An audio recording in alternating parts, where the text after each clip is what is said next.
When your job wears you out, what do you do? Well, Giok chose to escape. He left his planet, as if escaping from a prison, after his death. He opened his eyes in a strange, lifeless body. The new planet seemed peaceful, but it was filled with lurking dangers. To make matters worse, the magic that once made him famous had vanished, refusing to accept his fate. Giok embarked on a journey to reclaim his magical power. He confronted the dangers and the ever-tightening grip of darkness. Can he restore his power and hide his true identity to survive here forever? Giok was surrounded by reporters, who relentlessly asked if he really cleared an A-rank gate all by himself. There were rumors he had once subdued an S-rank hunter. During the dungeon collapse incident, he had apparently hidden his true awakening level all this time. The camera flashes continuously lit up his face, but his expression remained as cold as ice. It wasn't because of his talent like everyone thought, but rather a mix of luck and cunning that had kept him alive until now. Giok looked at them, thinking to himself, I'm just trash. He couldn't even understand the questions from that crowd of reporters anymore. He let out a reply. If I had a plan, would things have turned out like this? If the truth got out that Giok was just an F-rank, what would happen? The S-rank hunters he had once subdued would probably be the first to tear him apart. A top hunter, who had entered the gate with him and now turned against him. Would he let him go? Giok might even be carrying a curse. It was truly a disaster. The public watched the interview intently, wanting to hear what he planned to do from now on. On the screen, Giok stated firmly, I will not disclose that. The media erupted into chaos. They shouted, so you admit to manipulating your level? Do you have anything to say to the association? The chaotic sounds pounded in his head. Microphones were shoved in Giok's face. Please answer us. Giok just lowered his head, not saying a word. His hands hung limp, his mind in turmoil, but anyway, everything was already a mess, no matter what the papers wrote tomorrow. But if this misunderstanding continued, the entire hunter profession would be dragged down with him. Hunter Kim Giok clenched his fist as he heard the shouting. He growled, I already said no comment. You animals. The shocked reporters asked again. What did you just say? Hunter Kim Gi-Aussie, please confirm what you just said. What do you mean by animals? You're an S-rank, aren't you? They continued to scream, pleading with him not to get angry and to just answer their questions. Whether he was a powerful monster hiding his true strength or just a useless nobody. Giok had lived on this rotten planet for far too long. He wondered, when did everything start to go off the rails? It all started when Giok decided to quit his job. To be clear, Giok wasn't originally from this planet. On that planet, there existed a civilization with extremely advanced magic. Giok's role as the strongest mage was a crucial part of their system. But one day, he thought to himself, I have to quit this damn job. His mission was to serve the community, but he was worked to exhaustion without earning a single cent, having to work 640 days a year with no vacations. The technology forced people to give up food and sleep, and working overtime became an unavoidable routine. He wondered when the last time he'd actually left work on time was. Seriously, where exactly did it all start to go wrong? Because of his critical position, quitting was nearly impossible, as they had restrictions in place to retain high-ranking personnel, and using teleportation magic would subject Giok's brain to a powerful electric shock. Even if he escaped his workplace, there was nowhere to hide. Since the entire planet was under the ruler's control, Giok wondered what would happen if he just eliminated his boss. But that was impossible, because he could never bring himself to harm anyone on this planet. This restriction also included Giok himself, so there was almost no way for him to simply disappear. As he was trying to figure out how to quit, an idea suddenly struck him. He remembered that they had only placed magical restrictions on his physical body. His soul, however, was a different story. As no magical technique existed that could bind a soul, that meant his soul could escape freely. Right. The realization made him overjoyed, because that was the key to his escape. 10 years passed since that initial idea, and after countless experiments, he finally perfected a single, unique type of magic: soul manipulation. The soul-splitting spell allowed Giok to escape to a distant planet where no one could trace him. He was thrilled to use the new magic he had created. It had worked successfully. I'm such a genius. He had finally escaped that suffocating place. Good luck managing the planet without me. You idiots. Giok's soul headed straight for Earth with the thought that he had finally resigned. This was his first time possessing a body and being reincarnated. A faint light gradually appeared in his blurry vision. Giok opened his eyes and realized he was in a different space. Sunlight shone on his hand, causing his fingers to twitch slightly. He raised his hand to look, a series of questions rising in his mind. Giok was surprised to see what looked like a wriggling strip of protein before him.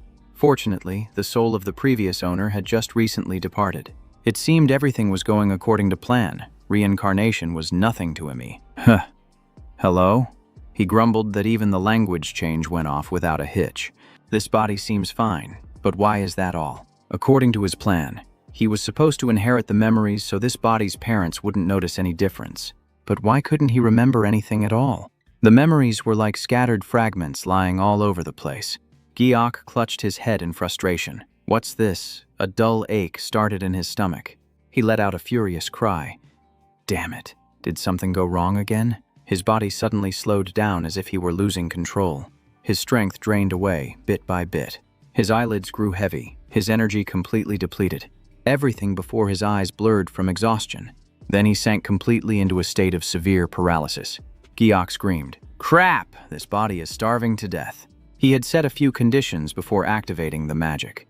Rule 1 was to reincarnate into the creature with the highest magical power on the planet, and if that was met, its intelligence would also increase, but he had forgotten to check the physical condition of that body.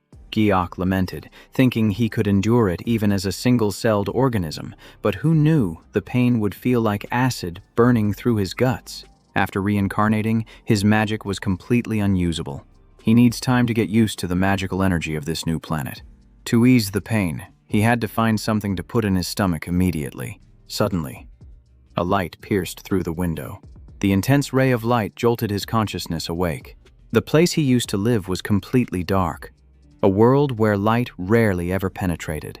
But the world where Giok was standing now was completely different from anything he had ever known.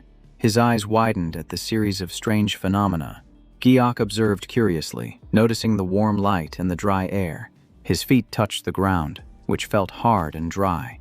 He couldn't afford to admire the sky any longer. He had to find food right away. He staggered through the neighborhood, lamenting that he couldn't find anything no matter how hard he looked. His mood soured. Why wasn't there anything to eat? What the heck was wrong with this planet? It was so confusing. There was no doubt about it. The previous owner of this body must have died of starvation. The world around him seemed to turn bleak and gray. Giok bit his lip in despair. He was probably going to collapse from hunger soon himself. Suddenly, his eyes lit up as he glanced down at the ground. A small cockroach appeared. It was an insect, but it was still edible, and at this point, he had no other choice. He snatched it up and brought it to his mouth, thankful for the meager meal. But his hand froze when he saw a figure flash past him. Giok's mouth fell open as he stared at the child.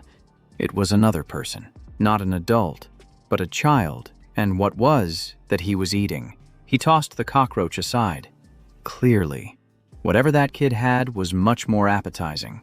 Should he steal it or not, it was a real dilemma. A few cars were parked tightly together in the narrow alley.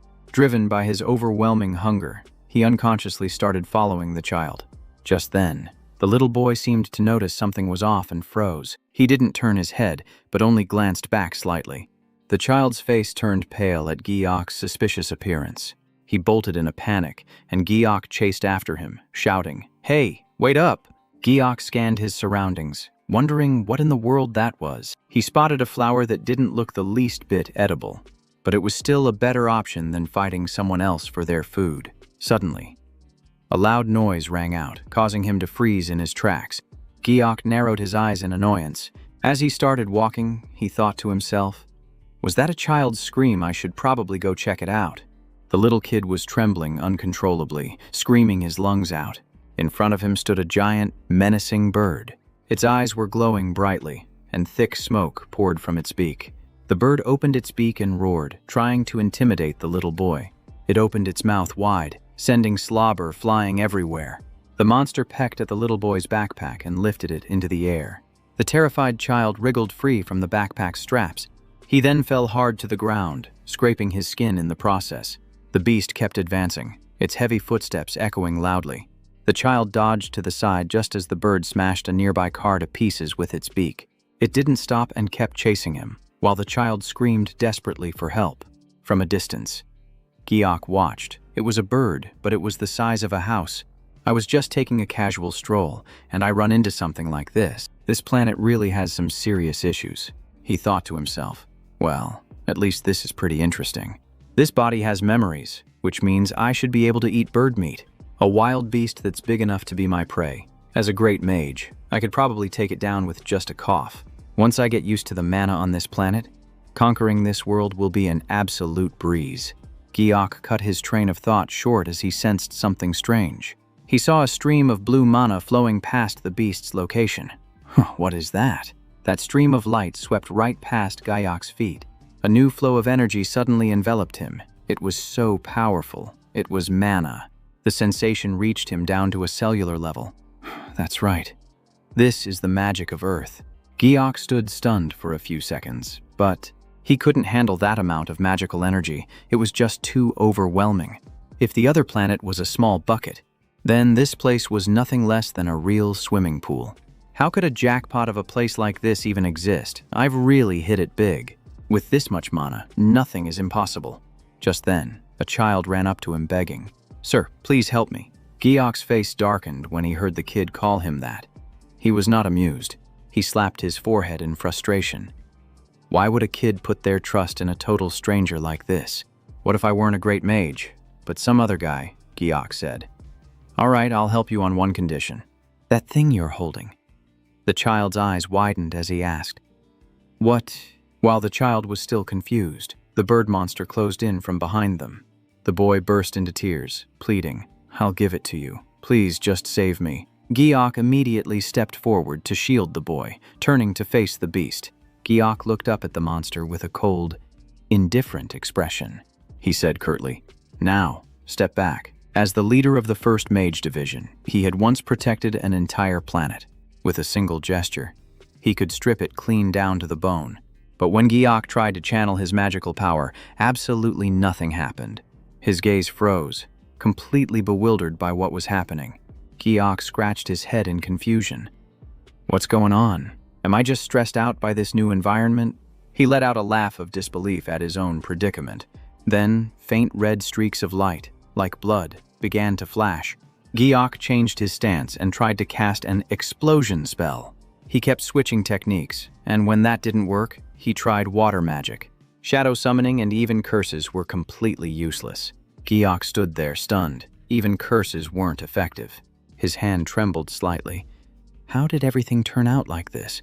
Giok panicked. His magic was completely useless. The bird charged after Giok, driven by a gnawing hunger, as he ran and cried, "Somebody help me." Just as he escaped the alley, he ran straight into the front of a 4-wheeled vehicle. The driver slammed on the brakes, his face contorting in terror. Many cars behind were also blocked, but Giok just kept running headlong.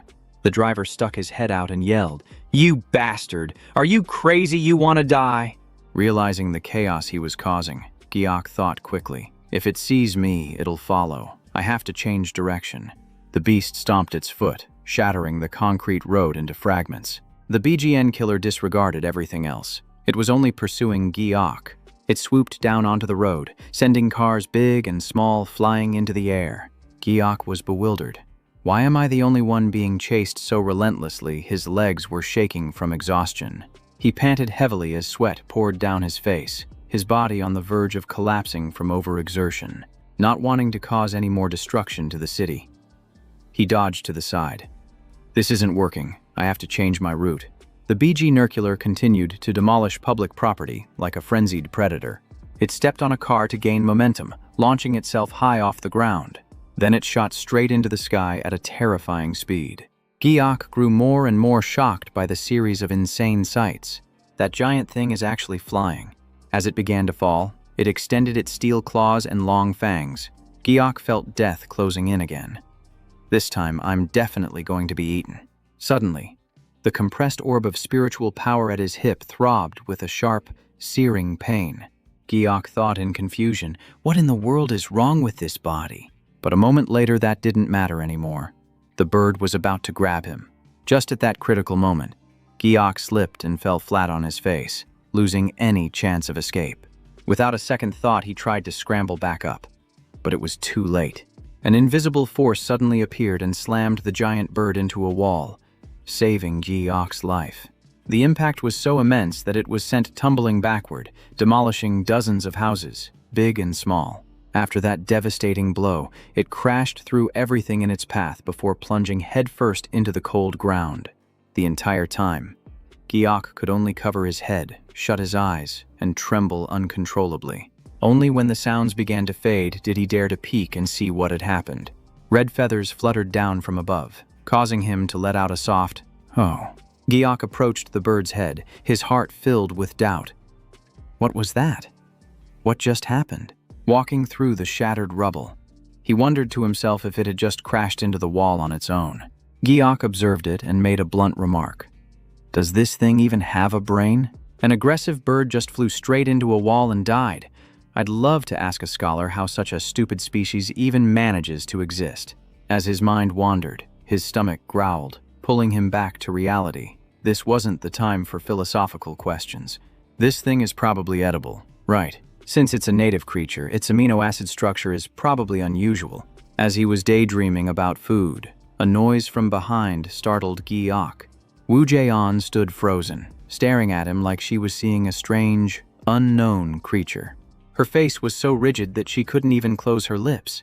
A few minutes ago, a child had called for help, repeatedly urging them on, "Hurry up, hurry up!" He had run away in a panic, screaming that a man had been captured by the monster. She rushed forward, following the urgent cries, knowing they couldn't afford to be late. Upon arriving, Wu Jaeon asked urgently, "Is this the last known location?" The police officer replied, "Yes." Worried for everyone's safety, she immediately ordered them to stay back and began to analyze this bird species. The Bijinurcular is a species of powerful monster bird that originates from the desert gate. Initially, it was an E-rank monster that was easily defeated by conventional weapons, but its rank was later upgraded to C because of its ability to charge as fast as a missile. Hunters below C rank are eliminated before they can even see it, so they had to act quickly before there were any casualties. As Wu Jaeon was assessing the danger, the sight of Giok's figure made her stop in her tracks. Wait, there's someone here. Her face became as rigid as before because the scene was beyond her comprehension. Giok's figure looked like a demon admiring its prize after taking it down. Wu Jae. An was so shocked her expression became distorted. What the hell? Did he do this himself? Seeing her frozen, the police officer called out, "What is it, Hunter Wu Jae?" An, she turned and replied, "Officer." The child shouted out as if to reassure him. "Mister, I called the police." The police officer bowed his head in thanks. "Oh my, thank you for your hard work, sir. We got a report about a monster and came right away. Fortunately, it seems to be contained to this area." Giok narrowed his eyes, trying to piece together the information. Hunter. Wait, what is that? I can't seem to remember.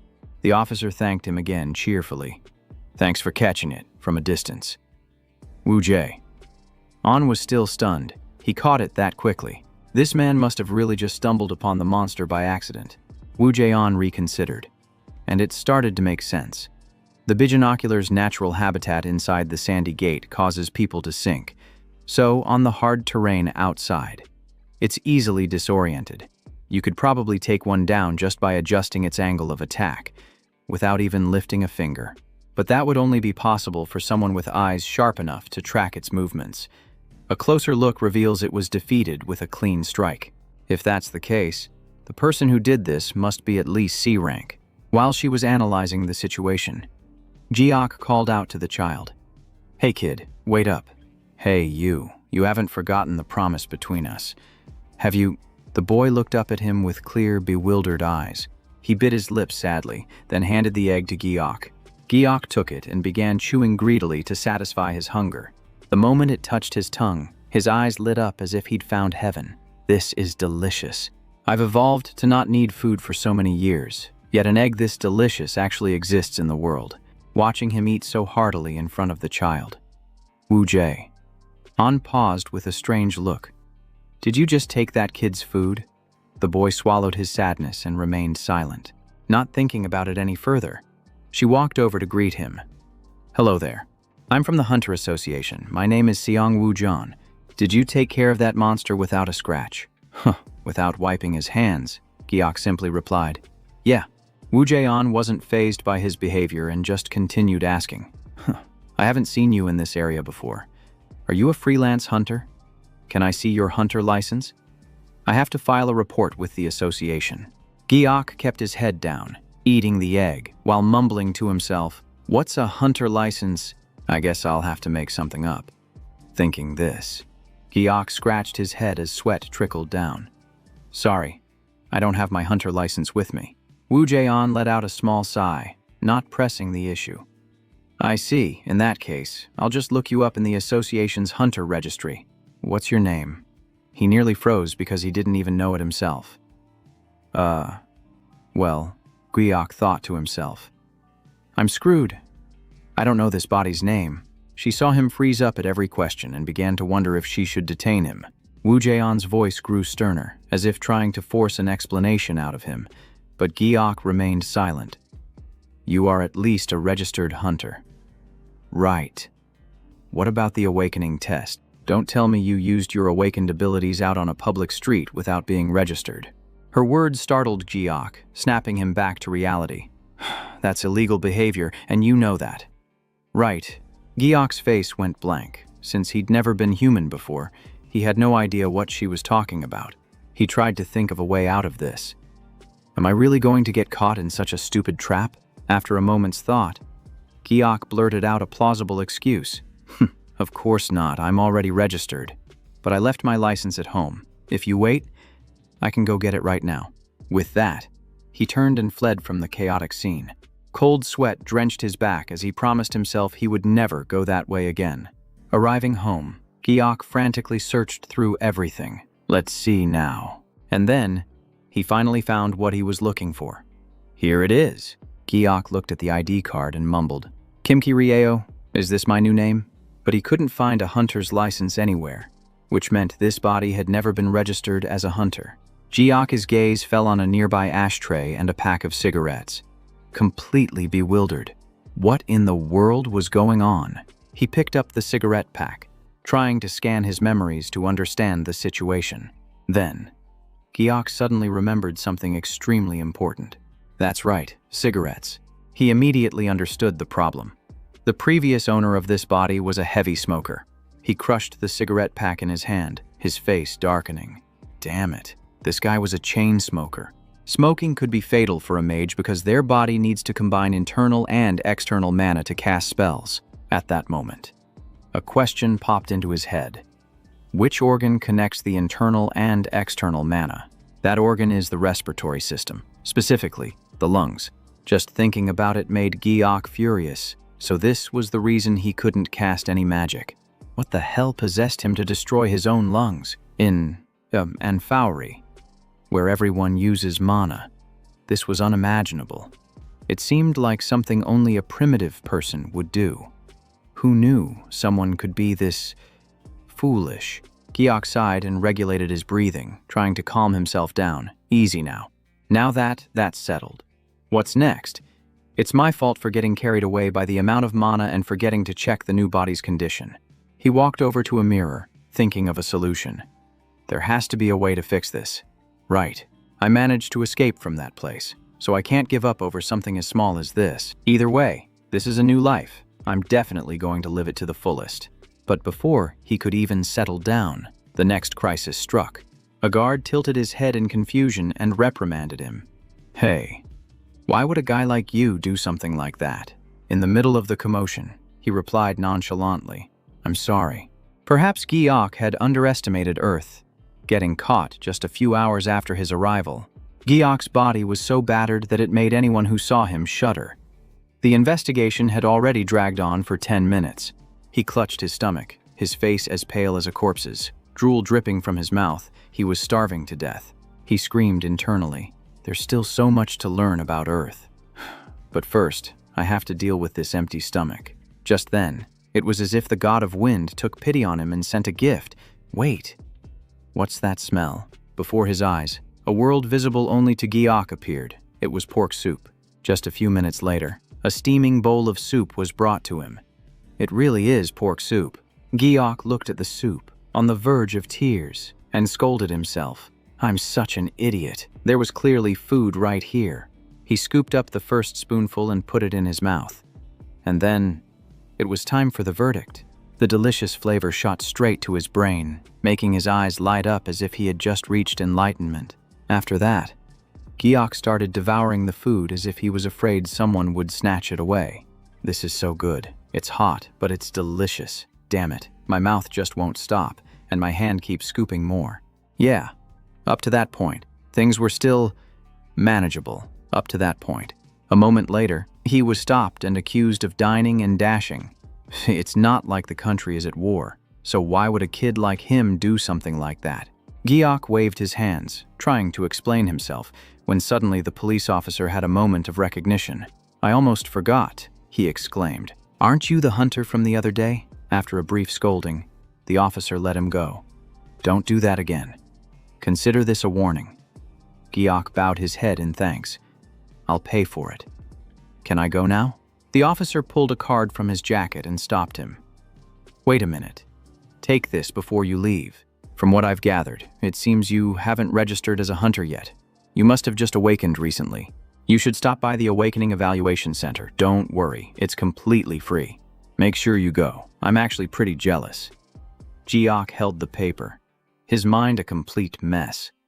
What the heck is an awakening? Is this something every person on Earth is supposed to know? He was so insistent. Maybe I should check it out. It's close by anyway. Not long after, Giok found himself standing in front of a building that looked exactly like the picture on the flyer. It was a massive center, and he couldn't take his eyes off of it. Evaluation Center A. Giok's eyes widened in amazement as if he were seeing it for the first time. Dim, dark memories began to surface. Had Kim Giok been to this place before? The flyer listed the lowest rank as F, and it was only then that Giok finally understood the situation. I remember now. Kim Giok used to be an F rank awakened. As he was lost in thought, a familiar voice pulled him back to the present. Hello. We meet again. Giok turned and replied casually. Hello. Woo Jae-on asked curiously. What brings you to the association? Now that you're here, could you show me your hunter's license? My big mouth is going to be the death of me. A license, I'll get it right away. Oh no, I lied about that before. Thankfully, some of his memories had returned. Thinking this, Giok let out a sigh of relief. Sorry about that. I panicked and made it up. The truth is, I don't have a hunter's license yet. Woo Jae-on crossed her arms and nodded in understanding. That explains why you never came back, Giok added. But I have registered before. I just didn't get the card made because I was so disappointed with the results. Woo Jae-on was stunned. Giok put on a cool act. I'm an F rank. Hearing this, her expression changed. You're an F rank, and you managed to take down a BGN killer, he replied nonchalantly. It was just a lucky break. Giok recounted that at that moment. That stupid bird just flew headfirst into a wall. It was a ridiculous reason, but everyone was speechless after hearing it. Woo Jae-on was stunned for a few seconds. After all, it wasn't unheard of for a monster to just die because it couldn't adapt. But his relaxed expression, as if he'd dealt with 100 C-rank monsters, was what was truly terrifying. There wasn't a hint of panic in him. Why would he hide his abilities? Usually, people like that are involved in illegal activities. Suspicion grew in Woo Jae-on's mind. Could this man be? She gave a light laugh to brush it off. I see. You're really lucky. BG Nurculars are known for being idiots. Earthlings are so skilled at expressing emotions with their facial muscles. I should learn from them to blend in. Let's try it now. He forced his face to copy her. Yes, that twisted smile would make anyone who saw it shudder. I'm really lucky. That bizarre smile was like a lightning bolt to her. Woo Jae-on's suspicion skyrocketed. What kind of expression was that? It's too suspicious. I have to get out of here. She said no more, reaching into her pocket. On second thought, I have something I want to give you. What's your name? He answered curtly. I'm Kim Giok. She handed him a yellow bill. All right, Mr. Giok, take this. It was a genuine 50,000 won bill. His mind was full of questions. giving money as a greeting. "What kind of weird custom is this?" Unable to hold back, he asked. "Why are you giving this to me?" Wu Jaeon explained. "You left the BGN killer's corpse behind. I took care of it, so this is your share."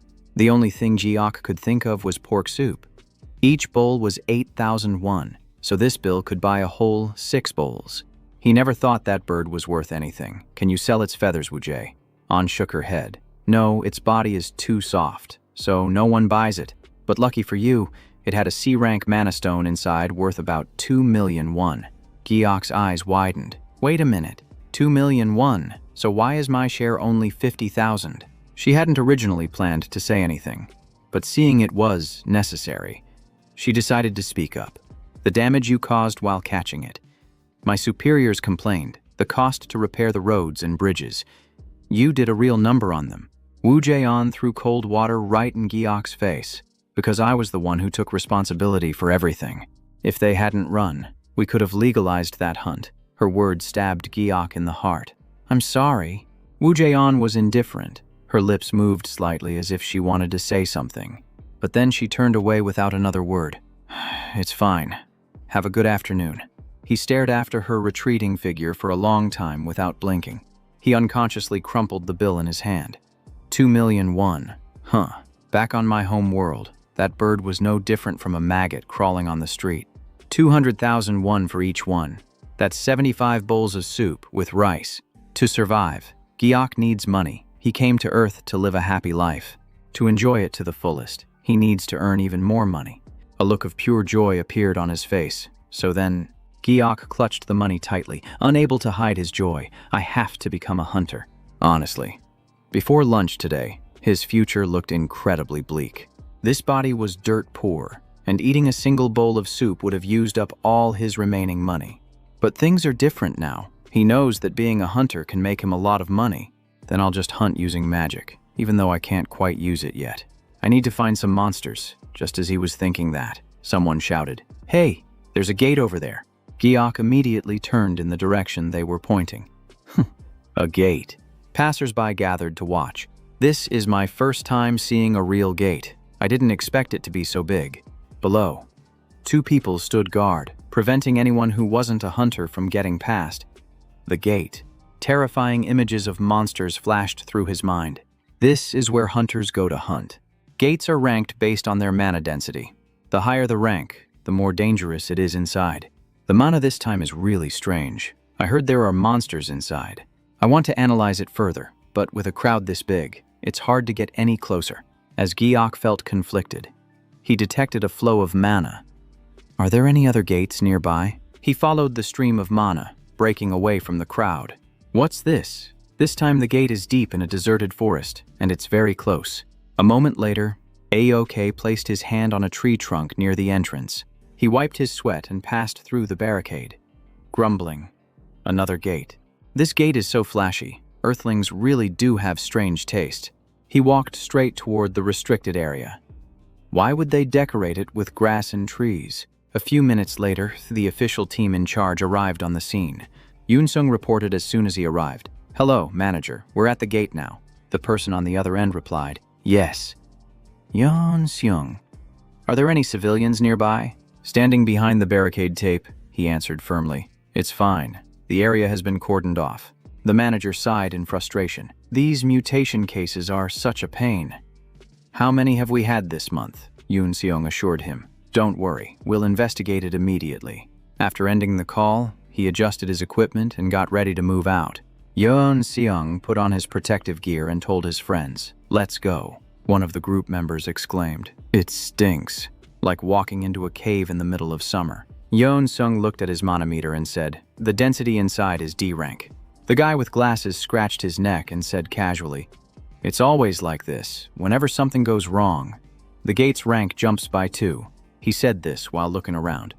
"Let's just finish this quickly and go get a drink." Yoon-seung suggested worriedly, "Maybe we should slow down a bit. We're moving too fast." The man looked back and replied snidely, "Huh, why should we?" He said that because he was cautiously looking around. They had gone quite far without seeing any sign of monsters. The other guy patted Yoon-sung on the head a few times to reassure him. Yoon Seung rubbed his head in confusion and was even scolded. Geez, you're so young and such a coward. When people mentioned the A-rank hunter, An Yoon Sung, everyone thought his team was as solid as a rock. But as soon as those words were spoken, reality hit him with a blow he couldn't possibly counter. They continued to speak with confidence, not bothering to think too far ahead. Giok tightened his grip on his weapon, realizing he had ventured deep into the cave, had mistakenly entered an A-rank gate, and still hadn't seen a single monster. Suddenly, he sensed a strange stream of mana light approaching him. Blue energy gathered, enveloping Giok in the dense, dim space. His cold blue eyes scanned the stream of energy, clearly discerning the direction of the mana. Giok followed the trail of energy. It was faint and crude, but it still pulsed with a rhythm of life. He traced the path of the mana's source, suspecting it might be from a person. Then he saw the energy stream extending towards the gate, indicating that someone else had already entered. At that very moment, the sound of heavy footsteps echoed, growing closer and closer. He pressed himself against a large rock to hide, warily trying to see what was happening. Giok tilted his head, closely watching every movement, trying to get a clear look at the object up ahead. A giant golem appeared, its eyes flashing ominously in the darkness. Fresh blood dripped in a stream from a large rock, a sign of a recent battle. Beneath the golem's massive body were 3 hunters, watching tensely. The golem's brilliant purple eyes staring through the silence made everyone take a step back. Yoon Seung, who was usually handsome, now had his face smeared with blood from a long gash. His body collapsed to the ground, going limp from the massive blood loss. Seung-min panicked. Oh my god, were they sent to their graves with just one punch? Jang Ran-yi also trembled. This can't be happening. Yoon Sung screamed, "Don't panic, stay calm. If we make a mistake, we'll all be finished." A teammate's voice suddenly called out, "Yoon Sung, behind you." He frowned, only daring to glance quickly to check all directions. Yoon Sung immediately erected a large mana shield that enveloped the entire party. The golem's ferocious attack came crashing down directly onto the shield barrier. A powerful blast of air shot from a distance, tearing through the wind and slamming into its stomach. Yoon Sung's eyes widened as he watched the situation change right before him. He held the shield firm, bracing himself to push back against the golem's tremendous weight. Then another bright blast of energy shot straight down, locking its entire body in place. Mana threads bound the golem tightly, making it difficult for it to even twitch. The golem's eyes gradually dimmed, and its body swayed as if about to fall backward. In the heavy darkness, he and his shield remained hovering, holding their ground. The next blast of air whipped forward, making Yoon Sung's armor vibrate. The landing impact smashed into the ground, shattering the floor and sending dust billowing up. From behind a boulder, Giok's face peeked out, observing with extreme caution. Yoon Sung leaned down to inspect each part of the golem's body. Just then, he seemed to notice something unusual, causing his eyes to fly open.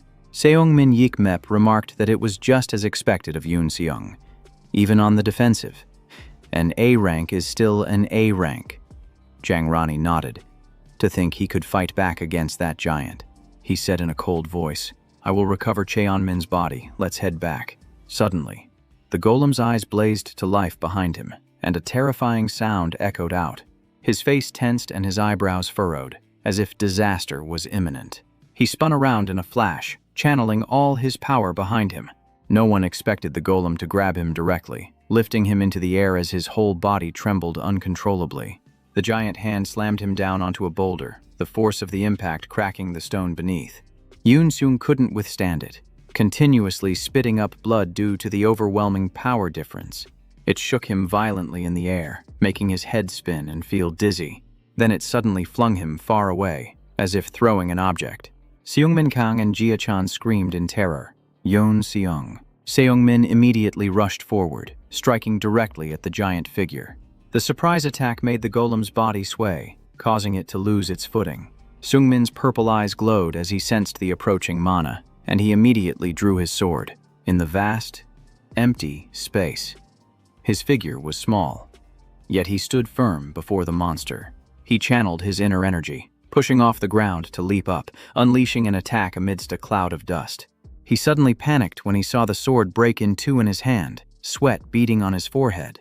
The golem swatted him away as easily as flicking dust, without any difficulty. He was sent flying high, suspended for a moment in mid-air. Behind Jiang Rani, the fierce battle was still raging on. Seung-min crashed hard onto the ground, collapsing in pain, with only the sight of Jiang Rani's back remaining. She felt a bone-chilling aura closing in step by step. The giant, 10 times the size of a normal person, was charging straight for her. Jiang Rani glanced behind her, her whole body trembling with fear. The golem clenched its fist, slowly lowering it right above her head. In that thick, heavy pressure, she was nearly immobilized, unable to fight back. Suddenly, a flash of bright energy shot forward with incredible speed.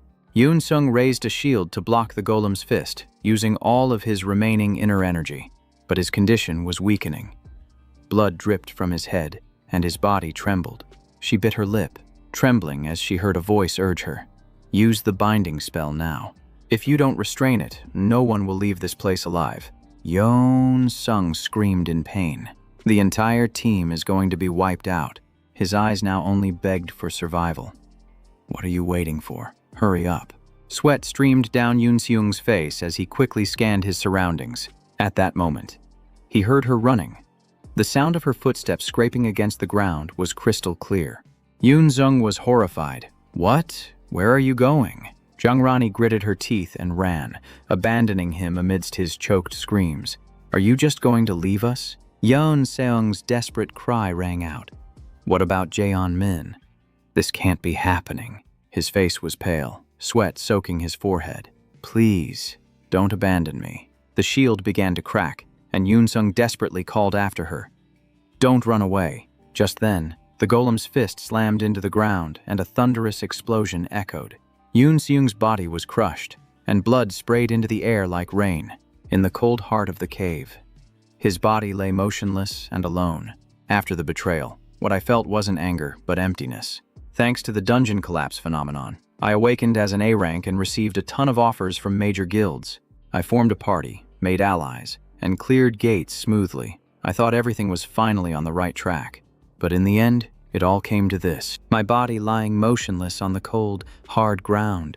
How pathetic. Suddenly, a slab of rock flew straight at the giant golem. It immediately turned its head to investigate. Looking around cautiously, Giok stepped out from the shadows, saying coldly, I just couldn't watch anymore. This is the true nature of Earthlings, so the analysis is complete.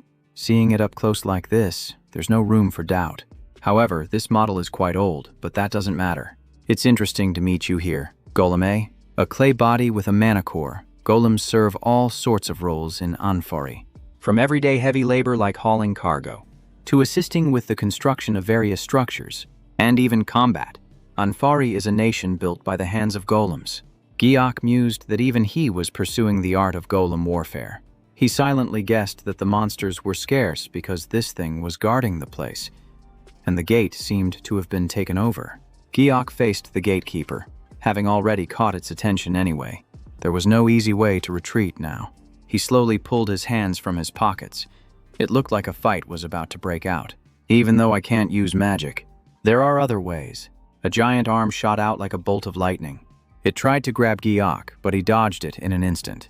The impact cracked the ground, sending dust and rock fragments flying everywhere. The golem didn't let up, charging toward Giok again, but he still nimbly dodged the attack. The more the golem missed, the more enraged it became. It continued to attack relentlessly. Giok was being pressured, but he still managed to dodge and escape. He broke out in a sweat from its overwhelming power. He lost his composure. He thought things would go according to plan, but everything had gone completely sideways. He was only able to dodge because of its large and heavy body, but Giok started to feel exhausted and cursed inwardly. This worn-out body is such a pain. Suddenly, he turned to his left, his eyes wide with panic. The golem was already standing there, and he had no idea for how long. If he had been a split second slower, he would have been taken down. The golem pulled its hand back, preparing to launch another attack.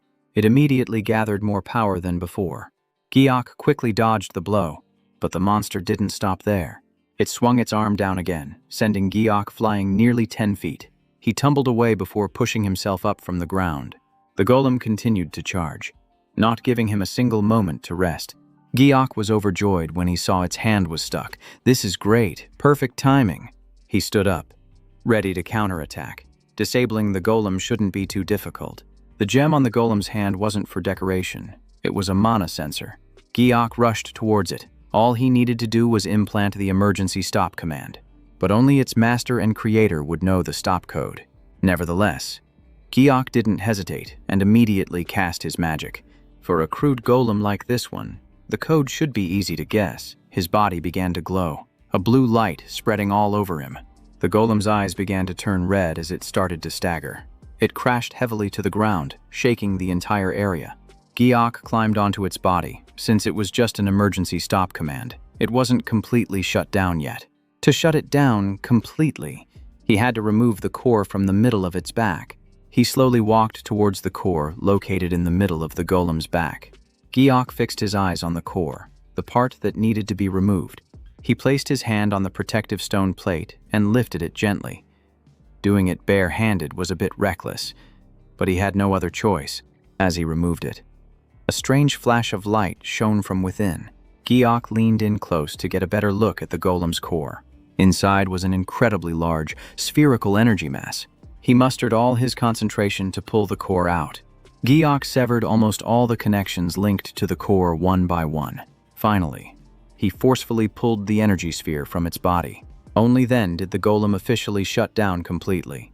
Because its core had been removed from its body, Giok held the sphere in his hand, smiling as if he'd just won a great victory. Not far away, Yoon-sung was also getting beaten to a pulp by the other golem.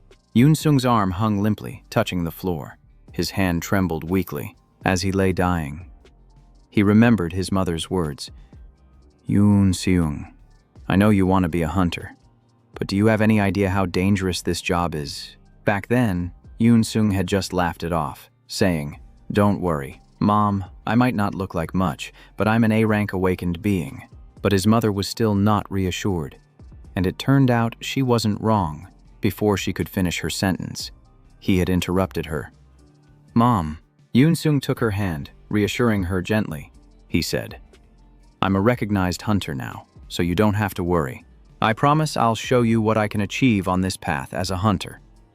His mother looked at him as he pleaded, just this once, please trust your son. After that, he bowed his head to his mother and said, I'm off now. Even so, Yoon-sung's mother couldn't hide the worry in her heart. Yoon-sung, she gently reminded him, no matter what you do, please be careful. Yoon-seung slowly opened his eyes after the brutal beating. He strained, pushing himself up with his hands to get to his feet. His body trembled weakly, but Yoon-seung still forced himself to get up. His gaze suddenly froze, as if he had just seen something unbelievable. Before him stood Giok on the golem's corpse, radiating an overwhelming aura. What in the world was going on? What in the world just happened? He looked at Giok in bewilderment. Did he really just take down a golem with his bare hands? Then he grew even more curious. How did he even get in here? This place is guarded and monitored, unless... A thought flashed through Yoon-seung's mind. He's a hunter. Giok tossed the golem's core to the ground and started walking step by step toward Yoon-sung. Seeing this, Yoon-sung thought, he's coming closer. He was extremely tense and let out a curse. Damn it. He was almost completely exhausted, still unable to move a muscle. Yoon-sung slowly lifted his head to look up. He froze. Giok was already standing right in front of him. Giok called out softly, startling Yoon-sung. He held out his hand as if to offer help. Do you need a hand? Sunlight shone down on the tall buildings. An angry voice rang out. Those damn reporters! Is this really how you wanted to make the headlines? Yoon-seung replied calmly. But the papers aren't wrong. Trung-hwa shouted. Yoon-seung, he said. Why wait until later to speak up? Trung-hwa explained. I know another hunter took down the monster. Not you, but you don't even know that person's name. And if he was stronger than you, how could he not be famous? But look, nobody knows who he is. Maybe he hasn't even registered as a hunter yet. Luckily, the reporters are only focused on the A-rank monster for now. If this drags on, Yoon-sung shot up and yelled, Director on, he said calmly. I'm doing this for you. Yoon-sung, this incident will only tarnish your career. Even though you're an A-rank hunter, the moment you show any weakness, you'll immediately become a target for others. You get that, right? Why don't you just take the credit for defeating the golem? Yoon Seung clenched his fist and then sighed. I'm sorry. I think it's better to be honest. It's the least I can do out of courtesy for the one who actually defeated it. That person probably isn't the type to do bad things, Trung Hoa asked again. Are you sure? Yoon Seung replied, if he had bad intentions, he wouldn't have left me alive. He's a good person. And I really want to repay him. After hearing this, Trung Hoa fell silent and then said, I understand. If that's what you've decided, he said softly. I'll be leaving now, Yoon Seung replied. Yes. Yoon Seung walked out of the room, while Trung Hoa remained seated, deep in thought. He muttered to himself. A hunter who can easily defeat a golem that An Yoon Seung's team couldn't even handle. Trung Hoa frowned. Is there really a hunter who's both strong and righteous? I'd really like to meet him. In his small room, Giok sat smiling brightly, as if he'd just discovered something amazing. He thought to himself, Earthlings are truly incredible. Last night, he had accidentally unlocked the phone and it stayed lit up the entire time. Gung had asked, What is this? Giok was stunned. To be able to look up information without any special privileges, this is truly a paradise. Thanks to that, I was able to gather a ton of data. First of all, the gate he entered isn't privately owned. Next, each gate has different restrictions and regulations. South Korea strictly controls its awakened, and you need approval to enter a gate. The agency in charge is the Korean Hunter Association, or Hunhayup for short. And another thing, Yoon Seung wasn't a thief trying to steal items from inside the gate. Giok smirked. And this guy is supposed to be A rank. He stared intently at the screen, muttering, and then, it seems I need to get a hunter's license first. At the training ground, Gina announced. This is the theoretical course on gate safety. We'll be handing out the equipment shortly, so please wait a moment. Giok let out a long yawn, finding it unbearably boring. In short, the lesson was, don't be an idiot and risk your life against monsters. An instructor approached and handed him a device, saying, Here, take this. Giok looked bewildered. He asked in surprise, What's this? Whispers broke out. What? He doesn't know what that is. That's surprising. Someone asked gently, Is that the one you picked? Everyone started gossiping. Where does he live? In the mountains. Or maybe he's from another planet. Giok broke out in a sweat. Oh no, he thought. Have I already been exposed as an outsider? The instructor explained. This is a basic analysis device. It uses magic lens technology, and I'll show you how to use it now. Gina said enthusiastically. Everyone has their device now. Right, okay. Now use it to scan this monster through the lens. A sparkling butterfly flew around. Giok thought, really, I have to scan that thing. After identifying it, the device displayed the information F-rank poison butterfly. Giok mused to himself, so humans use tools to identify their opponents. Taehun said excitedly, this device doesn't just identify monsters, it can also find items. Giok repeated. Items. He continued. The device helps you find resources nearby. Try scanning around and see.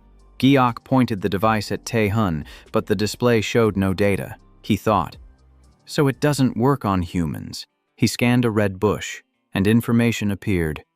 Hot fruit. Characteristics. Red. Fibrous flesh. He was surprised, so this is the item identification feature. The machine actually recognized it. He then tried it on a clump of dirt. The panel showed an error, no data, and he was even more surprised. Giok mumbled, What's this? It clearly recognizes useful items. He suddenly had a thought. Wait a minute. Maybe the machine only recognizes items that contain mana. It just distinguishes between things with mana and things that are useless. It's convenient, I suppose, but not very accurate. There are still plenty of useful things that don't contain any mana, like this clump of dirt, for example. Giok closed his eyes and thought, it just looks like ordinary dirt. He whispered, Absorption magic. A rare type of spell that can absorb mana, Giok thought. It seems no one here knows about absorption magic, which is really strange. If magical research is so developed, how could they have missed this? He pondered. Why hasn't anyone recognized it? Wait a second. He stepped forward and said politely, Excuse me, I have a question, Taehun replied. Yes, please ask, Giok asked. "Do you know when the Awakened first appeared in Korea?" He answered immediately. "Yes, of course. It was 7 years ago. That's when the dungeon shock created the first Awakened. And it spread across the entire world at the same time." Hearing this, Gyeok was confused and asked, "What?" Gyeok paused, thinking, 7 years ago. Only 7 years, while the history of Anfori's magic spans over 60,000 years. I see. So he has to live among these very primitive people. All the equipment here runs on electricity, but the designs are strange. Could it be that electrical technology developed too quickly? He continued to think. Primitive magic coexisting with modern technology. Evolution is proceeding in such an unusual way, it's truly fascinating. Even so, with his mind still reeling, Gyeok bent down. He used his hand to scrape at the patch of dirt from before and picked some of it up. An idea suddenly struck him. I can use absorption magic and no one will ever find out. Being a hunter is a job that can make you a ton of money, if you've got the guts.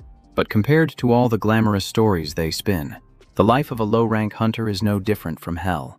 He sighed. His leg was injured again, and he couldn't even use magic. I have to figure something out before I run out of money and starve to death. Gyeok glanced at the bag beside him and thought, I've gathered quite a bit of mana thanks to the essence absorption technique. According to the information I have, this amount of mana could kill a few types of monsters on Earth, but they only appear in C-rank gates. But since I'm F-rank, I'm not allowed to enter according to the regulations. Besides, it's a bit risky to use the essence absorption technique without knowing more about this world. And to make matters worse, this borrowed body is also F-rank. While Gyeok was lost in thought, his phone rang, startling him so much he knocked over the table. Damn, that scared me. He looked at his phone. It was an emergency alert. Monsters have escaped a Red Gate dungeon near the Mapo district in Seoul. A B-rank monster is present. Please evacuate after confirming the movement route. After reading it, he wondered to himself, what in the world is going on? He looked at the screen and said, evacuate, huh? Then he frowned and silently asked himself, what does evacuate even mean? He quickly put on a suit and ran outside to see what was happening. As soon as he stepped outside, he saw panicked citizens running around frantically, shouting that monsters had escaped the dungeon. Someone screamed, "Whoa, that's a B-rank monster." Those words made Gyeok look toward the monster. It looked like a dinosaur standing on a tower, sticking out its long tongue. The crowd pushed and shoved to get a better look. Suddenly, a young reporter named Jin Ho ran right into Gyeok, exclaiming, "Excuse me!" The hard collision knocked him to the ground. The man glanced at him with contempt. So weak a little push knocks you over. You're just blocking the way and making noise. Gyeok stared back with a cold gaze. The man growled, "What's with the attitude? You looking for a beating?" Gyeok didn't understand what he was saying and just lamented internally. What's this guy's problem? I was just looking. The man pointed his camera at him and smirked. You've got some nerve. Old man, don't you know I'm a hunter? Let me tell you, we're on completely different levels. I'm not foolish enough to rush near a monster hoping for an awakening like you. I'm here to gather footage for my job. Gyeok stood up and replied calmly, Me too. I'm also a hunter. And I'm here for the same reason as you, the man asked. Oh, is that so? What rank are you? He answered directly, F rank. The man burst out laughing, spitting a little from the shock. He kept laughing while holding his camera. This is unreal. Gyeok watched him and thought, hey, you were just laughing, weren't you? That guy was definitely laughing. He was still flustered, trying to figure out if that guy was laughing at him. Suddenly, the dinosaur-like monster opened its mouth and let out a huge roar when it saw a helicopter circling above. The soldiers in the helicopter immediately aimed their weapons and fired repeatedly at the target.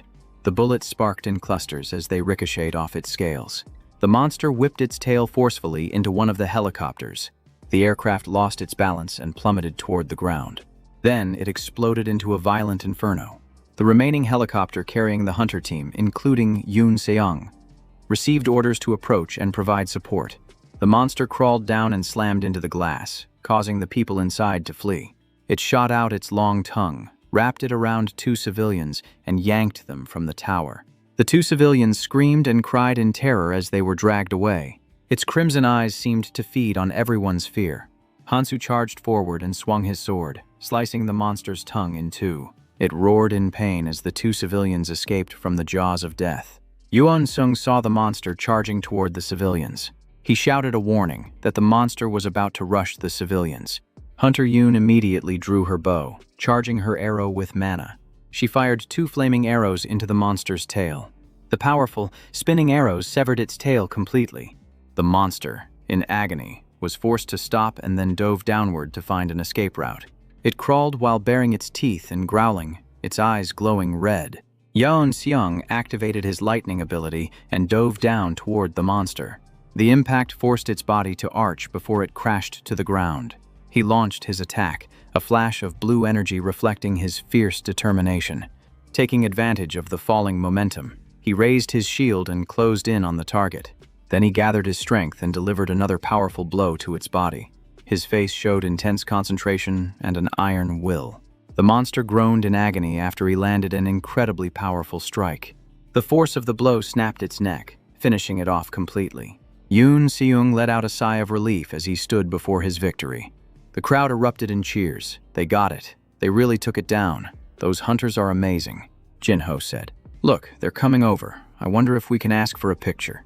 Giok watched the group of hunters approaching and thought to himself, after a few encounters, I've come to understand one thing. In this world, A-rank hunters are in the top 3% of the awakened. They are the strongest force, protecting the cities and admired by all of society. Perhaps that's why everyone was pushing and shoving just to get a glimpse of an A-rank hunter. The crowd jostled each other, shouting, "It's Hunter Yoon Sung. I've only ever seen him on TV." Yoon Sung approached and stood directly in front of Giok, offering a greeting. Suddenly, he grabbed Giok's hand. Yoon Sung smiled brightly and said, "You're the one who saved me." "Right, I can't believe we're meeting again. If it hadn't been for you back then, I would have been done for. You might not remember me, but I'm the person you saved at that gate. You held off that golem all by yourself. You were so cool back then." Giok nodded and replied, "Oh, now I remember."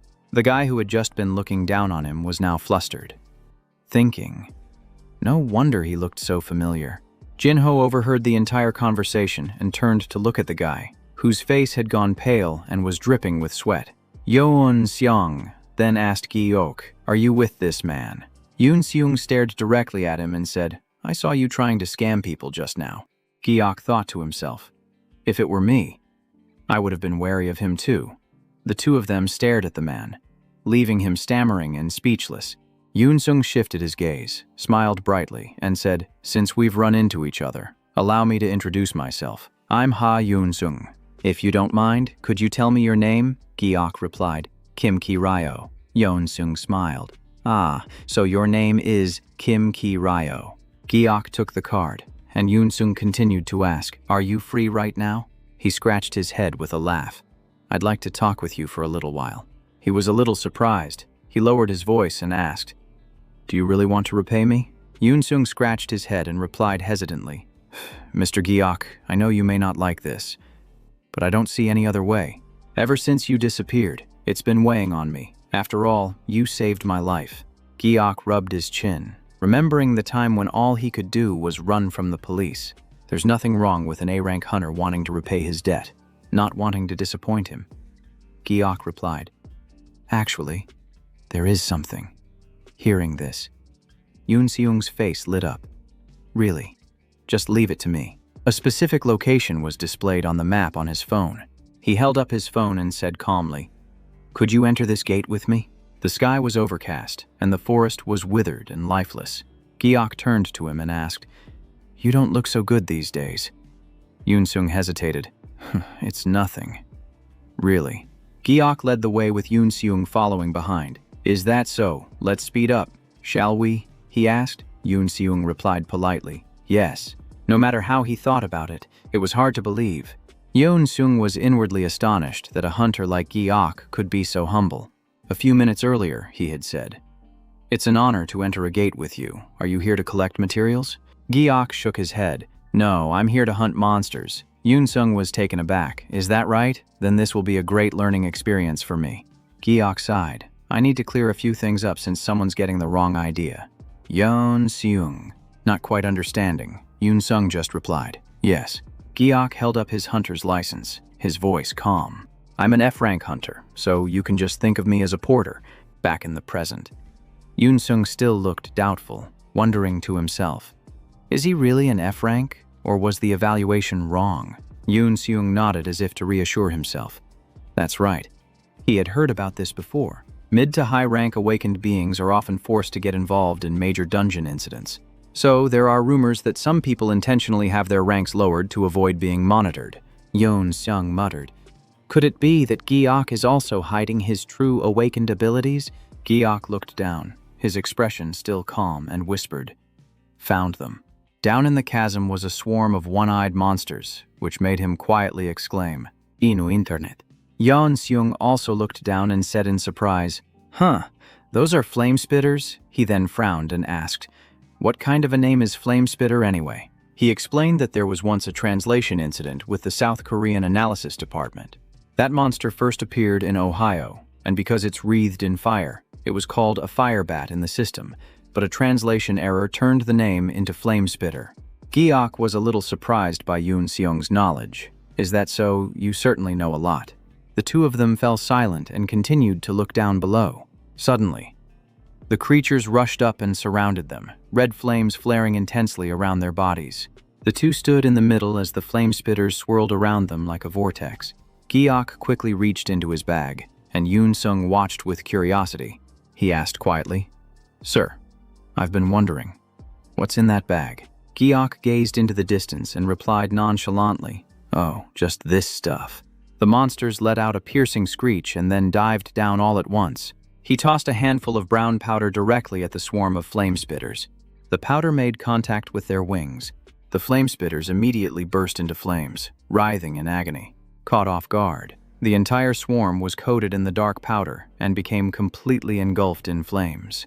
They growled in agony and began to fly erratically, as Giok calmly said, It's for moments like these.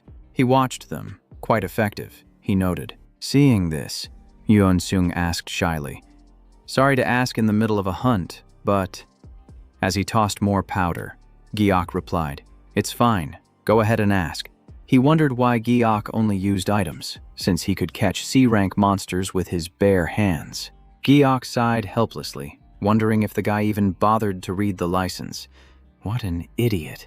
He probably doesn't understand how low-level hunters fight since he's at the top of the food chain. There's no point in explaining. Giok turned the question around, asking Yoon-seung if he had ever really thought about his awakening.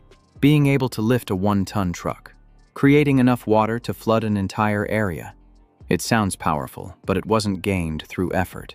He looked at the handful of brown powder, his voice low, and said it was all just random chance. What comes easily can also disappear just as easily. This kind of power is very unreliable. That's why I don't rely on my awakening. He acted tough on the outside, but Giok was nervous on the inside, hoping the kid would actually believe his story. After hearing that, Yoon-sung was so stunned he couldn't say a word. Tears streamed down his face as he said, You're right. I never thought about it that way. What comes easily can be lost just as quickly. How could I have believed it would last forever? He truly admired that way of thinking. It made so much sense. Yoon-seung grew even more excited, saying that with the current trend of mutations increasing, perhaps in the future they wouldn't even be able to use skills in dungeons anymore. While I chose the easy path, you were thinking so far ahead. Giok, that's truly admirable. He covered his mouth and suddenly froze. Wait a minute. Could it be? He mumbled that high-rank hunters usually sense things with their intuition. And just standing next to an S-rank hunter is intimidating. But standing next to you, I don't feel anything at all. It's like you're a fly. Giok froze, completely speechless.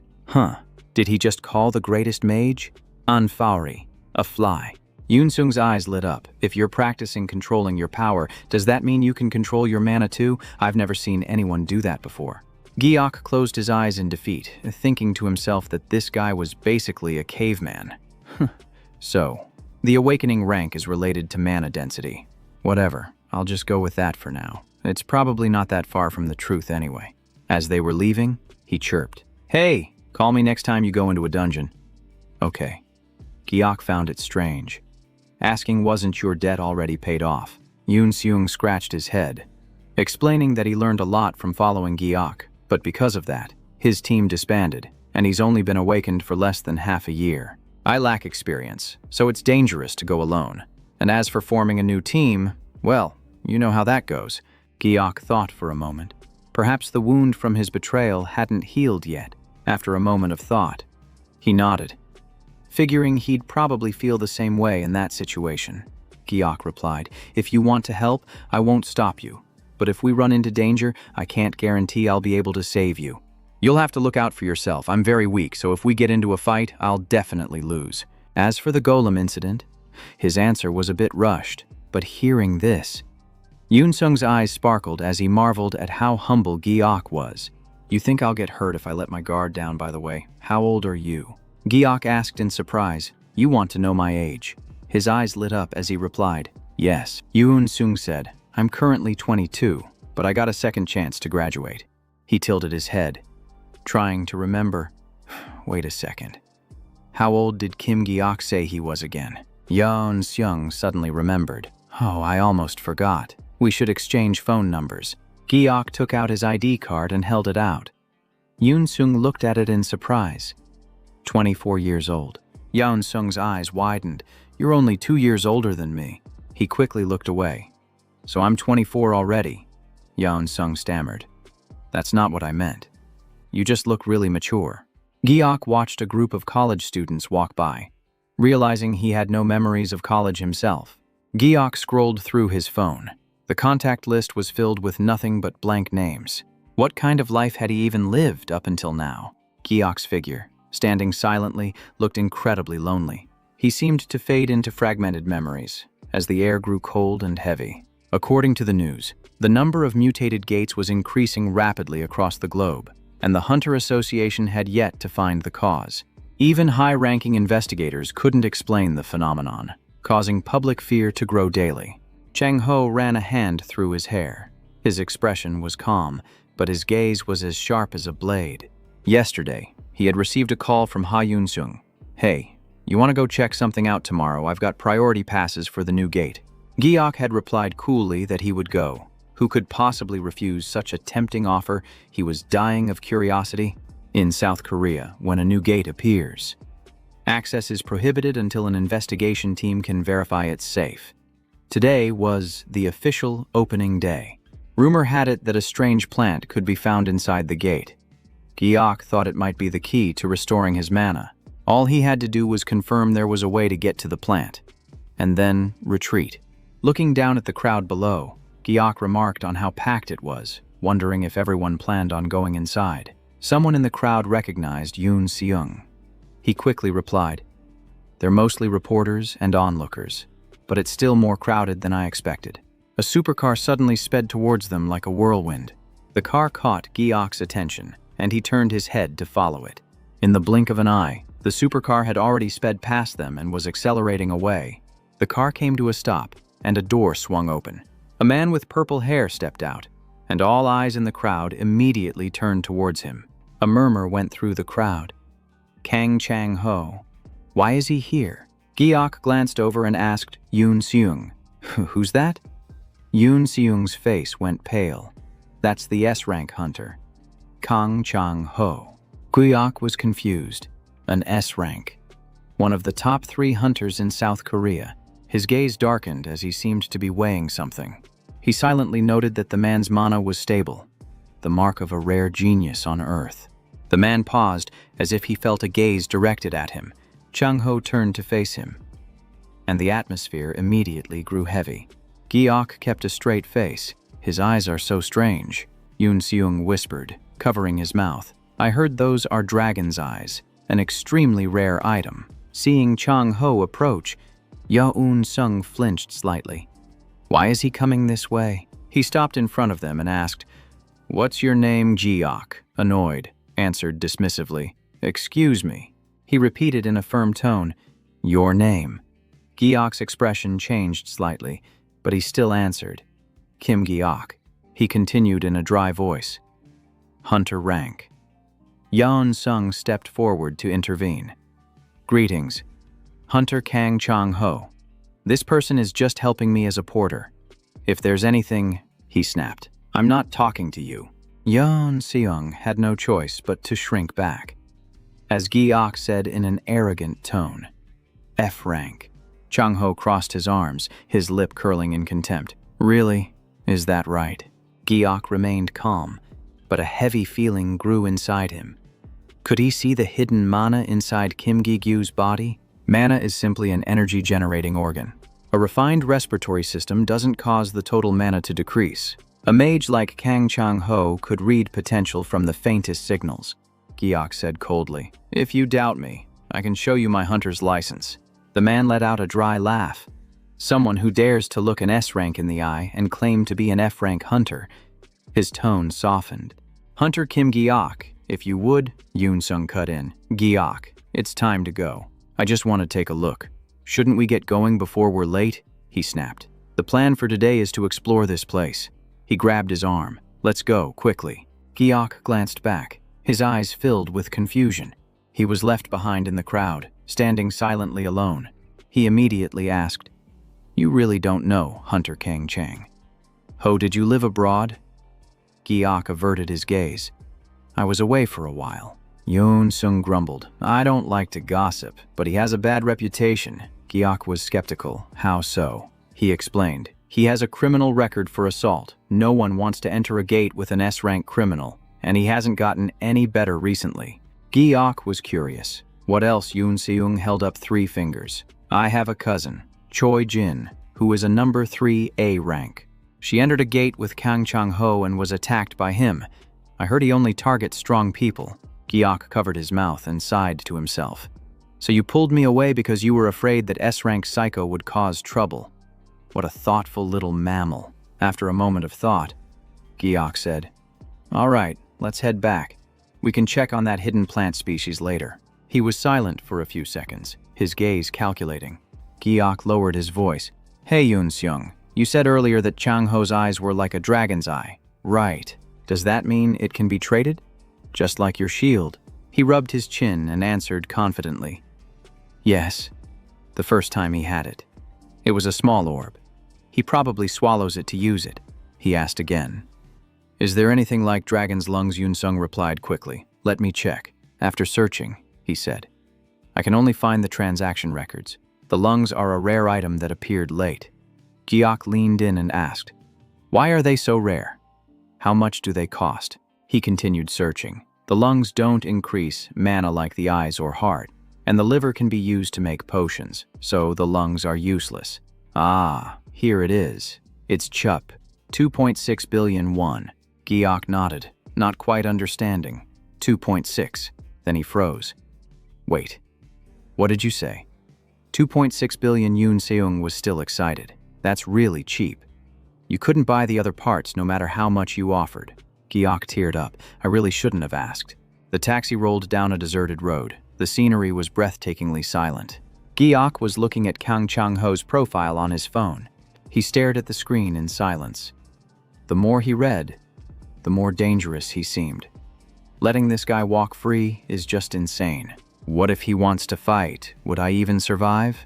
A familiar supercar suddenly started tailgating the taxi. Then it accelerated and slammed right into the back of the car. The impact made the car swerve, and Gi-ok was startled before he could even understand what was happening. The driver quickly tried to swerve away, but the other car stayed right on them. The taxi crashed hard into a utility pole on the side of the road. Gi-ok didn't even realize when he had been thrown from his seat. The panicked driver looked back and asked, Oh no, are you okay? Gi-ok's face was pale. His whole body had slipped down in the seat, but he still managed to answer, Yes. The furious driver got out, pointed at the supercar and yelled, You lunatic. Don't you know how to drive? Get out here right now. The man stepped out, his voice soft. I'm sincerely sorry. I haven't driven in a while, so I mixed up the gas and the brake pedals.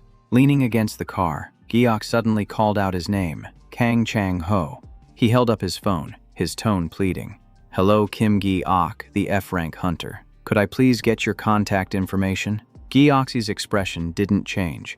This guy must be crazy. Why would he ram someone on a deserted road? The driver interjected with a trembling voice. Hunter Kang Chang-ho. You have to pay for the car repairs." He immediately pulled out a wad of cash and handed it over. "Here, take it." Giok stared at the stack of money, unable to tell how much it was. As the driver bowed his head and thanked him profusely, he held out his phone and said, "You should save my number. I'm out of cash right now, so we can deal with the medical bills later." Giok thought for a moment, wondering what kind of compensation this was. He only wanted his number, but he gave it to him anyway. "Here you go." As soon as he got the number, Chang Ho immediately stared intently at the screen. He was the only son of a major corporation's chairman, born with a silver spoon in his mouth. But he had once been imprisoned for assault despite hiring the best lawyers. The internet was filled with accusations of him abusing other people. But the bigger story was that his parents had died a few years ago during a monster outbreak. Right after that, he sold off all his shares and dissolved the family company. Rumor has it that he took advantage of the chaotic awakening period to engage in some illegal activities. Giok glanced at him. There was still no proof. He turned and said, "Are you working as a porter today too? That's surprising, for someone like you to be doing manual labor." Chang Ho leaned against the car. "I know a few jobs that pay better." He smirked deviously, his eyes revealing his calculating nature. "Want to hear about them?" Giok looked at him, thinking about the high-paying job, then replied coldly, "It can't hurt to listen." Hearing that, he immediately said, "Stop working for An Yoon Sung and come work for me. I'll give you 80% of the items and profits earned from the gates." Giok wavered for a moment, wondering if he was testing him with that ridiculous offer. Perhaps he had seen the mana within Kim Ki-ryo's body, which might even surpass S-rank.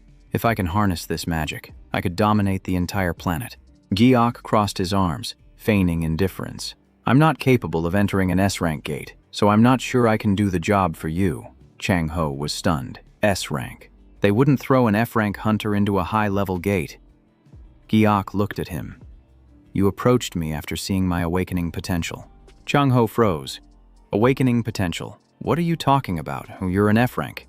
I was planning to train you directly. In other words, I want to be your sponsor." Giok scratched his neck awkwardly. "Oh, I see. What I said was a bit strange because I was mistaken." His face turned bright red. Chang Ho smiled at him. "I'll take that as a yes then." Giok held up a hand to stop him. "Wait a minute. What exactly do you see in me to make such an offer?" He just laughed, a sinister smile spreading across his face. Chang Ho looked at him with great interest, replying as if he were giving a compliment. Giok thought in frustration, "Damn it, Yoon Sung, I really miss you right now." In a certain building, a startled voice exclaimed, "A car accident with Kang Chang Ho." Giok calmly recounted the event to Yoon Sung. "I told him we met and then I left, but thinking back, it feels like he caused the accident on purpose." Yoon Sung nodded in agreement. "That's right. He only targets strong hunters. I probably avoided trouble thanks to you. Even an A rank isn't safe." Giok popped a candy into his mouth. "Is that so?" Yoon Seung's eyes sparkled. "With a hunter like you by my side, I'll be less conspicuous. And if Chang Ho tries anything, you'll—" Giok wasn't paying attention. His mind was racing. Should he call the police? What would he even say? He imagined telling the police that an S-rank hunter promised to protect him and gave him an item. Giok sighed and shook his head. "Forget it. It's useless." Suddenly, Yoon Sung asked, "Oh, right. Kiryo, did you watch TV this morning? Last year, South Korea ranked second in efficient gate management, even though mutations are still a serious problem. The damage has clearly decreased. The news said humans are close to controlling these things called gates." Giok glanced over, thinking this guy sure knows how to pick a topic.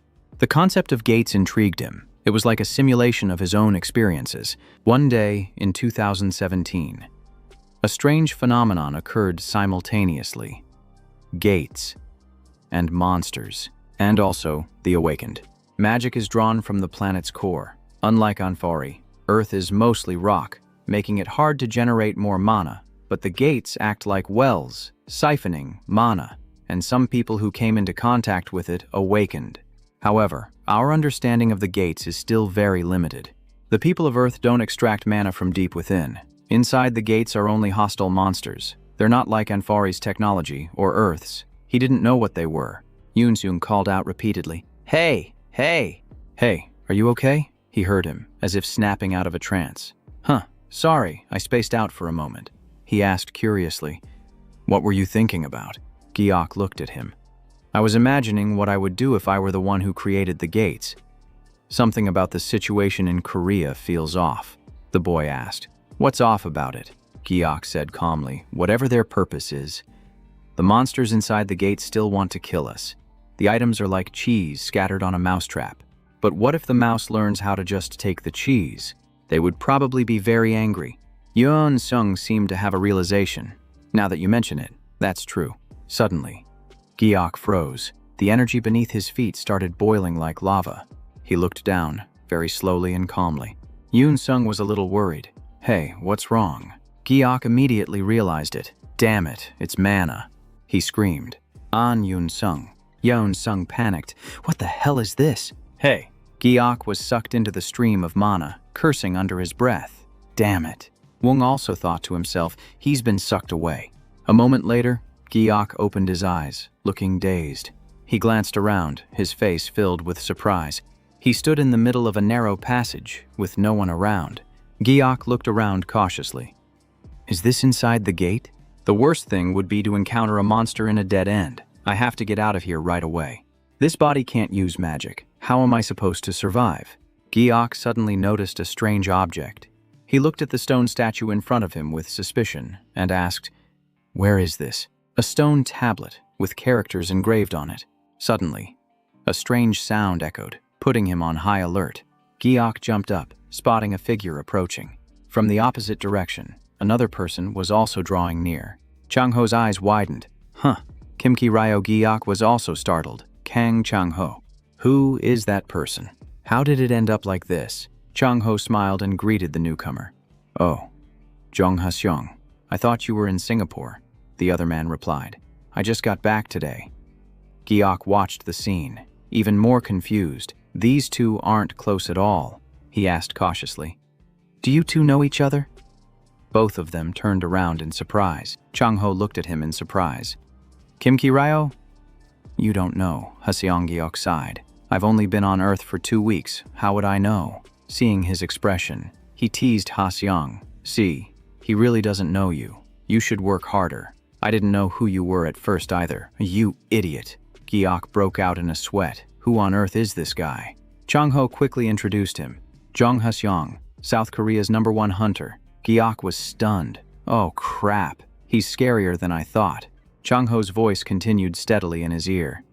People call him the national hero. It's okay if you don't know. Jong Ha-seong. This is Kim Ki-ryo, an F-rank hunter. Giok awkwardly greeted. Hello. Jong Ha-seong nodded. Yes, it's a pleasure to meet you, Kim Ki-ryo. After hearing that, Giok thought to himself, why is he staring at me like that? Jong tapped his watch and asked quickly, Were you two also suddenly dragged in here? Giok's eyes were glued to the watch. An analyzer. I didn't expect it to look so cool.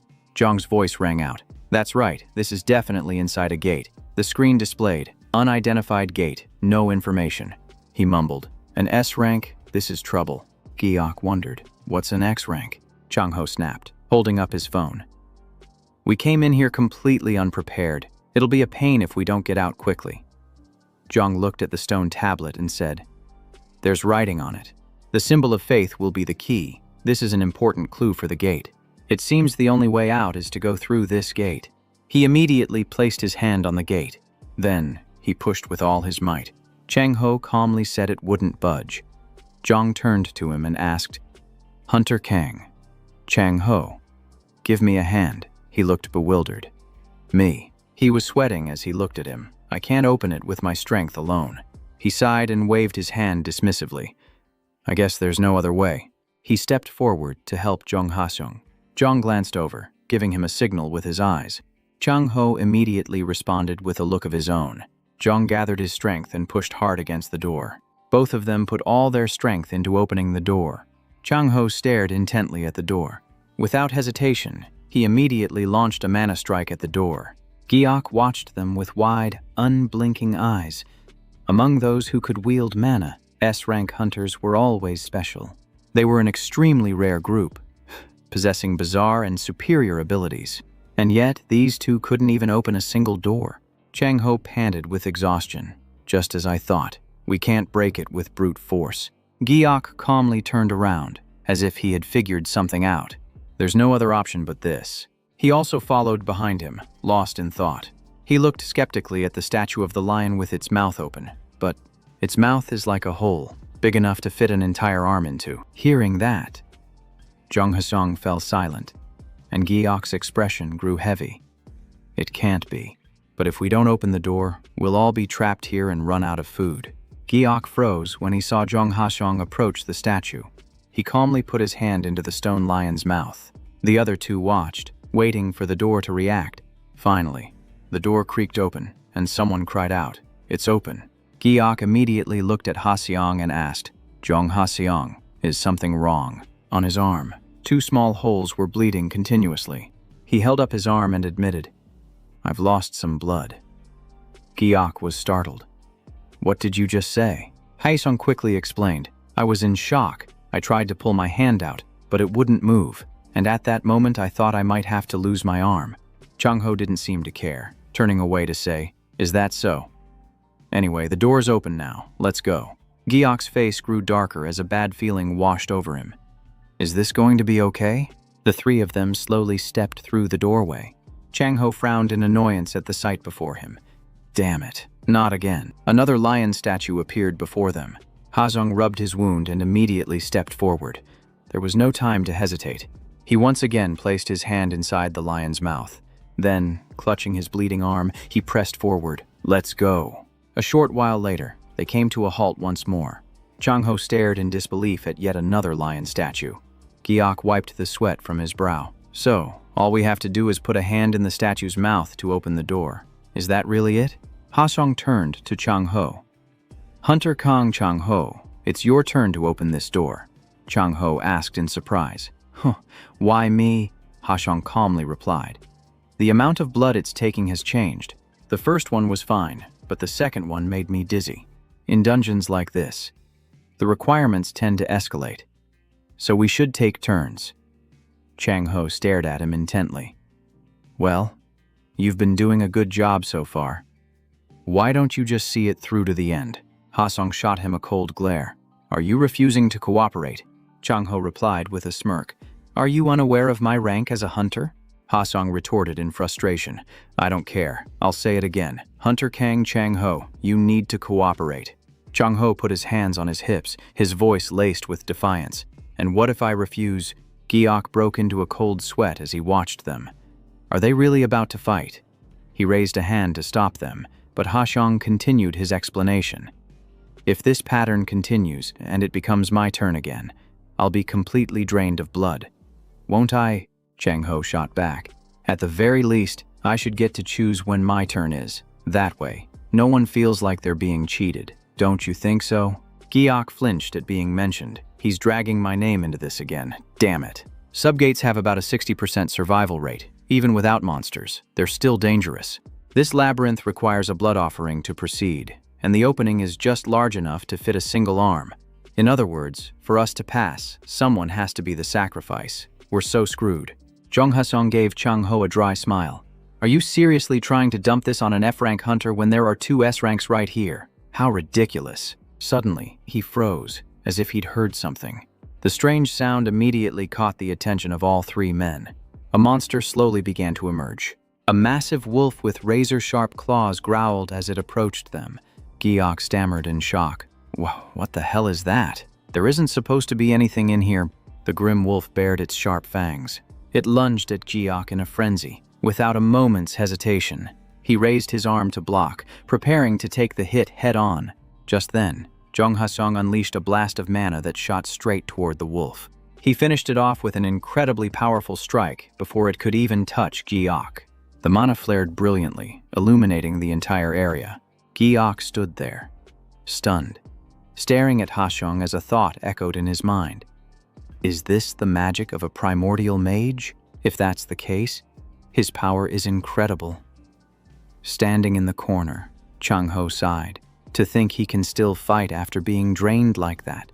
Suddenly, Giok was startled, his gaze snapping to the area behind Chang-ho. Another wolf was charging straight for him. Giok panicked, his eyes widening in terror. He screamed as he saw it pounce. "Kang Chang-ho, look out behind you." He whipped his head around in an instant.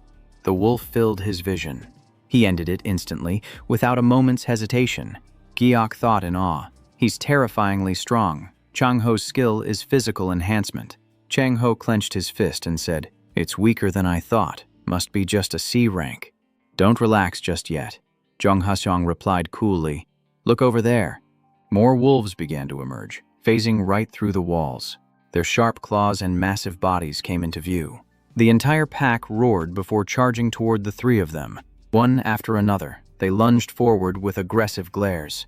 They advanced without hesitation, their steady steps filled with murderous intent. The three of them were completely surrounded, with no escape route. The pack of wolves watched their every move intently. Jung Ha-seong glanced at the pack. "They're not high-level monsters, but their numbers are a pain. Kang Chang-ho, cover my back." Chang-ho scoffed, "Just worry about yourself." The pack of monsters charged straight at them. Jung Ha-seong settled into a fighting stance.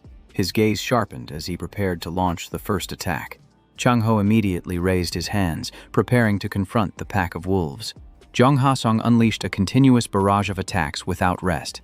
The wolves grew more ferocious, as if they had completely lost control.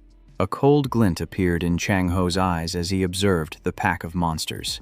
He immediately launched a powerful mana strike in retaliation. The blow wiped out a large number of the monsters. Seeing their comrades fall, the wolves howled and charged in with even greater fury. Jung Ha-seong remained calm in the face of it all, completely unfazed. He unleashed another series of mana attacks, taking down many more of them. Giok was still stunned by the fierce battle.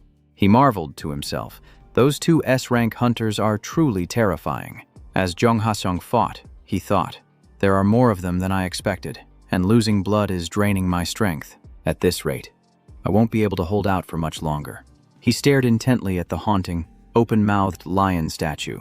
Suddenly, he paused, as if he had just realized something. He muttered, "I see," as a monster lunged at him from behind. Jong powerfully pivoted on his foot to build momentum. Then he unleashed an incredibly powerful mana blast that obliterated the wolf. After the attack, the look in his eyes changed. "So that's how it is." Giok broke out in a cold sweat. "These two are absolute monsters. Are S-rank hunters really this strong? They kill monsters in the blink of an eye. Even with magic, conquering Earth won't be easy." "Kim Kiryo, look over there." The eyes of the lion statue are glowing. This must be the gate. It seems that offering blood for long enough activates a new wave of monsters. Another large wolf emerged from the wall. Giok recoiled in horror when he saw it. Jung was still lost in thought, but Giok's shout rang in his ear. Jung Ha-seong, startled back to his senses, he immediately looked behind him. Then he instantly fired a mana blast at the monster. His sword struck its throat, a perfect hit. He watched it collapse and said, "So it begins now." Chang-ho also chimed in. "There's a time limit." Another wave of wolves suddenly descended upon them like a storm. Giok was completely frozen in the face of that onslaught. Jong shouted out a warning, "Kim Kiryo." Chang-ho kept his gaze fixed on the lion statue in the distance. He charged forward at incredible speed, without a moment's hesitation. Meanwhile, Jong swiftly took care of 7 more monsters. Chang-ho, on the other hand, gritted his teeth and shoved his hand into the lion statue's mouth. The moment he put his hand in, the lion statue's eyes immediately began to glow a fiery red. Chang-ho's eyes were glued to the stone statue, staring at it intently. Suddenly, the monsters surrounding them vanished in an instant. The gate before the three of them slowly began to open. Giok was stunned by how quickly he'd cooperated. Chang-ho turned around and asked who was next. Jung Ha-seong replied, "Let's switch." No one was sure if a single person could carry them all. Giok watched him, thinking, so this is why they call him the nation's hero. Realizing he was just a low level, he had removed himself from the danger zone to stay safe from the monsters. As a result, the team could advance without him shedding a single drop of blood. Still, he couldn't help but feel a little guilty. The three of them continued to push deeper into the dark tunnel. Jung Ha-seong trudged along wearily, his breathing growing heavy as sweat poured down his face. Giok asked quickly with concern. Jong Hasong, are you okay? He replied weakly. I'm fine. These gates are just minor ones. We must be close to the exit. But Giok looked closer and saw his face had turned pale. When it was Kang Chang-ho's turn to open the gate, he called out, Jong Hasong. Let's stop for a moment. Jong Hasong paused and asked, What is it? Kang Chang-ho sounded doubtful. No one's sure the exit is behind this gate, and everyone's on edge. We might have missed a clue. Let's go back and check the previous rooms again. Hearing this, Jong Hasong became annoyed. You're just stalling, aren't you? You just cleared an X-rank gate. The procedure has to follow the exact conditions. You know that. Or are you waiting for a monster to attack so you can ambush me? Just like what happened with Choi Jin, I'm not dragging this out. Open the gate. Chang-ho chuckled reassuringly. All right, I'll open it. Don't be so tense. I never said I wouldn't support the strategy. Besides, you've got it all wrong. What happened to Choi Jin was a genuine accident. I'm not some psycho who attacks his teammates for no reason. I have a criminal record, so I understand why you're suspicious of me. But Jong Ha-sung, you're being paranoid. You're just rushing this decision because you want to get out of here quickly. Right. I'll open it, but you should think carefully. Even if it were your turn, I'd still want to go back and check first. Giok looked at him, realizing his words made more sense than he had expected. It turns out the rumors were just rumors after all. Suddenly, Chang-ho cried out in pain and was forced to pull his hand from the statue. Jong Ha-seong asked, Are you okay?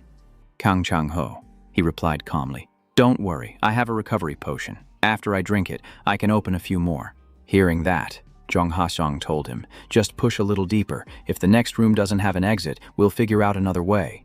Giok watched Chang-ho take out a glass vial, thinking, I might have to help him out.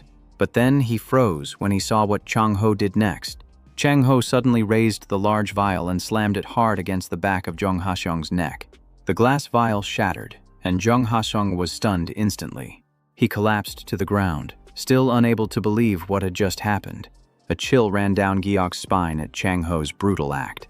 Chang-ho looked down at the collapsed Jong Ha-seong and said in a low voice, So it even works on an S rank. Giok's face went pale as he thought. A recovery potion. It was all a lie. He demanded, Kang Chang-ho, what are you doing? Kang Chang-ho glanced back at him. Giok, have you ever heard of the gate called the Iron Maiden of the North? This dungeon is similar. A hunter must be sacrificed in order to escape. Giok was stunned, realizing he intended to sacrifice Jong Ha-seong. Chang-ho continued, With the dungeon's current difficulty, the survival rate is only 60%, regardless of rank. That number is too low to bet our lives on. I just want to increase our chances. Giok thought quickly. Logically, it made sense. If this place required a life, there had to be a sacrifice. It would be best if it were Kang Chang-ho or Jong Ha-seong, but he had no say in the matter. Perhaps he should just go along with this S-rank hunter's plan. But forcing an F-rank hunter when there were 2 S-ranks here felt wrong. As Chang-ho was about to put Jong Ha-seong's hand into the stone lion's mouth, Giok suddenly spoke up. Wait, I'll open the gate, so put Jong Ha-seong down, Chang-ho sneered. What? You came to your senses? You should have just stayed still while others were falling. I will guarantee that you survive. Giok broke out in a cold sweat, thinking, I have no room to negotiate. How can I save Jong Ha-seong? Meanwhile, Chang-ho calculated that with the stone lion's blood-draining ability, the trial would soon be over. Before long, a gate opened, and a brilliant white light shone directly on them. The 3 of them were stunned, and they walked toward the gate. Right in the middle of the room, they found a statue of a goddess. Chang-ho spoke with suspicion. Is this the exit? Giok's eyes widened. Is it really over? Was it that simple? Chang-ho still couldn't believe it, muttering to himself, It can't be, but the Iron Maiden has appeared. The dungeon is over.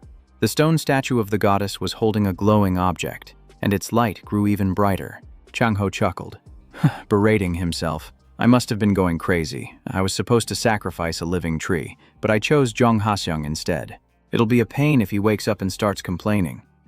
Giok interrupted him. There's a reward inside the fountain. He took the golden bracelet from the goddess statue's hand. He stared intently at the bracelet. It's a magical item. Giok turned to Chang-ho and said, when Jong Haseong wakes up. Maybe you should use this to apologize. Chang Ho cut in. Picking a fight with the strongest hunter isn't something that's easily forgiven. The association will definitely not let this slide. Or perhaps we should just sacrifice him after all. We're still inside the gate anyway. Should I just do it now? Giok was horrified. What? Chang Ho's smile grew more sinister.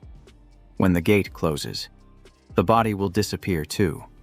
The only problem is the witness. There's no reason for me to hide the fact that I killed Haseong. Startled, Giok asked, "Are you planning to kill me too?" He gave a faint smile. "What are you talking about? Why would I kill you? I just need you to do one small thing for me." His hand quickly landed on Giok's shoulder. Chang Ho looked at him, his eyes filled with cunning. "Can you say that you were the one who took down Jong Haseong?" Around them, the atmosphere was still heavy with destruction. Chang Ho stood on the head of the dragon he had just defeated. The item that dropped was a dragon's eye, a rare item from an A-rank monster. That eye had a strange green hue, with many special abilities. The moment he put it on, its effects activated instantly. His long-distance vision became crystal clear, and his magic grew stronger. The flow of blue mana within everyone's bodies became distinctly visible. Not only that, but it also allowed him to gauge the awakening level of others with his naked eye. He thought to himself, "With this eye, I don't even need to squint." But when he looked at Chang Ho, the man's face seemed troubled. Did I see that wrong? He carefully observed the mana flow around Giok. The magic was strange, and the amount of magical power was not large. But who knew? This could be the very skill that hunters all over the world coveted. He then asked him directly, "What's your name?" Giok answered without hesitation, "Kim Giok." Chang Ho then asked about his rank. He still answered truthfully, "F rank." Chang Ho's dragon's eye darkened, and he muttered, a lie, in his eyes. Giok appeared calm yet incomprehensible. "An F-ranker dares to look me straight in the eye. To ordinary people, or low-rankers, a high-rank hunter looks no different from a giant monster." It had been a long time since Kang Chang-ho had been in a convenience store, and Kim Giok, the F-rank hunter, was no ordinary person. Out of curiosity, he had tried to provoke Kim Giok before. First, by ramming into his car, despite knowing it could easily cause an accident. Then, by making a lucrative offer of hundreds of millions to test his reaction. But after all that, Chang Ho only learned one thing: Giok remained indifferent to everything. He was so different from what Chang Ho had imagined, daring to ignore even an S-rank hunter, and that very fact made him interesting. So his recent attitude certainly didn't bother him. Now, he made a proposal. "Just say that you were the one who took down Jong Haseong." Chang Ho pressed on. Even if Jong Haseong remembered what happened, it would be hard for him to argue. The word of a raider is always given priority.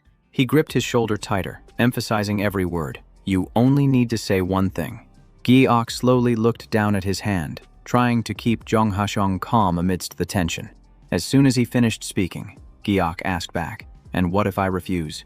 Chang Ho just smiled. "Well then, I can't go down alone, can I?" His eyes flashed as the dragon's eye activated. "Actually, I can handle Jong Haseong myself." Giok stood silently with a cold expression. So he asked, "Kim Giok, what is the ability you're hiding?" He reasoned to himself. If he was really hiding something, he would have reacted by now, but this response surprised him. "Fine then." Giok coldly offered a solution. "I just need to spread the word that I was the one who knocked out Jong Haseong." Chang Ho was stunned. What? It's that simple?" He scrutinized the other man's face and saw no fear, which meant he didn't agree out of fear. Suddenly, his eyes widened as he realized it might be to avoid conflict. Chang Ho immediately shifted his line of thinking, recalling how he'd said he couldn't enter S-rank gates anymore, which meant he must have been able to before. That thought put him on high alert. Kim Giok might be a high-ranking veteran awakened being, and if he was deliberately concealing his abilities, not even he could see through it. He crossed his arms, calm on the outside, but thought to himself, "Do I really need to stoop to an F0 level?" He wanted to probe further, but decided against it, having already thought it through. Then he turned to leave, thinking, "All right, I need to get out of this damn dungeon first." After he left, Gung clenched his fist and cursed under his breath. Damn it. Then, overjoyed, he followed Chang Ho out of there, finally free at last, and so they returned to the surface.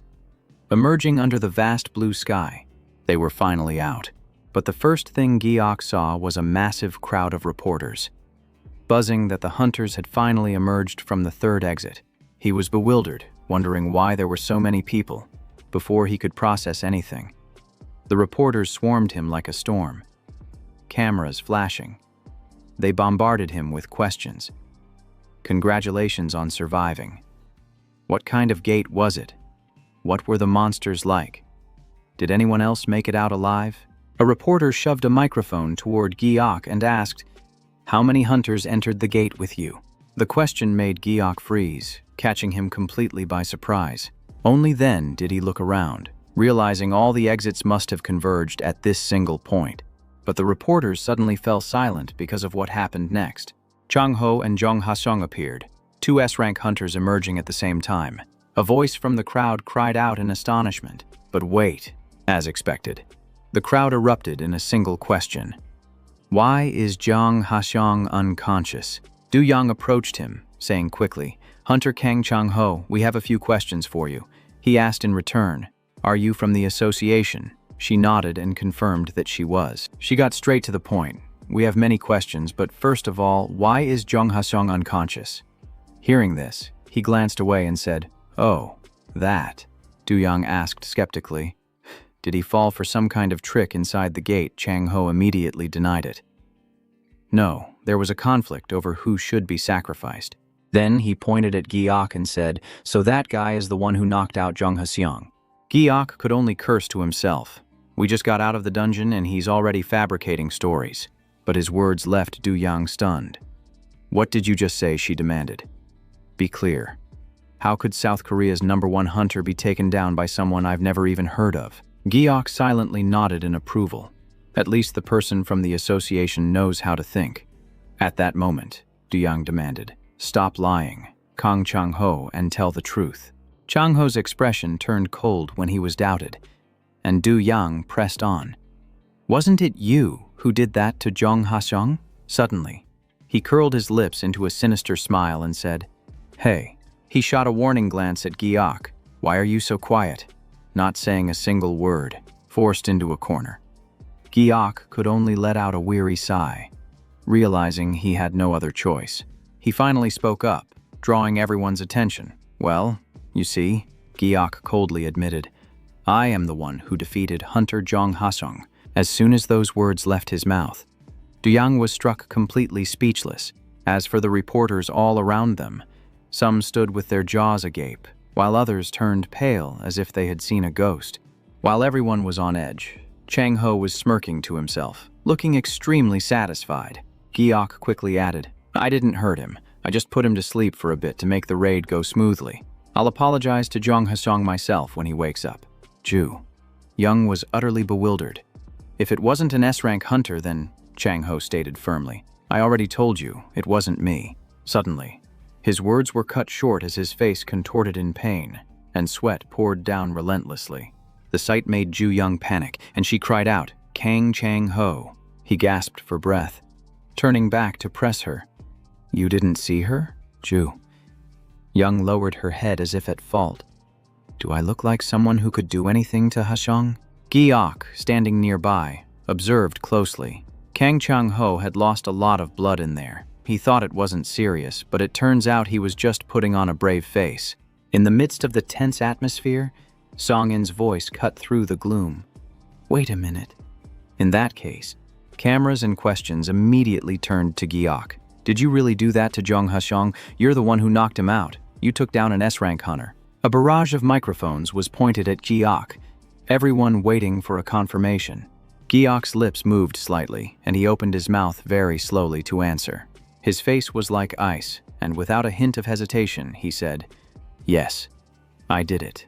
A few days later, someone was crumpling a newspaper article about the incident in their hands. Jong Ha-sung had woken up, but he was in a terrible state of mind after hearing the news. Yoon-sung called out, "Hey, I read the article this morning before it was taken down.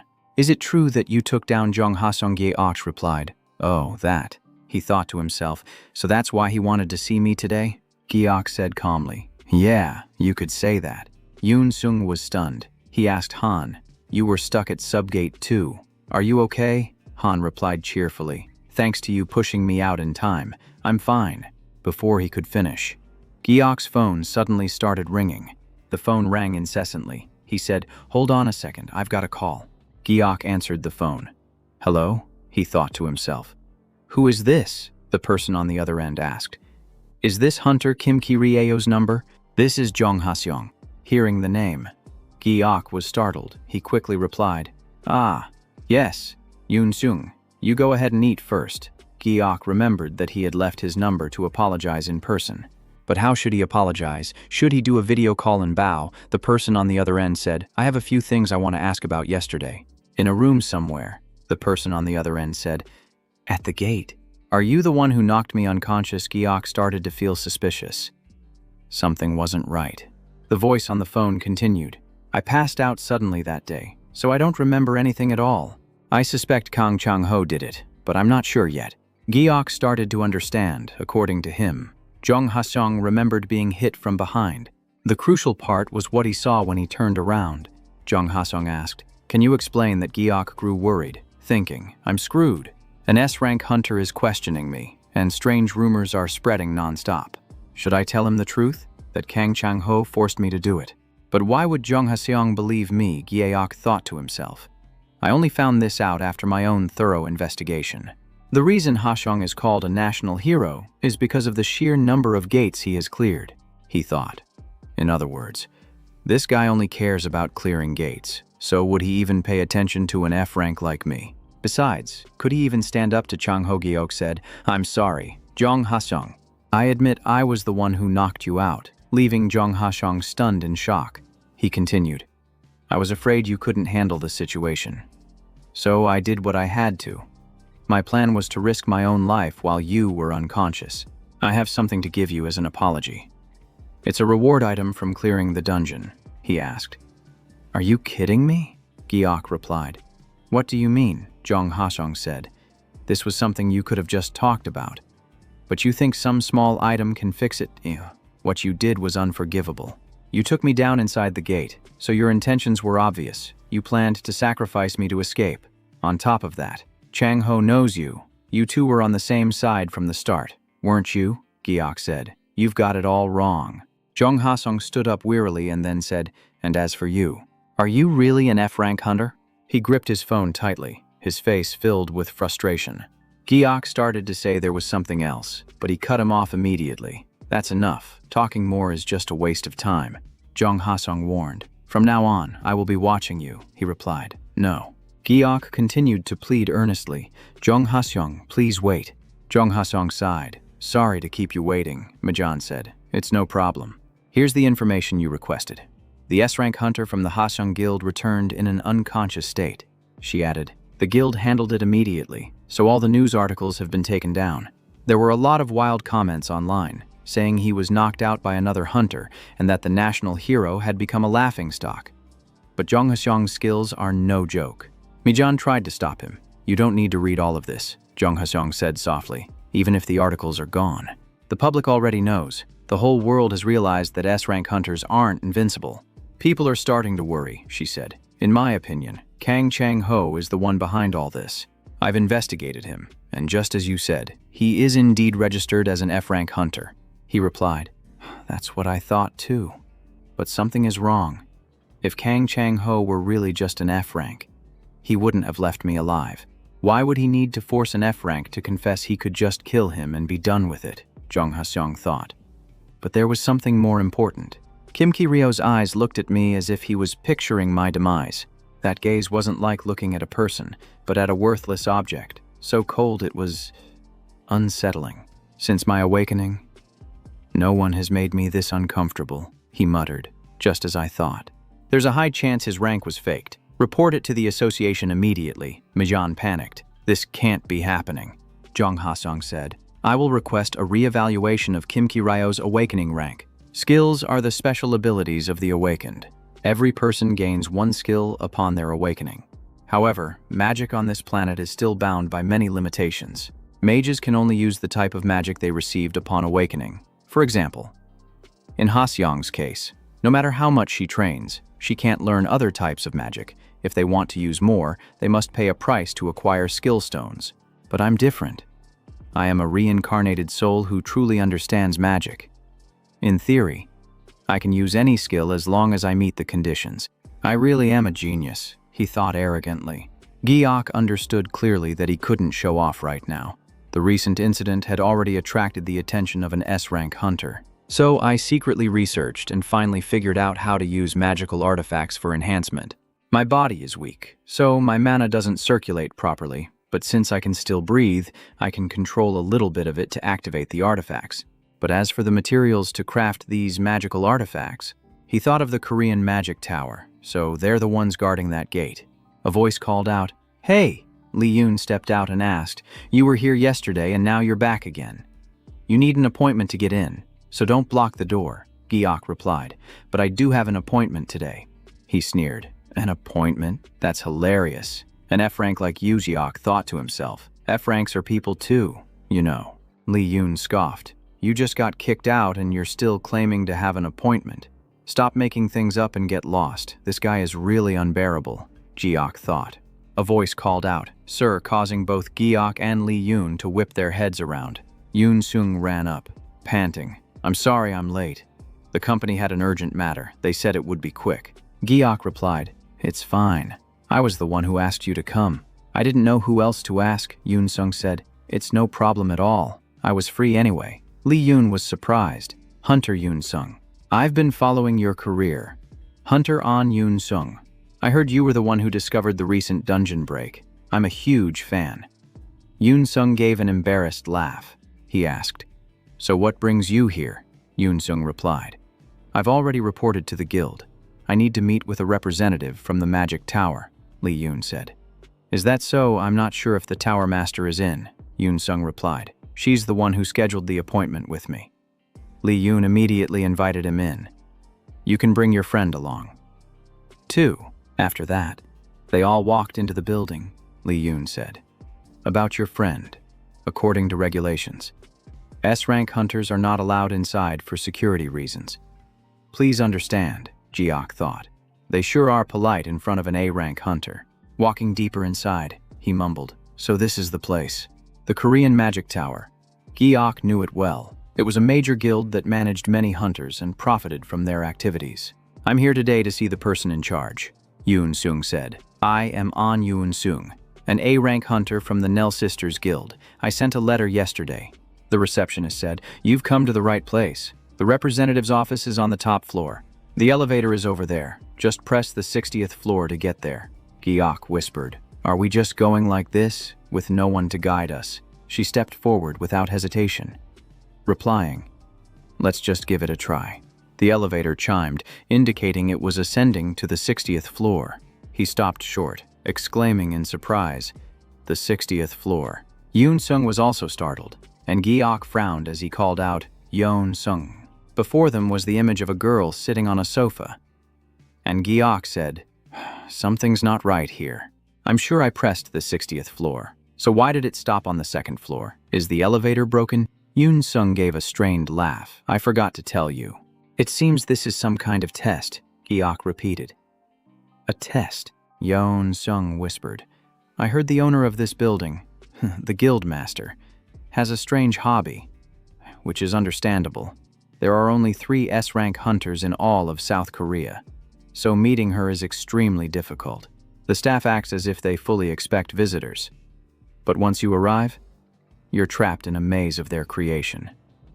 Giok looked around the building and asked, "Is this a maze?" "That's right. The entire building is a maze. To meet the guildmaster, you have to find your own way up." Giok considered. "So it's one of those, only those who can overcome this challenge may meet me situations. Huh. Should we just take the stairs?" He reached out and touched the doorknob, preparing to open the door. The door swung open, and a dim light spilling out made them both freeze. The scene before them was stunning. They had gone from the 2nd floor straight to a view of the underground parking garage. I heard that opening a door will take you to a random place," leaving you wandering with no way out. He calmly glanced around and said, "Let's go back to the second floor," to which Yoon-sung replied softly, "Okay." They returned to the staircase with heavy steps, and Gi-ok asked in a steady voice, "Has anyone ever cleared it?" Yoon-sung shook her head. "I don't know. There's been no news about it, so I guess no one has." Gi-ok was skeptical. "How can that be? You mean no one can solve it? Don't the employees here know the way?" he asked. "Do you have any clues?" Yoon-sung said. "Only a few executives know the way. How are we supposed to solve this complicated maze by ourselves? Are they expecting us to waste expensive items on this?" Gi-ok narrowed his eyes. "Probably. It's true that we're the ones requesting a meeting. But setting up all these obstacles, you have to admit, this person has a peculiar hobby. In any case, you have to admit this maze is well designed." Suddenly a flash of blue light tore through the darkness. "It's so impressive it makes me want to meet the mage who created it," he thought. "This maze was created with magic. It feels like it was made by someone with the same background as me." Yoon-sung followed anxiously. "What do we do now? Should we split up to find the way? We'll waste too much time otherwise." Gi-ok stepped forward, turning to say, "Don't worry, Yoon-sung." He placed his hand on the elevator, thinking for a long time. "Even though I'm basically useless now, there's still one thing I can do." He closed his eyes, his hand touching the elevator, while Yoon-sung watched in confusion. Gi-ok muttered, "They can't even solve such a simple magic code." He opened his eyes, feeling the magical energy around him, and said, "I found it. That's the way to the top floor." Yoon-sung's eyes widened in astonishment as she asked, "Really? How did you do that?" Gi-ok asked back, "Hey Yoon-sung, let me ask you something. If the inside of an elevator was empty, would you still change floors?" Yoon-sung looked bewildered. "The inside of the elevator is empty," he continued to ask. "An elevator has a vertical shaft. Right, so it can only move up and down. Correct?" Yoon-sung nodded. "Ah, yes, that's right." Gi-ok spoke up. "All right, wait a moment." This made Yoon-sung freeze in place with a bewildered look on his face. He touched the elevator button and said, "First, you press the open door button. Next, you step inside and select a higher floor. Then, just before the doors close, you quickly step back out." Gi-ok stood before the doors and ordered, "Yoon-sung, step back." Although he didn't understand, Yoon-sung did as he was told, muttering, "Huh." Gi-ok took a step back with his left foot, gathering his momentum and creating a loud thud.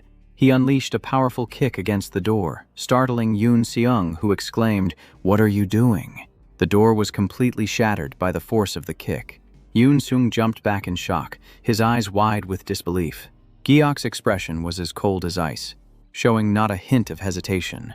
After he smashed through, a large empty space was revealed on the other side. Yoon-sung cried out in alarm. "Why would you do that?" Gi-ok replied curtly. "Let's go, Yoon-sung," which seemed to calm him down. Yoon-sung stammered. "Go where." Gi-ok looked into the empty space and answered, "This floor connects directly to the one above through a hidden portal." Without another moment of hesitation, Gi-ok leaped down into the void. As he fell, his voice echoed through the open air. "Jump down."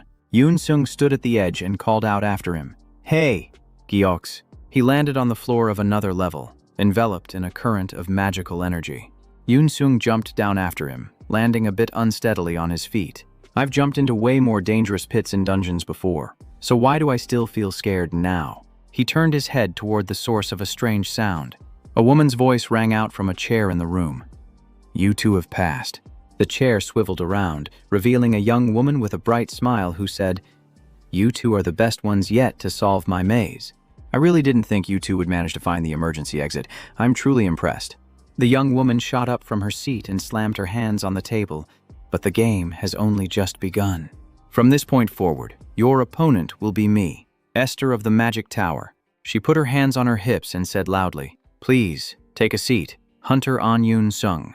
Hearing his name, Yoon-sung trembled slightly, while Gi-ok followed with an icy demeanor. Esther looked at Gi-ok and asked, "Yoon-sung, could you introduce your friend? This man's analytical skills are quite impressive. With your skill set, There's no way you could have solved the maze I created. I set the difficulty incredibly high, yet he still managed to solve it with ease. Giok thought to himself. So she's the one who created the maze. She's just as eccentric as the rumors say.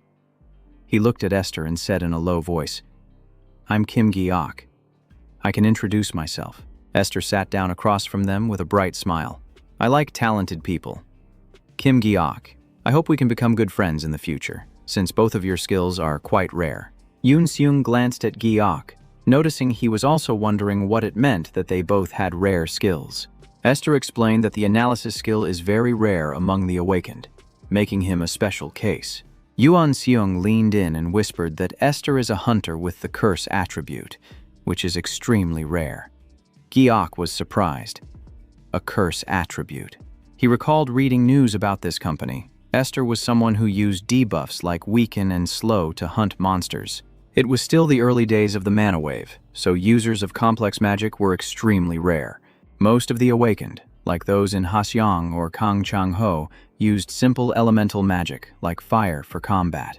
Those who could use magic shields or healing, like Ha and Yoon Seung, were even rarer, and those with skills like analysis, curses, or mind control were probably exceptionally rare. "I apologize for not recognizing you sooner. That information caught me by surprise." Esther laughed and said, "You must have been too busy to watch the news. I'm on TV all the time.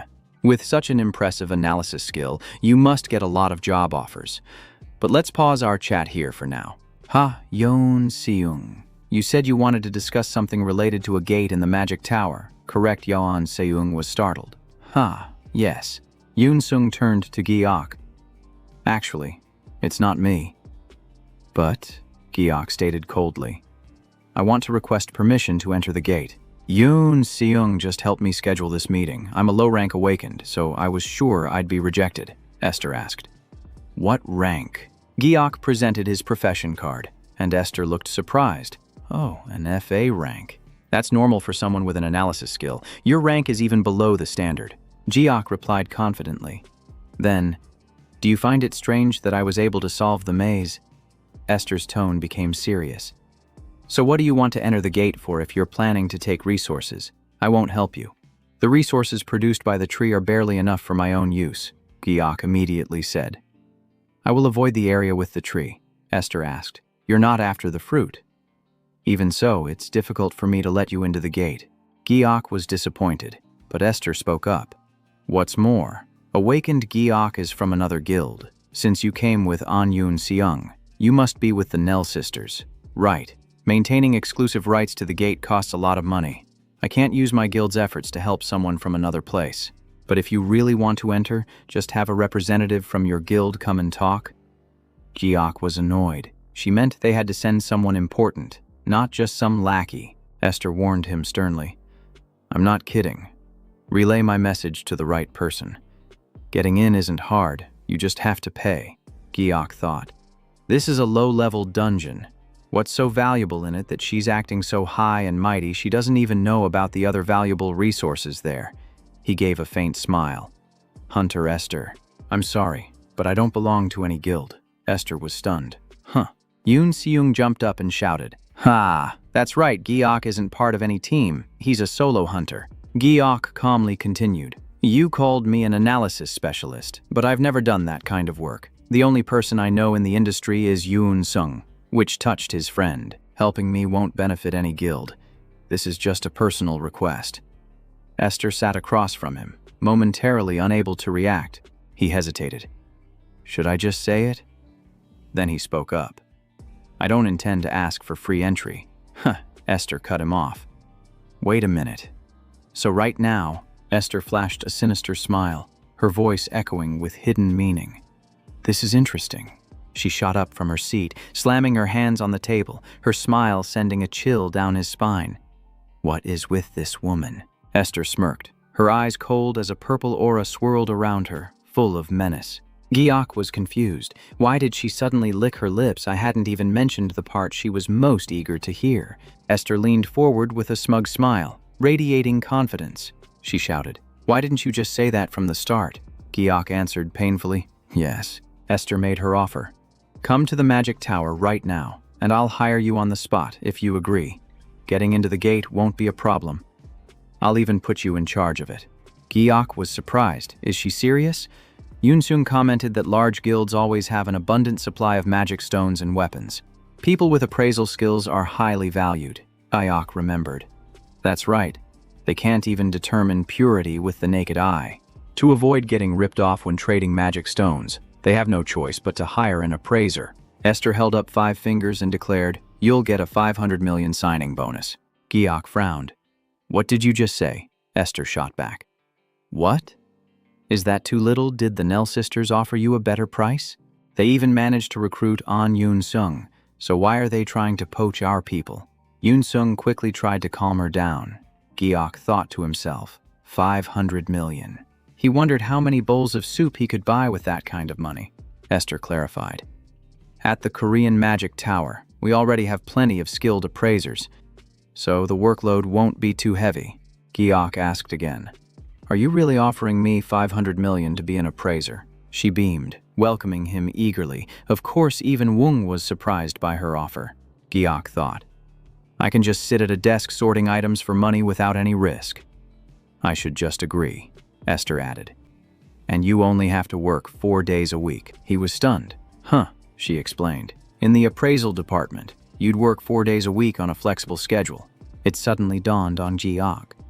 He thought for a moment. Wait a minute. Work. A small hand reached out and flipped a switch. Wung thought, I regressed so I could retire, so why am I about to sign another work contract? Over time, early morning meetings with the boss and complaining customers all came to mind. Both he and Goom felt trapped, wanting nothing more than to just walk away. I can't go back to that kind of work life again. Esther presented the contract and asked, "How about a little more motivation?" Yoon-sung was shocked. That much Esther smiled. "If you change your mind." "Our offer still stands," Giok said grimly. "I'm sorry. I'll just pretend I never heard your offer." Esther was stunned. "What? Then how much do you want?" Giok replied. "It's not about the money. More accurately, I have no intention of joining any guild at all." She looked disappointed for a moment. Clearly regretting her failure to recruit him, Esther's voice softened. "If that's the case, then so be it. But are you sure? Because if I decline, you'll have to pay the entrance fee yourself." Unsure if he could afford it, Giok said seriously, "I'd like to propose a trade. I know of an interesting material. When mixed with concrete or metal, it significantly increases its structural integrity. Even when attacked by monsters, a building made with it will remain standing because it absorbs mana." Giok spoke as he walked slowly across the floor. He continued, "Maintaining the barrier around the tower must be incredibly expensive." "Right. This information should be more than enough to cover my entrance fee," Esther replied. "That sounds appealing?" "Of course. That's only if such a thing truly exists," Giok said. "Feel free to verify it. I'm the only one who knows its location. And I'll share it with you," he thought to himself. "It's that material from last time. The material I used to take down the firefall. Can it really absorb mana? Using this information now is a bit risky, since someone else might discover it soon, or I could have sold it for a high price before it was exposed." Esther was curious. "Is that material really so effective? You'd reveal such important information just for entry. You're not going to use it to bargain somewhere else," Giok thought. She was so arrogant a moment ago. So why is she acting so dismissive now? He said, "I promise I won't tell anyone else," Esther asked. "Then wouldn't you be at a disadvantage?" Giok replied. "That's true, but I don't need any additional benefits from it. Just consider it a favor between people who share a rare attribute." As afternoon fell, the golden sunlight streamed through the tower's glass windows. Rays of light filtered through the glass and into the office as a voice called out. "Miss Esther," the voice asked softly, "is something wrong?" Esther gave a small, pensive smile, looking somewhat hesitant. "It's not exactly bad. I was just teasing that client a little."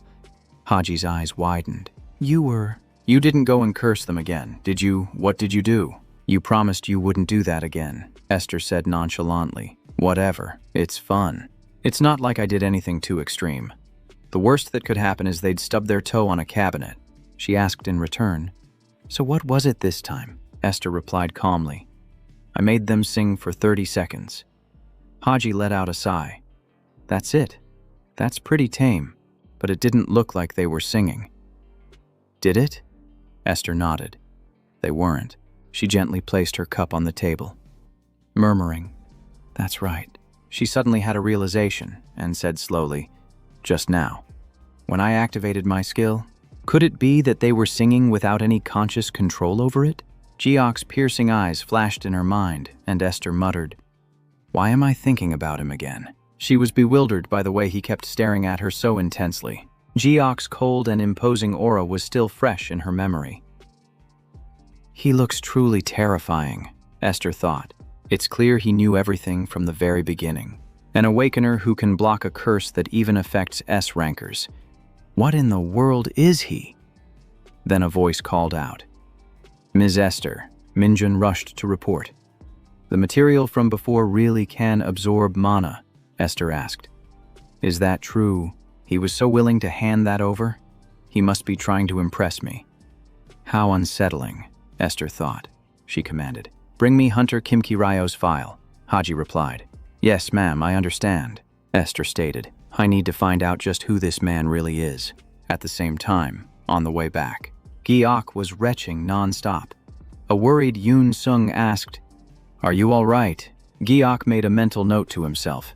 "Remember that coffee. Never drink it again." He grumbled, "I thought it was only for special guests, so I forced myself to drink it." Then he noticed the strange taste and thought, "What is this stuff?" It smelled exactly like Anferi glue. Ms. Tone said this was only for esteemed guests. So how could she force me to drink that? An image of Esther flashed in his mind. Geok recalled, "I even looked her right in the eye." Esther had asked, "Is the coffee not to your liking?" Geok had forced himself to say, "No, it's delicious," while thinking, "If I spit this out, I'll look like a total weirdo." Let's confirm this again. I am currently controlling Kimki Ryo's body using the magic of an extraterrestrial life form. Unless someone is stronger than me, no one can control this body with drugs or hypnosis. Even a charm from an E-rank hunter would be useless against it. That was way too close, Geok thought. Yoon Seong asked, "Geok, about that thing you gave to Esther. You said you were the only one who knew about it. I've never heard of any kind of sand that can extinguish falling fire or reinforce structures like that." Geok shrugged. "I only recently discovered it myself." Yoon Seung was puzzled. Why would you give something so valuable to a pregnant woman instead of reporting it to the Hunter Association? "Oh, by the way, do you have something against the Hunter Association?" Geok replied. "I don't feel anything one way or the other." Yoon Seung pressed. "Really?" Geok said seriously. "I just wanted to make a good impression on Esther." Yoon Seung's eyes went wide as he yelled. "What?" Geok, startled, stammered. Yoon Seung blurted out a guess. "Is Esther your ideal type or something?" Geok immediately denied it. "No, I don't have any feelings for her." Yoon Seung hesitated. "Oh, I see." But Geok was still confused, thinking to himself, "Then what? What do you want to get from that gate?" The next day, the early morning sun shone down as a light breeze drifted through the city. Geok woke up, his body exhausted and aching all over. Let's see. Have those things dried yet? Yesterday, Geok and Yoon Seung had entered the gate according to their agreement with Esther. They were attacked by a horde of monsters. He fought fiercely. Beside him was Yoon Seung, an A-rank hunter. The hunt went smoothly. Geok easily obtained the crucial material needed to create the mana amplifier. Holding the wings of the fairy-like beast, Geok felt a sense of relief. He never thought he'd be able to get them, and it was all thanks to Yoon Seung. Good, everything is progressing. Now that the most difficult material is secured, the rest will be much easier. He was one step closer to reclaiming his power. Once he could use magic again. The era of Homo sapiens would come to an end. He opened the refrigerator, about to get something to eat, when the doorbell suddenly rang. He called out, "Who is it?" It must be friends or relatives of Kimki Ryo. A voice called from outside, "Come on out." Geok reluctantly opened the door, thinking it would be a hassle if it was one of his acquaintances. A woman spoke up, "Hello. Mr. Kimki Ryo, I'm from the Hunter Association." "May I have a moment of your time?" Geok thought wearily. "Great, and I haven't even eaten yet," he asked. "What's this about?" Woo Jae-on replied. "Please step outside for a moment. I apologize for arriving unannounced, but we are authorized to do so according to regulations. She glanced into the house and continued. All right, let me explain the reason for this visit. We've received a report suspecting you of fraudulent awakening registration. Our investigation has revealed signs of deception. Giok was stunned. What did you just say? Wu Jian clarified. We need to reevaluate your abilities, so we must ask you to come to the association immediately, Giok asked. Right now, she replied. Yes. She gestured toward the two large guards standing behind her, as if giving a warning. The unspoken message was clear. Unless you want to be forcibly escorted. Giok glanced at them and felt a sense of unease. Looks like I won't be eating today. The car carrying him sped down the road. To understand why this stern woman came looking for Kim Kirayo, we have to go back a few weeks. The reason she appeared before Kim Kirayo began from that moment. She looked at him with eyes full of suspicion. Ujun looked at the present-day Giok, recalling what had happened. Back then, he had coldly stated, "My rank is F." She had exclaimed in shock, "You're an F rank, so how did you take down that monster?" He replied curtly, "It was just luck. That bird just slammed itself into a wall and died." An answer like that wasn't what you'd expect from an F-rank hunter, and it made Wu Jian start to suspect him. Her suspicions grew stronger when she reviewed Giok's file, thinking to herself, is he really just F-rank? Only one gate entry. Was that his entire career? How could a person who had only entered an F-rank gate manage to defeat a C-rank monster by himself in broad daylight? If someone was faking their rank, it would be extremely dangerous. Who knew what they might do among weaker hunters? But Wu Jian didn't have the authority to investigate, so she could only submit a report expressing her suspicions about Kim Ki-ryo. Normally, the matter would have ended there. But a few days later, Wu Jian read a news report and was shocked. What the hell is this? She stared at the news about Ha-seong and muttered, "This is insane." Everything was turned upside down when the sole survivor also submitted a report about Kim Ki-ryo. Wu Jian thought seriously, I'm a civil servant, but if Jung Ha-seong is also suspicious, then I can't just ignore this. Kim Ki-ryo is definitely hiding his true rank. Like I thought he would run or resist, but who would have guessed he'd be so cooperative? She recalled seeing Giok's house, which was unexpectedly small and dilapidated. Even D-rank hunters didn't live so simply. Was he hiding his assets? Ujan's train of thought was cut off by a voice. Excuse me. How much does the reevaluation cost? I didn't bring any money, she replied. The test is about 480,000 won, but since this is part of an investigation, it will be free of charge. However, that's only if your rank remains the same. If fraud is discovered, you will be penalized and have to pay the fee. A chill ran down Giok's spine.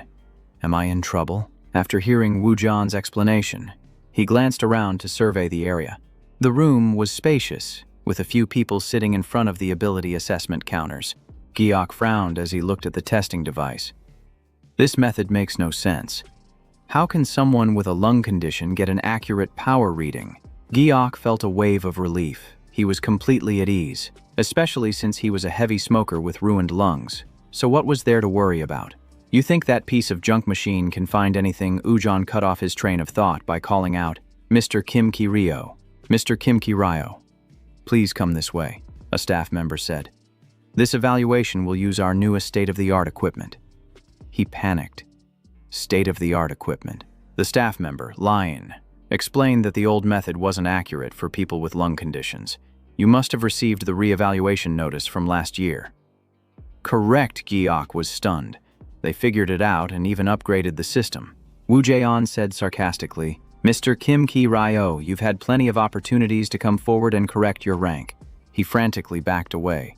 Wait, there's been a misunderstanding. Two guards rushed forward and grabbed Giok's arms. She said coldly, then let's begin.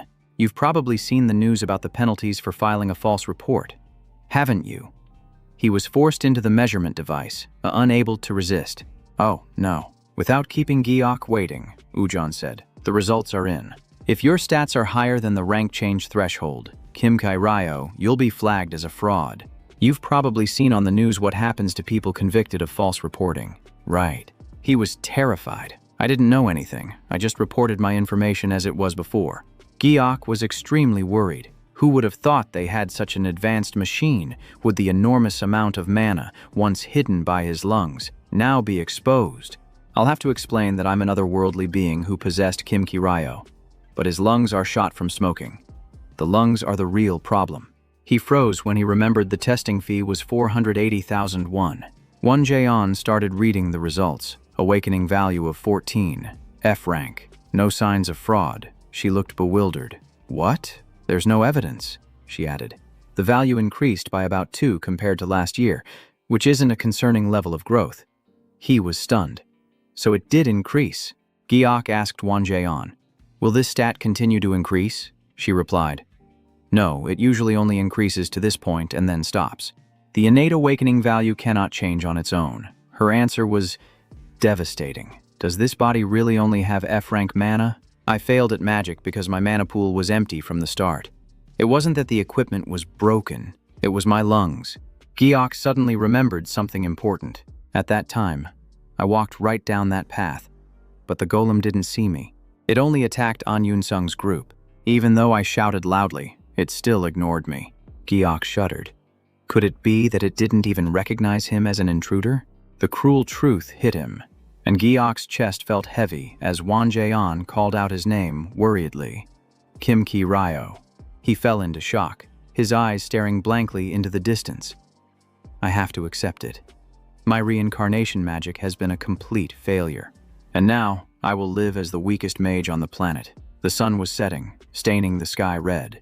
Giok walked home, lost in thought. Well, even a grand mage can fail. I'm lucky I realized it early, in any case. All suspicions have been cleared. All this time. Won Jae-on had been walking silently beside him. She asked with concern, "Are you sure you don't need to go to the hospital? Sometimes the test can cause side effects for low-level individuals." Giok quickly reassured her, "Thank you for your concern. I'm really fine." Even so, Won Jae-on still felt uneasy. His complexion had looked terrible ever since the test. He was so moved he could have cried. It was hard to believe an Earthling was actually worried about him. He called out, "Hey, Sungwon Jeon," she replied. "Huh," Giok asked. "How did you know I was home today? It's the middle of the week." Won Jae-on smiled. "Oh, that's my awakened skill. I'm a tracker." He looked confused. "A tracker," she explained. "Simply put, I track things. You can look it up on the PC Wiki for more details. I can locate people or targets in real time. It's usually used to track down criminals." Before Won Jae-on could finish, Giok interrupted. "Wait a minute, Sungwon Jeon." He stopped her and pointed to the ground, where something black was lying motionless. Kim Jae-on asked cautiously, What? What is that?" She looked closely and saw the body of a weasel that had been hit by a car. "It's just a weasel, probably an accident."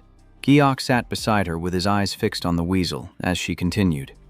"This kind of thing happens all the time around here." He suddenly grabbed it by the ears and lifted it up. Kim Jae-on was stunned. "Hunter Kim Gi-ok," he replied. "What a waste of something so precious." He held the weasel in his arms with a mournful look in his eyes. She thought, "Precious, does he mean it's a pity?" Then reminded him, "That thing's been dead for a while. It's unsanitary to touch it." Giok immediately replied, "If it's dirty, I can just wash it."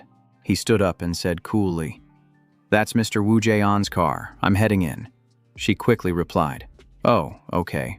Giok pointed the way. "My house is just down this alley." She was taken aback and said, "Oh, be careful then." Watching him hold the weasel, she thought to herself that he must be taking it home to bury it. In Anfauri, the materials for creating golems are divided into 2 main types, one being blackstone and metal, which are called inorganic golems. The other type uses animal carcasses and are called organic golems. In short, Kim Giok had just found an excellent specimen. On his way back, a creature suddenly landed on Giok's shoulder. He thought, "What luck. Biological specimens are scattered everywhere on Earth. Once he finishes the mana enhancement potion, he'll test his magic right here." Kim Jae-on was still standing behind them, and seeing this, she couldn't help but be surprised. Watching Giok's figure disappear, she thought to herself, "He's warmer than I thought." For an Earthling who didn't know the truth, his actions left a strong impression. Late at night, Giok's apartment was submerged in silence. He laid out his experimental tools, grimacing as he exclaimed, "What the why is the compatibility so low? Is it the lungs it hurts so much trying to force the concentration to increase without the proper equipment?" His phone vibrated right at that moment. No matter how weak the mana is, it should at least be enough to activate a spell. He picked up the phone. "Hello?" Already annoyed. Who the hell would call at this hour? It was already 10 o'clock at night. He suddenly remembered that because of an earlier post. He had added the perception skill to his hunter profile. He had asked online what to do after awakening. And someone replied that if you have a hunter rank, you should go to the Hunters Association to get your skills tested. Declaring your skills would be convenient later on, he then thought. So that information is public, even to outsiders, ever since he registered the perception skill. Invitations from scout teams had been flooding in, which was really annoying. Giok sat on his bed and sighed. "I'm too lazy to even reject them. This is so tiring." Another notification popped up. He picked up his phone helplessly. What is it now? After reading it, Giok was stunned. The world's sweetest. He was confused. Meet at the convenience store right now. Giok immediately left his house. It was late at night and the streets were deserted. He grumbled as he walked. This is exhausting.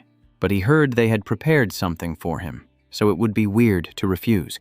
As he was walking, he suddenly saw a sedan parked in front of him. He frowned and walked closer. What's this? Why is this car stopped here?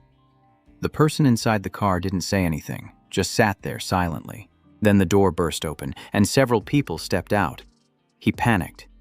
Whoa, what? One of them circled behind Giok and suddenly lunged forward. He wrapped his arms around him, squeezing tight. Then he put him in a headlock, causing Giok to freeze up, his face turning pale. No, you can't. Giok's consciousness began to fade away.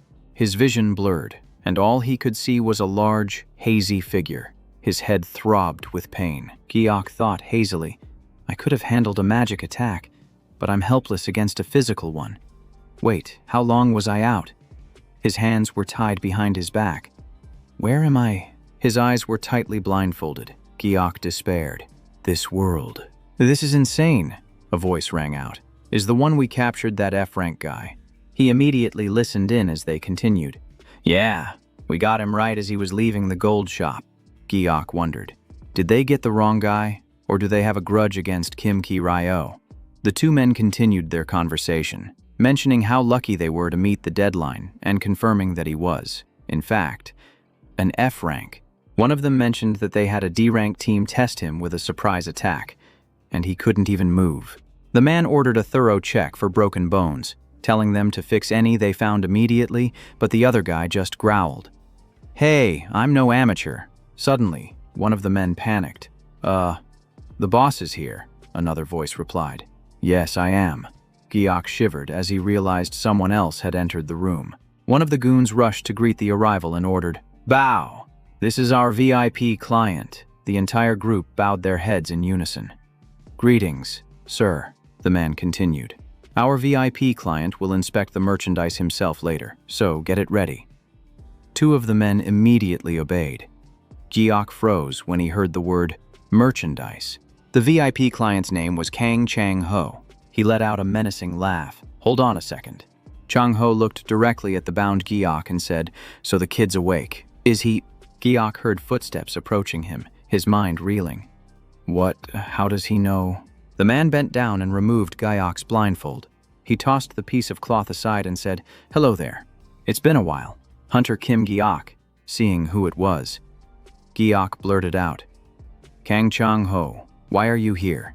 He replied, You were brought here so suddenly. You must have no idea what's going on. Allow me to explain. He explained that recently. There have been rumors about a hunter possessing an incredibly powerful perception skill, one strong enough to navigate the Magic Tower's labyrinth. Ironically, however, that person's awakened level was only F rank. Possessing a high-level skill that doesn't match your rank makes you an easy target for criminals, Giok asked in fear.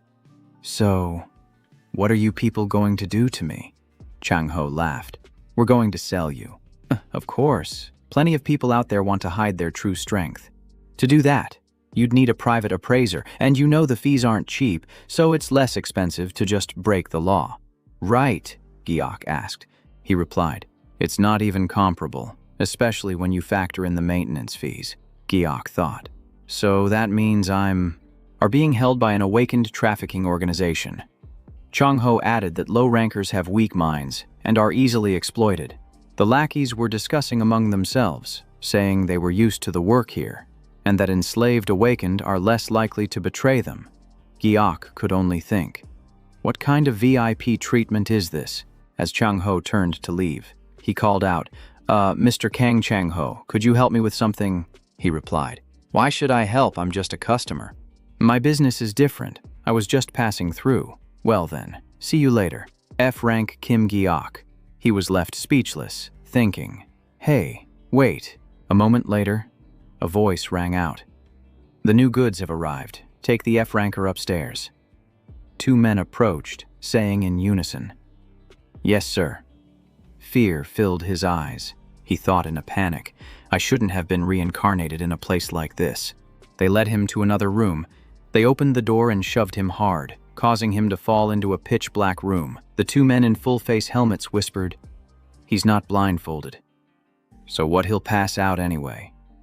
Then they closed the door. He glanced around, silently observing his surroundings.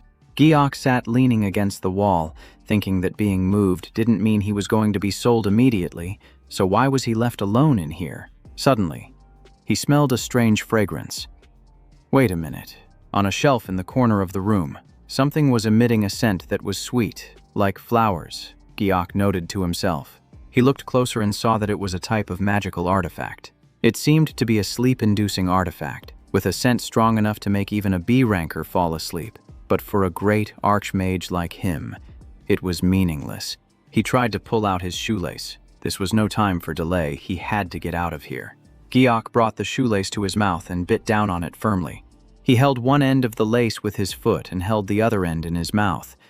Pressing it against his bindings, he thought, please work. He rubbed it quickly to create friction. A spark flashed and a wisp of smoke rose. Giok muttered in his mind, come on. Frictional heat. After trying with all his might, the rope binding his hands finally snapped. He was surprised. Did it work? Giok told himself that even though he could resist brainwashing, being sold off without the ability to use magic was truly dangerous. First, I need to report this. But where's my phone? It's gone. Which makes sense. These guys wouldn't leave a victim with their belongings. So, what do I have left to use for my escape? Giok stood up, and his eyes fell upon the magical artifact that was spreading its fragrance. He reached out and grabbed the chain attached to it. The magical artifact was still emitting a strong, sweet scent in his hand. Giok thought to himself, I guess my only option is to use this. Just then, the two lackeys were distracted and had their guard down. Both of them suddenly turned around, their eyes wide with surprise. The smell from Giok's cell was getting stronger, and the magical item was glowing brightly. They covered their noses and mouths and shouted, What? What is that? Immediately after, Giok threw the magical item straight into one of the men's faces. The other guy roared in anger, You bastard! How could you? The scent was spreading so thickly that even covering their noses couldn't stop it. Finally, one of them collapsed, completely unconscious. Now, only Giok remained standing, still holding the magical item in his hand. He held it up and said, This thing is pretty effective, huh? He accidentally kicked a phone on the ground and thought to himself, I have to act now before I get caught? Right. Giok bent down to pick up the phone. Is this what they dropped? Perfect timing. He dialed 112, telling himself that if he were from Earth, he would have called immediately. He pressed the call button and held the phone to his ear. A voice came from the other end of the line. Yes, this is the police. What's your emergency? He said. I've been robbed. But the police couldn't hear him clearly and asked again. Sir. Hello. Could you speak up, please? He repeated. I said I was just robbed, but the voice on the other end just said, hello. He looked at the phone and thought, what is this? Can't they hear me? Is the phone broken? He switched to texting. My name is Kim Gios, and I am currently being kidnapped. He felt helpless. I'll try texting and see what happens. Hopefully it works. 112 responded. Message received. Dispatch will take some time. For immediate assistance, please call 112 again. He asked back, how long will it take? But he only received the same pre-programmed message as before. His hope vanished. Guyok thought in disappointment. What the heck with an automated response like this? Are they even reading my messages? This isn't good. I need to find a more reliable way. He composed a text message to Yoon Seung asking for help. After sending it, he stood up, put the phone in his pocket, and felt a bit more relieved. The report was done. He picked up the magical item again. Guyok wondered if he should start his escape plan right away. At the same time, 2 large henchmen were patrolling the area. One of them noticed something strange and asked, "Hey, what's that?" The powerful scent of the magical item was spreading towards them, and they looked suspiciously at the hazy mist. Guyok appeared, and one of them exclaimed in shock, "Who is that guy?" Seeing him continuously throwing the magical items at high speed, one of them asked blankly, "Did one of our guys dye their hair?" Guyok tossed the magical device high into the air to gain momentum. Then he threw it straight at the guy in front of him. Caught by surprise, he couldn't dodge in time, and the object smashed right into his face. The other guy panicked and shouted, "Wait a minute.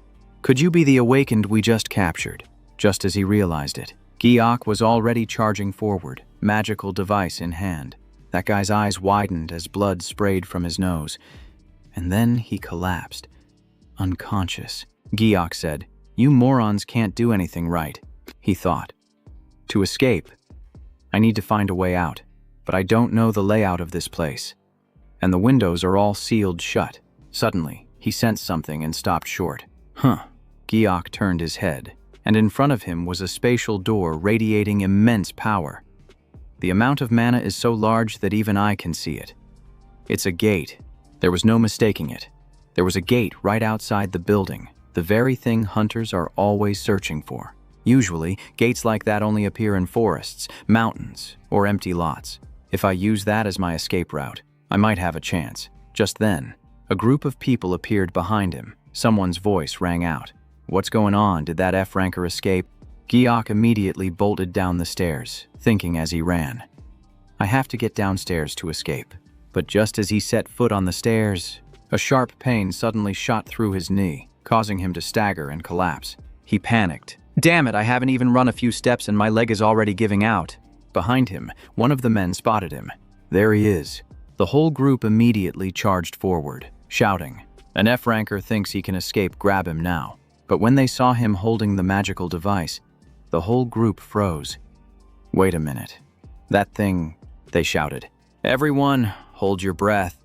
But Guyok's expression turned cold. "It's too late for that now." He tossed the magical device again, and the smell grew even thicker.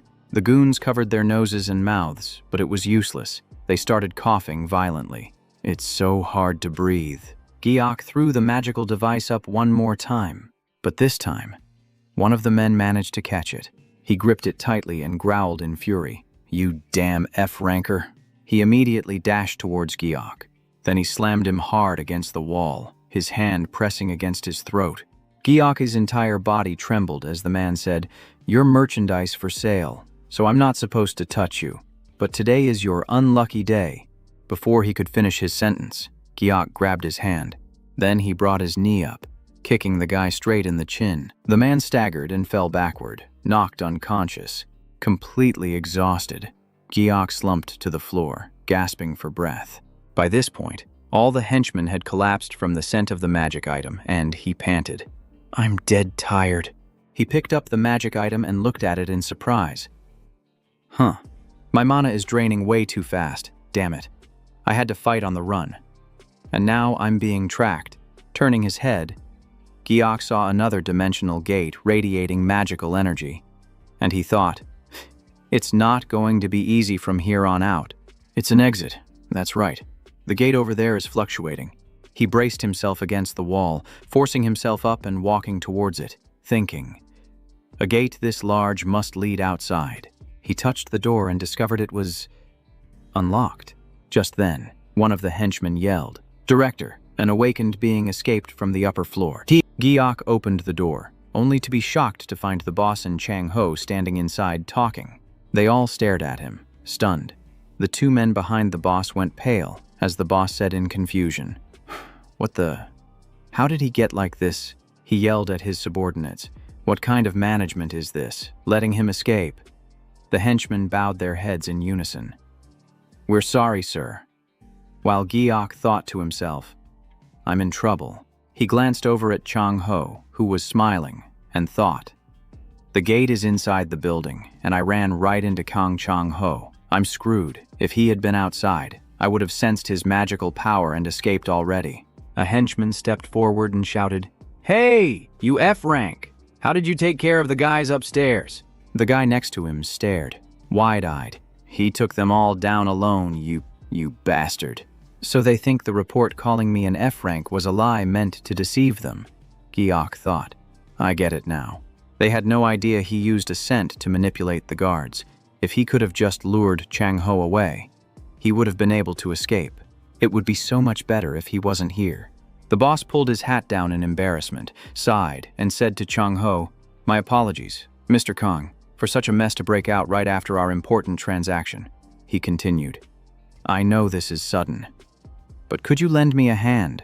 Chang Ho asked. "With what?" the boss replied quickly. "Capture that hunter. The chairman is coming for an evaluation soon. My men could probably catch him, but it would be more certain if an S-rank hunter handled it." Hearing this, Giok thought, how shameless, asking a VIP to do his work for him. Chang Ho listened, then smiled and replied, "Of course, I'll help. We're in the same boat, after all." The boss was overjoyed and praised his quick thinking. Giok was startled and felt helpless. "He actually agreed to that," the boss added. "Now that I think about it, you also needed a sensor device. I'll give you a massive discount." Chang Ho turned and called out, "Did you hear that? Kim Gyosi, I'm getting a great deal thanks to you. He'll be very impressed with me after I capture you." Giok thought despairingly, "There's no escape now. Where are the police?" "Did Yoon Sung even see the news?" Chang Ho leaned in close and whispered, "So, how do you plan on escaping now? There's no exit behind you, and you're completely exhausted. Even if I were to let you go, you wouldn't be able to run." Giok thought to himself, "It's not that I don't want to run. I'm just sick of all this talk." He spoke up, "Hey, Hunter Kang Chang Ho, have you ever once seen me run away?" Hearing this, Chang Ho paused, a flicker of surprise on his face. Giok stared straight at him with cold eyes, and then Chang Ho continued, "Don't tell me you want to..." Hearing those words, a memory flashed through Chang Ho's mind. He had met Giok before, and they had even spoken to each other. Returning to the present, he answered in a cold voice, "Never."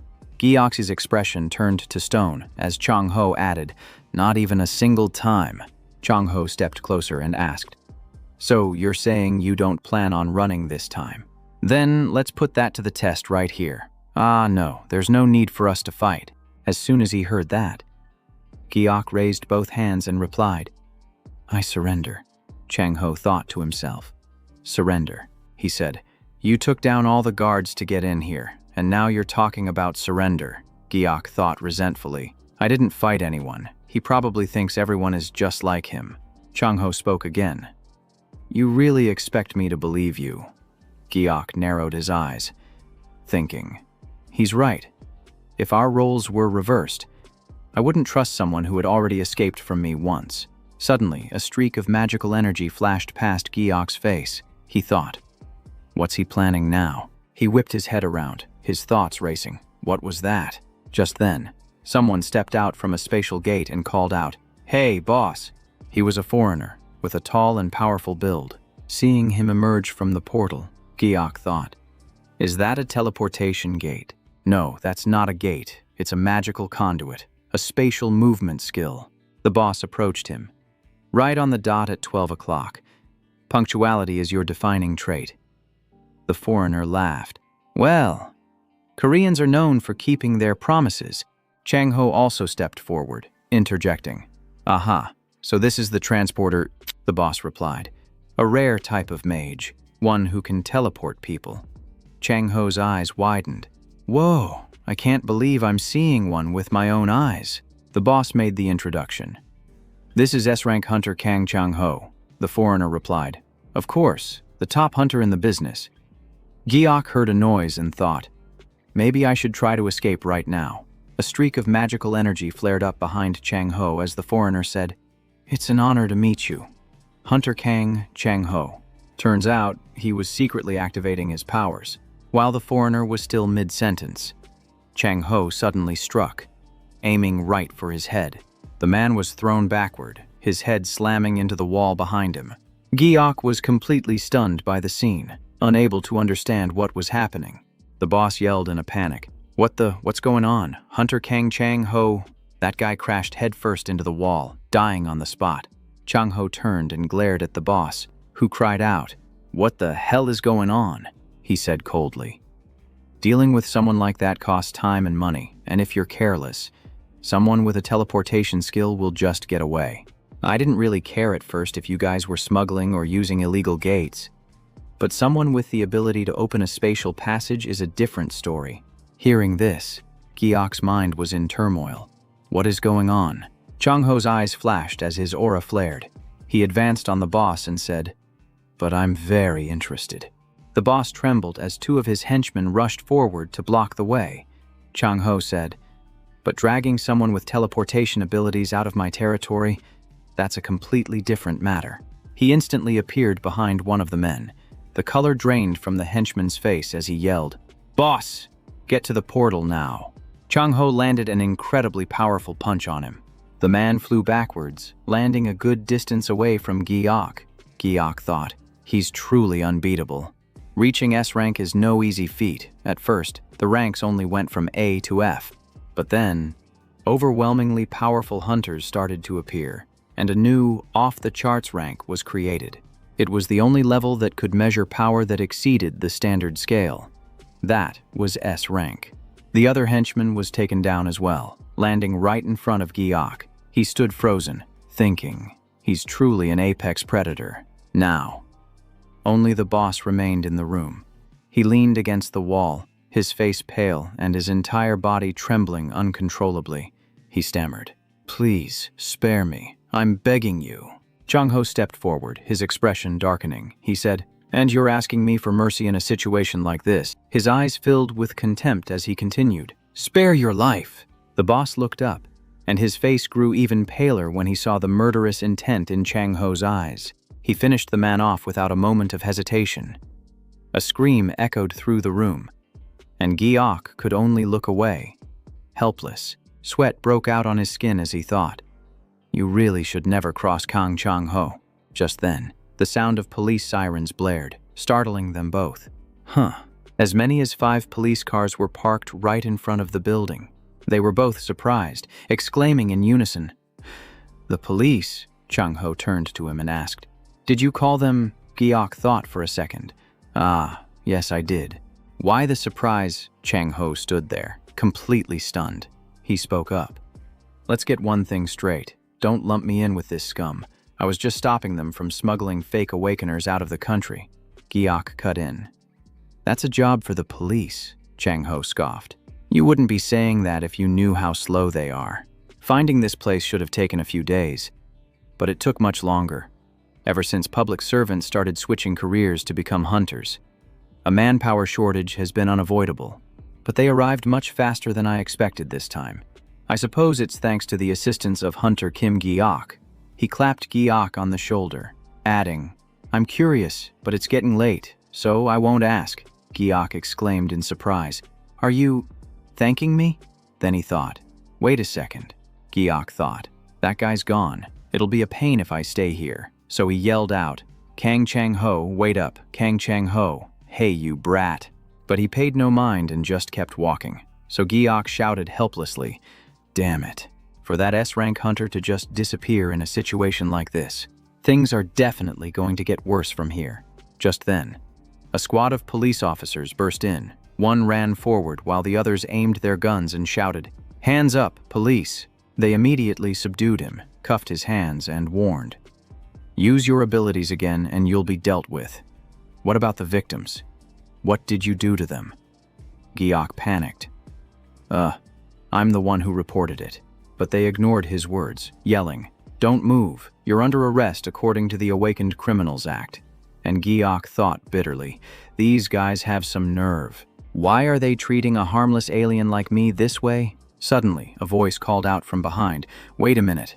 It was Woo Jae-on. She had just run up, panting, and asked, "Are you Mr. Kim Giok? Why are you in handcuffs?" Giok turned around. "I have no idea." And a police officer asked, "Do you know this man?" She replied, "Yes. He's the one who reported the kidnapping of the false awakeners." Hearing that, the officer immediately unlocked the cuffs, saying, "Oh, is that so? My apologies." Giok thought, "I already told you that. Couldn't you just listen to me for a second?" He turned and asked, "But how did you get here so fast?" "Ms. Woo Jae-on." She held up a message on her phone. "I was contacted by Hunter and Yoon Seung. He said he received this message from Kim Giok." And as he looked at the text, he thought, it's a good thing Yoon Seung got it in time. A police officer was checking the identities of the unconscious men. Woo Jae-on continued, "Yoon Seung is dealing with a dungeon break in Siwi. He received the message while on his mission. I used my tracking skill to get here." Another officer called out, "Captain."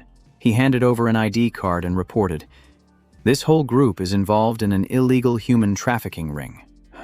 And the captain was stunned. "What?" Woo Jae-on was also stunned. The officer continued, "It's the organization that specializes in kidnapping false awakeners and selling them overseas. This seems to be their gathering point," she thought. "I've heard about this organization. They're so sophisticated that even investigative agencies have trouble tracking them," the captain said. This place was probably the ringleader's old base, but it's abandoned now. He turned to Giok and asked, "Did you wreck this place?" Giok quickly replied, "It wasn't me. It was that psycho Kang Chang-ho," the officer asked again. "Then what about all the people lying scattered on the first floor?" Giok stammered. "Ah, well, I did do that, but..." The officer cut him off. "If you're the one who reported it, please be more clear." And Giok sighed, thinking, "Well, there's no way out of this," he said. "Actually, I was just defending myself." Hearing that, Woo Jae-on was a little surprised. She put a hand to her chin and thought, Kim Gi-ok isn't tied up at all. And he's in the boss's room. Plus, he's the one who reported it. An officer handed him a magic tool, asking, "Does this belong to a hunter? We found it out in the hallway." Woo Jae-on silently looked around the room and at the spatial gate in the middle of the hall. She continued to think, he has almost no injuries. How can he be so calm after nearly being sold off? Was Kim Gi-ok really kidnapped, or is this whole thing DSU? Jong stared at him holding the magic tool, suspecting this was all part of Gi-ok's plan. A quiet street corner bathed in the morning sun. In a small room, Gi-ok muttered, "I didn't mean for that to happen." In front of him was a low wooden table and a dark brown item. Gi-ok said, "To finally get a free magic tool like this. What a score," he thought. The police didn't know its function and even mistook its owner. This must be a rare item, and since it's continuously rechargeable, it's perfect for me. Even though someone ran off and left me to fend for myself, I can let it slide. He wondered, this only works on humans, right? It's probably ineffective against beasts or monsters. A bubbling sound came from the kettle on the stove. He turned and said, "Finally." Giok walked over, turned off the stove, and said softly, "It's a success. The color is absolutely perfect."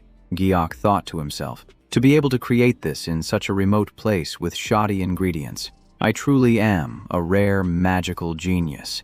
A magic enhancement potion.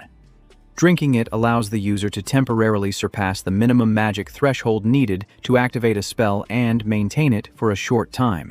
In short, it's like a fire starter, just meant to give your magic that initial spark. He put the glass down, muttering, "Good, my breathing is still stable." The potion is effective for 5 minutes, just enough time to cast a single spell. Giok raised his hand as a blue light flashed, and he said, "And now for the next step. Time to cast my first spell on Earth. Restore the damaged right patella and leg muscles." He brought a stream of blue flame forward, chanting softly, "Stabilize the body's condition. halt the aging process. Giok took a few tentative steps across the floor and said quietly, "I think it's done." He was secretly pleased. "All right, the pain is gone, but I can't celebrate just yet. Because the road ahead is a marathon, not a sprint," Giok thought. "Now that I've tested it myself, it's painfully clear that Kim Ki-seo's mana capacity is absolute garbage. I'm already drained after using a single low-level spell. My lungs can't handle the strain, and I can't afford to abuse the enhancement potion. No, I can't think so negatively. After all, getting a positive result is still a win. Let's think positively.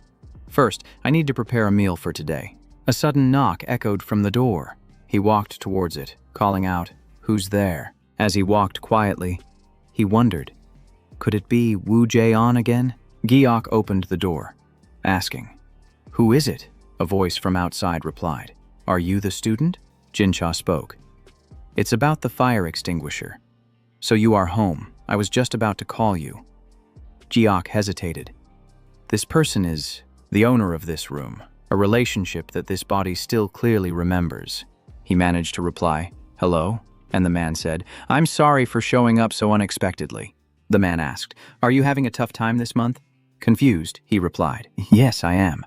Jincha continued, "You haven't transferred the rent money." Giok thought to himself, "The rent money?" The man said, "It's been several months, and I can't wait any longer. Your mailbox is full of letters.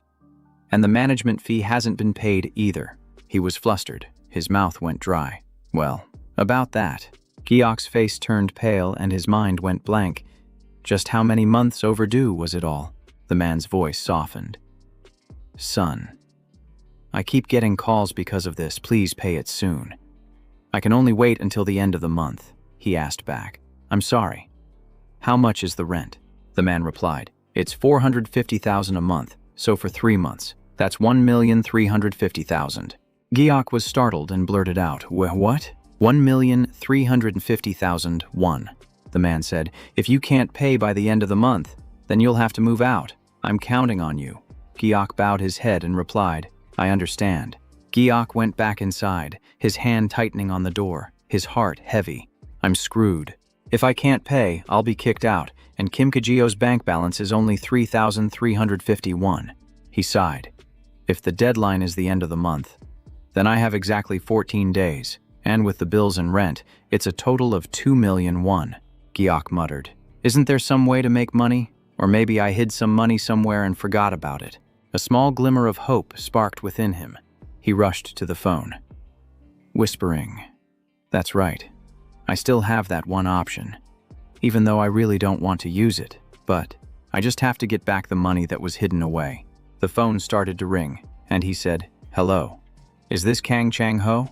At that very moment, in a towering skyscraper, a voice echoed, "Compensation money." Chang-ho said, "It's about the accident from before. I called, but you didn't pick up. Are you still suffering from any after effects?" He smirked slyly and asked bluntly, "So how much do you need?" Giok froze, hesitating to answer right away. He stammered, "About 300, and the man on the other end frowned and asked, "What was that? I couldn't hear you." Giok thought to himself, "I really only need 2 million. But considering the incident with Jong Haseong and the human traffickers, adding a little extra probably won't hurt." Chang-ho threatened to hang up, so he quickly shouted, "Wait, 300. I mean 3 million won. Is that okay?" Chang-ho asked back. "Are you asking if I agree?" Upon hearing this, Chang-ho started tapping on his phone, thinking how absurd the whole situation was.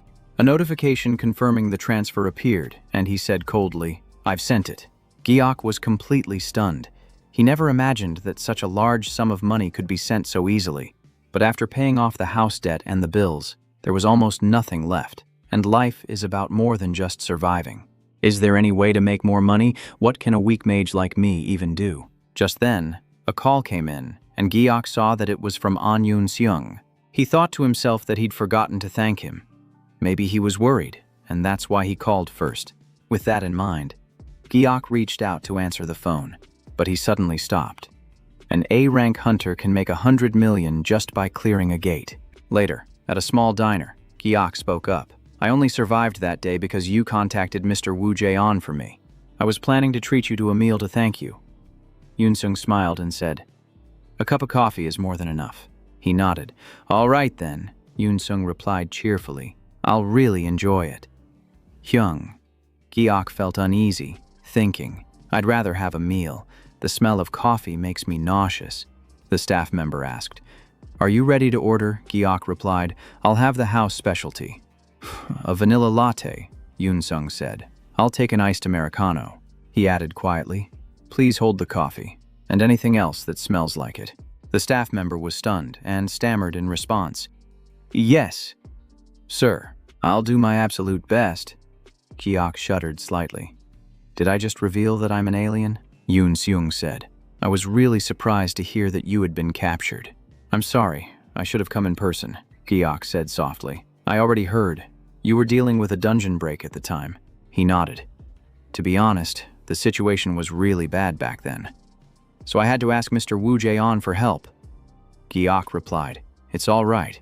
You had a tough time too." Giok's gaze sharpened. "First, I need to ease the tension."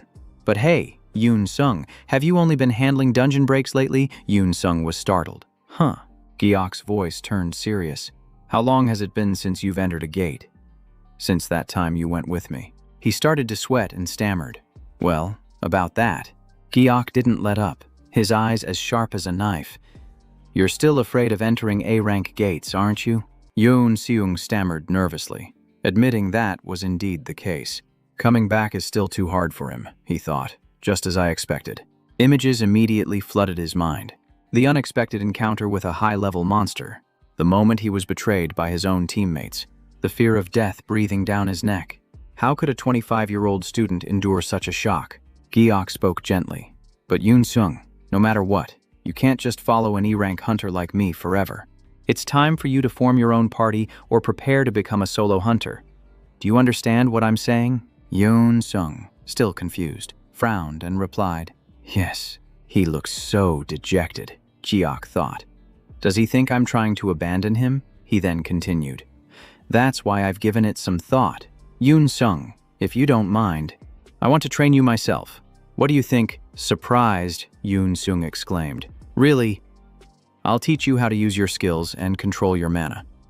Overjoyed, Yoon-sung said, "For real, that would be amazing for me." Giok set his cup down, sighing as if he'd achieved his goal. He thought, "He's really easy to persuade." Giok then said, "Well then, since we're on the topic, let's go find a suitable gate." The scene opened up under a golden sky covered in mystical clouds. He thought, "Good, everything is going according to plan. This is a cafe next to the D-rank gate, Maximus Temple. Not many people come here because of the low mana stone drop rate, which makes it perfect for training." Giok said, "This place looks suitable. You said your awakened attribute is the defensive type. Right. Show me your main skill." Yoon-sung replied. "Yes, sir." "I know," he said. "I'm just a little nervous performing in front of you." He frowned, looking more serious than usual. Focusing all his power, he created a solid protective shield. The shield hit the ground, creating a powerful tremor and a brilliant flash of light.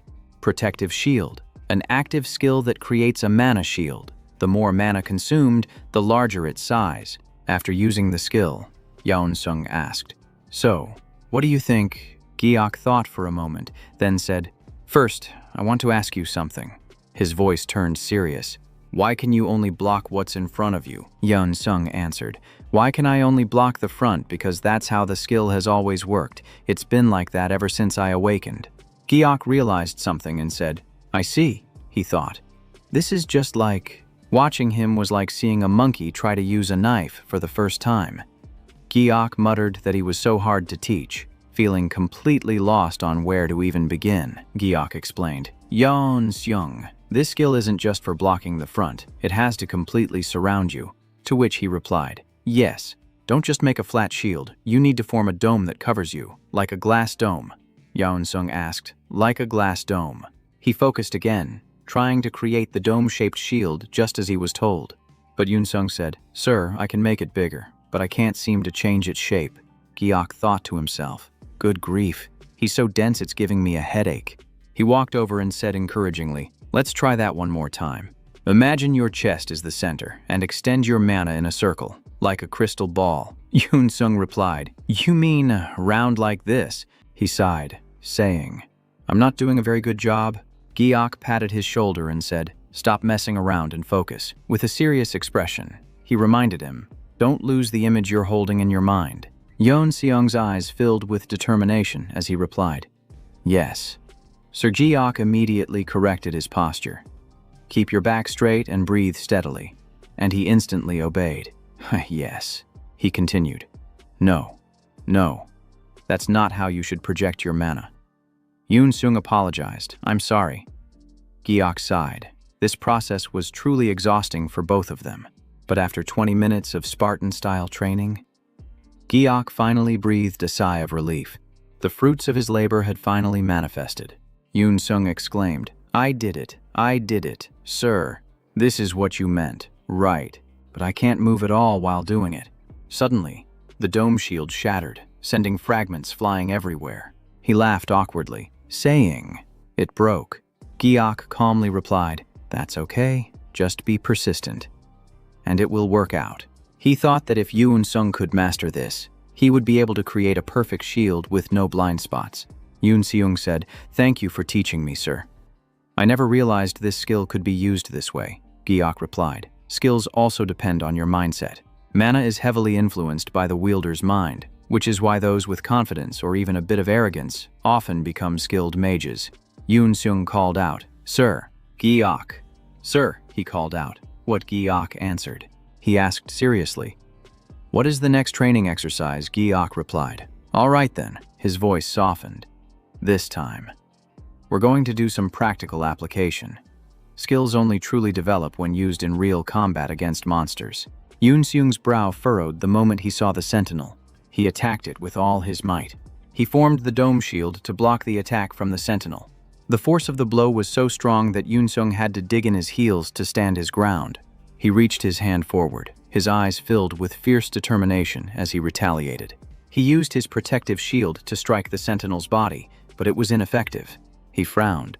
He withdrew his counterattack and suddenly noticed something. The sentinel raised its axe. It swung its axe hard, striking the resonant shield with a clang that echoed everywhere.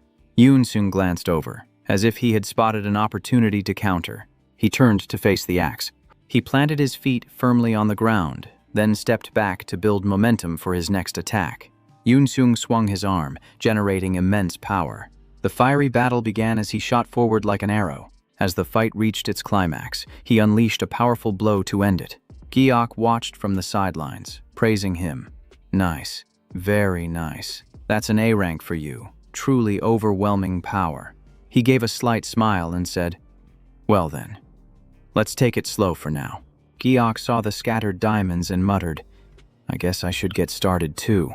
He remembered someone saying magic stones and forehead gems could be exchanged for money. "Safety first. You get it," Giok said, then told Yoon Sung, "Just go hit it," while secretly thinking, "While he's practicing, I can quickly grab the loot." He secretly planned to snatch up all the items without anyone noticing. Giok thought, "Why bother fighting monsters? Just this haul alone could let me live comfortably for a whole month." Doing this was much better than asking Yoon Sung to farm items or make money for him. If I annoy an A rank, I'm a dead man. I have to gather everything quickly before An Yoon Sung finds out. He asked An Yoon Seung, "How's it going? Have you gotten the hang of it yet?"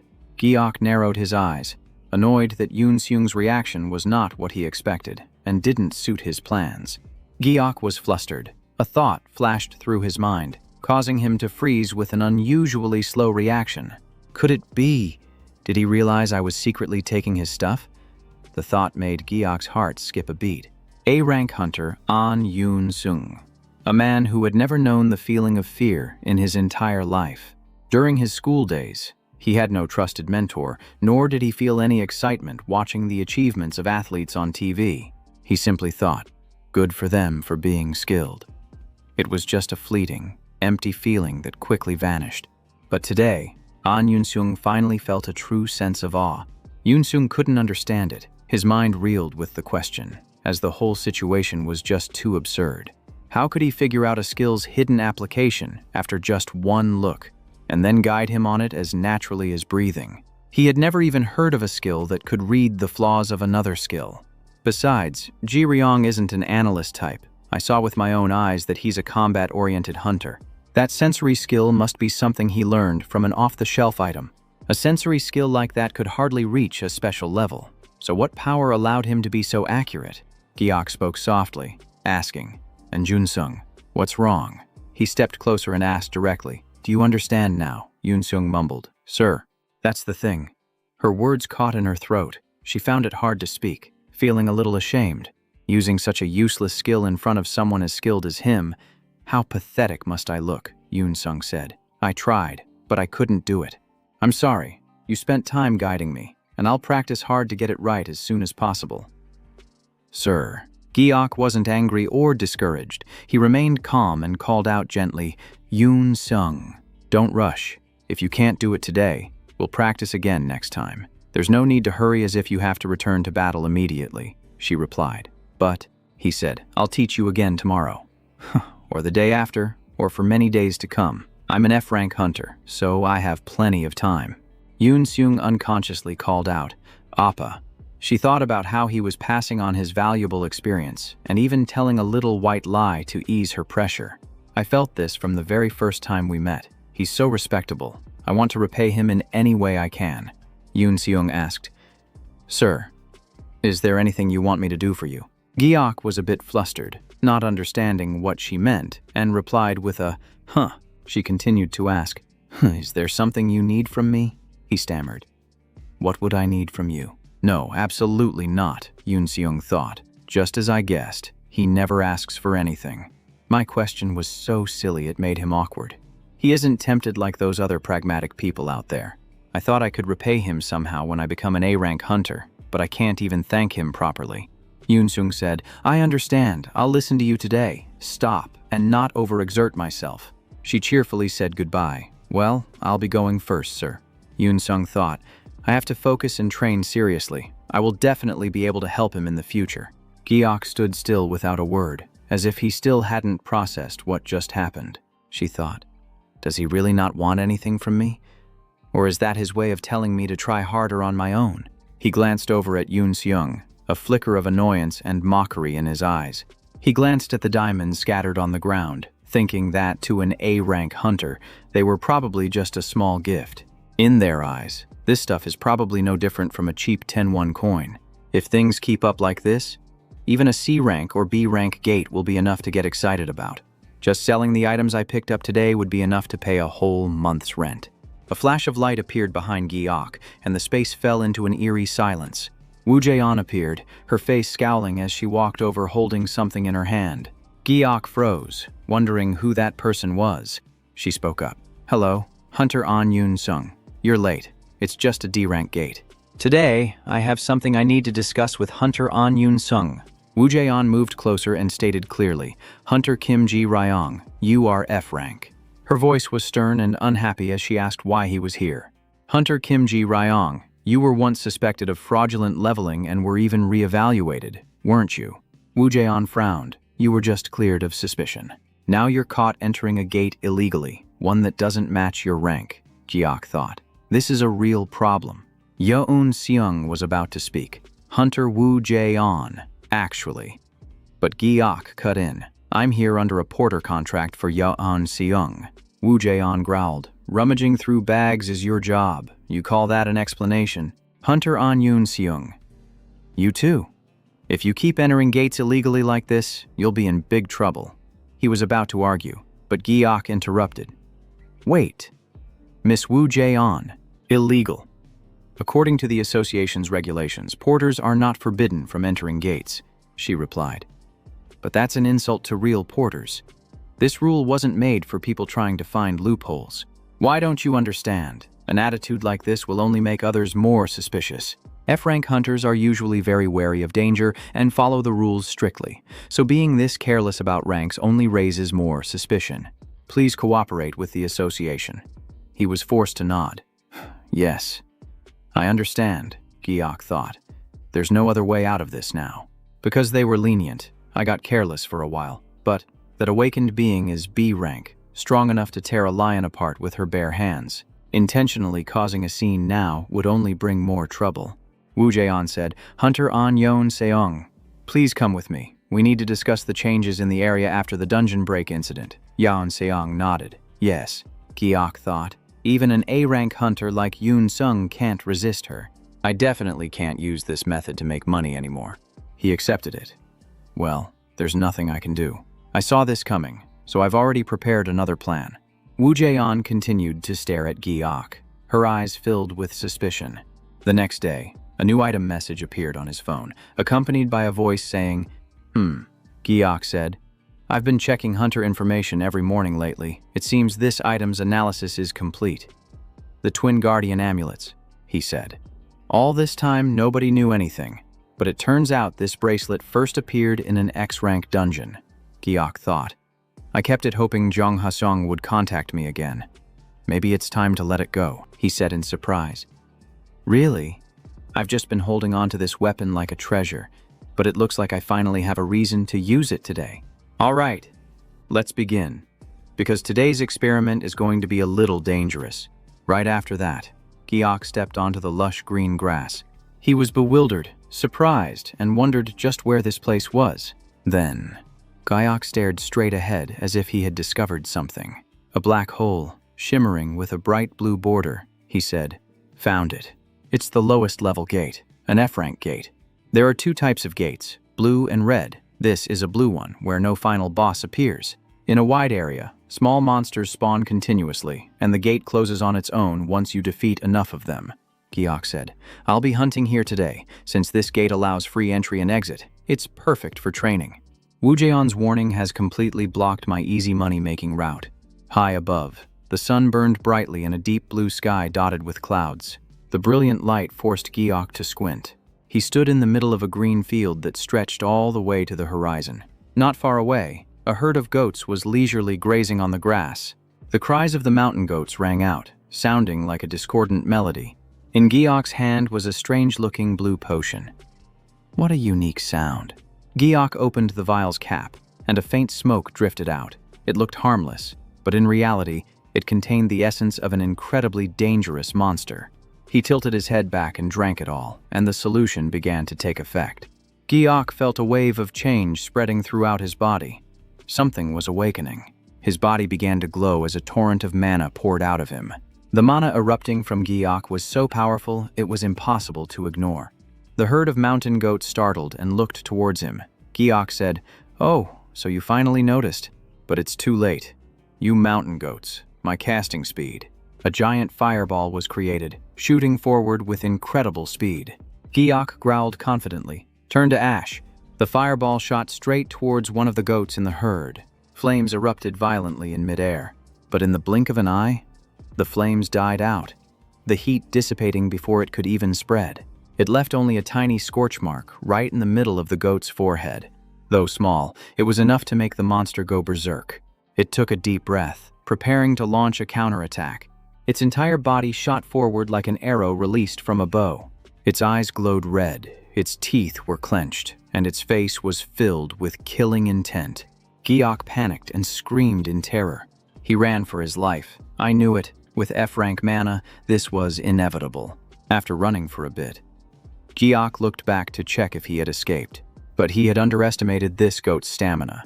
Giok was horrified. What the heck? How is it so fast? It stayed right on his tail, making it impossible for him to escape. What a pain.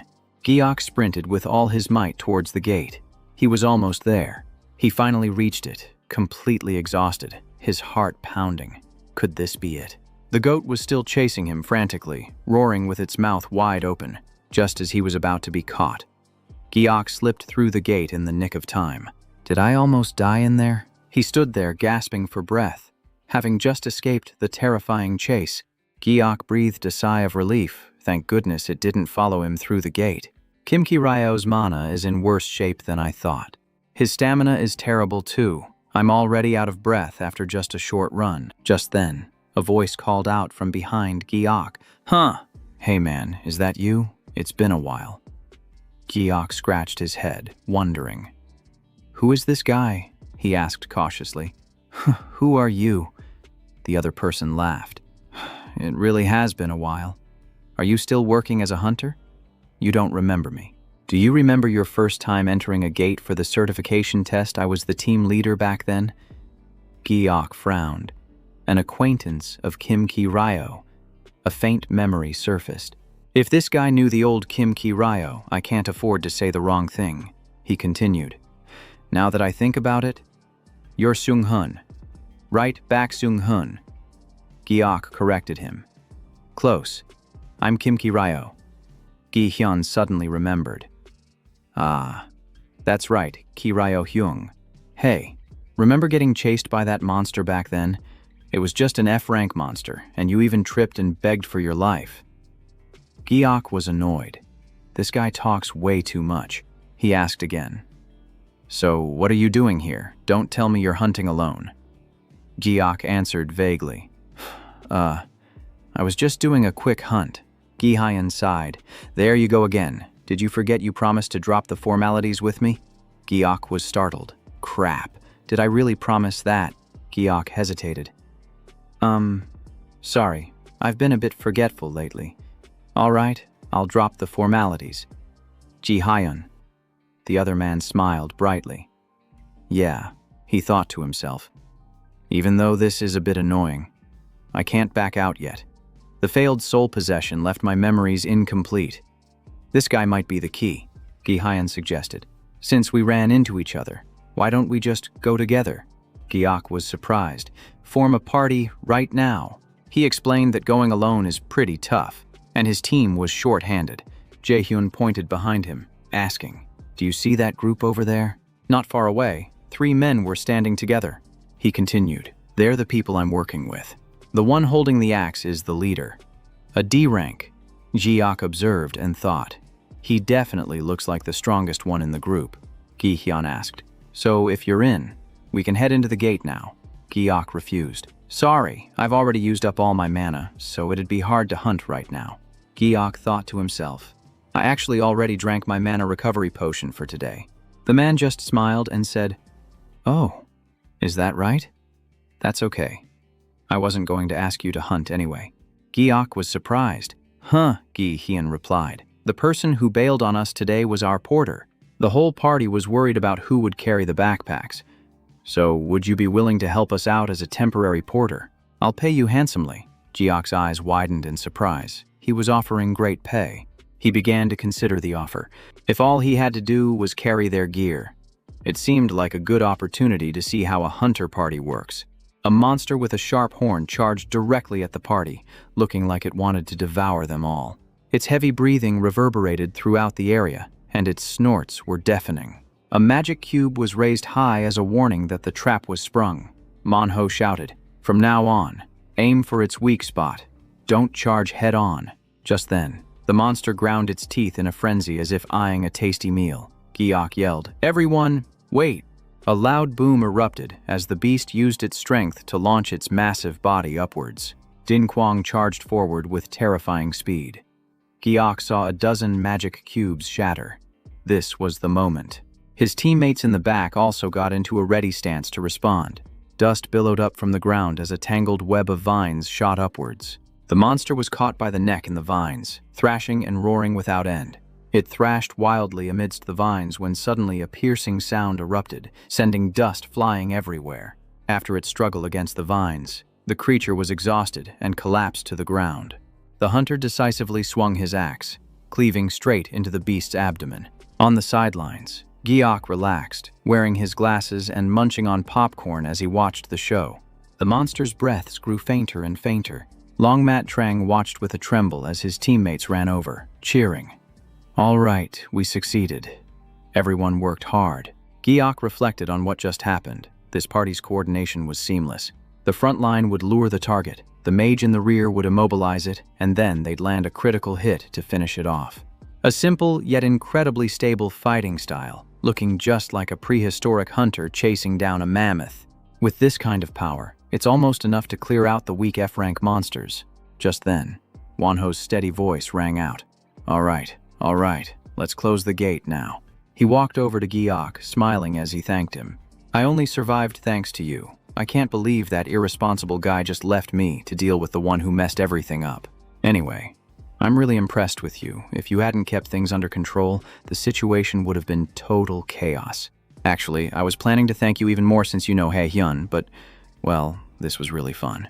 He looked at the stack of bills in his hand, expressionless, wondering what this was all about. Manhwa held out a few bills in front of him. Here, take it. Gi-ok paused. This was a lot for a porter, he said quickly. You helped us out a ton, so you deserve a bonus. Hearing that, Gi-ok's mood brightened considerably. He suddenly called out, Say, Kim Gi-ok, are you free tomorrow? Gi-ok was surprised. Tomorrow, he explained. We have another F-rank gate to clear, but we're short a porter. It's a real hassle to find someone new. It would be perfect if you, Mr. Kim Gi-ok, would agree to help us out.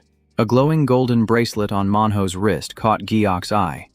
Manhwa asked him directly, So, what do you think? Beneath a dark blue sky, highlighted by a row of brightly lit shops, a voice asked, Hey, are you absolutely sure? Jaehyun replied, I already told you, it's an item from a high-rank gate. Its resale value could increase by up to 400%. Manhwa was taken aback. You mean, you're positive? He sighed. The info on that ring just went public yesterday. There are probably fakes floating around already. Manhwa smirked. I wonder if there's anything else worth taking besides the ring. The guy looks dirt poor, after all. Gi-hyun replied, Just the ring alone is enough for us to live comfortably. In the world of hunters, there are always people like that. They avoid confronting strong monsters to go after easier targets, just like predators seeking out weak prey. They're usually low-level hunters, still new to gates, who are only focused on their protective gear. They survive by preying on the weak, like a frog swallowing a smaller one. In the business, they're called tadpole hunters, or even worse things. Gi-hyun then asked, Are you sure it's that gate, the one with no CCTVs? Manhwa ate his fill with a satisfied look, then asked, Gi-hyun, you've worked with that guy's party before. Right. Is there anything we should be aware of? He reported immediately. He's the weakest guy I've ever seen. He's got a lame leg, can't even jump right. They don't just steal valuable items, you know. Gi-hyun continued, I heard last year he even bailed on a half-cleared F-rank gate. Manhwa nodded. Yeah, that's right. Tomorrow's job is looking way too easy. It might even turn into a little murder for fun. The sun was shining brightly the next morning as Gi-ok stared intently at something on his phone. He scrolled for a moment before muttering to himself, No one's here yet. I guess I'm early. I've been thinking about this constantly since yesterday. Every time I see Jae-hyun, I get the feeling he wants to say something to me, but he always hesitates. Just then, a shrill voice cut through his thoughts. Mr. Manhwa approached with his crew. You're here early, Gi-ok replied. Oh, yeah. Hey, about the pay. Is it the same as yesterday? He quickly answered. Of course. He gave Gi-ok a forced smile. We just got a new mission. A nearby gate in a small cave. Let's go. Gi-ok thought it was fine. A new mission sounded interesting. The ground was covered in a cold dust left behind by the wings of fallen beasts. The entire party stepped into the new territory of the hero's dungeon. Gi-ok asked. Gi-hyun, you said this F-rank gate has 2 bosses. Right, he replied. Ah, that's right. He was still suspicious. Gates usually disappear when the boss is killed, but if someone is still inside, the gate won't close. I want to learn more about this type of gate, but I need to focus on the mission first. If being a porter pays this well, I won't need to rely on An Yoon-seung's promise anymore. Gi-ok looked at the group and spoke up. Everyone. It looks like we've circled back to where we started. The group froze. Huh. What do you mean? He pointed ahead and said, Look, the monster corpse from before is still there. We've definitely taken a wrong turn.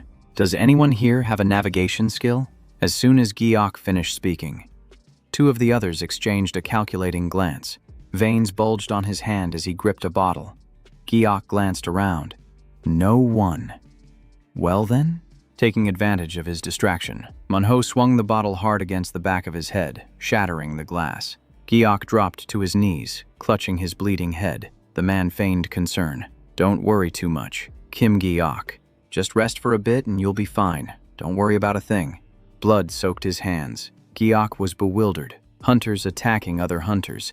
Chang Ho sneered mockingly. Good grief. These earthlings. They even know how to gang up on someone. Gi Hyan glanced at him contemptuously.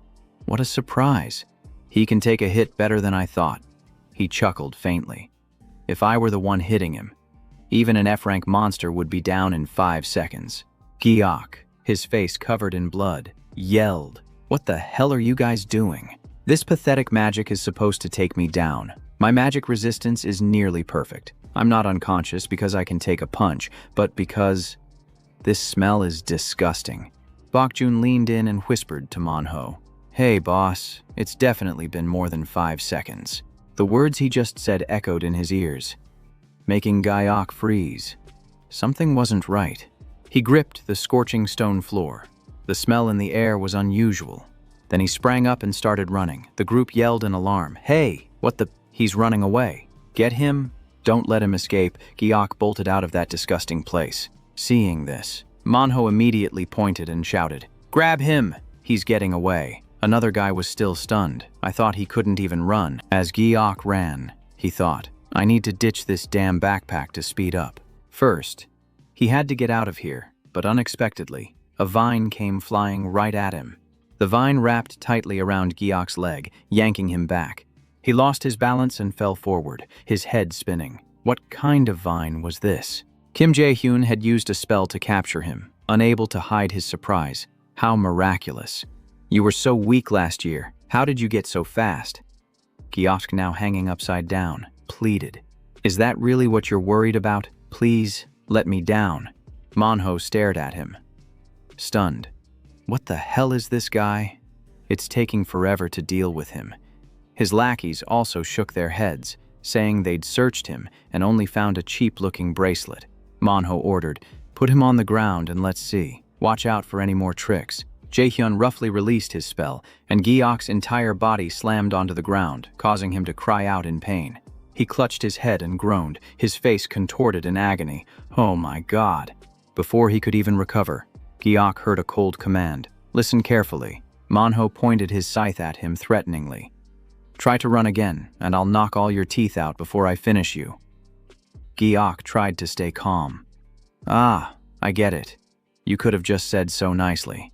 Giok's expression hardened, and his voice grew deeper. At least tell me why you're doing this. He looked up at them, his eyes filled with suspicion. But their gazes were glued to the golden bracelet on his wrist. Giok glanced down at the bracelet, as if he had just realized something. He moved his hand to the right, and the entire group's eyes immediately followed. He shifted his hand to the left, and their gazes followed suit. Giok pointed to the bracelet and asked, Is it because of this? He held up both hands, considering it seriously. You're planning to knock me out just for this bracelet. According to the Peaky Wiki, the bracelet's function is to withstand 2 attacks, with no limit on the type of attack, even one from an S-rank monster. Giok clutched the bracelet, on high alert. He never thought an item for self-defense would put him in such danger. He could just hand it over. But he knew they wanted to kill him and close the gate to erase all traces. Manhwa's face darkened, and he finally spoke. Kim Ji-ryo, give me that bracelet now. If you do, I might just spare you. Giok yelled in a panic. Don't come any closer. Surrounded, he warned in a low voice. Back off before I use up both protection charges. Do you think I'm stupid enough to just hand it over? Manhwa froze. This thing. A plan flashed in Giok's mind. It would at least keep him alive. The effect would activate as soon as they touched him. After using both charges, the bracelet would just be an accessory, but dragging this out wouldn't end the confrontation. Giok then asked, Kim Gi-hyun, can't you just spare me? Gi-hyun's eyes widened. What? He continued. Spare my life, and we can pretend today never happened. I'm not hurt badly enough to press charges. Gi-hyun scoffed. You say that like you mean it. You think we don't know you'd report us everywhere the second you got out. Giok was dejected. His bluff was called. Hearing this, Manhwa gritted his teeth in anger. This little bastard. He rushed forward and delivered a kick that sent Giok sprawling backward, with no time to block. He grabbed him by the collar and screamed, Are you messing with me? An F-rank loser like you dares to haggle over an item, and the way you're testing me is driving me crazy. He kept punching him as he spoke, and Manhwa yelled, "Go on and try to use it now," while Giok's face was covered in blood. He didn't stop hitting him, his face contorted with rage. "Use the bracelet's protective function, you bastard." The others watched the scene with contempt, thinking that once the bracelet's protection runs out, he's finished. As Manhwa was about to land another punch, Giok quickly shouted, "Wait, please stop!" He struggled to speak. "I'll give it to you. I'll hand over the item, just please stop." Manhwa grinned triumphantly. "See? Isn't it much easier when you just cooperate?" Giok's hands trembled as he thought. This is the reality for an F-rank, getting beaten and humiliated. This is what happens when you have no power. He touched his bracelet, thinking that if he couldn't overcome this, everything would be over. His body was covered in wounds and his eyes were vacant. Perhaps his life would end just like this. Suddenly, the sound of footsteps echoed from a distance. Manhwa spun around. What was that? Who dares to enter this place? He squinted to get a better look, his expression tensing with surprise. Giok struggled to lift his head, wondering, could it be? Why is someone here? Yoon Sung rushed in, and Giok called out his name. Yoon Sung. The scene flashes back to 30 minutes earlier. Giok was staring intently at his phone. A message from Yoon Seung had just arrived. He was filled with excitement, thinking how lucky he was that even though he was worthless, now, Yoon Seung still treated him so well, he thought. To Yoon Seung. "I'm just a key for high-level gates, so after I was caught for illegal entry, I thought he'd abandon me. He's willing to spend time to improve his skills. Perhaps I'm the benefactor he needs in his life," Yoon Sung thought with a smile. He looked at the water bottle in his hand. "I'll be sure to give this to him first thing when we meet." 20 minutes later, Giok still hadn't shown up. Yoon Sung sighed as he waited, glancing worriedly at his watch. It's getting late. He's been in there for a long time. He remembered that F-rank gates usually don't take this much time. His expression changed as a sense of unease washed over him. Could it be? He jumped to his feet, his fists clenched, and thought. An unusual mutation. What if the gate suddenly leveled up? He broke into a run, trying to reassure himself. No, that rarely happens. It couldn't be. He stepped into the forest. He saw a spatial gate in front of him. Yoon Sung was suspicious, but decided to check it out just in case. He walked straight into the gate. Before his eyes was a completely unfamiliar land. Seeing this, Yoon Seung told himself it was just a low-level gate, nothing to worry about. It seemed like the monsters here had already been cleared out.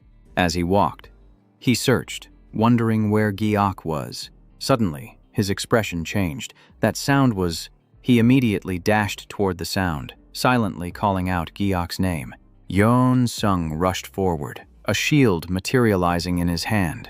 His face was covered in sweat from rushing, and his eyes were wide with surprise. The group attacking Giok turned around. Who dares to barge in here? Gi Hyun was the first to speak. And Yoon Seung, why are you here? Giok looked up and pleaded for help. Yoon Sung, save me, these guys are robbers. They're trying to kill me to steal my items. Yoon Sung was stunned. Wasn't Giok always so calm and strong? Why is he like this now? He tried to suppress his emotions. He'd think about that later. What was more important now was... Yoon Sung unleashed his killing intent and growled, "Just a bunch of bottom feeders, aren't you?" He closed the distance, his aura crushing the group that preyed on weak hunters. One of them panicked. Damn it. The whole group was startled and shouted, "Run!" But it was too late.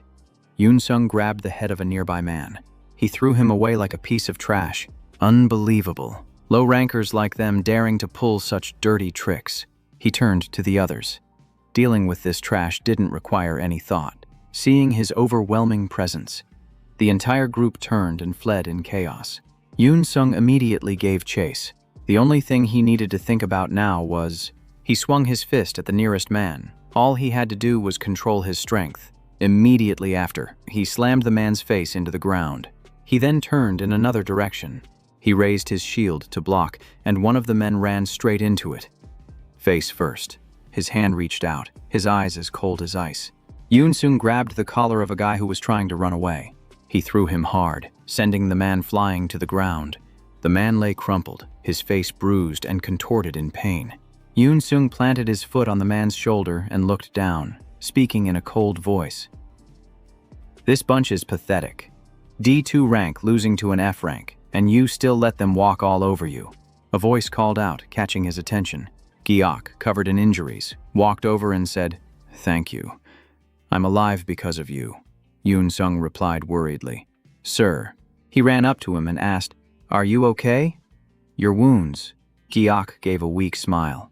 "Yeah, I'm fine. You came to check on me because I was late." "Right." Giok continued. "It must have been tough entering the gate alone. I've made you work hard again."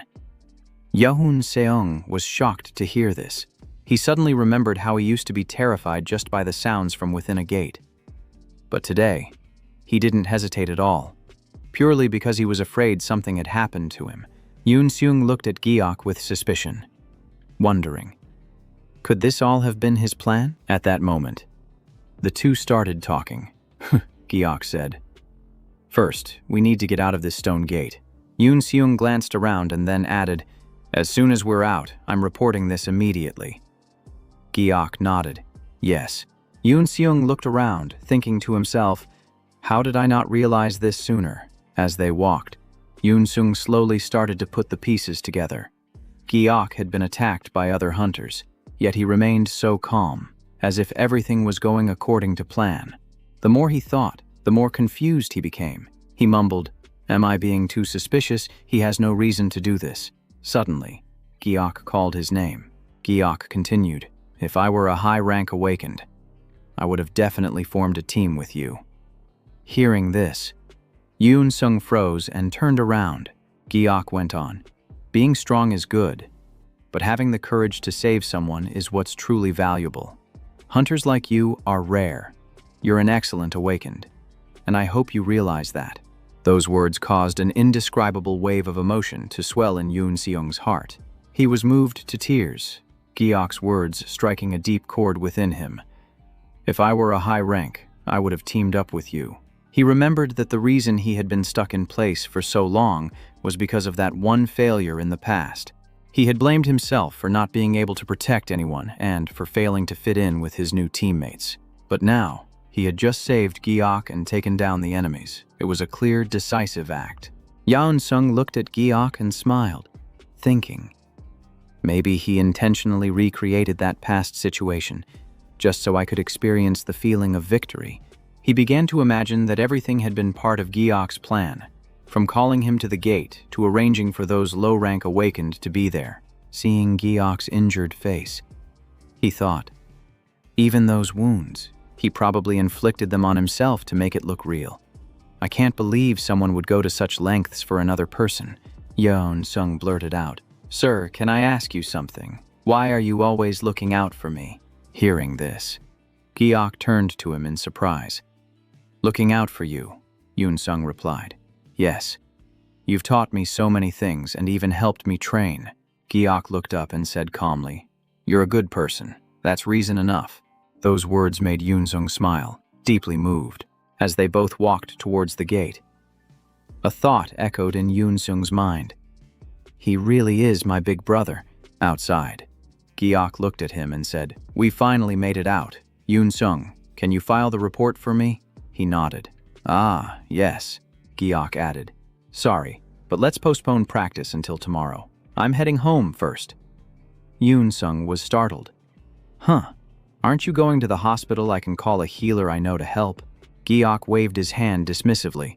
"Don't worry about it, I can handle it. I'm leaving now." Hearing this, Yoon Sung quickly said, "No, wait." But, watching Giok's retreating figure, he worried. How can an F rank possibly heal on his own? The potions are so expensive. Maybe I should, he thought to himself. So, does this mean he's dropping the act of being a high-level awakened in front of me now, but behind that cool facade? Giok was clutching his stomach, his face pale as he groaned. "It hurts so much. My ribs." Scene change. A few days later, at his apartment building. Giok gently touched his wound, letting out a soft groan. Standing in front of the mirror, he examined the painful area. I wonder how many ribs I broke. It's only just starting to feel better. This has truly been the worst week. As he got dressed, he recalled being sold to human traffickers, and then nearly getting killed by robbers who were after his item. Giok sighed. And today I have to attend that guild meeting. I wish I could just get it all over with at once. It's exhausting having to repeat the same excuses. He continued to complain. It's such a pain. And it's not like being an official member makes things any better. Giok picked up the item from the table. Now, what am I supposed to do with this? Hide it under my sleeve? I only found out later that its auction price is in the hundreds of millions. It can nullify damage twice, but that's still not enough to buy a dragon's lung. He stuffed the item into his pocket. Even so, it won't be easy to sell. From now on, I have to carry it without anyone noticing. As he walked up the stairs, he thought, I can't use magic myself, but I never know when I might need this. Just as he reached the top of the stairs, Giok's expression suddenly froze. In front of him was a flashy, bright red car. Who the heck drives a car like this in broad daylight? The car's window slowly rolled down.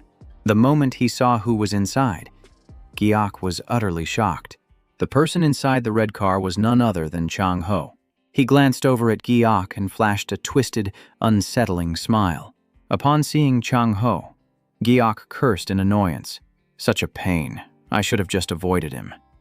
He turned away, pretending not to see him, but Chang-ho laughed and said, I can clearly see you avoiding my gaze. He continued to smirk and asked, Hunter Giok, where might you be headed at this hour? Without even looking at him. Giok replied, I have business at the guild. I took too long in the shower and now I'm late. I really must be going. Have a pleasant Monday. Chang-ho then smiled slyly. Then you should get in. Giok reluctantly got into the car, even before the man had finished speaking. He was annoyed, thinking to himself, I'm not doing this because I want to. I'm just trying to be civil when someone insists on talking. He glanced over and saw that Chang-ho was still smiling, which made him wonder even more. Why on earth did this guy show up in front of my house? His thoughts turned to the issue with Jung Ha-seong, and he remained silent. Did I really do something so wrong that he'd have to track me all the way down here? Suddenly, as he was driving, Chang-ho said, I heard the news. He said, I heard you got attacked by the frogs. Right, Giok was surprised. Frogs, Chang-ho continued. You know, the guys who prey on other hunters. Giok grew even more confused. Was he talking about the incident with the bracelet? How could he possibly know? He replied, Yeah, that's what happened. Chang-ho said, I heard you got hurt, so I came to check on you. It wasn't too bad. Right, Giok replied. Yeah, it wasn't anything serious. Hearing this, Giok felt something was off and immediately asked, Wait, what are you checking for? Chang-ho laughed and replied, To see if our key hunter was seriously injured. That incident was pretty dangerous. Seeing Giok's surprised expression, he continued, First, you're dragged into a ranked gate, then you get cornered. You really can't catch a break, can you? It's gotten to the point where I'm starting to think you actually enjoy danger. Then, as if remembering something, Chang-ho said, Oh, right, I have a gift for you. Open the storage compartment. Giok was confused. The storage compartment, he prompted. It's below your knees. Just pull it out. Giok leaned down to look. Is this it? He opened the compartment and saw a small vial inside. It's a healing potion, Chang-ho said. You probably don't need it right now, but you should hold on to it. Giok picked it up, thinking, a healing potion from Earth. Did he really give me this just because he heard I was hurt? Things like this were pretty common back where I'm from. Back there, if someone got hurt, their friends would bring them medicine. It was like when his buddies would bring over a whole box of remedies, telling him to drink up and get better so he could get back to work. It was as common as giving someone fever medicine for a cold. He turned and said, Thanks, I'll put it to good use. He thought to himself that accepting a small gift like this was just common courtesy. Hearing that, Chang-ho burst out laughing. You're not even surprised by it, Giok replied.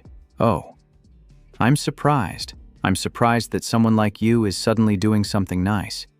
But I'm not going to drink it. As the car kept moving, he calculated in his head, I can take it back to study it. just in case there's something weird inside. A moment later, Chang-ho said, "We're here. Get out." Giok let out a small gasp. They were in front of a massive building. Chang-ho chuckled softly. "Not getting out? Don't you have business at the association?" Giok was startled. He looked at him and said, "I didn't expect you to bring me all the way here." "I thought you had your own business to attend to," Chang-ho replied. "I told you the other day. My only purpose today was to check on you," he added. "Make sure you take care of yourself.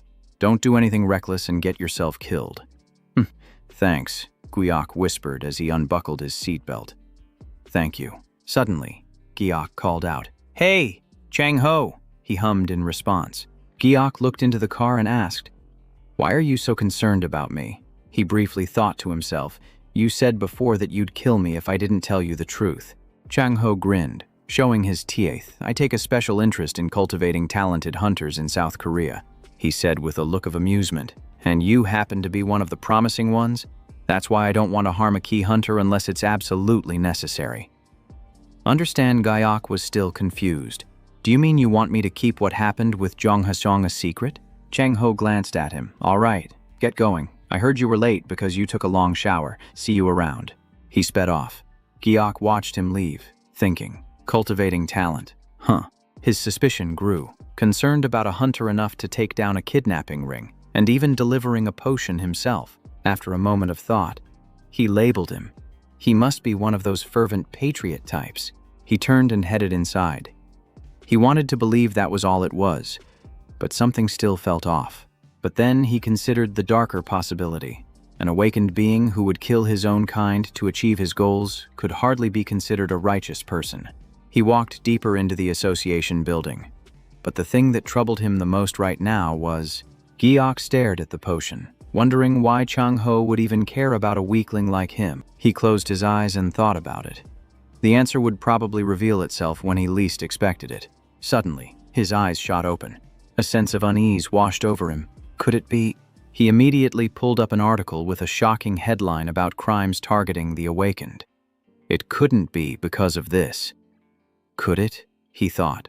He started connecting the dots, remembering reading about a skill development ability that lets you kill someone to steal their skills. Looking at the skill's name, Giok sighed. Who would give such a cool skill such a weird name? Was he being paranoid for thinking of Chang-ho right now? He decided to review Chang-ho's actions. 1. Chang-ho had offered to help him with his hunter activities. 2. He was very sensitive about prominent awakened being taken overseas. 3. He had told him not to die. When he put it all together, Giok suddenly pictured something terrifying, that Chang-ho wanted to kill him. His heart sank at the thought. It couldn't be. He grew anxious. Damn it. I never should have caught his attention in the first place. Now there's only one thing to do. He clenched his fists, thinking he had to deal with this low-level body immediately, whether through soul transference or a complete cure. A few hours later, at Giok's apartment complex, he sat there pondering his options, but conducting the necessary research wouldn't be easy, even with his determination. Results wouldn't come overnight. Giok lay on the floor, surrounded by a mess of colorful materials. He thought blankly, I was reincarnated to take a break, so why am I still working so hard? As he was wondering about this, his phone suddenly buzzed. He quickly answered it. He glanced at the caller ID. It was an unknown number.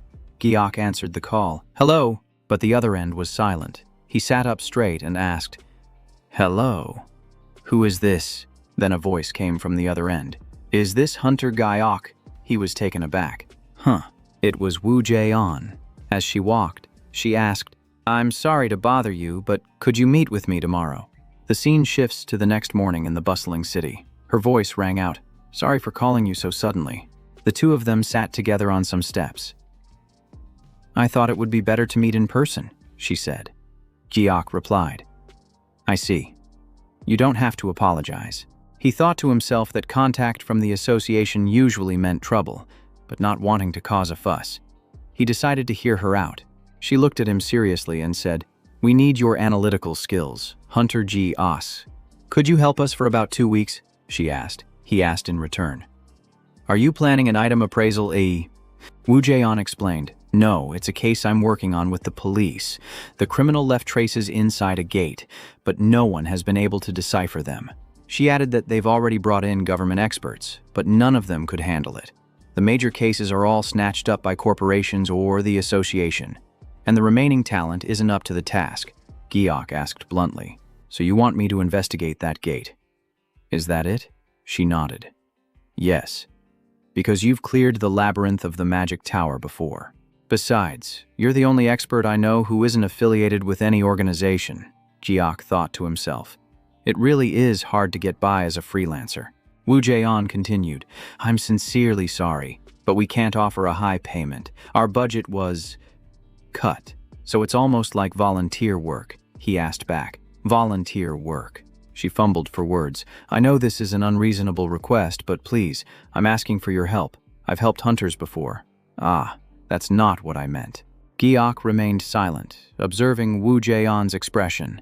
She turned away. "I apologize for my rudeness. Please forget what I just said." Giok was confused. "Huh," she explained. "Saving a kidnap victim is a given. It was inappropriate for me to mention it." She lowered her voice. "If the money isn't enough, I'll pay the rest out of my own pocket. So please help with the investigation." Giok sighed. "I really should be more stubborn at times like this." He looked at her and wondered, "Don't you work for the association? Even if you occasionally assist the police with your tracking abilities, why are you so passionate about this specific case?" Giok asked bluntly. "Is there some kind of reward for you if the criminal is caught?" She replied. "I don't really stand to gain anything either," she added. "But I have to do my best regardless, because someone's life is at stake in every case." Hearing this, Giok was inwardly surprised, thinking she was like a pure, kind-hearted alien. Or maybe it was just because he'd only ever met irresponsible bosses before, so she didn't seem so bad. But business was still business. Suddenly he asked, "Ujon, you said you'd use your own money to hire me." "Right," she nodded. "Ah, yes," he said coldly. "Then use that money right now." Hearing this, she was startled and asked back, "Huh, how much?" The next scene shows a steaming bowl of noodles on a table. Giok lifts some noodles with his chopsticks and starts eating. As he ate, he thought to himself, "This is tastier than I imagined. It's really good." Wu Jaeon watched him with a look of utter confusion. "What in the world is going on?" she thought. "I figured I'd have to beg and plead for him to agree, but I never expected the first thing he'd say would be..." She recalled his words, "For 2 weeks of work starting today. Buy me lunch every day, and in exchange, I'll investigate the gate," she had replied. That's it. Watching him eat, she felt completely baffled. She was so confused that she brought him to her favorite restaurant. And now she wondered, was it really all settled over a single bowl of noodles? After finishing his meal, Giok put down his chopsticks and complimented. "That was delicious," she silently thought. "He's enjoying it with even more gusto." She pondered. "I never thought an awakened like him could exist, typically. Once they get a big paycheck, they go crazy, indulging in a life of luxury. It's quite despicable. And yet, this guy just lives in a tiny little studio apartment." She began to suspect that maybe he was just used to living a simple life all along. Even so, Wu Jaeon still found it all very puzzling. She recalled the kidnapping incident. Why didn't he run away instead? He was found in the ringleader's room. And then there was the incident where he snuck into a high-rank gate. The suspicions surrounding him were far from over. Then, news that he had an appraisal skill was revealed, and I heard he was flooded with a mountain of offers. But he had rejected all the others, so why did he accept her conditions? Was it because of the kidnapping that day? That was absurd. He had clearly just used her as a tool, yet she called it helping. Unbelievable. Even if it was unavoidable, he couldn't let his guard down. Giok continued to pick up a dumpling. Suddenly, he paused, thinking that a gift is still a gift, and it would be weird to eat it all by himself. He spoke up. "Ujon, can we talk business now?" She looked up. Giok asked, "Starting now, which gate are we investigating?" She hesitated before answering. "It's related to terrorism." Hearing this, he was startled. "Terrorism in South Korea." She raised her hand, signaling for silence. She added, "But their methods are very different. They don't use bombs or poison gas. Hearing this, he was confused. So what do they use? She replied, monsters. Then she began to explain. Recently, someone has been intentionally causing dungeon breaks. Hamnan has become much more chaotic and dangerous now. When a break occurs, strange creatures from the other side of the gate pour out into the streets. This name is tied to the very nature of the gates. A gate is fundamentally a connection to another dimension, which is called a dungeon. There's a rule that works like a time bomb. Usually, it's between 7 to 10 days, or 3 to 5 days for larger ones. If it's not cleared, the dungeon is considered abandoned. When the time limit is reached, the entrance, the gate itself, will explode. When it explodes, like a supernova, the entire dungeon is obliterated. All the monsters inside the gate then flood into the city at once. This phenomenon is called a dungeon break. It was because of these incidents that humanity developed the Mantiper art. Hearing that, Giok opened the door and asked, "Why would anyone cause something so terrible?" Yoon-sung replied, "We're not sure yet. We have to start investigating." The blonde man chimed in, "If the dungeon broke, the gate should be gone." "So, what's there to investigate?" she replied. "The gate is still there," Woo Jae-on said softly. "That's why I said the culprit left a trace. Not long ago, a fire elemental monster appeared outside the city. Despite the large scale of the incident, the gate didn't disappear." Hearing this, Giok was bewildered, his heart feeling heavy. The story jumps forward a few days. Giok stood before a gate. He looked inside, his expression ice cold. Suddenly, a voice called out, "Giok." Two people approached. Woo Jae-on asked, "You're here early, huh?" Giok replied. "Well, I took a taxi." Looking at the person? "With her," Giok asked. "And who's this?" Woo Jae-on replied. "He'll be going into the gate with you." The other man bowed in greeting. He then asked, "And what about you?" She replied, "I'll stay out here since I'm not good at combat, nor am I a defensive type." She looked towards the gate and continued, "It's only a level 8. The suppression team already did a clean sweep, so there shouldn't be anything dangerous left. You don't have to worry." Giok stared at the gate, feeling that something was wrong. The two of them stepped inside, where the interior was ablaze with the fiery red glow of lava. He wiped the sweat from his brow and thought, "An hour has already passed. It's so hot in here, and I don't have a single drop of water. Can I please get a drink?" Giok panted as he looked around. There's nothing but rocks, no monsters, and no people. So why hasn't the gate collapsed yet? The other man said, "Let's head back."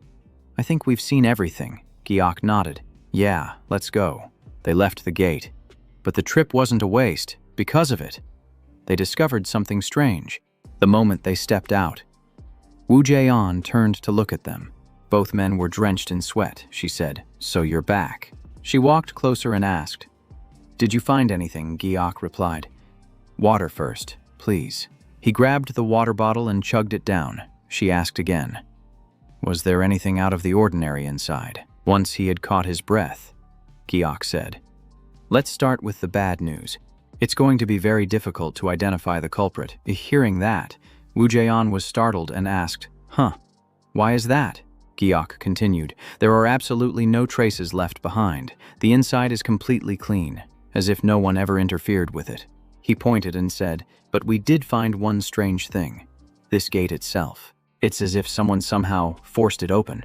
Hearing this, she thought to herself, if it was really forced open, then, Giok continued, "To put it simply, this is a fake exit. I'll make this quick." The group stared at the gate. Giok explained that the terrorists know how to create new entrances and close old ones, which means this gate was swapped. Woo Jae-on asked worriedly, "Why would they do that? Are they trying to cause a dungeon break?" Giok replied, "Not necessarily," he thought. The analysis indicates a few ways to trigger a break. But, then he said aloud, "The number of pathways isn't directly related to a dungeon collapse." He took another sip of water and continued, "Woo Jae-on, this isn't the first time this has happened." "Right," she nodded. "Ah, that's right." She recalled that 3 similar incidents had occurred this year, but there should have been more time left. Giok was surprised. Why did it happen so soon? He continued, "The previous 3 incidents left no clues, but this time, they deliberately left an empty gate to attract attention." Woo Jae-on asked worriedly, "Could it be a different culprit?" Giok took another sip of water. It's impossible to say for sure right now, but if a few more cases like this pop up, I can broaden the investigation. After finishing his drink, Giok capped the bottle. Thinking to himself that operating a physical body was such a hassle, he turned to her and said, "By the way, Wu Jaeon, don't enter this gate anymore." She looked at him, bewildered by his words. Giok continued, "I'm telling you, this fake exit is highly unstable and will disappear in less than a day." She grew anxious. "But this is the only way out. It's going to disappear too. I should have looked for more clues beforehand." Hearing that, Giok also felt uneasy. That evening, Chang arrived at Giok's neighborhood, but contrary to Wu Jaeon's hopes, the gate had vanished before the investigation could even begin. And just like that, their only clue disappeared. He silently stared at his phone. From that day forward, the sudden terrorist attack ceased completely. Afterward, Giok and Wu Jaeon gradually stopped keeping in touch. As he scrolled through the news, Giok thought to himself, "The gate for the investigation has disappeared. There's nothing left to track." Suddenly, his eyes stopped on a news bulletin. This story had been getting a lot of attention lately. The news report announced that the 7th missing person case in Yeonyang district had occurred just 4 days after the police established a special investigation team. Giok grew suspicious. Is someone actually kidnapping people?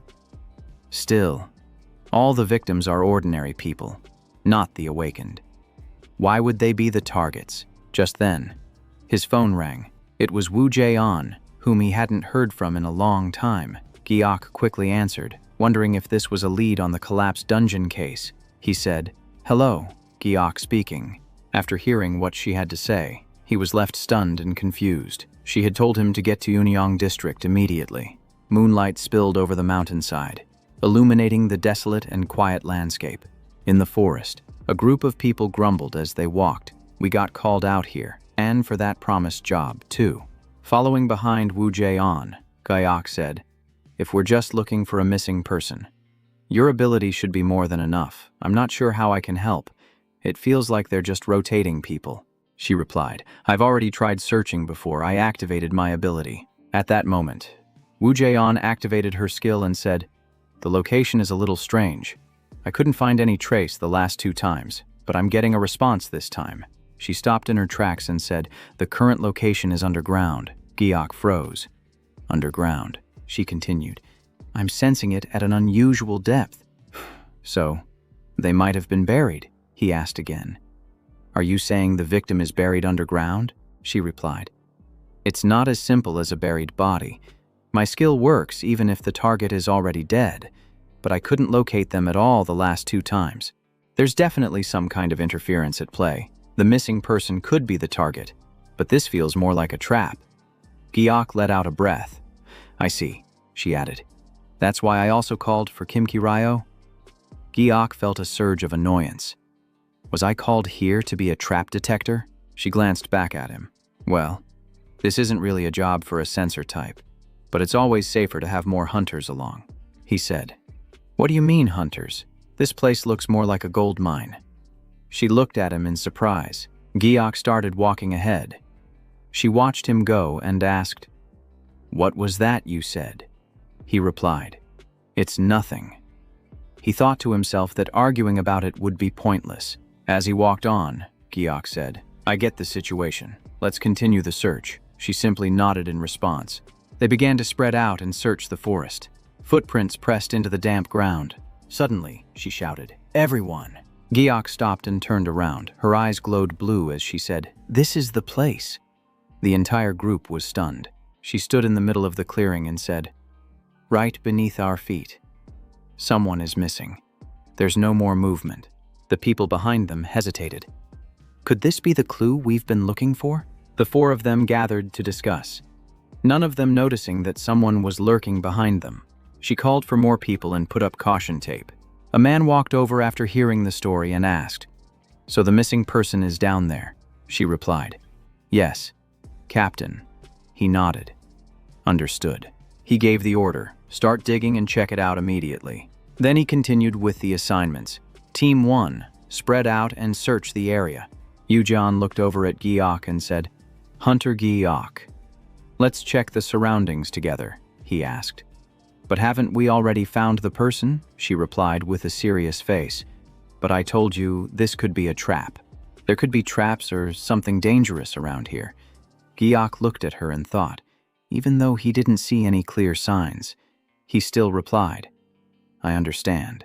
He looked at the group ahead and said, "Hey, aren't you in charge of this area?" She replied, "My job is done. I've used up all my search skill uses for today." Yu Zeon said a bit sadly, "Tracking 3 times leaves me completely drained like an empty shell. Catching the culprit or saving the person is now up to Team 2. All the awakened are over there." Giok thought to himself, "An empty shell, huh?" Wu Jeon turned back and asked, "Hey, do you see anything dangerous?" He replied immediately, "No, there's nothing out of the ordinary. At least there are no signs of mana in this place." Hearing that, Uzion gave a forced laugh. "Ha ha! Well, that's good." Suddenly, she glanced behind her as if she sensed something. Her steps faltered. "Wait, Hunter Giok, stop for a moment." She pointed ahead. "Do you see that spot over there?" Giok followed her gaze and asked, "See what?" she said. "Next to that tree, I think I see a person's shadow." Giok looked closely and wondered, what on earth is she seeing? I used to live at the bottom of the sea, so my eyesight isn't bad, but he immediately focused his mana to scan the area. As his mana spread out, she asked, "Do you feel someone standing there?" Giok looked in that direction and said, "Huh, there's an awakened being." She was startled.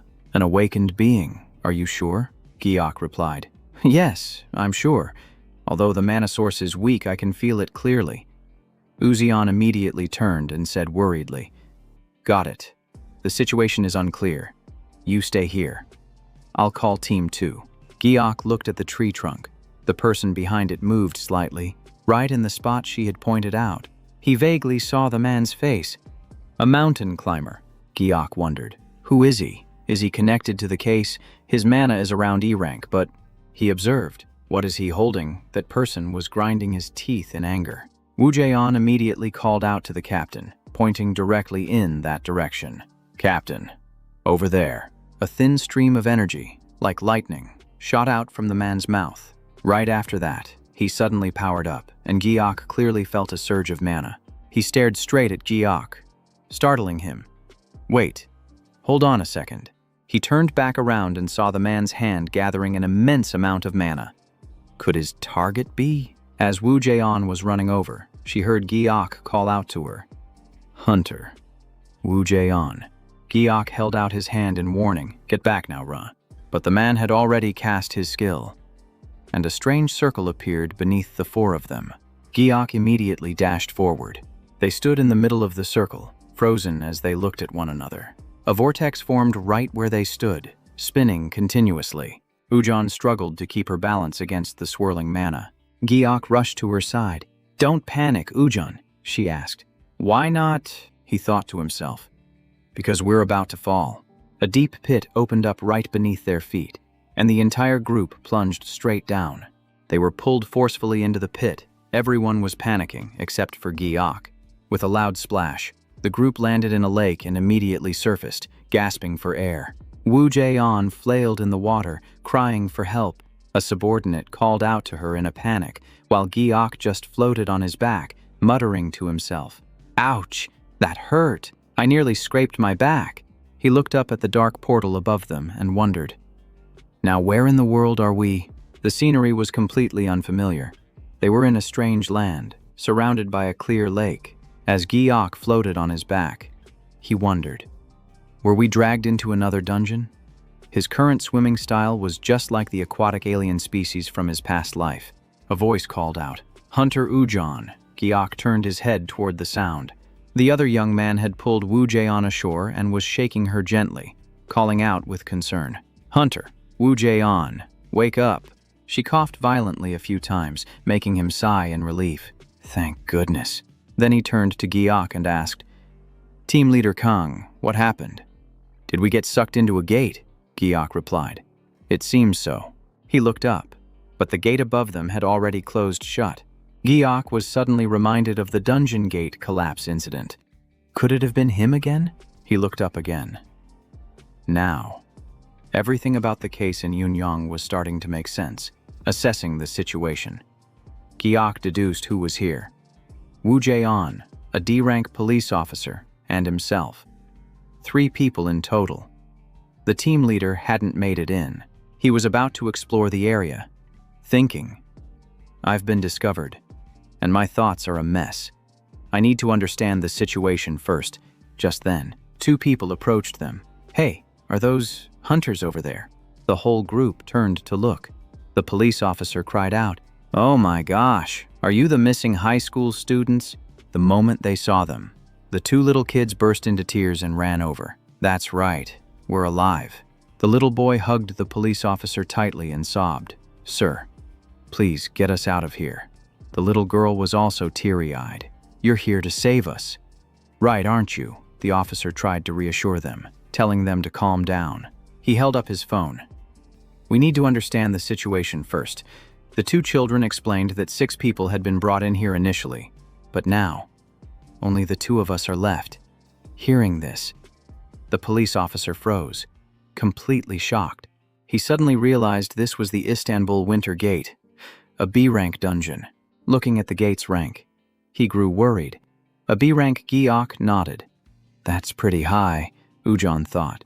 "It's a good thing our group has someone who can handle this." Giok said the monsters aren't too numerous, and a single B-rank hunter is enough to clear this place.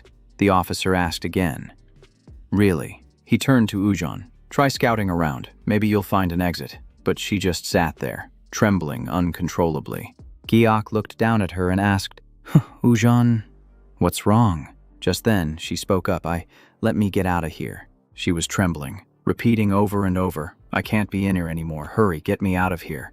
Woo Jae-on's face was pale, as if she was seeing something horrifying. "Please, just get me out of here." Her childhood memories came flooding back, a time when her life had been incredibly peaceful. She would go to school in the morning and come home in the afternoon to help her parents pick tea leaves. Her mother would smile and say, "My daughter, I'm fine. You should go out and play. I don't want you to work so hard." She would reply brightly, "I think picking tea is more fun." She loved the lush green tea hills and always followed her parents out to the fields.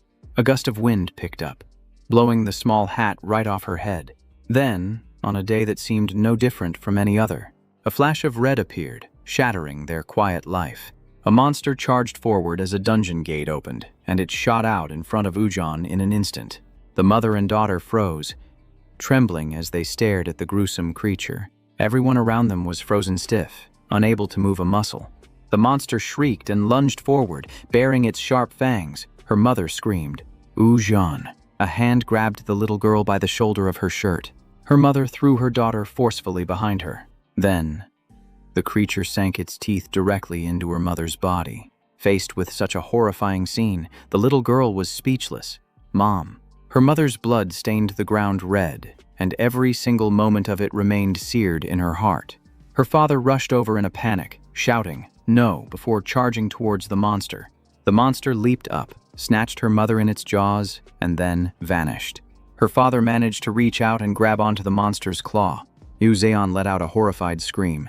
The monster shot up into the sky, dragging her father along toward the collapsing dungeon gate. 7 years ago, on the day the gates simultaneously collapsed all over the world, she lost both of her parents. Uzeon covered her face and trembled. On that very day, her life was completely shattered. A powerful surge of magical energy erupted from her body. Woo Jae-on was in agony as her mana raged, and on that same day, she awakened as a B-rank hunter. Now, she was hugging herself in a complete panic. Her face was pale, and her entire body trembled. Giok placed a hand on her back and called out, "Ujon." He kept calling her name, "Can you hear me?" But Ujon showed no reaction at all. Giok grew worried. Damn it, this is a severe shock reaction. The only one strong enough to fight the monster has now had a complete breakdown. How did I not realize it sooner, 7 years ago? Many people died from the shock. The 3 people beside them were also frozen stiff. Looking at Ujon's expression, Giok thought to himself, some people manage to overcome a tragedy, while others simply fall apart. He told himself to stay calm. If he couldn't help her come to her senses, they would all die. Giok continued, "Ujon, take a deep breath." She weakly lifted her head and looked at him. Giok thought, in reality, "This is nothing short of a life or death gamble," he said. "I'm going to count to 3. Try to calm down." Okay, if she reacts badly. My arm bones will shatter instantly, but there's no other choice right now. He began to count. 1. His mind was in chaos. He was genuinely afraid of dying. He didn't want to witness his own bones being crushed. He continued. 2. And then 3, as Ujan let out a long exhale. Giok stood up and asked, "How are you? Have you calmed down yet?" Ujan breathed softly. Maintaining an indifferent expression, Giok said, "If you've calmed down, then listen to me carefully. This gate is B rank. That police officer is D rank, and I'm just an F rank. The only person here who can defeat the monster is you." She hugged herself and said, "I can't do it. I can't." Giok pressed on. "Why can't you? You handle monsters just fine outside. The BGN killer, for example." She screamed. "That was a C-rank monster. I've never fought a monster of the same rank as me." Wu Jaeon's face was frantic. "Can't Giok help me?" he said. "Calm down. I'm just a low rank." She was in disbelief. "How can you still say that at a time like this?" She screamed. "Why are you making me do it? Help me. Do you still suspect that I'm faking my rank? You rechecked it yourself, so why don't you believe me?" she yelled. "You know it. I'm a seeker. Besides that one skill, I can't do anything else." "What am I supposed to do now?" Giok said. "If you don't act, everyone will die." She trembled and covered her face. "I can't. I'll die too." Giok was silent. She screamed. "I said I can't do it." Giok placed his hands on her shoulders, saying, "Snap out of it." Ujan, her face was drenched with tears. Giok looked straight into her eyes and asked, "You didn't awaken as a seeker type, did you?" He kept shaking her shoulders. "Wake up, Hunter Wu Jae-on. You didn't awaken with that type at all. I knew from the very beginning, but since you were trying so hard to hide it, I just kept quiet. Your true element is wind. Are you listening to me? On a planet with a dense atmosphere, the wind element is incredibly rare. You're the strongest at your level." She froze. How did you know?" "I'm not lying. I don't know how you found out about my element, but I really can't use my skills. I can't activate my powers." Hearing her speak with such honesty, Giok was at a loss for words. Wu Jae-on continued, "The monster that killed my parents used wind. Every time I try to use my skills, that memory surfaces and paralyzes me. Do you understand? I truly can't control my own power." Giok ran a hand through his hair. "Unable to use magic because of psychological trauma, I've never encountered anything like this back in my world. This is so typical of a newly awakened mage." He looked at her and said, "Hey, Wu Zion, I don't see anything physically wrong with you. That means, if you just put your mind to it, you can summon that power at any time. If you can get your skills back, the monsters in this gate will be no match for you." Giok held out his hand to her, his voice gentle. "Just trust me." She looked at him skeptically, wondering, "Can I really do this? This guy? Why does he keep saying the same thing sides? He's obviously not just some ordinary F-rank hunter himself. Am I just going to stand here and watch?" Suddenly, they both snapped their heads around at the sound of a strange noise. His eyes flew open in alarm as he exclaimed, "What was that?"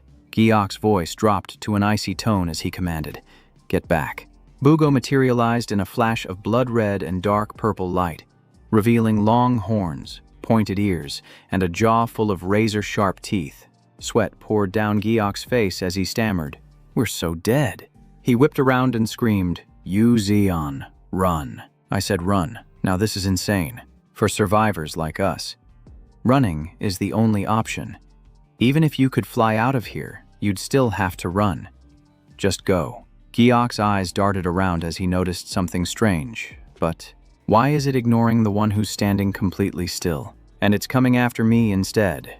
He scrambled to escape in a panic. As he was sprinting for his life, he tripped over a small rock. Giok slammed hard onto the ground, the impact sending a jolt of pain through him. In a state of pure panic, he quickly scanned his surroundings. The Bugo lunged forward, now just a few steps away, and he thought, this is it. Mustering all his strength, he screamed, "Wu Jae-on Hang Te, help me." She broke out in a cold sweat, completely lost in a state of utter panic. Bugo's long tail whipped violently against Giok's shoulder. The wound was deep, and blood gushed out non-stop. Wu Xian's eyes widened in shock, as if she had just witnessed something terrifying. Blood trickled from his nose, and Giok's face turned deathly pale. She stammered, "Hunter Kim Ji Ryong." She spoke slowly, looking at Giok. "Hunter Kim Ji Ryong."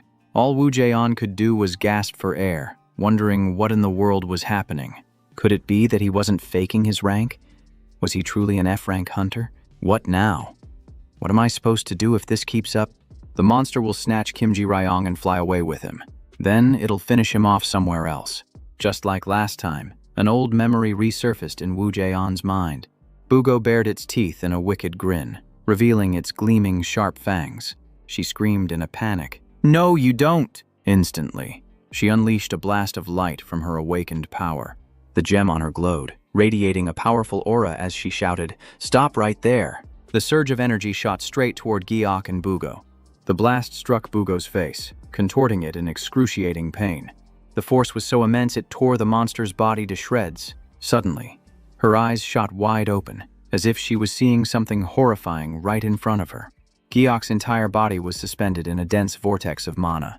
She dashed toward him without a second of hesitation. She quickly extended her arms to catch Giok's large frame. Wu Xian quickly braced herself to support his weight. Her face was drenched in sweat, and she was breathing heavily. She managed to catch Giok as he collapsed, crying out, "Kim Ji Ryong, are you okay? What should I do now? Do I have any recovery potions left? I really don't."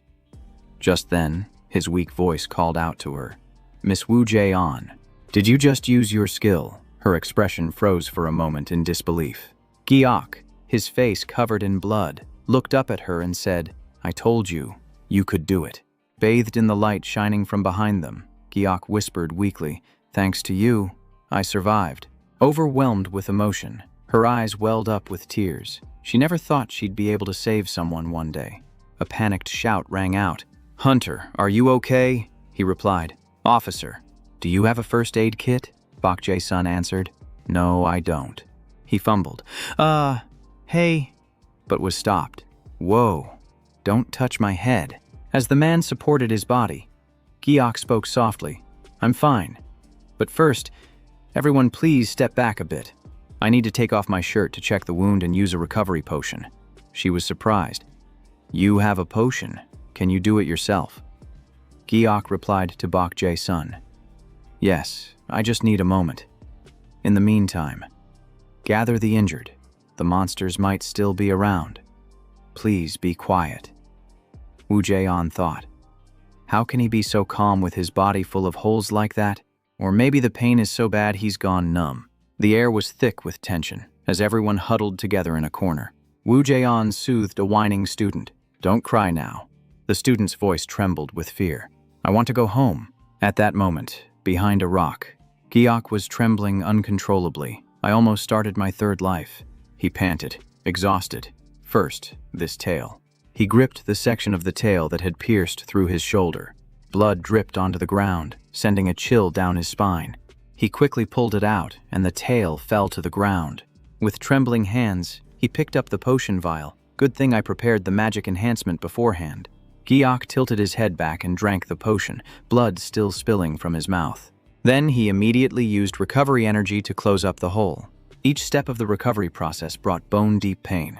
Wu Jian looked over worriedly. "But is Kim Giok really okay? That wound looks terrifying. If he gets into trouble in this dungeon because of me..." Then a warm voice interrupted her thoughts. "I'm done with the treatment," Bok Jae-sun asked. "Appraiser, are you all right now?" He answered, "Yeah." Wu Jian's eyes widened. Such a severe wound healed instantly. This kind of potion must cost millions, no, tens of millions of won. How can an E-rank hunter carry something so powerful? Giok slowly walked over to her and spoke. "Officer Wu Jian," she replied. "Yes," he continued. "Now, we will proceed to clear the gate. The rule is, if we take down the final boss, the exit will open. First, we need to eliminate the boss. I've already used a skill, so let's enter the boss room before its effect wears off." She worried. Will everything really go smoothly? Giok noticed her anxiety and said softly, "Don't worry." His eyes were sharp and cold, his voice steady. "I will provide my full support. Scene change. A powerful gust of energy attacks the monsters. His voice rings out. "You're doing great. That source of power is your weapon, so don't let it overwhelm you. You have to be the one in control." At that moment, his throat felt heavy, but he forced himself to shout to Wu Jie-an. He immediately raised his hand, signaling for her to pay attention to what was above them. A blue aura enveloped her body, forming a dense layer of glowing energy. Seizing the moment, she leaped up. Wu Jie-an unleashed a powerful force, firing a blast of energy that sliced the creature's body apart. Seeing the sweat trickling down her cheek, Giok softly told her she did a great job. "See, you did it." Bo Ki-sung also added that she had worked really hard. "So, can we get out of here now? Are we going home?" Giok replied that they should sit and rest there for a little while. She was stunned. The boss monster is right in front of us. He reminded her it was best to prepare before entering. Ujan was secretly panicking, not knowing if she should tell him the truth. "I've never cleared a gate before. I'm just an office worker used to handling paperwork. So I have to figure everything out on my own in this place. And I have to take down a boss monster that's on my level too." She trembled slightly as a dreadful feeling washed over her, wondering if she could really do this. Meanwhile, Wu Jie-an had no idea that Giok was noticing every shift in her emotions. Ujan's whole being seemed to be sinking into darkness. The fear still lingered, making her wonder if she could see this through to the end. The scene changes to the group resting inside a cold, stone cave. Giok put his hands in his pockets, walked over to her, and said quietly, "So you still can't get over it, huh? But it's not your fault at all. If anyone's to blame, it's me for forcing you to get back up when you weren't mentally ready. I'm sorry about earlier. This is a matter of life and death, so I got a little too worried. It's all because of that damn system that threw us in here. It's not your fault, Wu Jie-an. But given the situation we're in, please try just one more time. If you can get through this, you'll be able to stand strong in any gate. Even though it's pretty tough, just prepare yourself little by little and then move forward. Rest a little longer and..." Before he could finish, she stood up and replied, "I've rested enough." With a resolute expression, she looked him straight in the eye and said, "Let's go take down that boss." Their footsteps echoed softly in the darkness as everyone tried to keep quiet. Suddenly, Giok raised his hand to signal a halt and said, "Wait a second." The open space ahead was quite large, about 13 to 16 feet high. "The danger is palpable now, so from this point on, only Mr. Wu Jie-an and I are going in. Everyone else stays here." Without another word, the two of them stepped right through that massive stone door. The door opened to release a blast of biting cold. The floor inside was completely covered in snow. It revealed a set of razor-sharp claws that would send a shiver down anyone's spine. Inside the frozen chamber, the monster was scanning the surrounding flow of mana. He whispered, "I don't see any obvious weaknesses." "We should use our skills right away and not underestimate it," she replied. "Got it." Wu Jie-an gathered a brilliant light, thinking to himself, if possible, I have to end this in one strike. A powerful vortex of mana swirled, forming a ring of energy that constricted the frigid space. The creature seemed to sense the rushing wave of mana energy coming its way, but it showed no fear, swiftly dodging the attack and charging towards them with terrifying speed. Her eyes widened in horror. The attack was just too fast. Giok saw they were in grave danger and shouted loudly, "Wu Jie-an, get back!" The beast opened its maw wide, preparing to unleash a brutal blast of cold air. A powerful stream of frigid air shot out, making the space around them tremble. Wu Jie-an quickly seized the opportunity. Unleashing her mana, the force of her mana clashed violently with the beast's icy breath, and the tension was palpable. It roared, opening its mouth wide as if it intended to swallow her whole. Her face grew pale, and sweat beaded on her skin despite the freezing cold. Wu Jie-an spun around quickly, dodging the beast's jaws. She slipped and tumbled to the ground due to a moment of carelessness. She got back to her feet, focused her mana, and moved closer to the monster. A powerful blast of mana was unleashed directly at its face. Giok watched worriedly from a distance. Seeing that Wu Jie-an looked exhausted, it seemed like the magical energy in her body was almost completely depleted. "Even with my support, defeating a boss of the same level is never easy. This is the first time she's ever used her powers."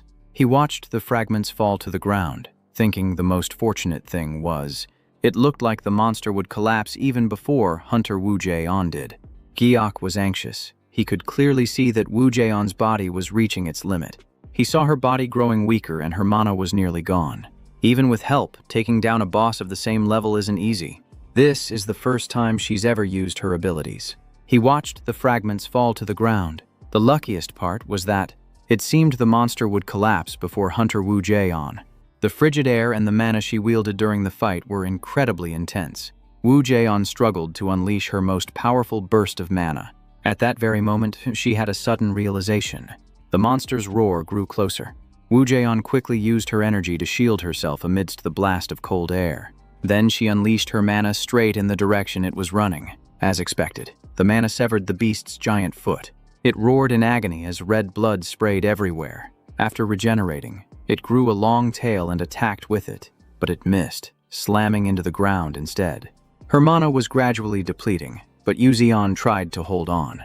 Her face was drenched in sweat and she was panting heavily, barely able to stand it. Her mana drained continuously, feeling like a curse was siphoning her energy. Even though she tried to use a protective aura, it was still incredibly difficult.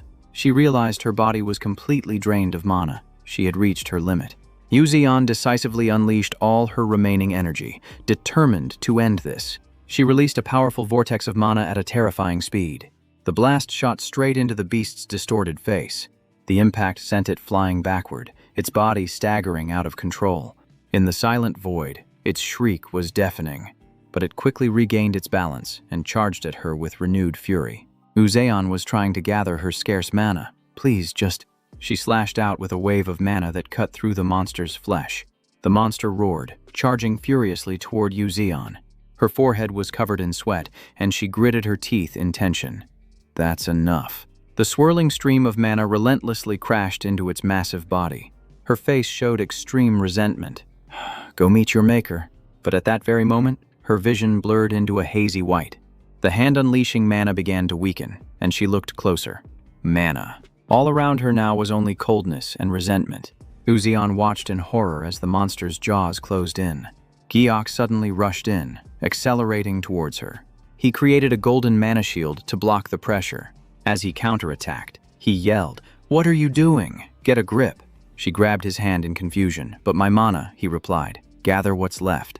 You want to back down again. Snap out of it. Get your head in the game.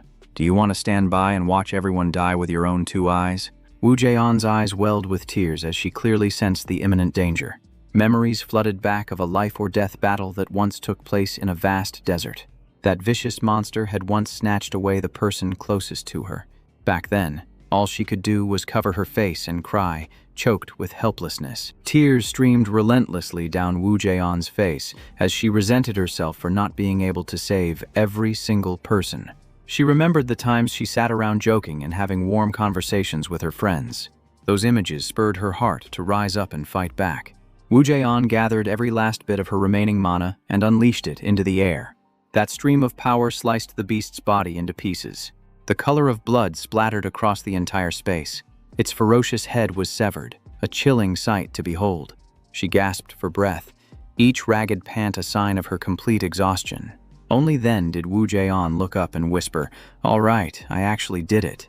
Her eyes widened in stunned silence, unable to speak. But then, what was that just now? Giok mused to himself. I wonder if there's anything worth looting. She felt a flicker of suspicion. How did he block an attack from a B-rank monster? It was obvious that Kim Gi-ok had no special equipment or skills.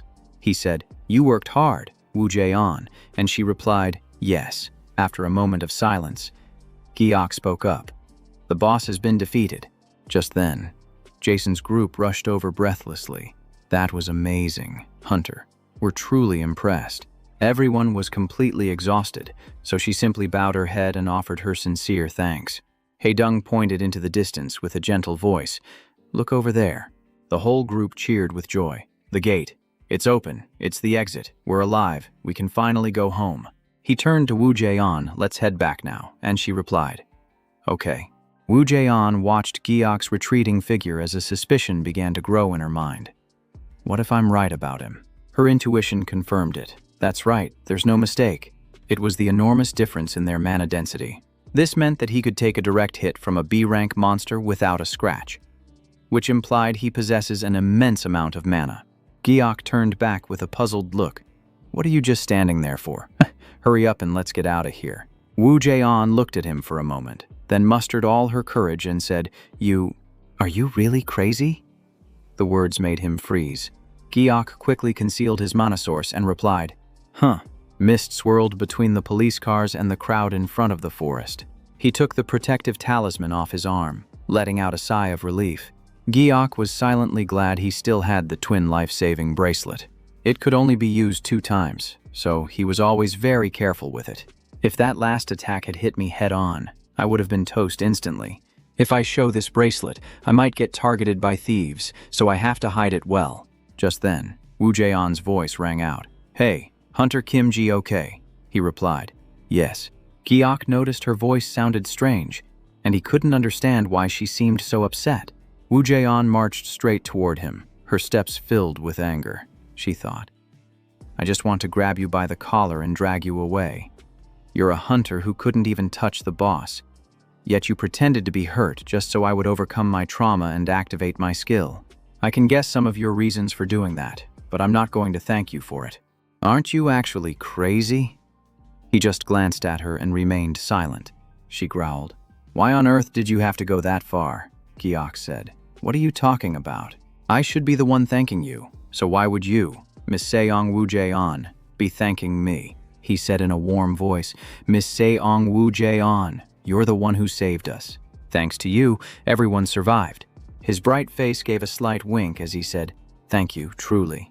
Wu Jaeon's eyes widened at his action, and she stood there, completely stunned. Suddenly, someone called out, Hunter Seong Wu Jae.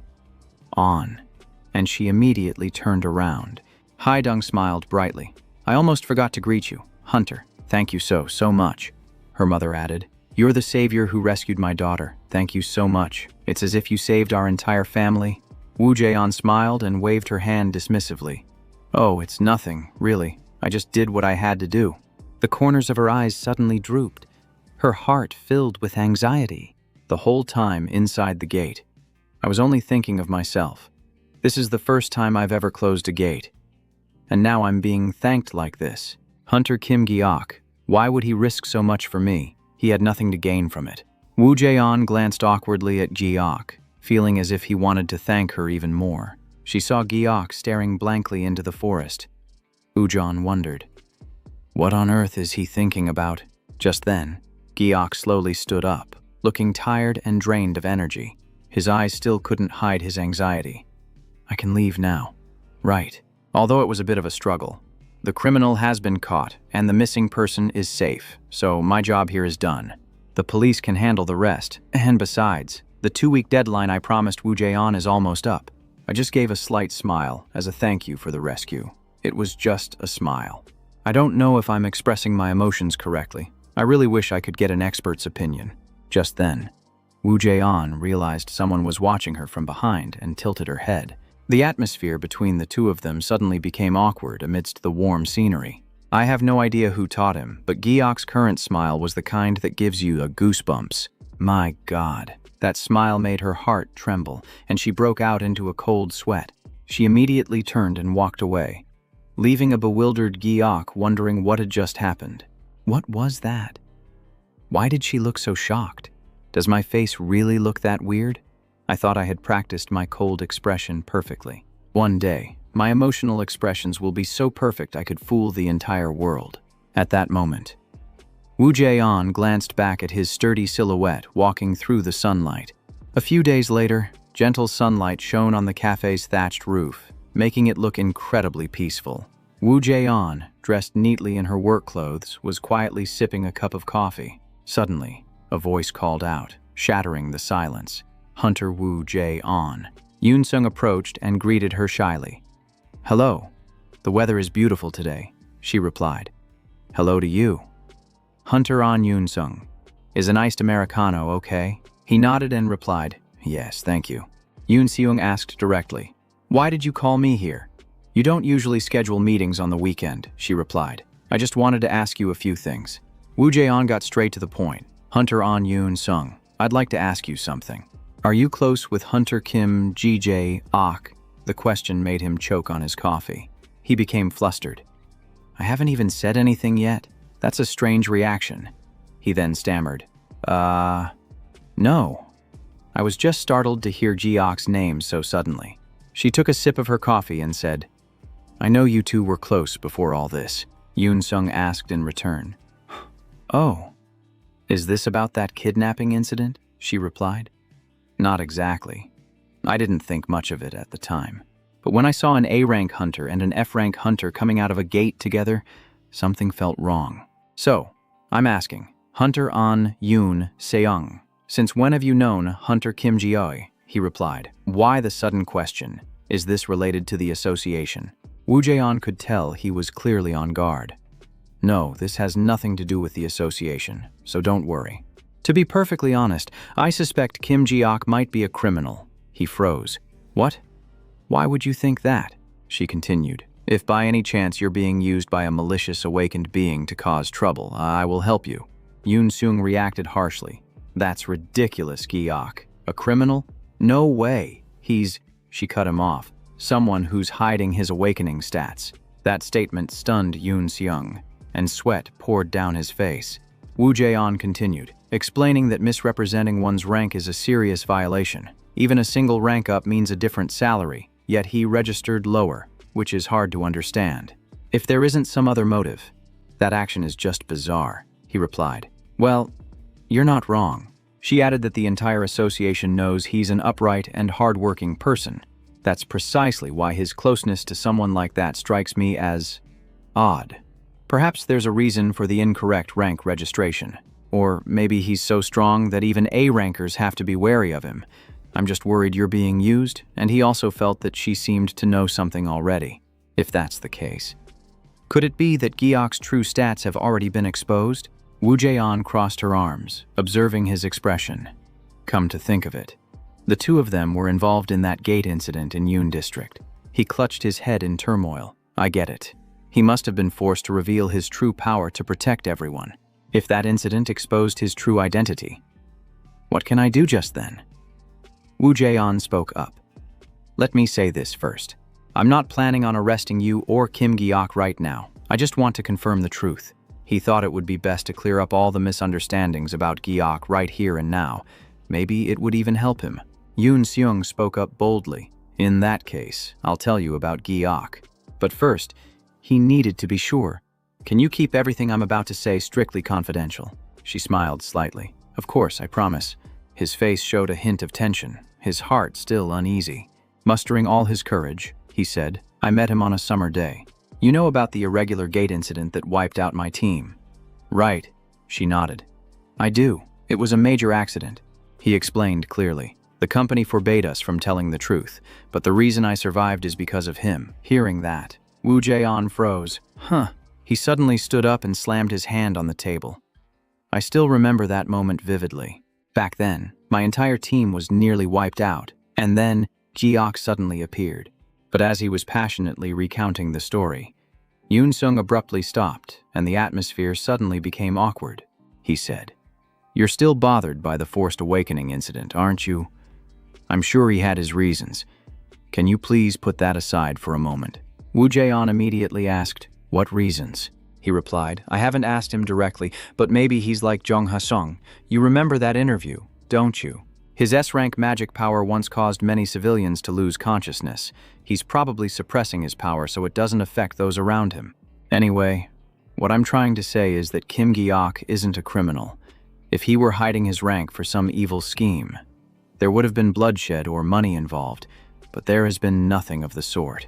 Woo Jae-on asked, So he has no desires at all, he quickly replied. What desires? He usually just eats simple meals of rice and soup. She looked into his worried eyes and asked, You're defending him that fiercely. You've only known him for a short time, yet you hold him in such high regard. He didn't answer, just remained lost in thought for a long while. Then he slowly explained that he had received so much from him. He was afraid I would be stuck in the past forever. Perhaps that's why he helped me find myself again. He is willing to sacrifice himself for others, without a moment's hesitation.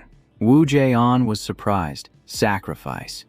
He continued, "That's right. For my sake, he let himself get injured by those worthless guys. How could I possibly doubt someone like that?" Wu Jian said quietly, "I'm not so sure. I still can't bring myself to trust him." Hunter Yoon Seong has only been saying good things about Kim Gi-ok this whole time. But what if he has another side to him that you haven't seen? Yoon Sung snapped. "Another side," she replied. "There's evidence that Hunter Kim Gi-ok attacked a comrade in a dungeon. What's more, it was an attack from behind." He interrupted. "Wait a minute, Hunter Wu Jaeon. Are you talking about the White Bow incident, the one with Jung Ha-sung?" "Right, as far as I know, he only acted that one time." Seeing the sincerity in his eyes, Wu Jaeon fell silent. She slowly asked again, "So that really happened?" "It wasn't something Kang Chang-ho set up," he replied. "Hold on, don't get me wrong. I already know all about it.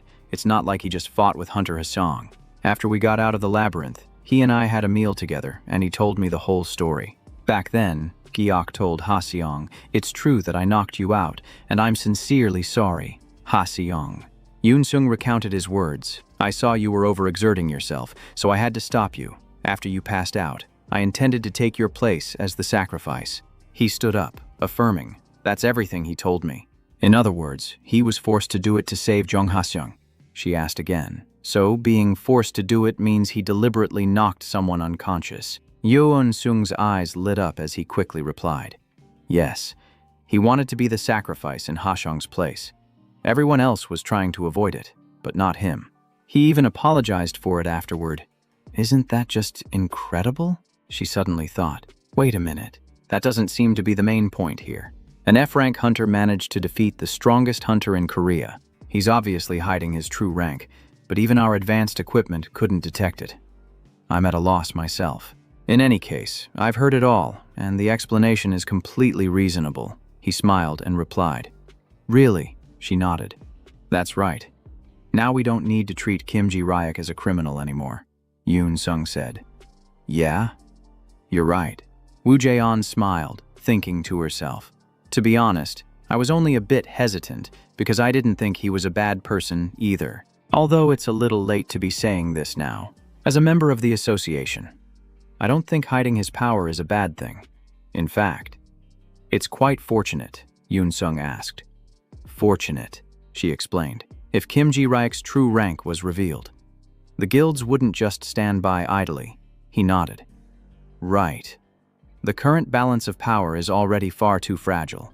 Right now, 3 guilds maintain the balance in South Korea, all thanks to massive funding from corporations. Nell's sister has superior numbers.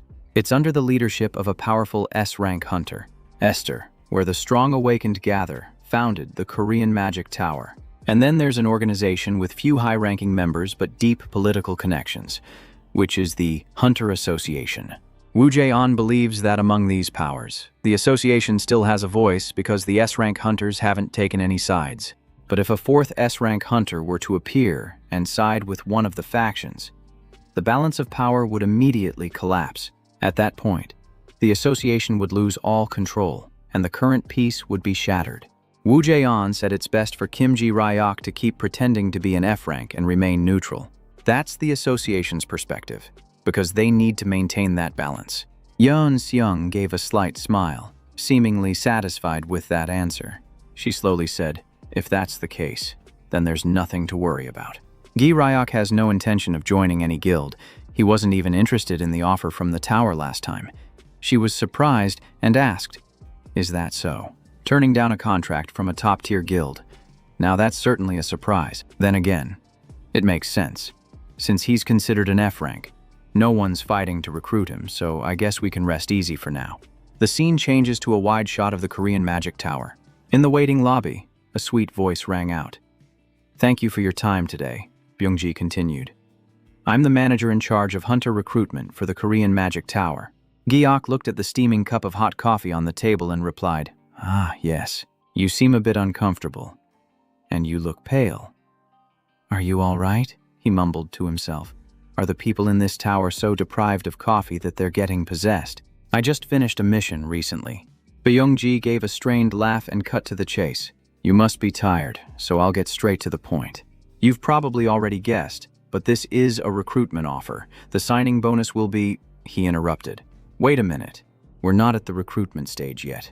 Jiok's cold voice made the other man freeze. Jiok's voice was stern. You mean you people want me to come work for you now? This again. Are you really bringing this up again? The scene flashes back to a few days ago. At the Korean Magic Tower, Byung-ji was startled. Wait a moment, director. He had just been ordered to personally recruit an F-rank hunter. He was displeased. An awakening stat of only 14. A low rank. Why someone so weak? Esther rested her chin on her hand and said, I told you to bring him in, so just do it, she added. You're always complaining about being short on analysis types, Byung-ji retorted. But he has to at least meet the minimum standard. My team doesn't accept anyone below C rank. He picked up the file.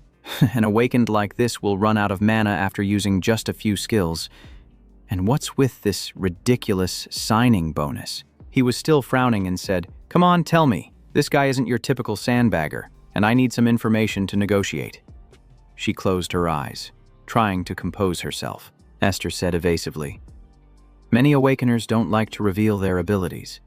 Even a small detail can become a fatal weakness. He asked skeptically. Does that have anything to do with this case? She nodded. Of course, it's very likely Kim Gi-ok is that kind of person. She lowered her hand.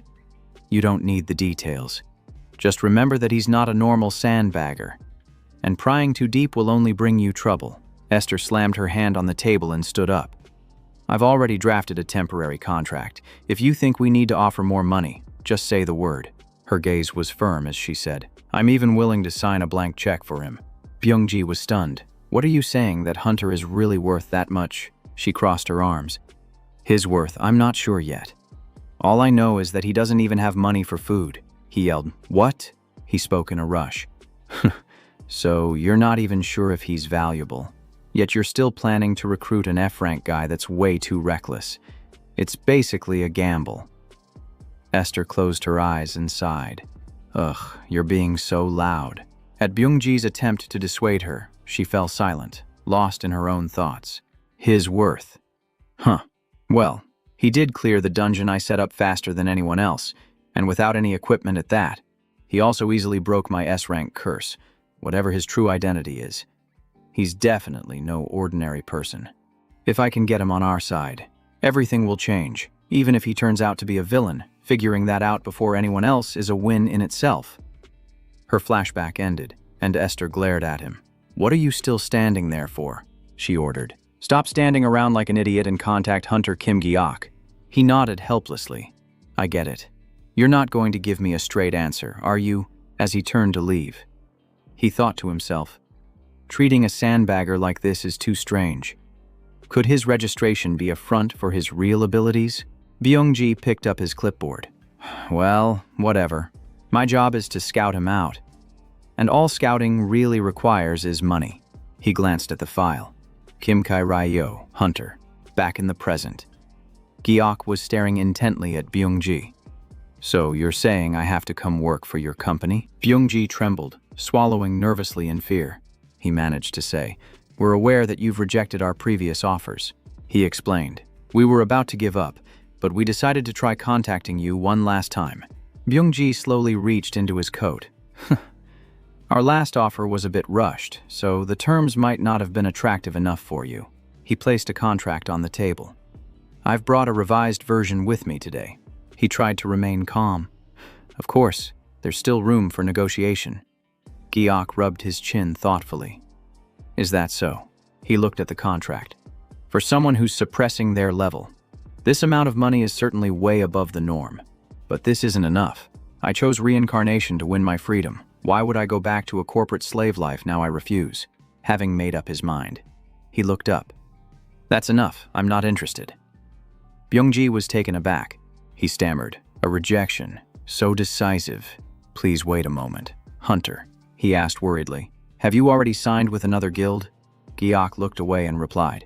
It's not that. He stated firmly. I don't intend to join any guild. Byung-ji tried again. If you continue working as a hunter, you'll need a guild. Won't you reconsider? He simply replied. I already said no. His hand clenched. He thought to himself, I never thought I'd have to plead with an E-ranker like this. The director certainly didn't send me here on a whim. The pressure coming from him was immense, he thought. I thought I was used to the aura of high-rank hunters, but I guess it's never easy, Byung-ji said softly. It seems we've misjudged you. He scratched his head. You're truly the type of person who can't be swayed, not even by a blank check.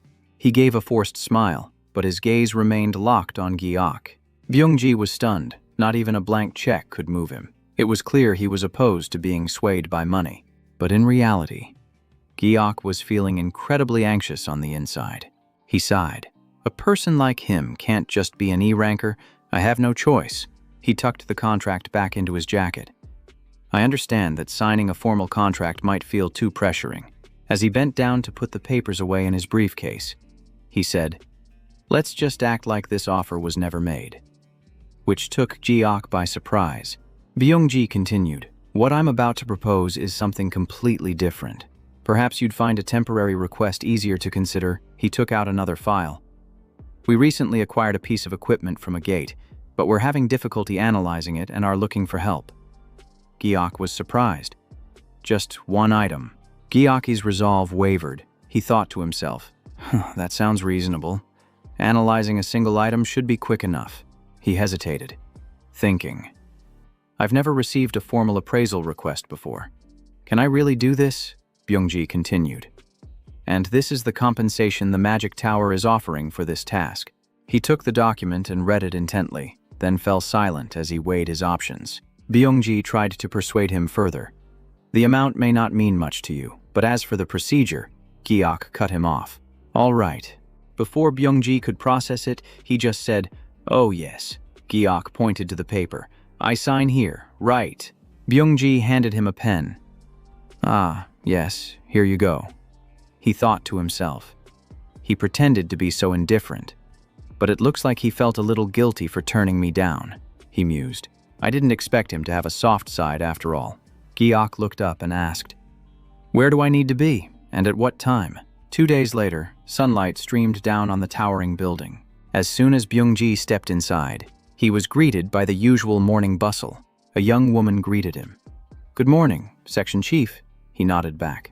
"Morning," she reported. "Hunter Kim Gi-ok is already waiting in front of analysis room number 2. Byung-ji was surprised. He's here this early. He turned to leave. I see, he thought. Failing to recruit him directly is fine. Starting with a small request like this is also a good strategy. He walked faster, thinking. Today, once he sees our top-class facilities and the treatment we offer, he'll definitely change his mind. When he arrived and saw Gi-ok, he said, "Hunter Kim Gi-ok, please come inside." Byung-ji swiped his keycard to open the door. The item that needed to be appraised was inside. The door opened, and a blue light washed over both of them. Inside was a row of glass cases. Byung-ji said, "This is analysis room 2. As he walked, he explained that this item was from an A-rank gate. And for now, it's been assessed as a unique grade item. Gi-ok thought to himself, if it's unique grade, then it must be. According to the Hunter Association's classification, unique is the third of 5 ranks, based on an item's durability and abilities. Byung-ji stopped in front of an item. This is it. Gi-ok narrowed his eyes. Even a quick glance told him it was no ordinary thing. A black sword emitting a faint smoke was displayed in a dark glass case. Byung-ji said, "For now, we're temporarily calling it the Cursed Sword." Gi-ok glanced at him suspiciously. Cursed, Byung-ji's face turned grim. "There's a reason we call it that. Like I said, this was the loot dropped when the attack team took down an A-rank monster. After the monster was defeated, the sword was found stuck in the ground. Anyway, unique grade items are already rare, so everyone was excited. One of them slowly reached out, intending to pull out the sword. The moment he gripped the hilt, black smoke billowed out and a piercing scream echoed. After that, he collapsed to his knees, struggling to stay balanced. His face turned pale as if his life force had been drained, and that's when they realized it was a mana-draining weapon. Byung-ji said that from the first A-rank hunter who touched it until now, more than 10 people have become victims of this cursed sword, but because the absorption rate is so abnormal, it's been difficult to analyze. As he spoke, he pressed a button to open the glass case. I think there might be some hidden condition. But that's just a guess for now, Giok replied. Is that so? He glanced at Giok. Even for you, this won't be easy. Giok calmly stepped forward. He reassured him. There's no penalty for failure. So, just relax. As soon as Byung-ji finished speaking, Giok placed his hand on the sword's hilt.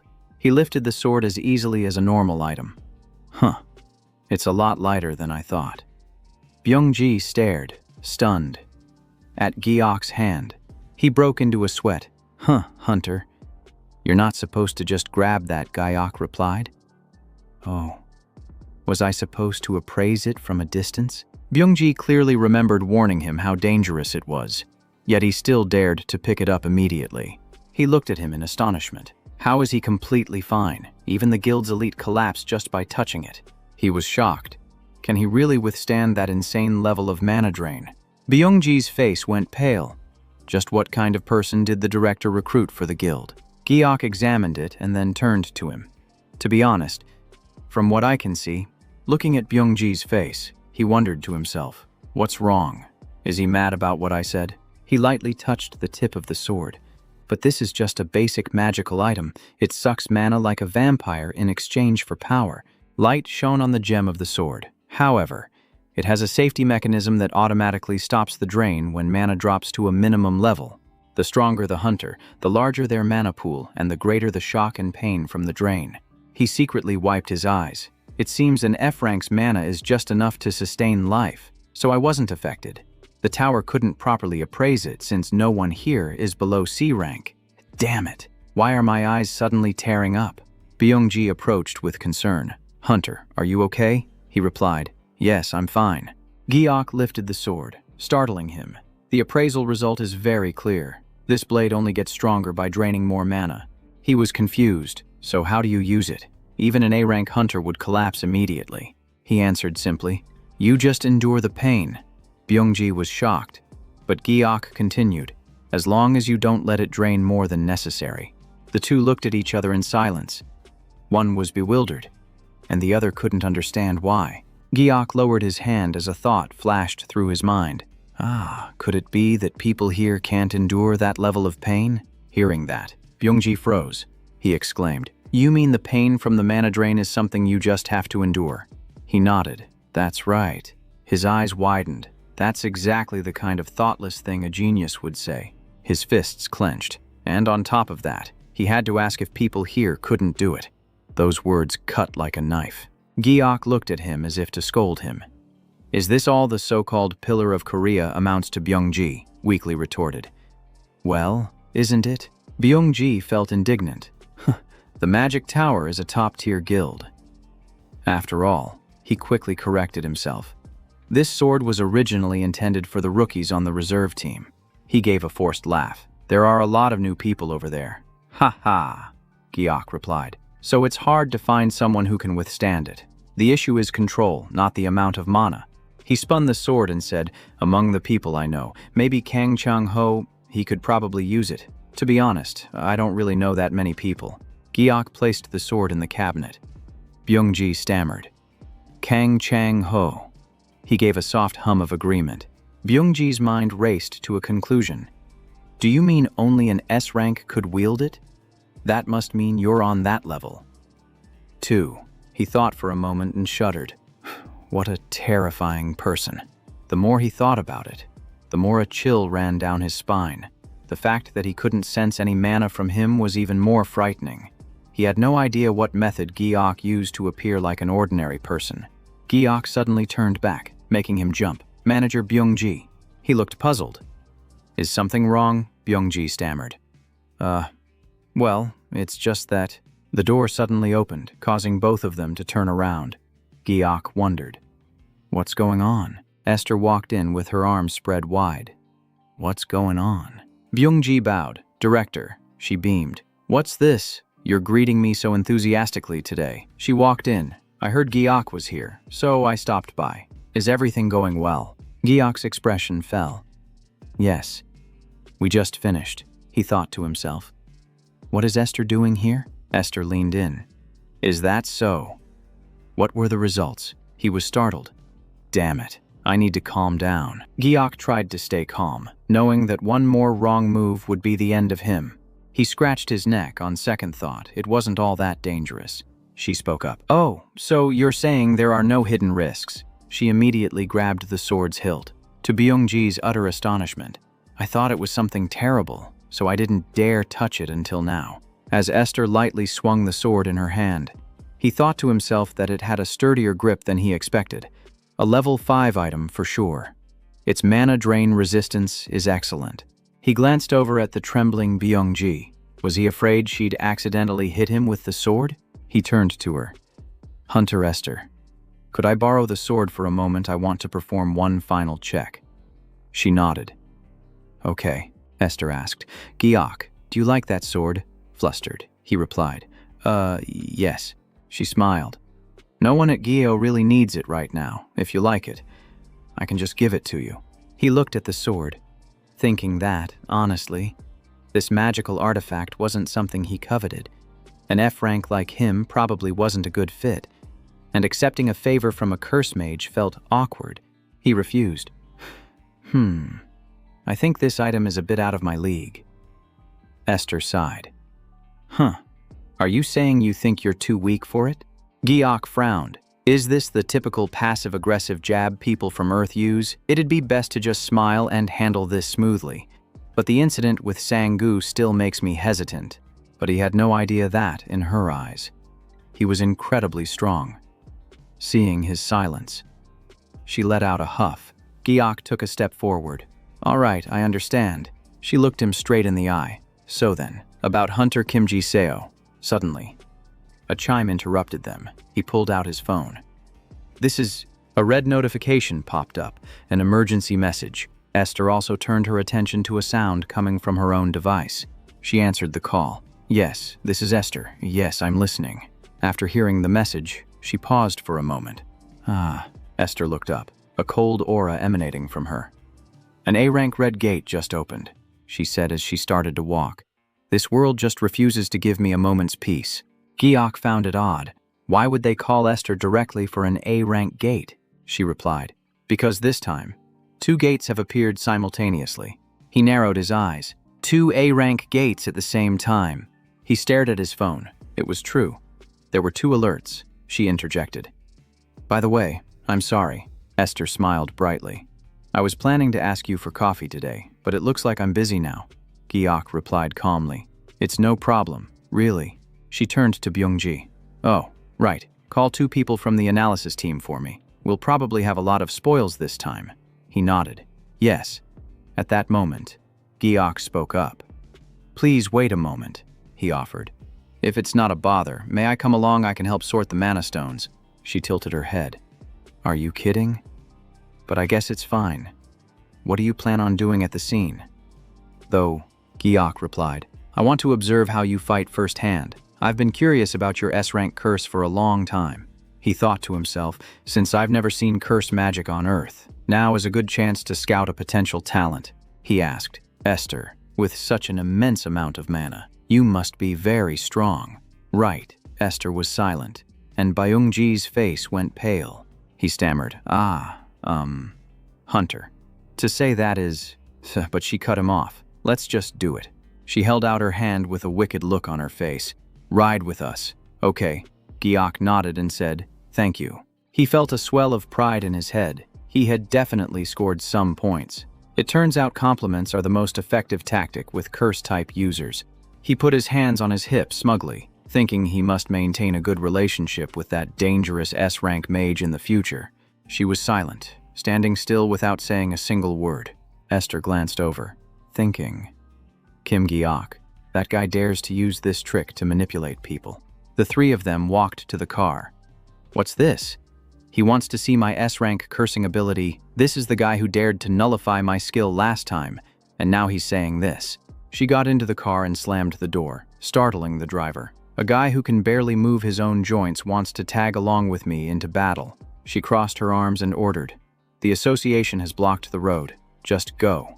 The driver nervously told them to buckle up first, but Esther just smirked. If we crash, I'll die before any of you do.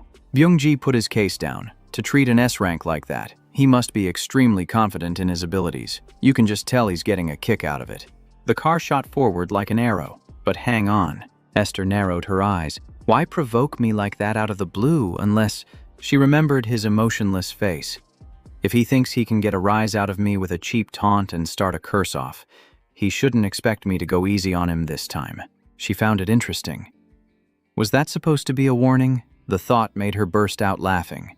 Esther glanced at Giok, sizing him up. Mr. Kim Giok, for a guy who looks like you, your combat skills aren't too shabby. The scene changes to the gate, where the wind howled fiercely and a blinding light blazed from one side.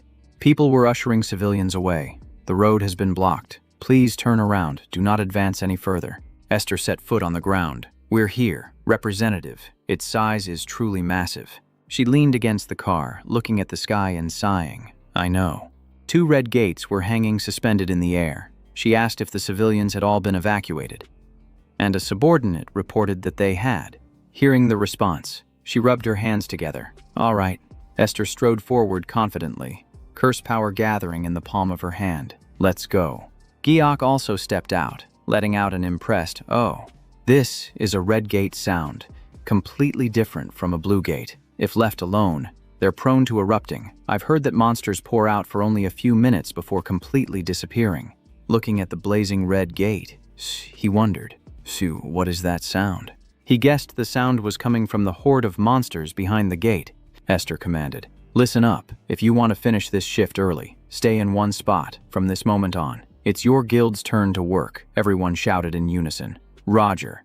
Giok watched them spread out, wondering what was happening. Weren't they moving too far away? How could anyone possibly support Esther from that distance? Byungji's jaw dropped and his face turned pale as he called out, Hunter Kim Gi-ok. He pulled him aside, warning him to stay far away from the representative from now on, and Gi-ok could only stammer, Anne. Oh, okay. Gi-ok looked up, realizing that everyone seemed to have absolute faith in Esther's strength. He stared at her back, wondering if she would really be all right all by herself. Suddenly, a monstrous hand shot out from within the gate. She smirked. Hordes of monsters swarmed out, charging and screaming, creating a truly horrifying scene. Yet, she stood perfectly still, not moving an inch. They began to cling tightly to the surrounding buildings. A headless monster carrying a massive stone pillar lumbered out. It slammed the stone pillar into the ground with terrifying force. A nearby building was struck by the impact and shattered into pieces. The spider-like monsters below swarmed out in every direction. A pale foot stepped out from the murky shadows. A creature resembling dry mist appeared, surrounded by floating red droplets. It gathered the droplets onto its fingertip as dark energy swirled around it. A single droplet condensed before the creature fired it off. Its power was like an exploding bomb, completely obliterating a building. Giok stared at the scene, utterly stunned by the absolute chaos. He was shocked. Was she really planning to face this entire horde all by herself? Esther rubbed her chin. The left side seems like a good place to start. I'll clean up from there. She clenched her fists and moved in closer to the horde of monsters. She powerfully unfurled her hand. A powerful torrent of cursed energy shot forth. The power completely enveloped her, then spread out and latched onto the monsters. She calmly closed the distance. One step at a time. Her entire body was cloaked in a thick layer of the curse. The source of her power manifested as chains, wrapping tightly around the monsters' necks. They groaned in agony as the curse seeped deep into their bodies. Then they exploded one after another, dropping dead. She advanced, her cold and captivating presence on full display. The horde of monsters dropped like birds being shot out of the sky. Giok's jaw dropped. What in the world just happened? Esther stomped hard on a corpse. These things were so aggressive just a moment ago. He was frozen stiff, staring at her back, wondering who she was. She wiped the blood from her face. Could someone like that really exist in this world? La Nguyen's power is a high-level form of suggestion. Please subscribe to support my channel. Giok was dumbfounded. Controlling a curse required immense concentration. Yet he used it so effortlessly. He glanced back. This thing binds anyone affected by it. No wonder everyone had to stay away, as even a light touch could be fatal. Suddenly, a piercing sound rang out. Please subscribe to support my channel. The red gate continuously spewed out more monsters. Esther roared with excitement. Ending it like this would be way too boring. The headless creature swung a stone pillar with immense force. Her hand started to bleed. Blood dripped down as Esther gave a satisfied smirk, the drops falling steadily. The drops of blood soaked into the ground, and a wave of power began to spread. Immediately after, thick purple smoke billowed out in front of her. The stream of smoke pressed forward, causing the opponent to falter. The curse activated, and it fell to its knees, unable to resist. It roared in agony, its entire body convulsing from the curse. She quickly glanced to her right. A streak of red fire cut through the air, heading straight for her. Esther smiled, confidently raising her hand to meet it. The flames erupted right where she stood. The monster that launched the attack stood motionless in the distance. Suddenly, a distinct crack appeared on its neck. Then, it and the creatures around it were all decapitated at the same time. Esther shook her hand. What's this gooey stuff? Her face paled. Is this blood? What the hell happened? Who was he? Suddenly, something made her look up. The horde of monsters was still rushing towards her. She quickly regained her composure. Esther snapped her fingers. Cursed runes shot straight up into the sky from her position. The monsters within the area of effect immediately froze in place. Esther glanced at the blood on her hand and sighed. So they still made it this far. Now, how should I handle this? Her voice was ice cold. It would be great if these things died in agony. The curse activated, and they began to howl in agony. Their ear-splitting screams echoed all around. Esther waved her hand, and the monsters' heads exploded into pieces. Blood splattered in all directions, pouring down onto the floor like a river.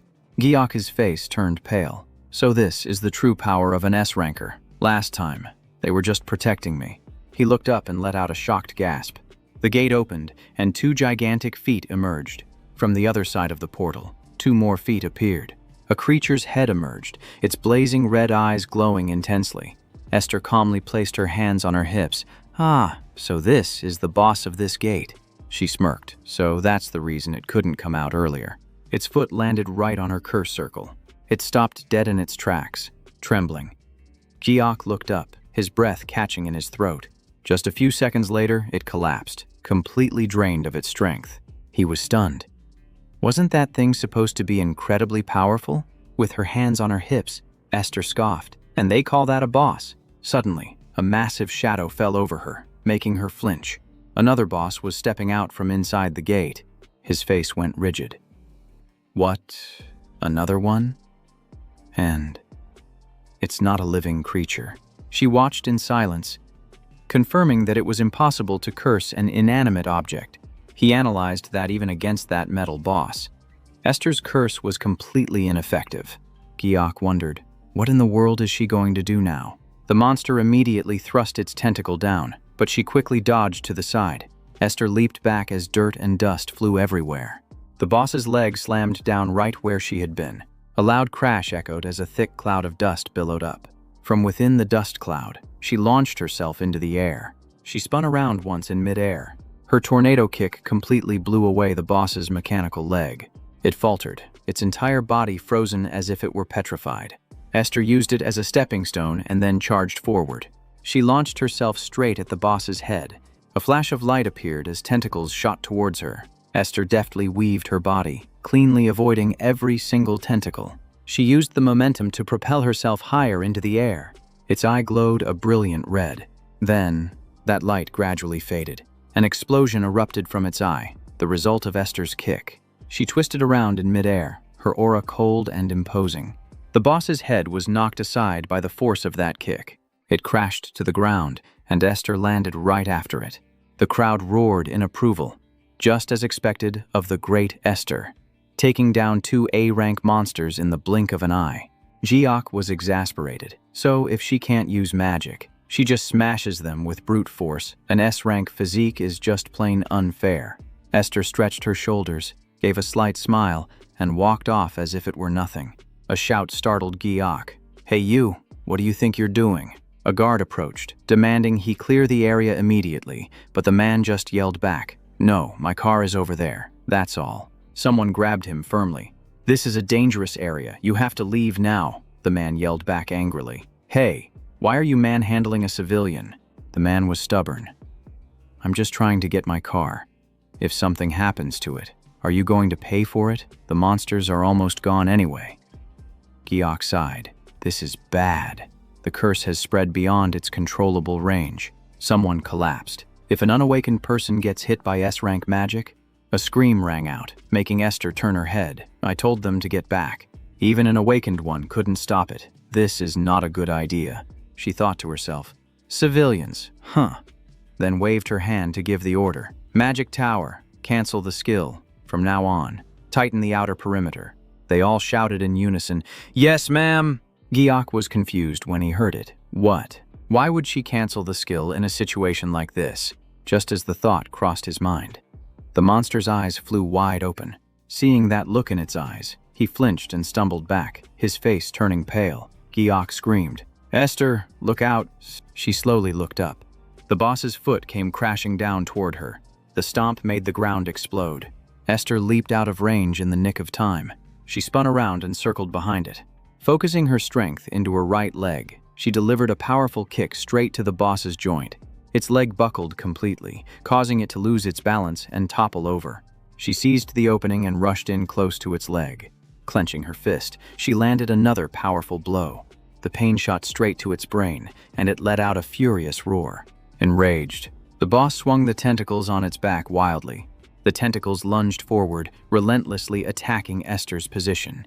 She struggled, twisting and dodging from side to side. The boss's mouth cracked open, and drops of black liquid trickled out. It opened its mouth wide and fired a dark purple orb. Esther covered her nose and looked up to assess the situation. The dark orb exploded on the ground, splattering in every direction. The ground liquefied and turned purple, instantly trapping her feet. She narrowed her eyes. What is this liquid that's completely immobilizing me? A sharp slashing sound made her look up. A sharp tentacle was lunging right at her. Someone shouted from behind. The director has evacuated all civilians and locked down the entire area. Hearing that, her lips curled slightly. Is that so? Esther snapped her fingers, and a sharp click echoed. Her curse power erupted, with nothing left to hold back now. The boss's entire body was engulfed by her stream of curses. The violent whirlwind of power left Giok stunned. An S-rank hunter using their true magic couldn't even be called a fight from the start. It was, in the truest sense, a completely one-sided domination. Purple boils continuously bubbled up on its tentacles. The poison spread through its veins, and its agonizing screams echoed loudly. The tightening curse inflicted tremendous pain upon the boss. He thought to himself, if an S-rank unleashed their full power, how many monsters could possibly withstand it? The boss's leg joints snapped, and its body collapsed to the ground. The crowd roared, "We got it! Our director took care of 2 A-rank gates without a single casualty." Isn't that an A-rank record then? Byung-ji ran to Giok. "Hunter Nim, you must have been terrified." "Right, the danger is over now," Giok replied. "Ah, yes, but..." He pointed down below. "It looks like that spot needs some more attention." His eyes widened. "No way," he shouted. "Director, the ground around Esther is dissolving. She's about to sink." Everyone looked at each other. There's a rescue rope in the car trunk, but he just responded indifferently. Uh-huh. Giok calculated that with Esther's abilities, she could easily escape, but moving would spread the poison, which is why she was standing still. He looked at the purple poison bog. That was A-rank boss poison, dangerous even if you inhale a little. Byung-ji's jaw dropped. This poison caused a media frenzy 3 years ago. Everyone knows how dangerous it is. He felt helpless. That's why everyone can only protect themselves. He looked at her hands. Esther is an S-rank, and she's already wearing poison resistance equipment. He decided they should wait for the cleanup crew. Just then, Giok turned to him. "That thing, may I borrow it for a moment?" He was startled. "Yes," Giok asked again. "You said there was a rope in the trunk." Byung-ji was confused. "A rope? Are you planning to save the director?" Giok nodded. "Yes, we have to get her out as soon as possible." Hearing that, Byung-ji froze in place. A moment later, he finally brought the rope over. He handed it to Giok. "Here you go. It's about 15 meters long." Giok took it. "Thank you." As he walked over, someone asked Byung-ji, "Isn't that guy just an external appraiser?" He hesitated. Was he really going to step into the poison swamp? Byung-ji stared intently. Don't worry, just watch quietly. I'm sure he's already got it all figured out. He tightened his grip on the rope and walked straight towards Esther. He could only sigh to himself. Everyone really is so apathetic. His eyes grew cold as he glanced behind him, seeing the whole group standing still. Giok was surprised. Do they hate their superior so much that no one will even lift a finger? He shook his head. I wanted to punch my old boss back home too, so I get it. He thought to himself, she only ended up in this mess because she was trying to save the citizens. Hunter Giok. Wait a moment. She was stunned when she saw him approaching. What? Why are you helping me? You were so quick to criticize me before. He tied the rope to a pillar. Your poison resistance is pretty decent, isn't it? Giok threw the rope down, but it's a little late to start acting nice now. The rope landed beside her head. He yelled, grab it and climb up. She just stared blankly. Esther was surprised. Are you really planning to pull me up?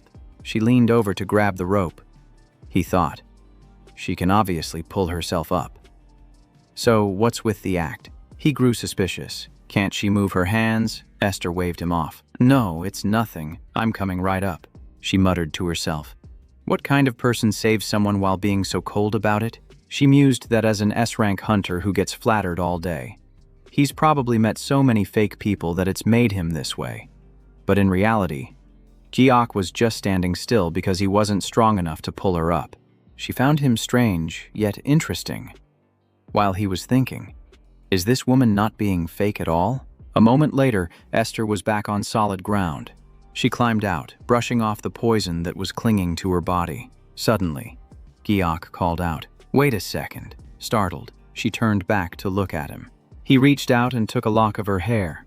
He brushed her hair aside, just as a glob of mud was about to touch her ear. She glanced at his hand, thinking that when he decides to be kind, he's actually quite genuine. Giok finally noticed his own hand. What is this? Realizing it was poison, he froze in place. It's the poison. He stared in horror at his hand as it started to corrode. Poison.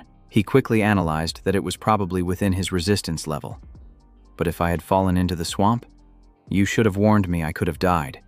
Esther took his hand and said, regardless, thank you. She let out a breath. No matter how annoying he was, it would be wrong to just stay silent after he helped her. He saw her in a new light, an S-rank hunter and a guild master, yet she still put herself on the line like that. He then said, you've had it rough. 2 people in hazmat suits ran over. Guildmaster, I brought towels. Giok turned around. Yeah, give me one too. He wiped his hands and said, if that non-awakened person hadn't interfered, this would have been over much sooner. She nodded while drying her hair. That's right. Suddenly, a smile played on her lips. What if, Esther asked, if a civilian got caught up in the crossfire like today, what would you do? Without waiting for an answer, she answered for him. Hearing how pragmatic you are, you'd probably say it's their own fault for rushing in. Right, Esther chuckled lightly, but thought to herself, I've always been blunt. If I just nod along to get through this, the conversation will die right here. Giok paused thoughtfully before speaking. Well, he began to recount. I've been in a similar situation before. A civilian appeared out of nowhere right as I was activating a skill, he recalled. I had to cancel the spell midway, but the backlash shattered everything around me. So, sniff. No. My hand was blown off, so I was just a little startled. Esther's eyes widened. What's your hand? He ignored her and continued. Even so, I still think our way of doing things is right. It's just a bit frustrating. Giok's words made her face flush. Nothing is more precious than a life. To be honest, I was so relieved when you shielded that non-awakened person. He looked at his own hand. Someone like you is the one who deserves to be on the front lines. Suddenly, his eyes narrowed and his face began to pale. Giok turned around. Hey, Hunter Esther. My apologies. I just remembered something urgent. I have to go now. Esther was bewildered. What? He ran off before she could react. Sorry, see you later, she yelled after him. What was that? Wait, Hunter, Kim something? She still didn't understand. Does he have a stomach problem or something? Esther recalled Giok's words. I still think our way of doing things is right. The corners of her lips curved up slightly. Kim Giok. Turns out he's a better person than I thought. But at that moment, Giok was trembling from the poison on his hand. My hand. I don't have complete poison resistance. The scene shifts to a majestic location as a voice narrates. At first, I thought he was just another hothead like Kang Chang-ho. Seo Yoon or Iker pointed. That's Kim Ji-ok. Hearing that, she was speechless. Oh, well, Esther confirmed. Yeah, the one with the curse resistance. She continued smoothly. I don't usually judge by appearances, but his eyes were so sharp that I was biased against him.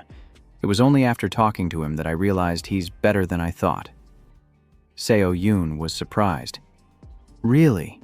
Esther's hand was pulling on a chain. Yeah, I didn't expect him to be so polite. Blood still clung to the chain. High-rank awakened ones are usually erratic, but behind her, a body trembled. Hunter Kim Giok is a rare case who's still reasonable. She glanced back with an amused expression. Well, it's a good thing. Anyway, she looked at the two wretched figures behind her. If they weren't villains, this Saintess Esther wouldn't have needed to intervene.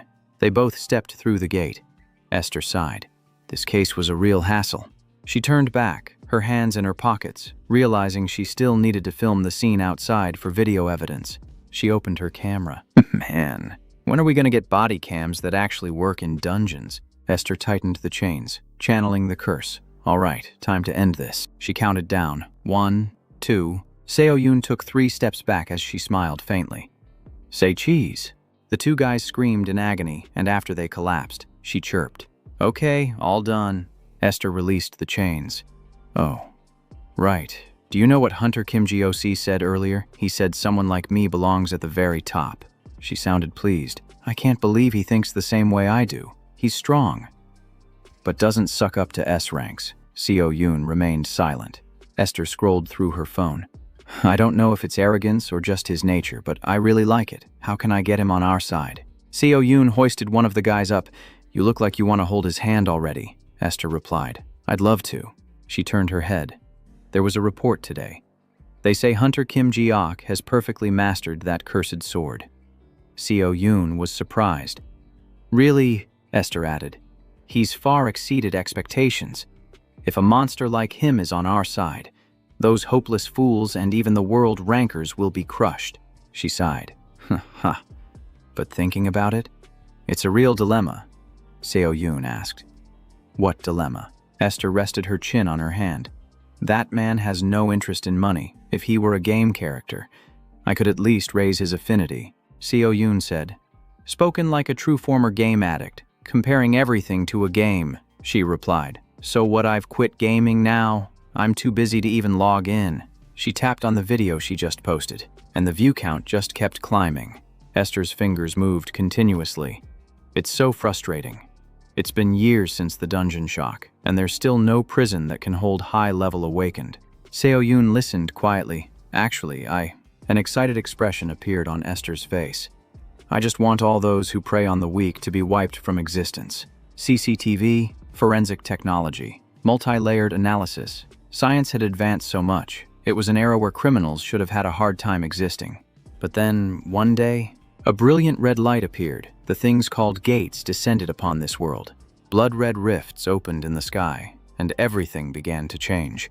Along with them came monsters and powers from another world. The awakenings had begun. Science couldn't explain it. That power pierced through the shield of safety that humanity had built. Among all the problems, the most difficult to solve were the crimes committed by high-level awakened. Investigative agencies lacked enough awakened personnel, making it incredibly difficult to solve cases, even if they managed to catch the criminals. There were no suitable facilities for their imprisonment or rehabilitation. In the end, the government had to secretly launch a special plan. Before the system was fully established, they dispatched an S-rank hunter with a few others to secretly hunt down dangerous criminals. Esther sighed wearily. She'd been working hard since early this morning chasing after these serial killers. She complained. If you're an awakener, you should be hunting monsters. Why do you have to harm civilians? Just then, Seo Yoon opened the door and said, Representative, have you completed the report yet? She leaned on the desk. Ah, yes. Yesterday's message seems to be missing an item. Seo Yoon walked over. You must be very tired.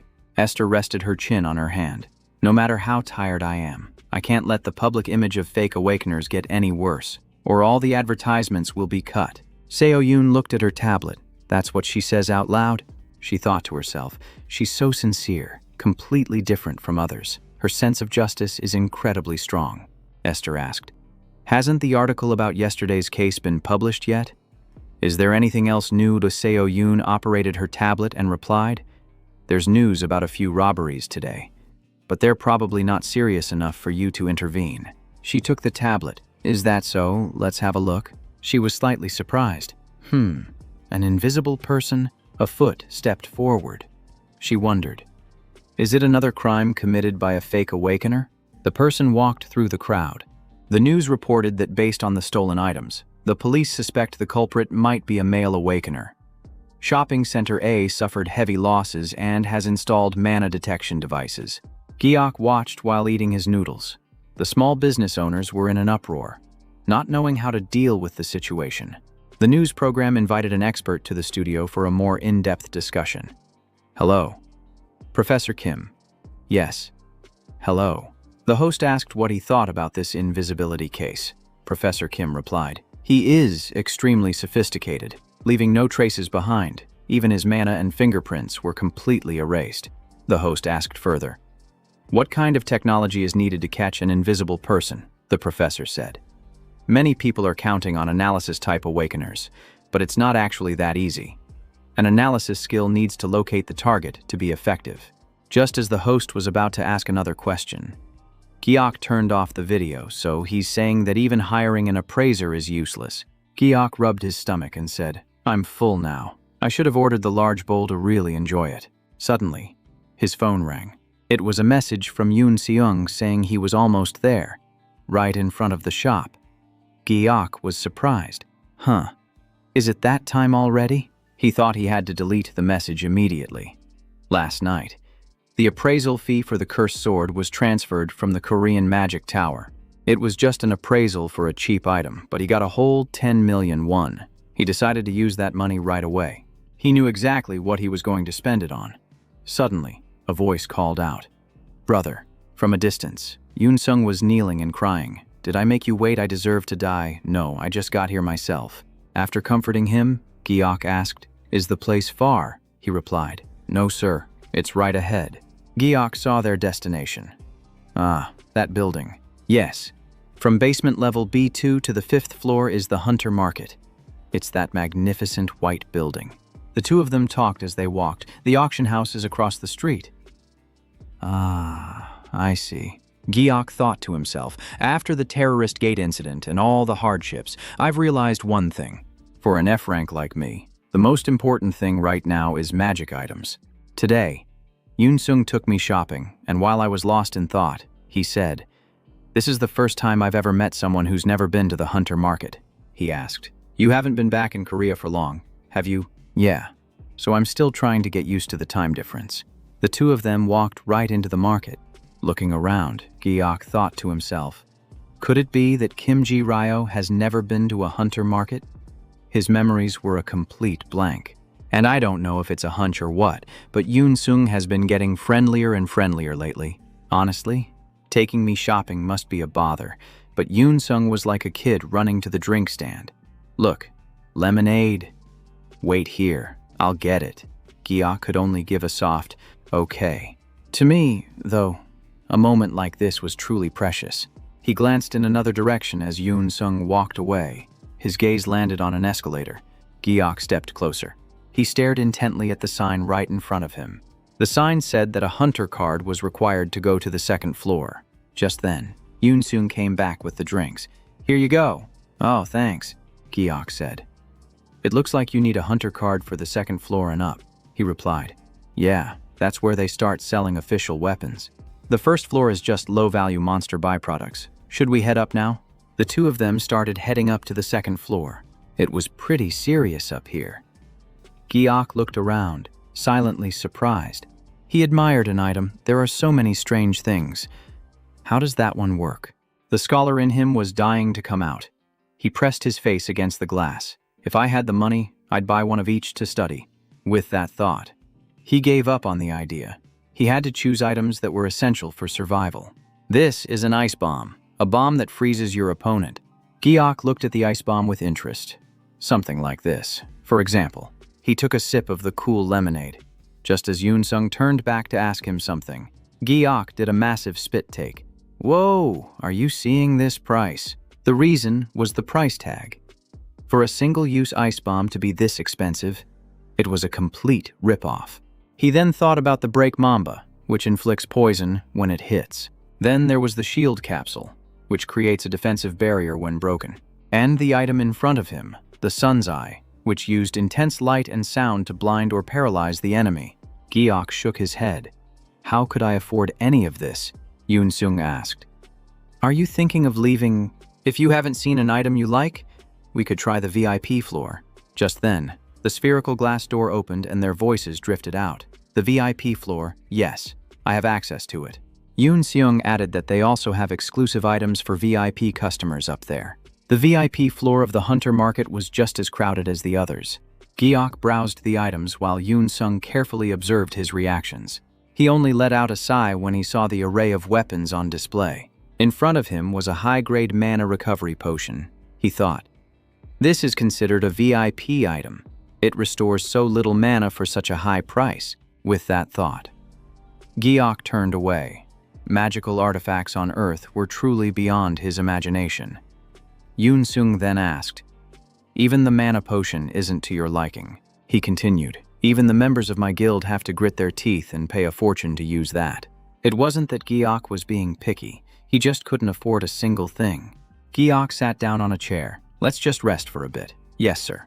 Yoon-sung asked worriedly. If you get hungry, just let me know. I'll go buy something right away. Yoon-sung. Giok stretched out on the chair and said, be quiet for a moment and let's just sit down. Yoon-sung obediently sat down beside him. Giok glanced at the luxurious items. He thought he was rich after receiving the commission payment, but it turns out he couldn't afford anything decent. Yoon-sung commented, you have really high standards when it comes to picking items. Me, he said, you've only been looking at the most expensive items? And you're still not satisfied, Giok thought to himself. It's not that my standards are high, I'm just broke. Giok didn't say it out loud, but he had to admit his taste was quite refined. My hometown is a land of magic. If I'm going to get something, it has to be the absolute best. Even so, the prices of those items were still shocking. Suddenly, a blurry figure appeared. Giok saw him pass by, and he was so shocked that his vision blurred for a moment, thinking he was seeing things. He rubbed his eyes several times. Who was that just now? Why did he look so blurry? Wait a minute, that's an awakened. Giok watched him closely. What is he doing with that thing? Is that the item I saw earlier? He's just carrying it around like that. He probably didn't buy it. This whole situation feels very familiar. After a moment of thought, Giok asked Yoon-seung, have you seen the news today? What news? The case of the invisible thief. Yoon-seung replied, I saw it on social media. Some awakened is using a strange skill. That must be him, Giok thought. There are plenty of people here with awakened IDs, yet no one has noticed him. Could he be using an item from this very store to hide himself? He decided to speak up. I think I just saw the invisible thief. What in that case? It would be more convenient for me to deal with him. Hearing that, Yoon-seung stood up immediately. You're right, Giok pointed. Over there by the display case. Try using that movement skill of yours. Me. Giok suddenly remembered an old game. What was its name again? I think it was called Box Monster. He continued to point. Take 2 more steps forward and then make a right turn over there. Yoon-seung was confused. Right here, he kept asking himself, are you sure can I really use a skill here? But he must have it all figured out. After all, he's G-O-M-A. Yoon-seung moved closer in the direction he was told, and then he stopped right on the spot. The invisible person seemed to realize something was wrong, but it was already too late. Yoon-seung executed the move, slamming into the man's shoulder exactly as predicted. He felt his arm brush against something solid. He was startled to see the man next to him fall down, clutching his face in pain, as several gemstones spilled from his bag. The man lay writhing on the ground, his face throbbing with pain. A crowd started to gather, and Yoon Seung asked quietly, "Who? Who is that?"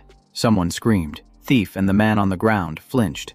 Giok was already shouting for security. "There's a thief over here." When security arrived, he pouted slightly. Seriously. They quickly escorted the thief away, while Giok stood there thinking. Never a dull moment. After everything settled down, Yoon Seung was still in awe. "Wow, you're amazing." He walked alongside him, showering him with praise. You knew he was a criminal just by looking. Even the police couldn't catch him. Giok simply replied, "It was nothing." Really? He said that out loud, but inwardly he thought, it's really their fault for not noticing. Meanwhile, Yoon Seung kept chattering. "This place even has mana detectors, so how did he get past them?" Giok patiently explained, "Those are only at the entrances. They don't monitor the whole building. He probably climbed in through a window or something." Yoon Seung nodded and then asked, "Hey, are you hungry yet? Let's go. As thanks for your help, I'll treat you to a meal today." Yoon Seung was surprised. "But you haven't bought anything yet?" Giok replied instantly. "I looked around, but I didn't see anything worth buying." Just as he said that, his eyes caught something interesting. "Maybe I'll come back for it later." Before him was a sparkling blue crystal, clearly labeled Magic Reflection Mirror. It reflects E-rank attacks and below, and it sends light magic back to the caster. Price 500,000 guwon. Giok stared in disbelief. This is here. The people of Earth are truly clueless. Selling something this valuable for so cheap. He immediately cast aside any hesitation and shouted decisively, "I'll take this one." Giok felt like he had struck gold, ecstatic that he'd stumbled upon such an incredible bargain. Yoon Seung looked at him, confused. "You came all this way just to buy that, yep." Giok stared intently at the mirror. With just a few minor adjustments, this magical artifact would become incredibly powerful. The scene shifts to a gloomy warehouse, where a mysterious man and a demon girl are watching TV together. And now, for our next story. At around 6 p.m. today, a thief responsible for a string of robberies at various shopping centers and stores was apprehended. The suspect, an awakened in his 20s, reportedly used an invisibility skill to carry out his crimes. His motive and whether he had any accomplices are still under investigation. Having heard what he needed to, Byul-najin muted the television. He sneered sarcastically. He got caught that fast. "I heard he even managed to get past the mana detectors. I thought we were done tracking him." Sueha bowed her head, her face paling. The man continued to mutter. "So how did he get discovered in the end? Is that in Yoon Seung's perception really that good?" The girl finally spoke. It wasn't him." "Sir?" Byul-najin immediately questioned her. "If it wasn't him, then who was it?" Sueha stammered. "It wasn't Hunter and Yoon Seung. Someone else found him first." The man looked surprised for a moment, but quickly composed himself. Trembling, she pointed at the screen and said, "That's him." Sueha emphasized that it was the man with the blonde hair. The TV showed a scene of Giok and Yoon Ha-jeong talking cheerfully. She explained that he was the one who had noticed the invisibility and signaled to An Yoon Seung. But Byul-najin was completely unmoved, chalking it up to being discovered by another awakener. A voice called out, "Sir!" Teki quickly reported, "We brought the goods back. We can just leave them here."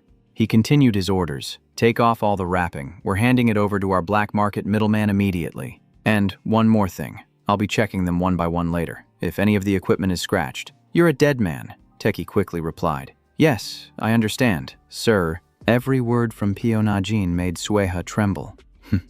Now, where were we? Oh, right. We were discussing being discovered by an awakener. Correct. He calculated thoughtfully. The organization has already lost 2 members this month. They constantly changed their names and hideouts to avoid being caught, but they were exposed anyway. Byul-najin recalled that terrifying woman with purple hair and purple eyes. He didn't know when their identities had been compromised, but she knew exactly who had died. The guildmaster of the Korean Magic Tower, SEO Esther. He sneered inwardly. She talks about protecting society. But in reality, she's a murderer of awakeners like us. Pyo-na-jin rubbed his chin and said, "He really is a strange kind of crazy." He slowly rose to his feet. "If the stealth test has failed, then we have no other choice." Bionazil's demeanor suddenly turned cold as a wicked smile formed on his lips. "Then I guess we'll just have to complete that S-rank assassination." He was the leader of the illegal awakener criminal organization, Bionazil. Pyo-na-jin was estimated to be A rank. Anything he touched was instantly severed. A hunter who utilized a slashing skill. After awakening, Pyo-na-jin lived a life of debauchery, doing whatever he wanted. Robbing and hurting people came all too easily to him. He gathered other unlicensed awakeners like himself and formed an organization specializing in crime. With their God-given abilities, they feared nothing. They bought and sold items on the black market, forged equipment, committed robberies, and even murdered. But lately, the situation had become chaotic. Pyo-na-jin moved closer to his two subordinates. Perhaps some S-rank hunter working under Esther had found a trail leading to their organization. Even Pyo-na-jin himself was no longer safe. He said bluntly, "I really don't understand it. I'm talking about our invisibility user. Was he trying to prove the power of Nightwalker? Only to end up like this." Teki was also flustered. "It's hard to say for sure." Pyo-na-jin thought back to their previous plans. The tests were clearly designed to be untraceable. "Right." His subordinate nodded. "That's correct." He stared intently at the tablet, analyzing the situation carefully. He deliberately went through crowded places like the mall and was perfectly fine. The test at Hongdae Market was the last chance. The detector confirmed he passed, but he still got caught in the most absurd way. Teki also chimed in. "I truly don't understand. His stealth was so good that neither S-rank hunters nor the detectors could spot him, yet he was caught by a complete nobody." Bionazil nodded. "It truly is an unbelievable story." He refused to let it go and gave an order. "Investigate that blonde-haired guy from the news and find out who he is." Pyo-na-jin handed his phone to Teki and Suin. It might just be a short clip, but if you watch it carefully, you might figure out how he saw through the Nightwalker's stealth. Meanwhile, Giok and Yoon Ha-sung had just finished a satisfying meal. The next day, a surprised shout echoed through the warehouse. "Wait a minute. What is this?" Pyo-na-jin held the paper, filled with doubt. The victim was An Yoon-seung, an A-rank hunter who once failed a mission in the Magic Tower, and this guy is the one suspected of attacking him, but his awakening is F rank. Taki explained the typical traits of rank suppressors. He's been tested twice in 2 years, so the association is also suspicious. He wondered, "Is this guy from our world?" Suin replied. "I don't know. I've asked all over, but no one recognizes him." Pyo-na-jin sighed. "Is this single piece of information all we have?" "There isn't even any data on his common items," Taki said. "He must be using the black market." He put the paper down. Disappointed. "The more we investigate, the more it seems he's perfectly concealed his identity." Pyo-na-jin continued to speculate. The invisible guy must have been silenced with a contract item. So, no information is getting out. In any case, he doesn't know our plan. Sueha, who had been observing, hesitated and said, "This person's name is..." He looked at her in surprise. "This guy's name," Suha said timidly. "I think it's a name I've heard before." "What, where?" She seemed intimidated by Pyo-na-jin, her entire body trembling with tension. "I'm not entirely sure." He stared at her, his eyes sharp and cold. "Hey, stop stammering and say it." Sueha gathered all her courage and said he was connected to the human trafficking broker who was about to make a deal with us before being captured. He was the one who appraised and inspected the goods. Pyo-na-jin looked a little confused. "Yeah, that was him," a subordinate confirmed, raising his eyebrows. "Right. He asked for the address of a person in the factory district." She continued, "This hunter was the last person to be kidnapped. The names are the same, right? Kim Ji-ryan."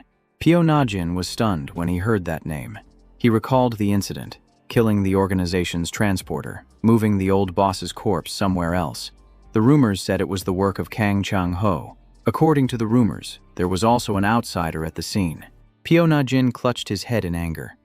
Why are you just remembering this now? Suin exclaimed. That guy was lucky. If he'd been a moment too late, he would have been sold. He probably survived thanks to Kang Chang-ho. He was angry, but couldn't deny it. Well, Pyo. Najin's two subordinates continued to gossip. I get the feeling he's in the same business as us. He's got the look of someone who's killed before. His tone changed, but thinking about it again. This is actually a good situation. Suin was stunned, unable to believe her ears. Pyo Na-jin walked off with a smirk. The only hunter who caught the invisible guy still doesn't belong to the Magic Tower Guild. He started to run, which means we still have a chance to get to him first, before Esther gets involved. Pyo. Na-jin slammed his hand against the wall, his determination clear. That's why. He erupted with golden energy, confidently declaring his intent. That rank suppressor? Where is he now? The sky was gloomy, covered in layers of gray clouds. That day, at Gyeok's house. Water pooled on the edge of the sink as a soft voice pleaded. Stop it. Please. Just stop. How much further are you planning to go? You're already an archmage at only 20 years old. Isn't that enough of an accomplishment? You've even mastered skills that require pure effort. You could perform intermediate-level magic back in your hometown. You're a true genius. Gyeok ordered the mouse in the sink. Stand up. It's executing the command perfectly. Attention. Excellent.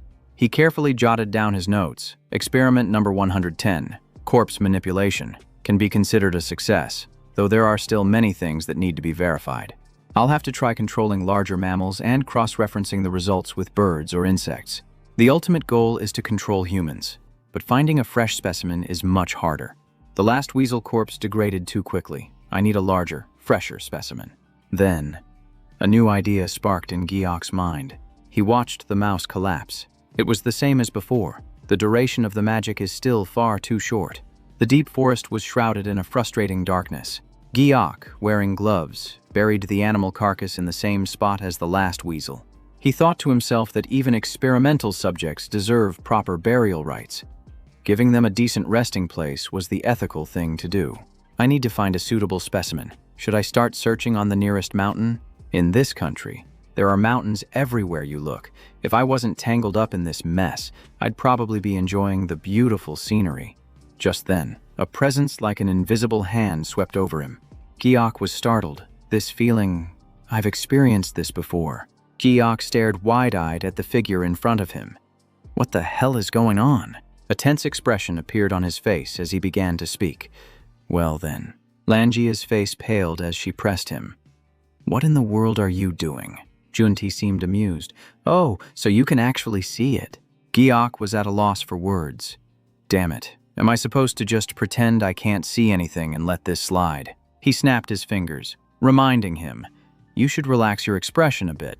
Junti's toned physique was on full display as he smirked. I was just having a little fun. Gyeok grimaced, showing a hint of disgust at the ridiculous display. Junti moved closer and asked bluntly, where are you headed? Meeting someone? He closed the distance, his tone probing. Huh.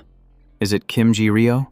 Gyeok shot him a wary glance. He even knows Kim Ji-ryo's name. Have they known each other for a while? I need to be careful. He gave a faint smile. I was just planning to go up the mountain for a bit of an early workout. Before you go, can I ask you something? Gyeok responded. What is it? Junti said. I heard you were the first one to clear Korea's Mekong dungeon. Is that true? Is it true the dungeon manager there even said you're close with Esther? Gyeok thought in frustration. Where is all this ridiculous gossip coming from? It's completely false. He grinned slyly and asked, really, are you under contract or working as a mercenary or anything? Gyeok answered bluntly. No. Junti mumbled to himself. Kim Ji-rae. Oh, probably hasn't made a move on you yet. But Gyeok found his questions getting stranger and stranger. What was this guy's relationship with Kim Ji-ryo? He casually slung an arm around Gyeok's shoulder and asked pointedly, Hey, we just met. Why are you answering all my questions so carefully? Gyeok was startled. What the hell is going on? Don't tell me you two don't even know each other. Junti continued to ramble on. To remain so composed in a situation like this, how interesting. You're like a trained agent. It would be great if the kids on my team were this gutsy. His voice suddenly dropped, let me ask you one more question. How did you see through my stealth skill? Was it a skill of your own, an item, or something else entirely? Giok was at a loss. What kind of excuse could he possibly come up with? But telling him the truth was not an option. Junti's voice grew stern. Are you planning to just stay quiet? Giok looked him straight in the eye, his sharp gaze holding a hidden meaning. And Junti seemed determined to pry every single one of those secrets out of him. After a moment, he released Giok's shoulder. If you won't talk, then don't. Usually, a little prodding is enough to make anyone talk, but you're not going to be that easy. Giok interrupted him. Can I go now? He replied curtly. Not yet. Hear me out first. Kimji Ryo, I didn't realize you were so hot-headed, Giok thought to himself. He keeps calling me by my name. It's not exactly polite. Giok's voice was low as he asked, How do you know my name? Junti just laughed it off. What, I was just a little curious. That's all. To make things fair, I should introduce myself as well. My name is Park Juntai. Giok didn't answer, merely staring at him with an icy gaze. His hand hung in the air between them. Juntai looked confused. What's wrong?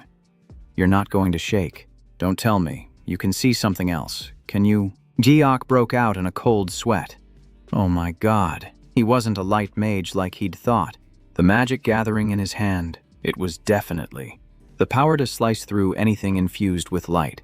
An F-ranker like him would be annihilated in just 0.5 seconds. Junti's lips curled into a sinister smirk, his eyes sharp and piercing. He spoke slowly. Well, after you managed to break through the magic bullet labyrinth, it would be pretty unreasonable if I didn't recognize you. You should smile a little. You look so scary I can't even make a joke. Today, I just came to make you a small offer. A proposal, Giok repeated. Junti continued. To be honest, your ability is interfering with my work. I could send you away right now, but unfortunately, that would be a waste. I want to recruit you. I promise to pay you double whatever you've ever been paid. What do you say?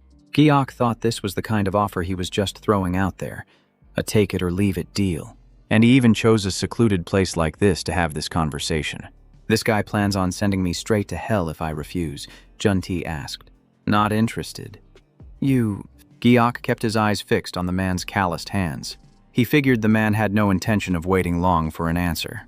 Giok felt Juntai's hand on his shoulder squeezing tighter and tighter. He anxiously wondered how he was going to get out of this situation. Pyo-na-jin placed a hand on Giok's shoulder and asked, You don't like the sound of that? Giok replied in a cold tone, Double the offer. Are you serious? He let out a hearty laugh. Oh, so you're interested in switching sides after all. He gathered mana in his hand. Don't worry, I don't stoop to cheap tricks like this. Giok watched him in silence. Pyo-na-jin put his hand on Gyosi's shoulder and said, That's a wise decision.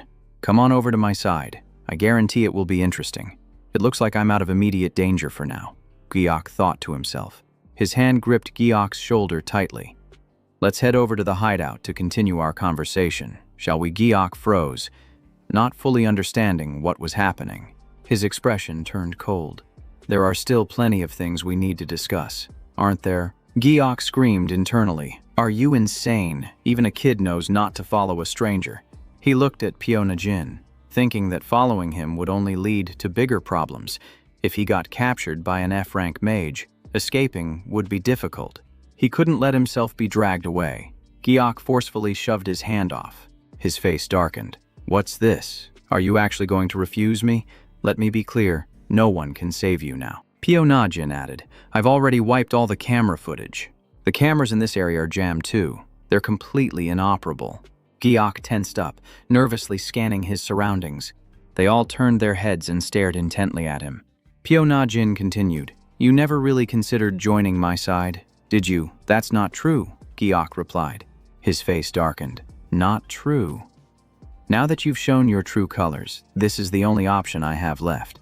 Are you planning to kill me? Giok asked in a cold voice, trying his best to remain calm. He discreetly took out a magic enhancement vial, the only item left in his pocket and something he always carried with him. Giok quietly poured the liquid onto his hand. Drinking it would have been better, but direct application was also effective.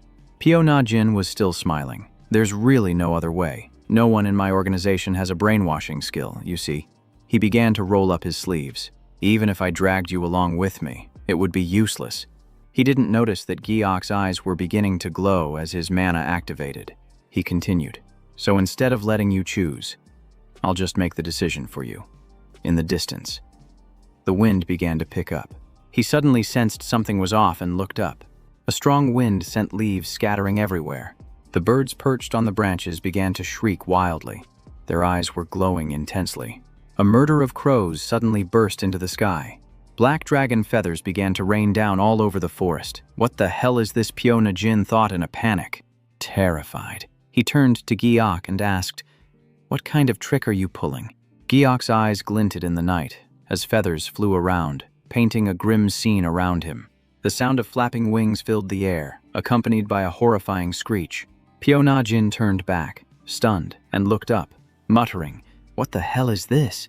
Although Giok's face remained calm, he was in turmoil inside, but this was the best choice right now. Corpse control. His hand continued to pour the enhancement potion. He had gathered the corpses of all the crows around this mountain, and they were now converging here. Pyo. Najin's face turned pale as he trembled. This crazy bastard. What kind of skill are you using? Giok didn't answer, his expression remaining ice cold, even though this skill had a weakness. In the distance, a few people pointed in that direction, looking on in panic. Before them, a massive flock of crows was swarming towards where Giok stood. That terrifying sight looked immense, but in reality, it was just a flock of dead birds. The chilling air clung to Piona Jin, making him freeze, not daring to move an inch. Just as he stood there, petrified, a crow suddenly slammed into a nearby object. Red blood splattered everywhere. The bird crashed straight into a stone frame and collapsed to the ground once more. The spreading patch of red made the scene even more horrifying. It lay motionless on the cold ground. Seeing this, Piona Jin could only stammer, not understanding what had just happened, before he could recover his senses. The flock of crows high above suddenly began to fall like rain. The sea of bird corpses made Piona Jin turn pale as he looked around. The chaotic scene weighed down on him, leaving him completely helpless. Piona Jin clutched his head and screamed in panic. Just then, Giok's enhancement wore off, and he could only sigh as his mana ran low and a sharp pain shot through his heart. Giok watched the rain of falling crows, his face still cold, while thinking to himself that he was just trying to buy time and wait for backup. He took out his phone and dialed 911, still ready to defend himself with his steel pen if the man got too close. But the other guy, overwhelmed by Giok's aura, trembled and shouted, "Enough. That's enough. Please spare me. Please." Just stop. Giok, who was about to make the call, froze, wondering what was wrong with this guy. His face was deathly pale as he begged, thinking Giok was a curse-type hunter. He looked at the bird corpses in terror because curses usually only mess with your mind, not cause actual death. Giok's expression was seared into his mind. The more Piona Jin thought about it, the more confused he became, because the curse was only meant to cause temporary mental interference. He replayed the scene in his mind, theorizing about how a curse could be used to take a life. And the more he thought, the more terrified he became, his survival instincts screaming at him to be on guard. There could only be one person in the entire world capable of something like this. Piona Jin was now surrounded by the carcasses of crows, all killed at the exact same moment, which made him tremble even more. Giok remained perfectly calm, picking up his phone to make a call. "Hello? I'm at Seoul Park." As he made his report, Piona Jin could only wonder what kind of being he was facing. He looked up at Giok, who was calmly on the phone. Unable to believe it. How could he be so composed in a situation like this? Doesn't he even consider the possibility of a counterattack? Piona Jin gritted his teeth in frustration as mana slowly began to gather in the palm of his hand. Just then, Giok's cold, low voice cut through the air. "Don't move. If you do anything stupid, I'll turn you into one of those birds." His eyes were locked directly onto him. Piona Jin flinched instantly and replied obediently, "Ah, I understand." He stood frozen, not daring to move an inch, thinking to himself, "Damn it, this is too dangerous." Meanwhile, Giok continued his phone call. "Yes, detective. Sorry for the interruption." Pyo Jin stealthily reached into his pocket, fumbling for something. His instincts were screaming at him to run immediately. Inside his pocket, his hand gripped an item. Giok continued his call. "So, when can you get here?" "Yes, the park on the mountainside." Suddenly, he noticed the other man's strange movement as wind began to swirl around Pyo Jin. He raised his sharp, cold eyes to look at Giok. Giok watched in surprise. An escape item. The guy instantly vanished from his spot. As the man vanished, Giok muttered, "Damn it." He rubbed the back of his neck, mumbling, "I let my guard down." He stood silently, gazing at the crow carcasses scattered across the ground. In the end, Giok rubbed his head and said, "Well, at least the danger has passed." Just then, a voice called out, "Over here," causing Giok to turn his head. Two men ran up, panicked. "Oh my God, what are all these things? Are they all dead?" Giok frowned, looking at them with a puzzled expression. A group approached with Wu Jae-on. As she scanned the area, Giok immediately recognized her as the hunter, Wu Jae-on. At the same time, she also spotted him. Wu Jae-on walked over quickly. "Giok," she said, as he wondered what she was doing here. She replied, "I'm here because of a report about a flock of birds that appeared, resembling an awakened being's manifestation. But what about you, Gyatso? Why are you here?" She frowned slightly, asking, "Don't tell me this incident is related to you." Giok, hearing that, he felt awkward and wasn't sure what to say. The others started cleaning up the bird carcasses, with one awakened using a cutting skill to do the job. The two sat on a bench, drinking water and talking. Wu Jae-on said the culprit might not be a registered awakened and suggested they first try to track him using Giok's important item. He replied that doing so would also help recover his heirloom. She then asked about the culprit's approximate awakening level, but he hesitated. She pressed on, asking if he was stronger or weaker than her. Giok thought for a moment and replied, "Probably stronger. Maybe around the level of someone like Yoon Sung, for instance." Upon hearing that, Wu Jae-on was completely stunned. She immediately asked how he was still safe. Giok calmly explained that the man had some sort of misunderstanding and ran off on his own. She stopped looking at him and turned her head away. Appearing deep in thought, Giok suddenly asked her, "Wu Jae-on, do you think I'm a little scary?" She almost choked on her water, glancing over to size him up, acknowledging she'd heard things to that effect. But when she looked back, she saw Giok's cold expression, his entire body radiating a dark and gloomy aura. His eyes seemed to be radiating killing intent. Startled, Wu Jae-on quickly turned away and said, No, not really," while thinking to herself that he looked quite terrifying when he glared. She watched him drink his water and thought that, in reality, his actions were even more frightening than his expression. She was also puzzled by the invisible man, who had already been linked to several other cases. She looked at Giok and analyzed the situation, thinking it over. Today's incident was strange too. Why would an A-rank awakened run away when he hadn't even done anything? Giok just kept drinking his water calmly. Wu Jae-on saw her own reflection on the water's surface, thinking that no criminal who crossed paths with him ever met a good end. She frowned as she looked at him, her sense of unease growing more distinct. She looked at Giok and wondered to herself, could all of this really be just a coincidence? That evening, it began to pour rain. A news report came on the radio this morning. On a mountain near Seoul, a flock of crows suddenly appeared. The authorities are currently investigating the reason for the flock's appearance. In a dilapidated room, Pyo Jin clutched his head in front of the TV. He said with a tremor in his voice, "From now on, you better start explaining things clearly." Pyo Jin glanced to the side and replied, "I seriously almost died this time." A figure in a hooded raincoat, sent by their organization, appeared behind him. The person in the raincoat said, "Calm down, brother. This incident was beyond all of our expectations." He looked up and asked, Beyond expectations?" The person in the raincoat continued, "There has never been a case where the American Nightwalker stealth skill was detected by someone's senses like it was today," he explained. "Who would have guessed a variable like that would appear today?" Pyo Jin waved his hand dismissively, saying, "That's enough." He immediately demanded to be pulled from this job. And that was final. Hearing this, The person in the raincoat was stunned. Huh. He pulled out the newspaper and continued. I just received some new information a moment ago. He pointed to Giok's picture in the paper. The guy who caught the invisible person last time, it turns out he's deeply involved with the demonic calamity. The person in the raincoat replied, So what's the big deal? It's not like he's following Esther around all the time. His ability to use Nightwalker to get past even S ranks has been confirmed. A hunter like him is extremely rare. Hearing this, he paused and frowned.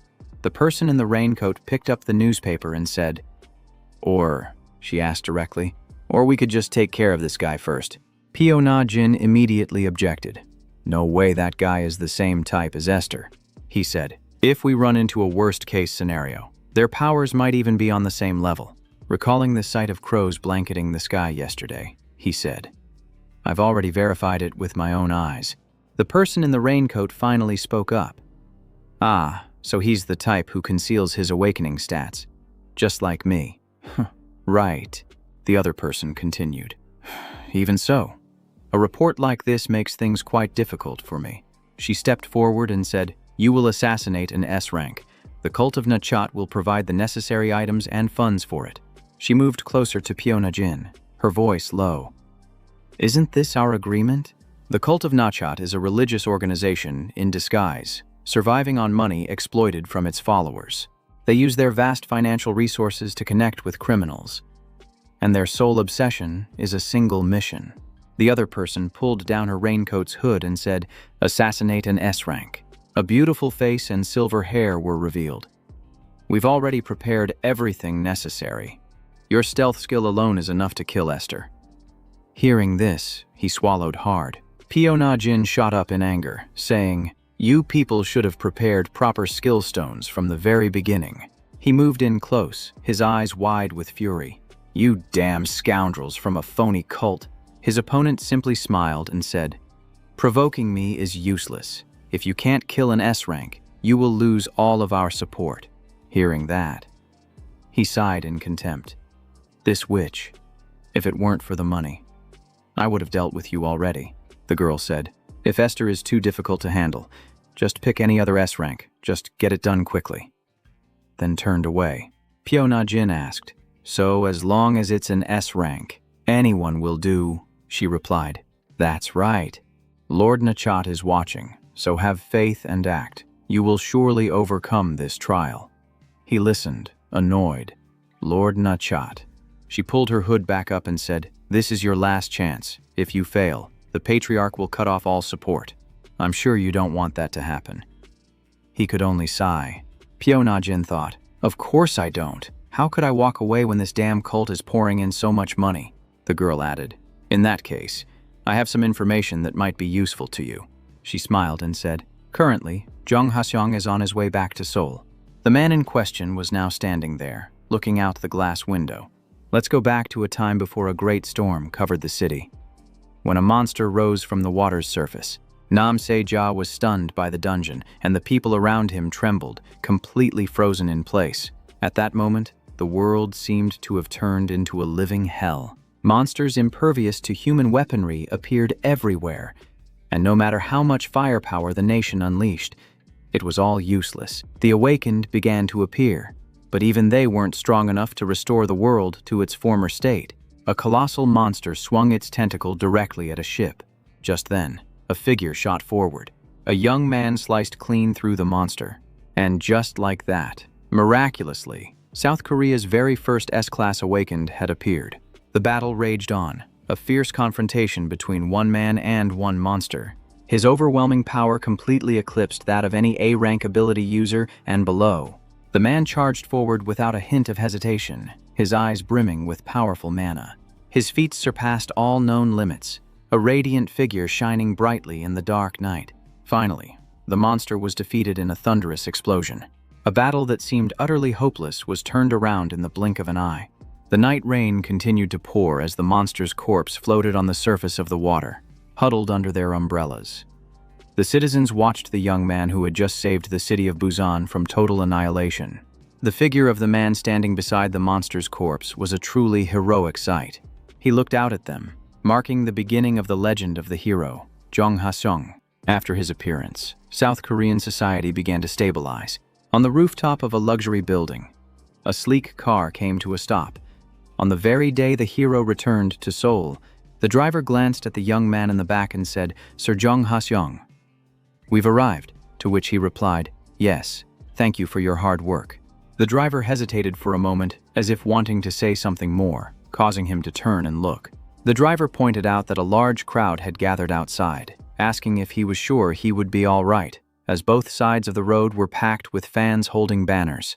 The driver was worried, wondering how his schedule had been leaked, and suggested using the private parking garage since there were reporters outside as well.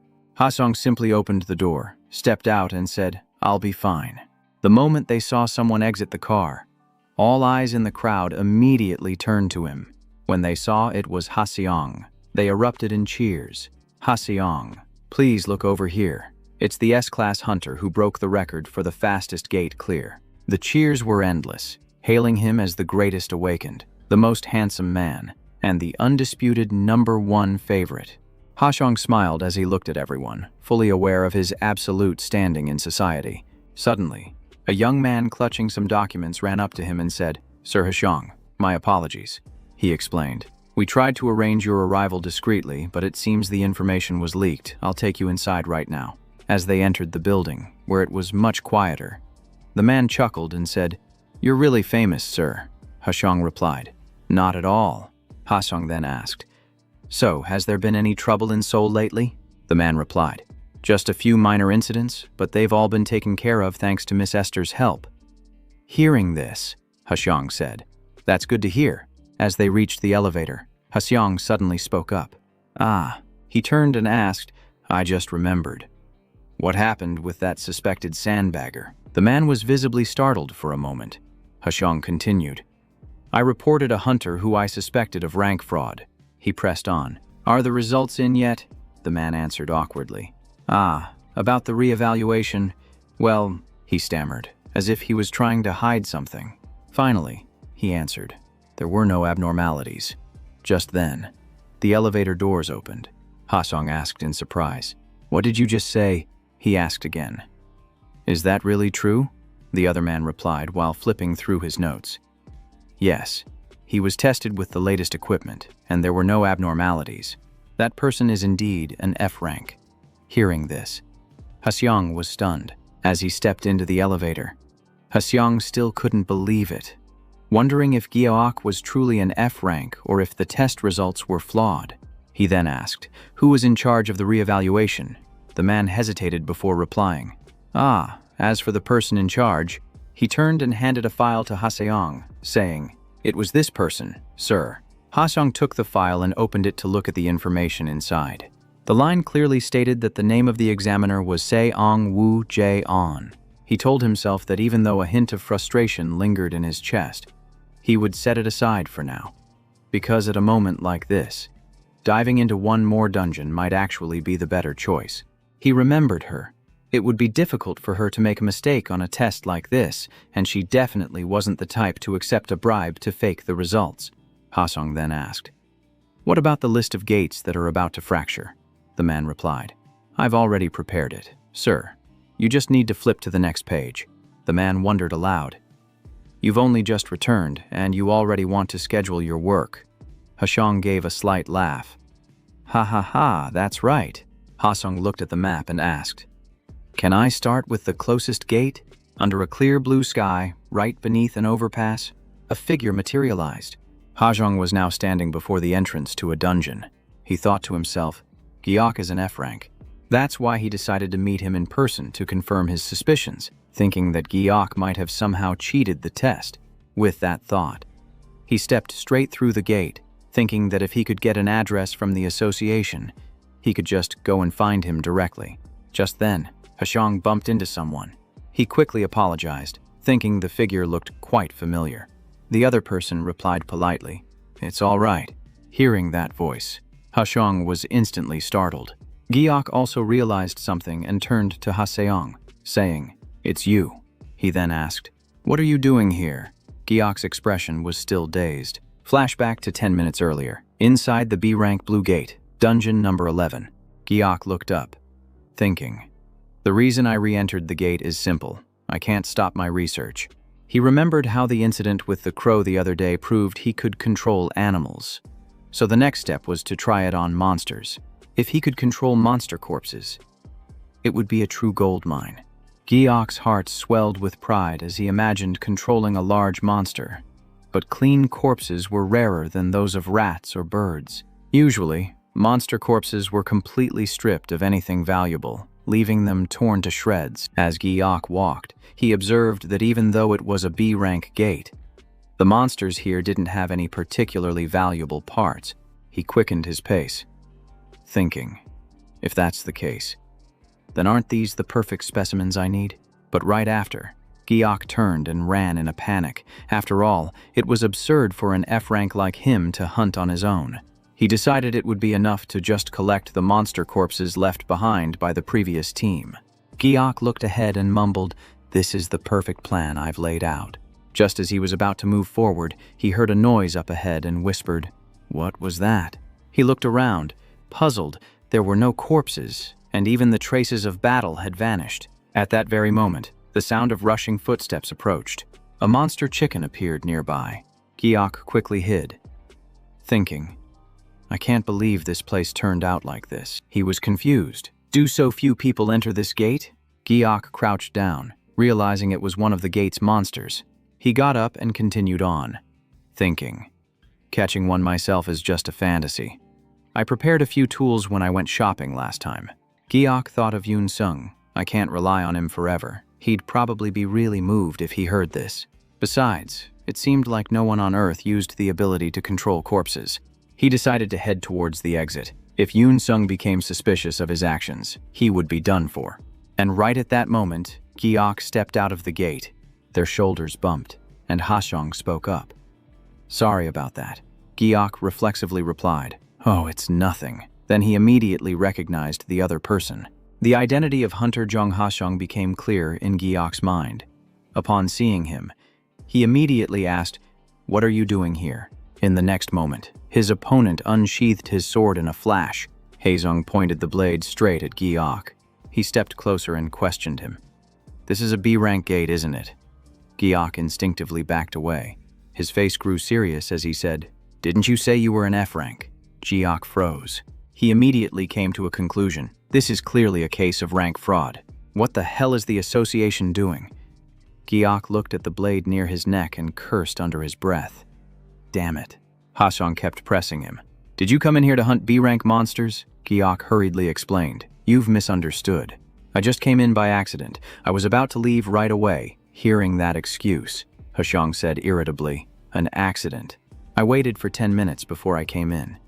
Giok broke out in a cold sweat. His face paled as he thought, Crap. I just dug my own grave. He tried to remain calm and said, What I meant was, Hashong still stared at him with displeasure. Giok thought, He's definitely not going to let this slide. If that's the case, telling the truth would be better. So he said, I'm sorry. Giok added, If I'm interfering with Hunter Jung Hashong's hunt, I'll leave immediately. But the other man replied, Leave. You're not going anywhere.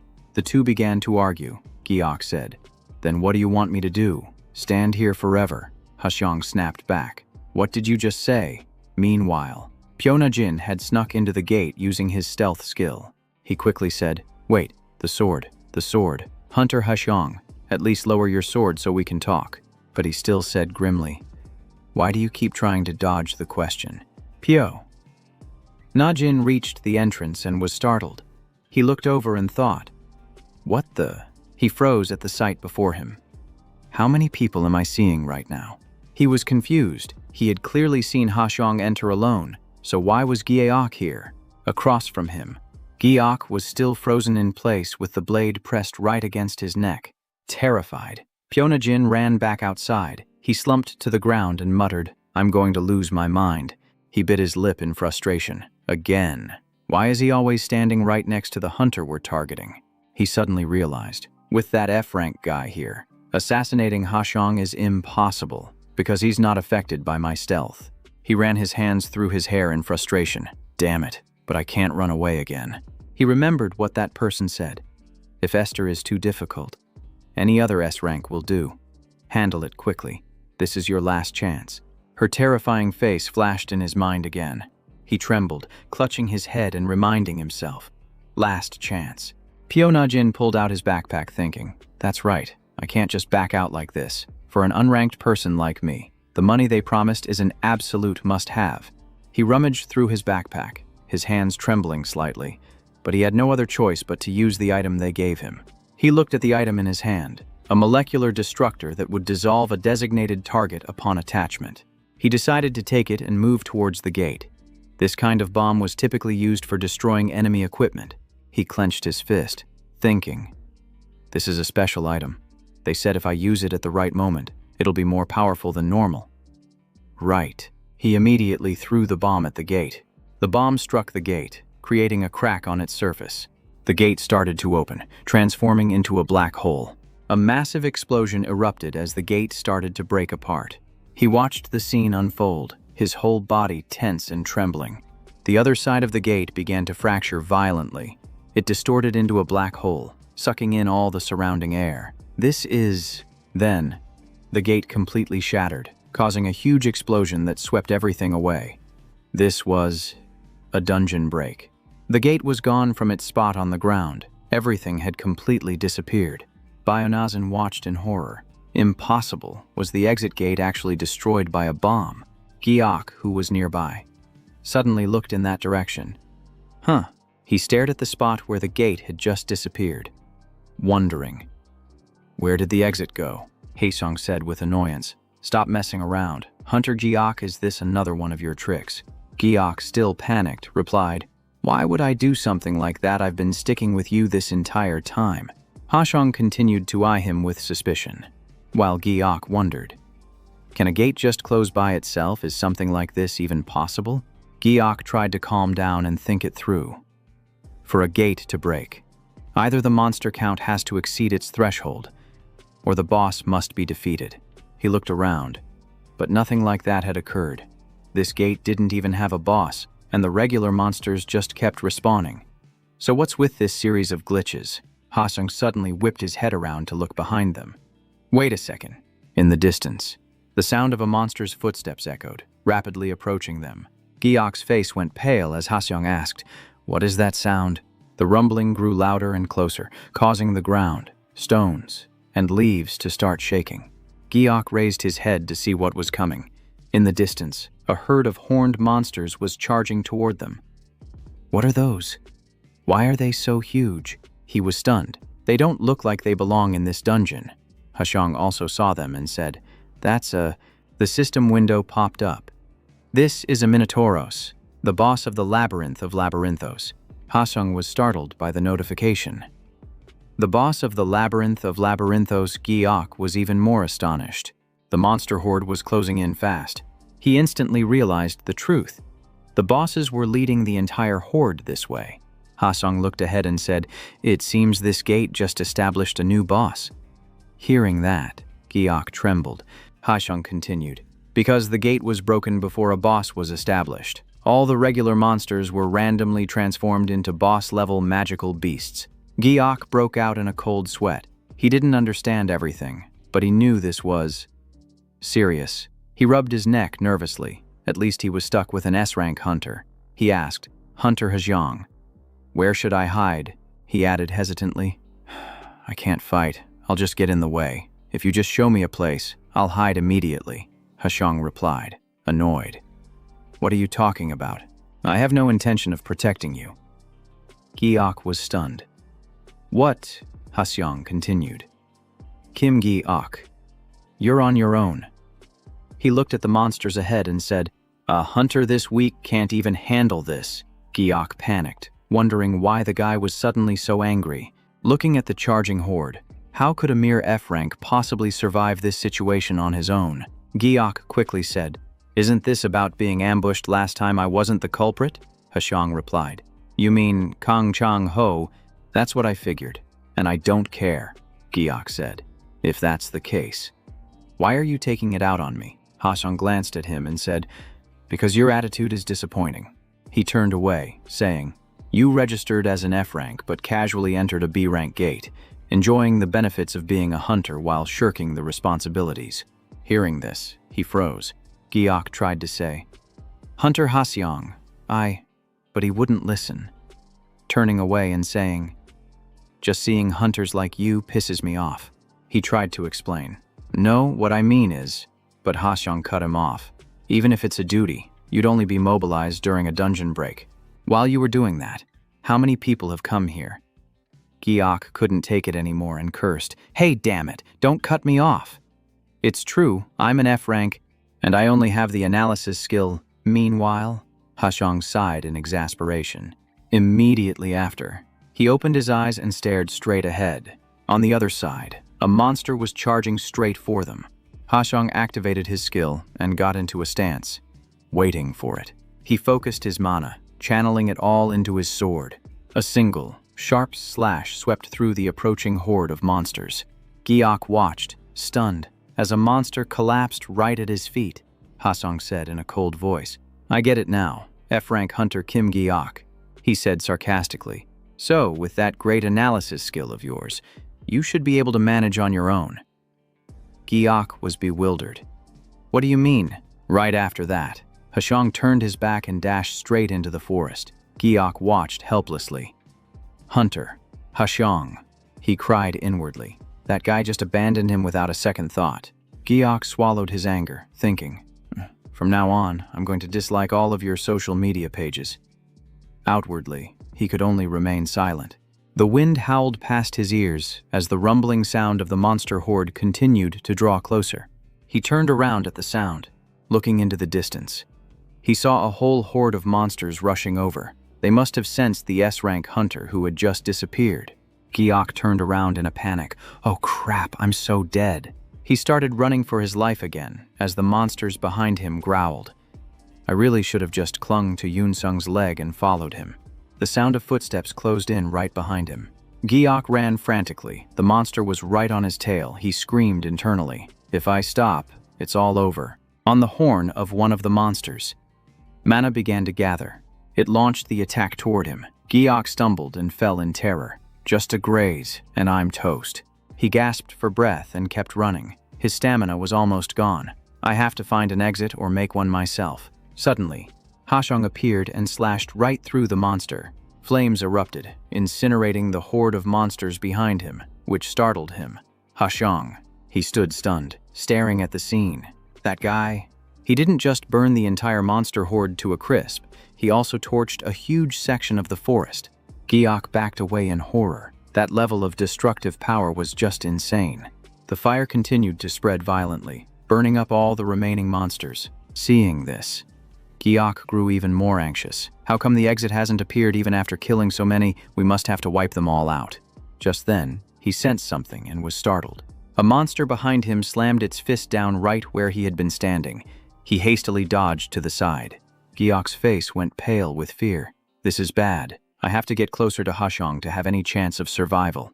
But right in front of him, another monster had already formed a magic circle. Giok froze. What the hell? There are monsters like this in this dungeon. It raised its hand. Giok recognized the motion and flinched. Wait, that's definitely Stone Spike. Mana gathered in its hand. This is an area of effect skill. Giok trembled, unable to get up.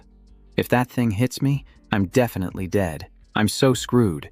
He scrambled to his feet. There was only one way. Giok yelled, "Hunter Haseong." There's one using an area of effect skill. Hearing that, he turned back. What did you say? Giok thought quickly. If he's the one who stirred up this mess, he should be the one to clean it up.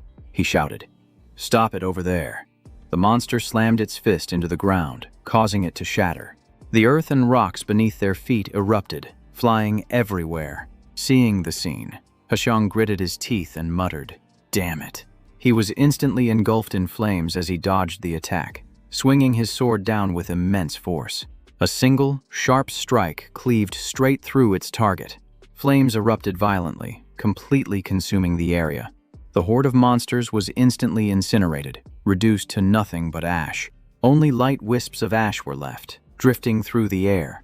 He sheathed his sword and let out a breath. Is it finally over? A sudden noise from somewhere nearby made him turn his head. Xiong's eyes darted toward the source of the sound. In the next moment, his face turned pale with absolute horror. Giok, caught in the blaze, was lying motionless on the ground. He called out anxiously, "Hunter Giok." He rushed over and knelt in a panic. "Hunter Kim Giok, are you all right?" Giok shakily raised his hand. His arm was charred black, revealing the raw flesh underneath, and he couldn't move it at all. Xiong's face went white with fear. Damn it, his arm. He frantically rummaged through his inventory for a healing potion. It has to be in here somewhere. Then he slammed his fist on the ground, blaming himself. "I hurt someone again with my skill. I should have been more careful. This power is beyond my control. It could hurt someone." His voice trembled as he apologized. "I'm so sorry. I'm truly sorry." A faint cough was heard, and he turned to ask, "Kim Giok, are you still conscious?" Giok replied weakly, "I'm fine," but his face remained completely stiff and expressionless. Xiong was stunned, while Giok just gave him a confused look. How could he be this badly burned without even flinching? But internally, he was screaming, on the verge of passing out from the pain, yet he couldn't utter a single sound. He wasn't too worried, though, because as long as he was alive, this burn was nothing. Magical healing was a simple matter for an Anphorian. Giok tried to push himself up, thinking this was his own fault for rushing toward Xiong. He said weakly, "It was my fault. I'm sorry for charging in so suddenly like that." Xiong was shocked to hear him say that. He lowered his head and mumbled, Why are you apologizing?" Giok suddenly pointed elsewhere and yelled, "Zhong Xiong!" He shouted an anxious warning. "Behind you!" Xiong spun around to see a monster lunging at him. Without a hint of panic, Xiong immediately drew his sword. A clean, sharp slash sliced right through the monster. It collapsed in an instant as flames erupted again, incinerating it completely. Hearing another sound in the distance, Giok whipped his head around, startled. Giok said it looked like they were coming again, startling Xiong. He struggled to stand up, saying, "We can worry about treating me later. The important thing right now is to escape this gate, with that horde of monsters in the distance rushing toward us like a tidal wave." He spoke weakly. "My eyes are still usable. I'll give you all the support I can. Can you cover me?" Xiong was stunned into silence when he heard that. He lowered his head slightly and said, "I'm counting on you, Hunter Xiong." The fight erupted once more as Xiong charged forward, relentlessly slashing at the swarm of monsters. A monster in front of him attacked, swinging a giant hammer. Xiong stood his ground, striking its weapon directly with his sword. Its weapon exploded in an instant. Immediately after, intense flames erupted. Xiong swung his sword, slicing the monster to pieces. He then sheathed his sword and stepped past its body. Its charred remains crumbled to the ground, but his face was calm, showing no signs of exhaustion. Monster corpses littered the area around him. Suddenly, he heard a voice call out, and Xiong turned around at once. Giok glanced around as he walked over and said, "That must have been the last one." He pointed and continued, "Look over there." A portal had just opened before their eyes. The exit gate had appeared. Giok turned to Xiong and said, "This portal could close at any time. We need to leave now." Xiong immediately walked over to him. He supported Giok by the arm and said, "Let me help you."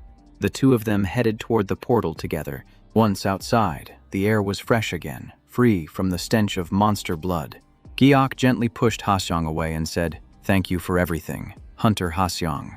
Xiong was surprised. "You're leaving already," Giok said, flustered. "Well, as you can see, I need to get these wounds treated right away," Xiong said with concern. "Let me take you to a hospital. You were injured because of me, so I'll pay for it." But Giok quickly brushed him off. "That's not necessary."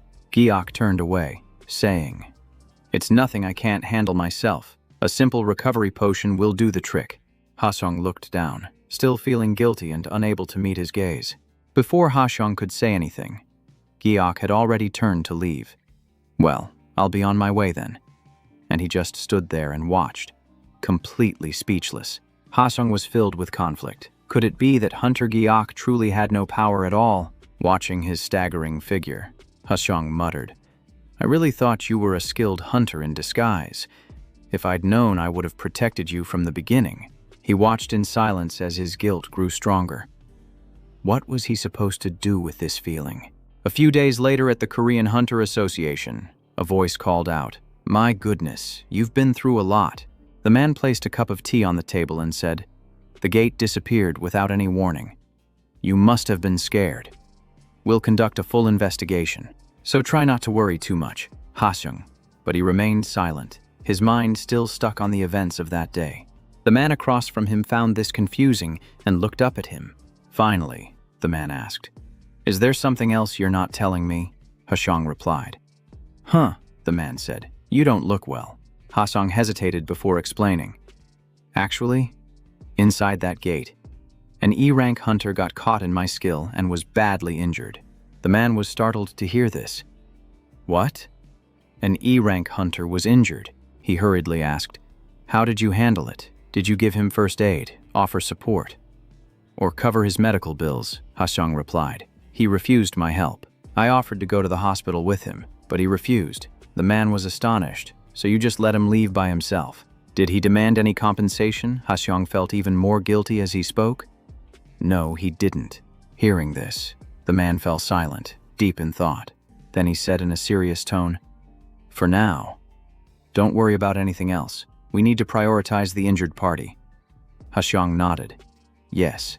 The man began to search for information, asking, "What was the hunter's name?" While looking him up, the man worried. This person could spread rumors all over the place. Ha-sung quickly replied, "I don't think he's that type of person." Hearing that, the man looked at Ha-sung and said, "Ha-sung, this is no longer just your personal problem."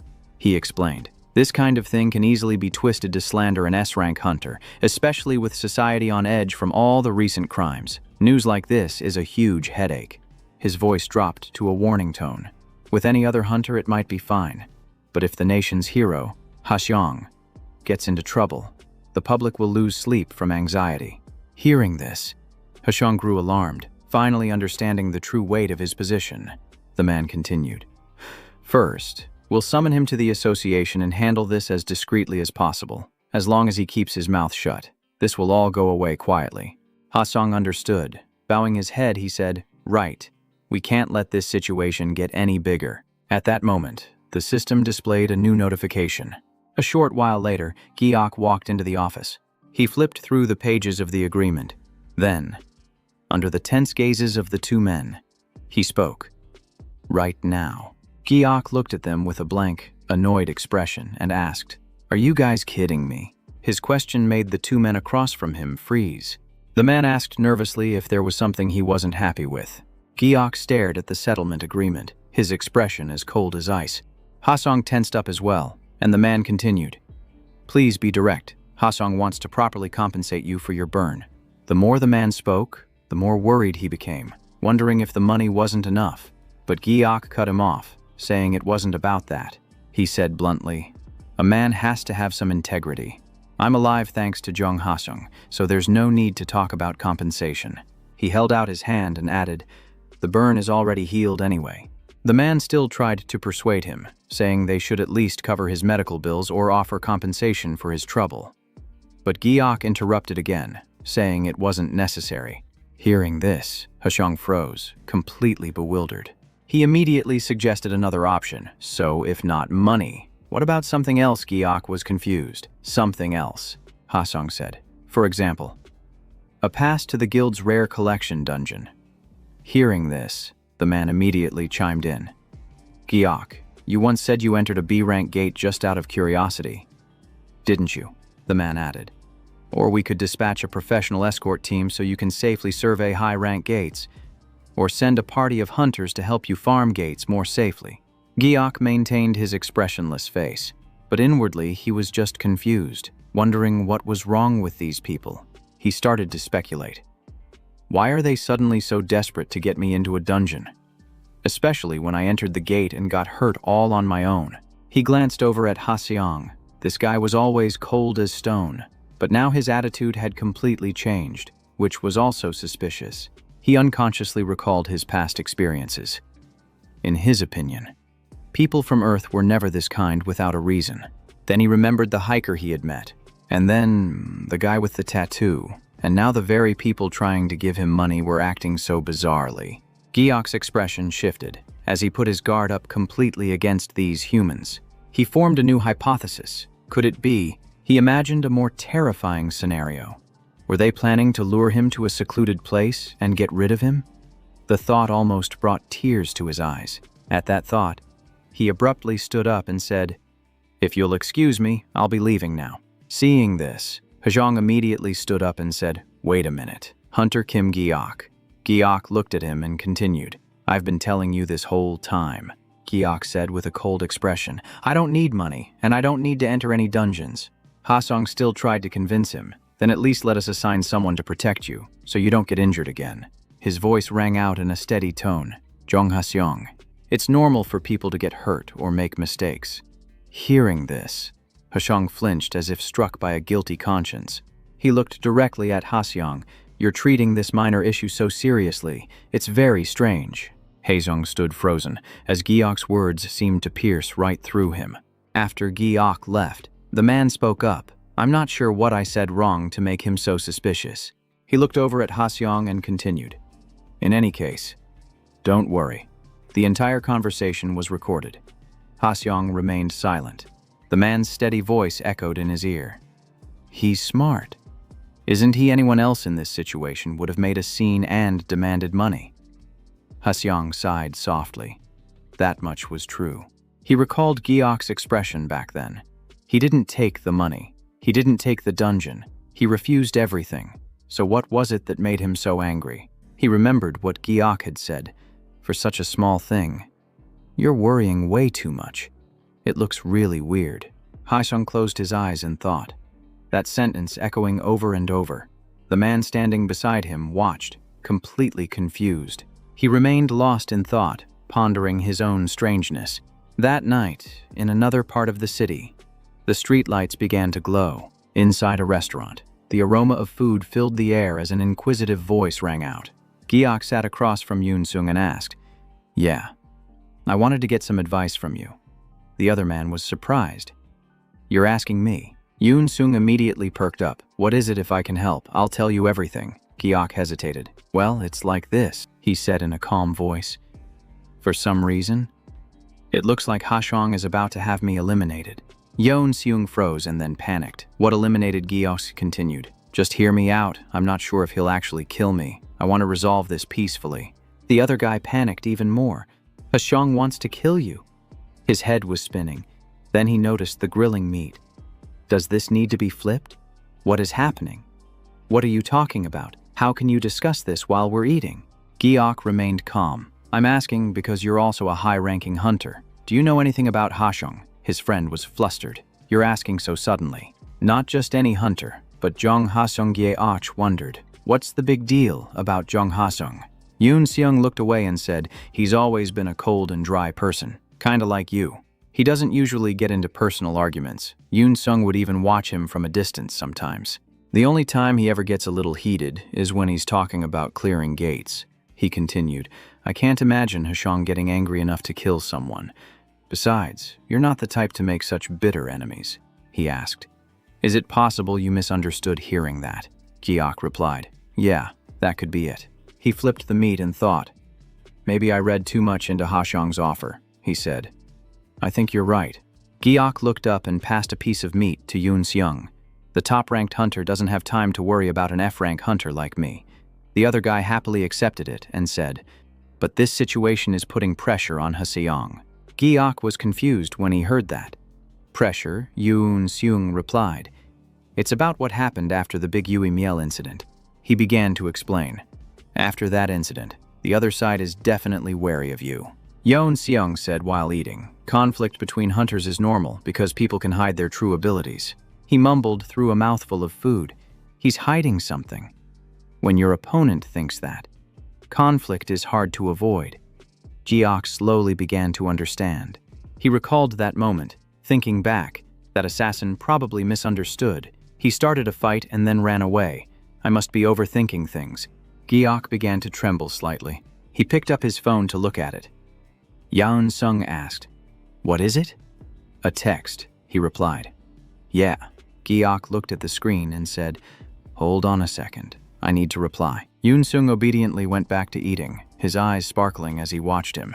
Giok looked over at him and asked, "What is it? Are you curious?" He startled and said, "Not really." "Sir." Giok held up his phone and said, "It's nothing important." Yoon-sung looked over and saw a series of messages asking if Giok had eaten. He replied, "Sorry, I'm currently busy with a police investigation." And to another message checking in. He just answered, "I just finished eating." In the most recent message, the person asked if he wanted to have dinner, and he was still cold, replying, "I'm having grilled pork ribs with an acquaintance," Giok said with a straight face. "It's just someone checking in on me." Yoon-sung froze when he heard that. Then he noticed something, pointing a trembling finger at the screen. But sir," Yoon-sung continued, "this, the person who sent the message." Giok looked confused, and the other guy said, "The display name is Seo Esther, I think. And the profile picture is her too." Yoon-sung was immediately shocked. "Don't tell me it's the representative of the Magic Tower," Giok replied calmly. "That's right. She's been messaging me a lot lately." The other guy was startled. "What?" Yoon-sung said in a fluster. "You've been messaging regularly with the Magic Tower representative Seo Esther." Giok just kept eating calmly, as if he didn't understand the significance of it. That night, inside the Hunter Association, someone spoke up. "Is it another A-rank gate this time?" Another voice chimed in. "Are there any guilds left that are strong enough to take on the mission?" Hurried footsteps echoed through the hallway. Both Nell Sitters and the Korean Magic Tower had already deployed their main forces, and the group with Ha-seong was also rushing over.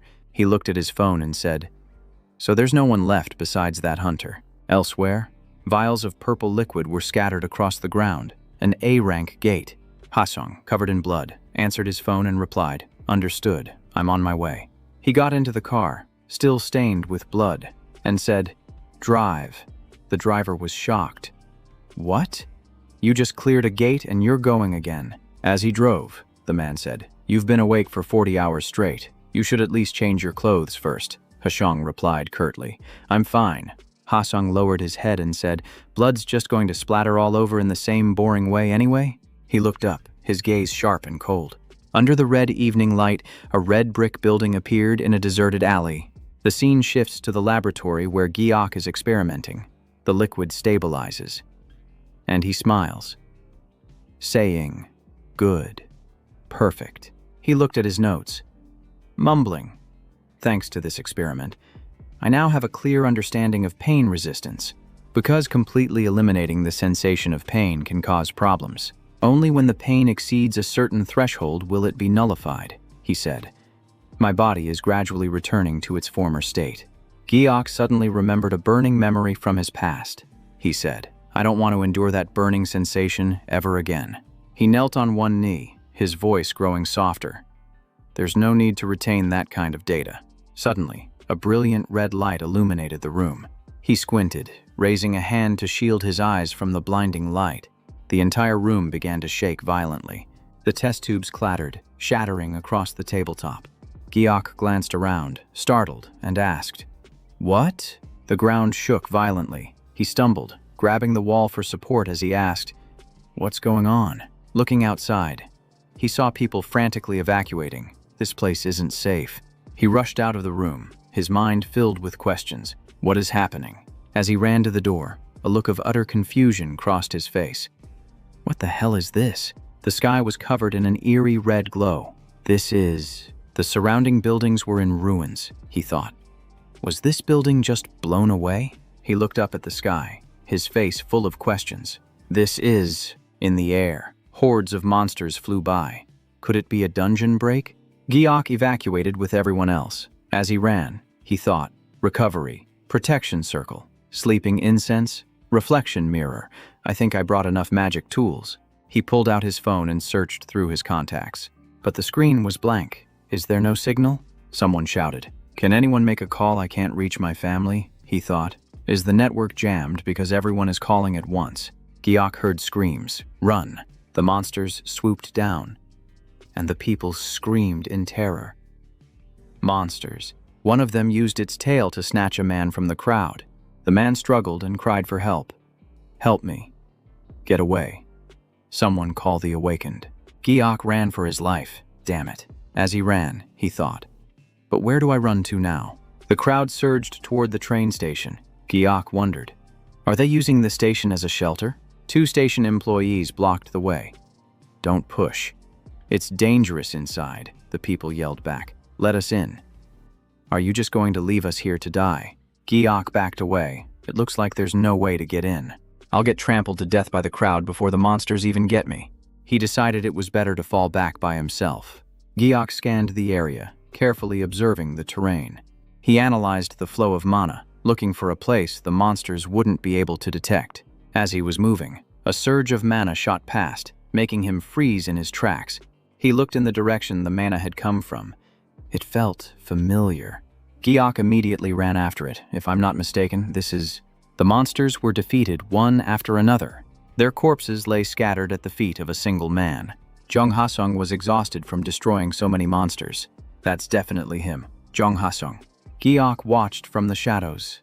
An S-rank hunter in the middle of the monster rampage. He thought to himself, I'm all too familiar with leeching off someone this strong. But Giok hesitated, seeming uncertain about something. He glanced over at Ha-seong. How strange. Why is his mana so unstable? The monsters were growing in number, slowly closing in on him. Suddenly, he felt a wave of dizziness wash over him. Jong Ha-sung thought, could my brain be affected from closing gate after gate? But the situation was getting worse and worse. There must be someone behind this. Who could it be? And for what reason would they create this disaster? According to the intel, the guild master of the magic tower was traveling and couldn't be here, as monsters began to charge and attack him. A look of determination flashed in Ha-seong's eyes. He poured all his strength into fighting until the very end. So Jong Ha-seong continued to relentlessly unleash his skills, taking down the horde of monsters. I have to hold on. A single strike caused the entire group to explode. Their bodies were sent flying in all directions. With just one blow, he had wiped out 7 of them. Jong Ha-seong panted as he sheathed his sword, his thoughts turning to a stamina recovery potion. But the potion he carried was nearly empty. And just then, he heard a cry. Please save me. He heard the desperate plea for help ring out. Save me. He turned and saw a survivor lying on the ground. Ha-seong ran over, saying, Don't move. I'll clear this rubble right away. He lifted the concrete slab and asked, Are you okay? The man spoke weakly. I can't move my legs. Please pull me up. Take my hand. Ha-seong helped the man to his feet and thought, the communication signals must be cut by now. If I try to use the radio to call the evacuation team, just then, the man said, but over there, he asked, You're the hunter Jong Ha-seong, the one at the top of the rankings, aren't you? Suddenly, he grabbed Ha-seong by the throat. Ha-seong immediately realized that something was seriously wrong. He gripped his neck tightly, preventing him from moving. At the same time, he pulled up his shirt, revealing a time bomb strapped to his chest. Ha-seong was horrified. This was a suicide bombing. The bomb detonated with immense force. Many of the surrounding buildings were completely flattened. Giok, who was hiding behind a wall, was also caught in the blast, unable to process what had just happened. A familiar hand reached out as a scream echoed. Hunter Jong Ha-seong. The terrifying explosion had just swept through the area. Ha-seong was critically injured, lying collapsed in a corner. A wave of excruciating pain washed over him. Ha-seong groaned softly, trying to force himself to stand up. I was too careless. They were targeting me from the very beginning. I was easy to ambush because I always work alone. Could it be that even the recent dungeon breaks were a plot to drain my mana? Ha-seong clutched the healing potion in his hand. But then he collapsed. His wounds were far too severe. Ha-seong struggled to stay conscious for as long as he could. Right before he blacked out, he saw someone running toward him. Giok ran over, wincing at the sight of the wounds. This is really bad. He rummaged through his backpack, saying, It's a good thing I brought a healing potion. Giok looked at him. After all, you're Jong Ha-seong. He held up the potion and said, You'd be a goner if it weren't for me. Ha-seong opened his eyes, hearing a voice calling out, Hunter, Ha-seong, hunt. He jolted fully awake upon hearing his name called. Jong Ha-seong, Hunter. Giok asked, Are you feeling any better? Do you think you can get up? Ha-seong slowly sat up and asked, Who are you? Why are you here? Didn't you evacuate? Giok replied. I was looking for shelter and just happened to find you. Haxiong. Then he took a shirt from his backpack and handed it to him, saying, use this towel and then put this on. Haxiong sighed. Don't you have anything else? Giok shoved the towel in his face, leaving Haxiong completely stunned. Huh? Haxiong asked. Did you use a potion on me? Giok, still rummaging through his backpack, replied, yes. Haxiong wiped away the blood, unable to believe it. What kind of potion heals this fast?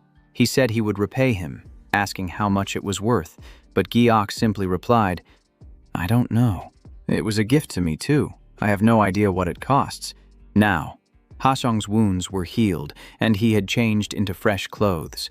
A nearby radio crackled to life, requesting a report for the ITV headquarters. 3 A-rank individuals have appeared.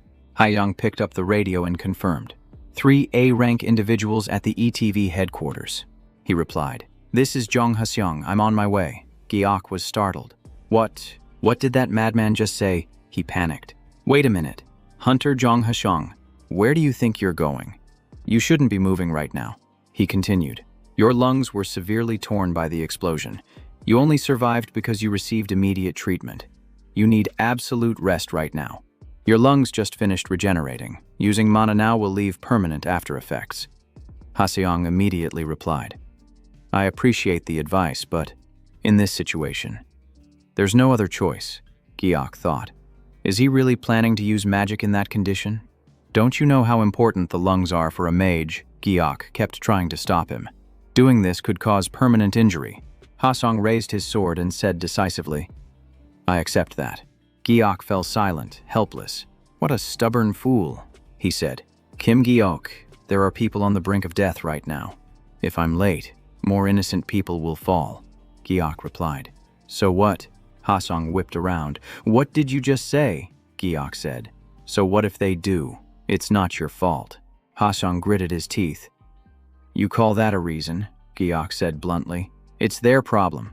You're not the only hunter in this entire city. Just for one day, you can let someone else handle it. Haxiong sighed. I'll rest as soon as this is over. He told Giok to get out of the way. Giok stepped forward, blocking his path. He spread his arms to block the way.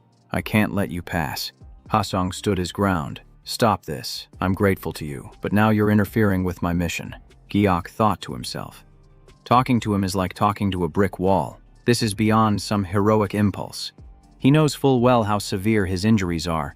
Is he really pushing himself this far just for a mission? I've seen plenty of young people fall for that kind of delusion before. Haxiong ignored him and continued to walk. I was once like that too. I don't have time to argue, Giok warned. Hunter Zhang Haxiong, this is your final warning. If you continue, your lungs will be permanently damaged and you'll regret it for the rest of your life.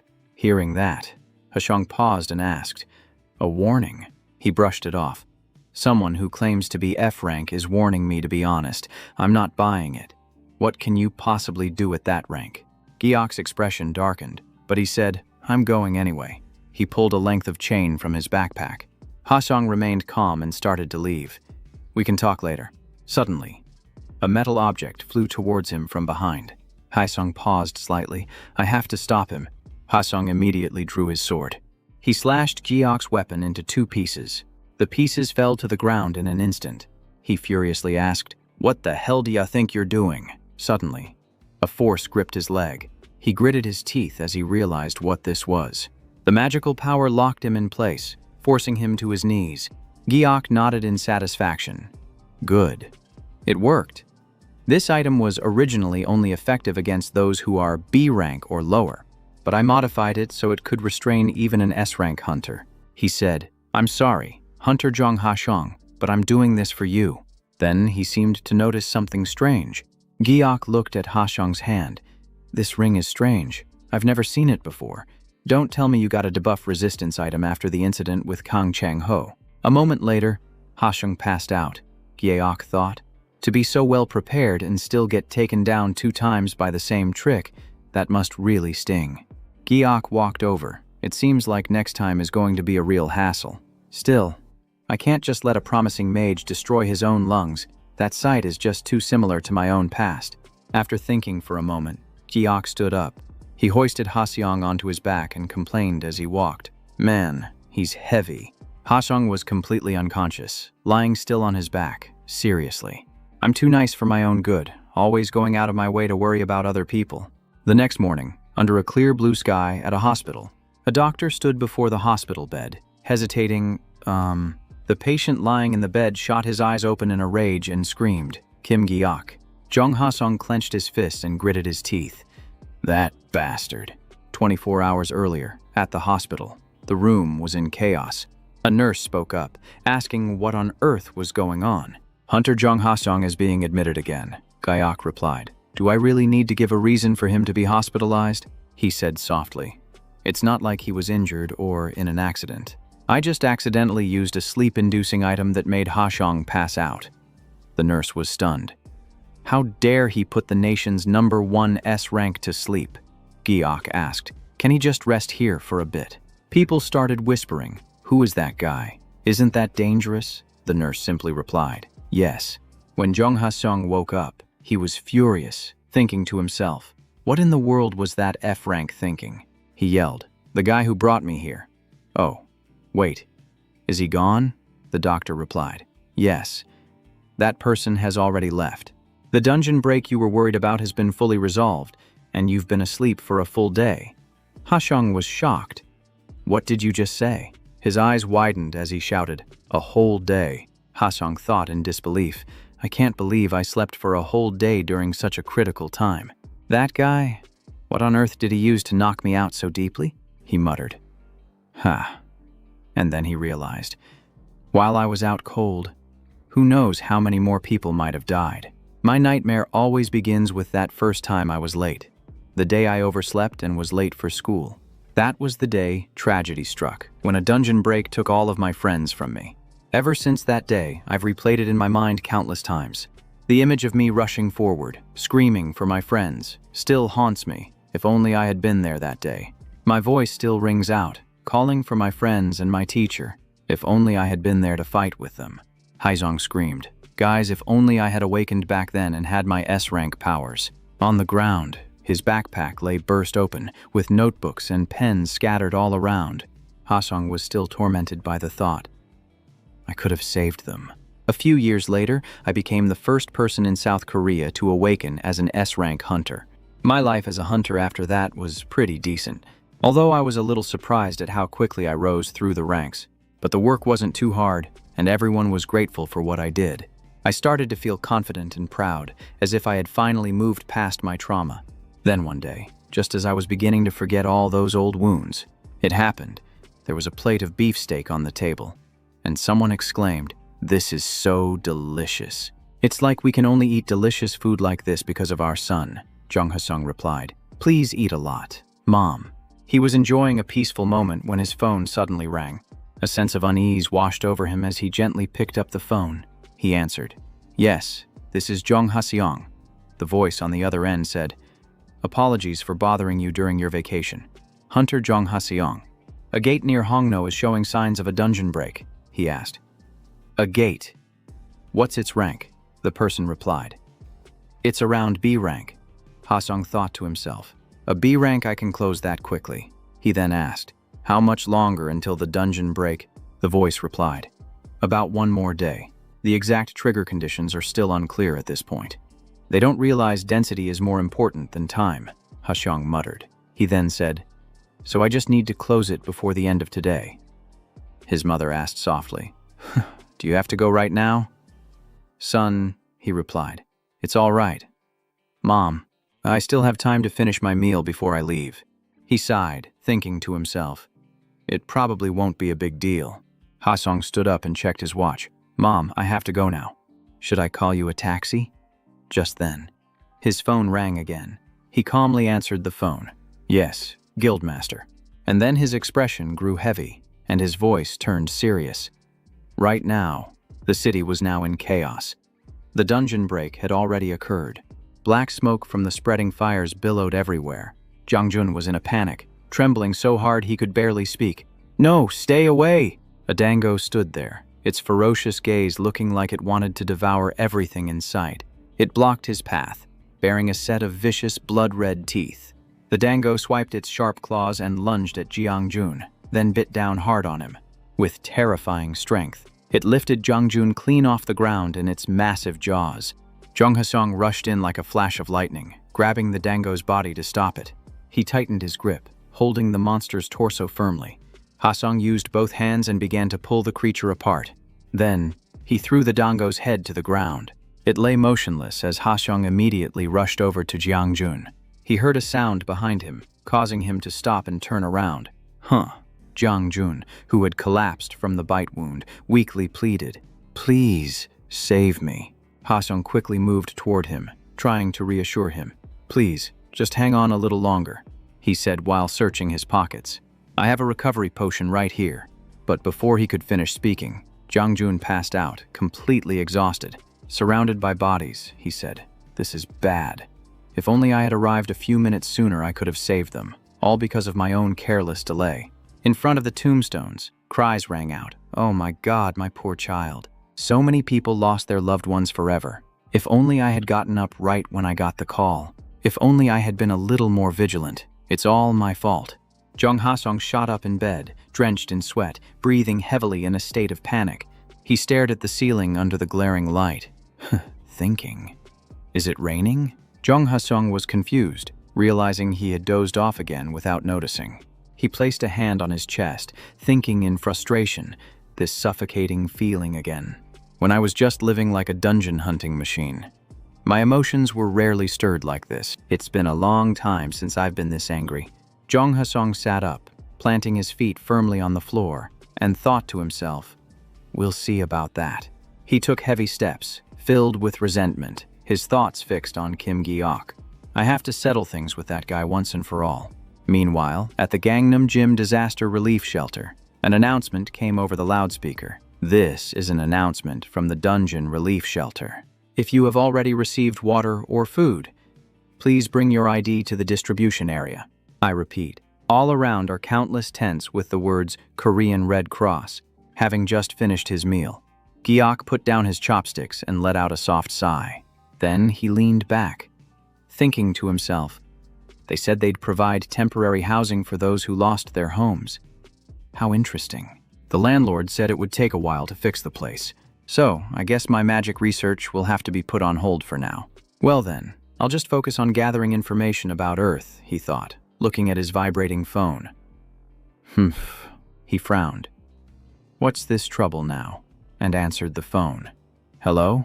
The voice on the other end said. Hello. Hunter Kim Gi-ok. Is this a good time to talk? Yes. Hunter Woo John, did you finally catch the attacker? She sounded panicked. No, that's not the main issue. What kind of trouble did you cause this time? Hearing this, Gi-ok paused. What are you talking about? She immediately shouted Zhang Hasong's name, repeating it several times. He stormed into the association this morning, demanding your address like a madman. His eyes looked just like a wild beast's. I even got yelled at because he wouldn't let the retest issue go. Gi-ok sighed and thought, I knew it. He ducked under the tent flap and stepped out, thinking to himself, I was prepared for the consequences when I knocked him out, but he knows my number, so why would he go to the association asking for my address? Does he plan on coming here to fight me himself? After thinking it over, Gi-ok told Woo John, I'll explain later. Anyway, Hashong is at Association A. She replied, Okay, I understand. His expression turned cold as he said, I'm heading there now.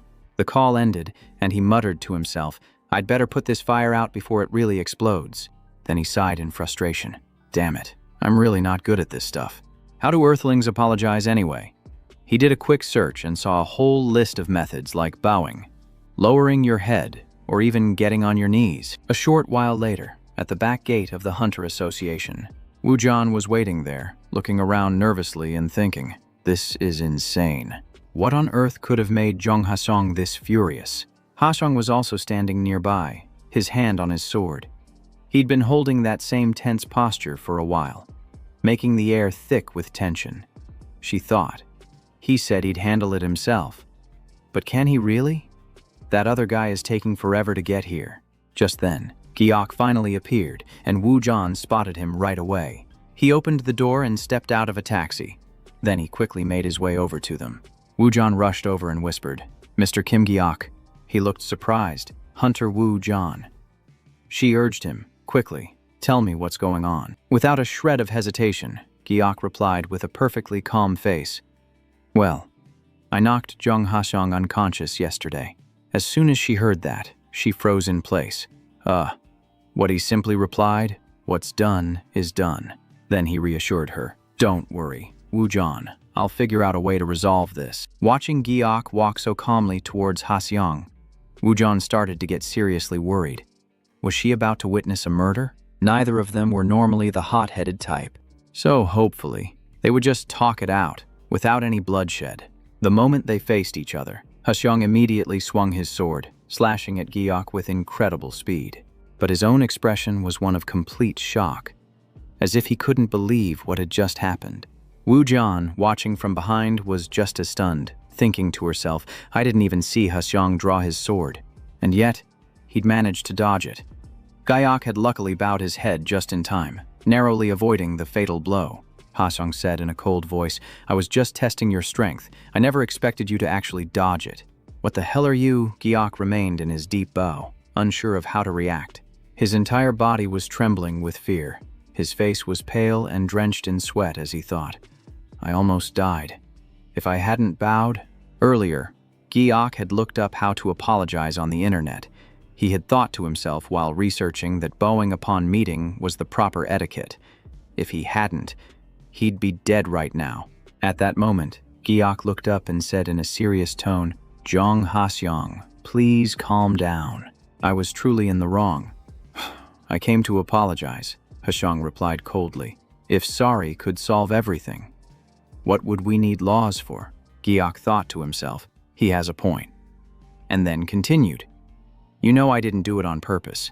I was genuinely worried about you." But Ha-seong was still suspicious and asked back, "How am I supposed to believe that? You attacked me without warning. In my eyes, you're no different from a terrorist." Hearing this, Gi-ok was speechless, thinking to himself, "This is exactly why I had to knock him out." Ha-seong pressed on, "Tell me the truth. What are you really after with no way out?" Gi-ok sighed and replied, "My motive, I should be the one asking that question. Why are you always in such a rush?" The question made Ha-seong's expression grow tense. Even Yu Zeon, who was listening in, was stunned. Gi-ok continued, "I've seen you break the record for closing dungeon gates every single year. That means you're pouring all your energy into dungeons without taking any rest. You hand over all your loot to the government like a fool, not even taking a day off when you're sick. So, what is it that makes you so obsessed with hunting monsters? It wouldn't kill you to take a day off." Hearing this, Ha-seong sneered and replied, "Then just say what you mean. South Korea isn't going to collapse just because you take a break." Right? The question made Gyo-si's eyes turn cold and helpless. "Yeah," Ha-seong spoke again. "Then would you dare say that to the families of the victims who died because I didn't get there in time?" Gi-ok thought to himself, "He has no intention of listening. He's just trying to pick apart every single word I say." His face darkened with fury as he said, "Let's see how long you can remain so calm, Hunter Kim Gi-ok." Then he pointed right in Gi-ok's face and yelled, "You think this is just a simple assault case? Someone like you doesn't deserve to be a hunter anymore?" Gi-ok was shocked and horrified. "Hey Deco, subscribe to support the channel." He felt choked with indignation, wondering to himself, "What does he mean I can't be a hunter anymore? Don't tell me he's actually planning to kill me just to take away my career."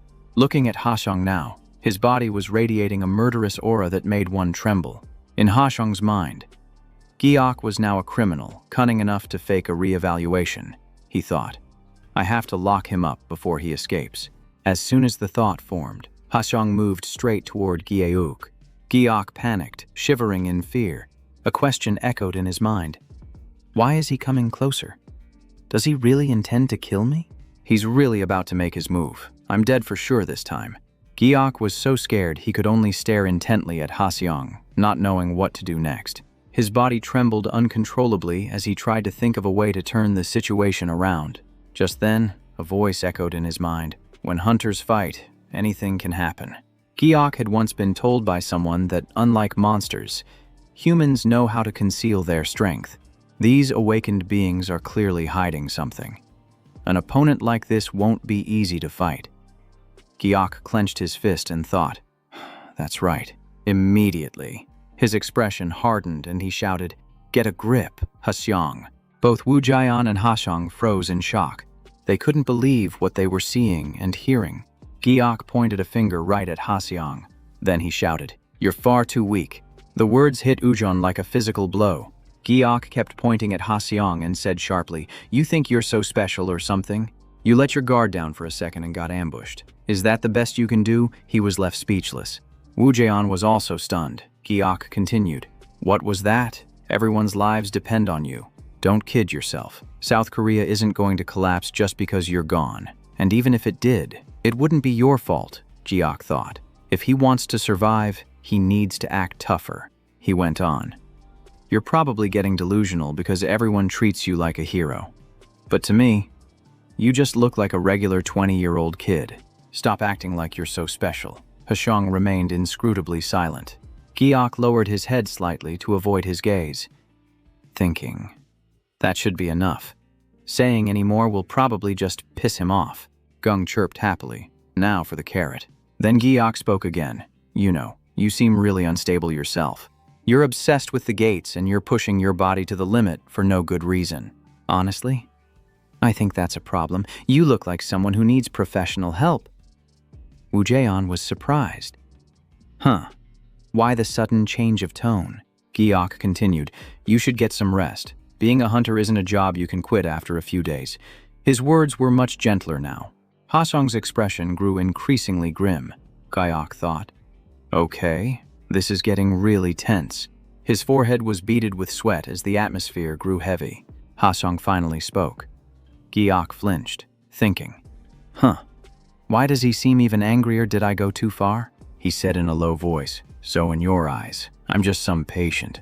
Without another word, Haseong immediately turned and walked away. He brushed past Giok, his demeanor as cold as ice.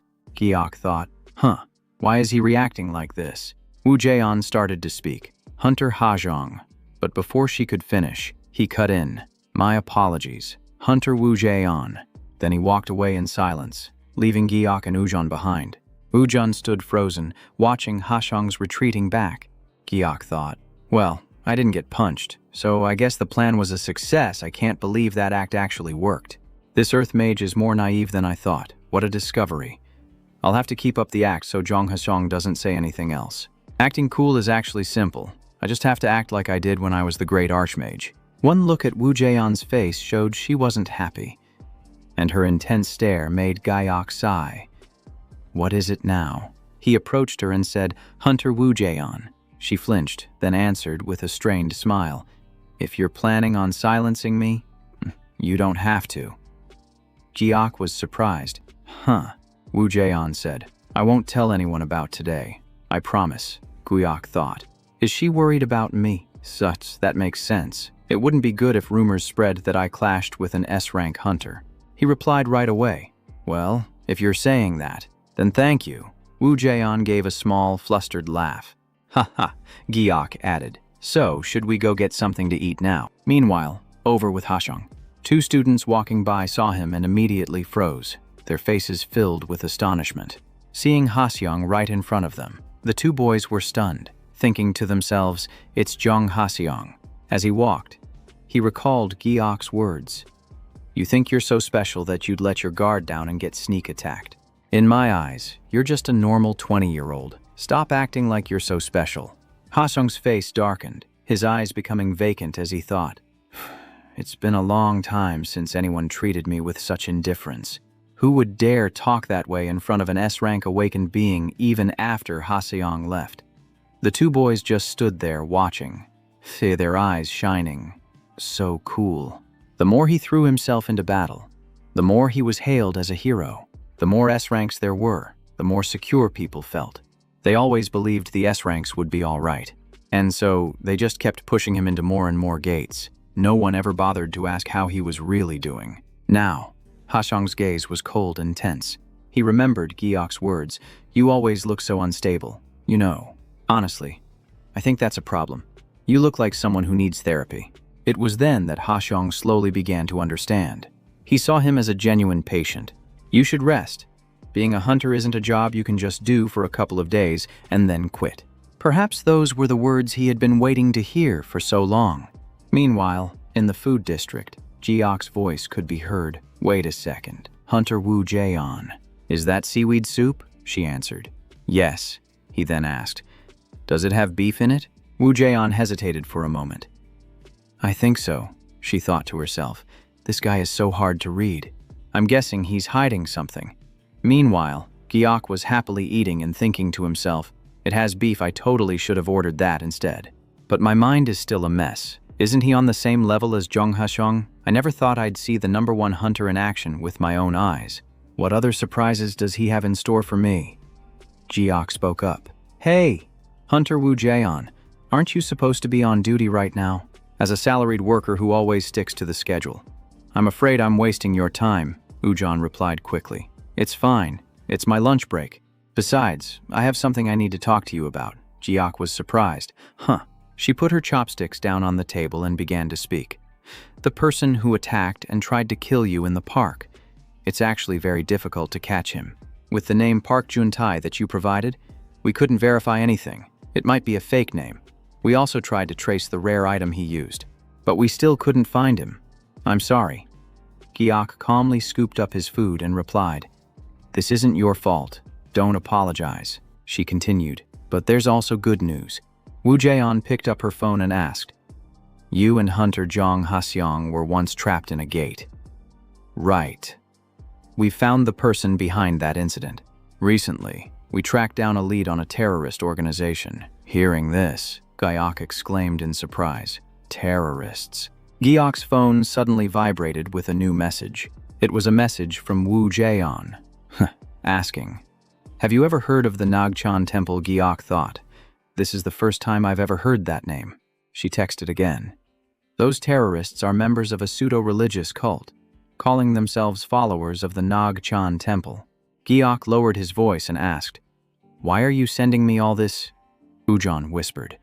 They have invisibility skills, so we have to be extremely cautious. She continued texting. There's a possibility of foreign elements involved, and we're monitoring them closely. They're scattered everywhere, so a full-scale capture is difficult.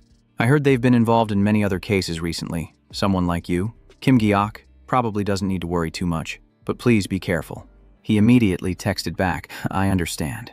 Then he sighed, thinking to himself, even though she said that, what does a terrorism investigation have to do with me? 48 hours before the cult carried out a suicide bombing targeting Jung Ha-seong, a man was so angry he punched a brick to pieces and roared, That son of a bitch. Jun-tae said, Hey, call that bastard Su Wai-hui right now. The subordinate behind him was surprised. Yes, he yelled. That lackey from the cult, the one slinking around in a cloak. He told us to report back after we killed Jung Ha-seong. The man flinched and replied, Yes, sir. Jun-tae cursed again. From the moment he used that ridiculous fake name, I should have known not to trust him. The seed of destruction he gave me in case I ran into an S rank. Who would have thought that thing would destroy the gate itself? What would have happened if I used it inside? Damn it, he wanted to trap me in there with an S rank. The subordinate said, Boss, I've contacted him. He's on his way. Jun-tae breathed a sigh of relief. Good. He gritted his teeth as he walked, thinking, I can't let him live. I'll wipe out that entire crazy cult. Jun-tae suddenly stopped, thinking, but first, it's him. His face darkened, his killing intent flaring. I'm going to tear Su Wai-hui to pieces. He then sat down in a chair to wait for Wai-hui, his two subordinates standing beside him, extremely tense. A voice called out, Jun-tae. Ai-hui appeared, smiling as he said, I came as soon as I got the news. Was the assassination a success? Jun-tae's face remained stern as he stood up.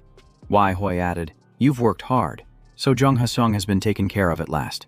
Jun-tae lost his composure. He raised his hand, activated his power, and lunged toward Wai-hui. The surprise attack left Wai-hui with no time to react, and blood spurted from his body. He immediately collapsed backward.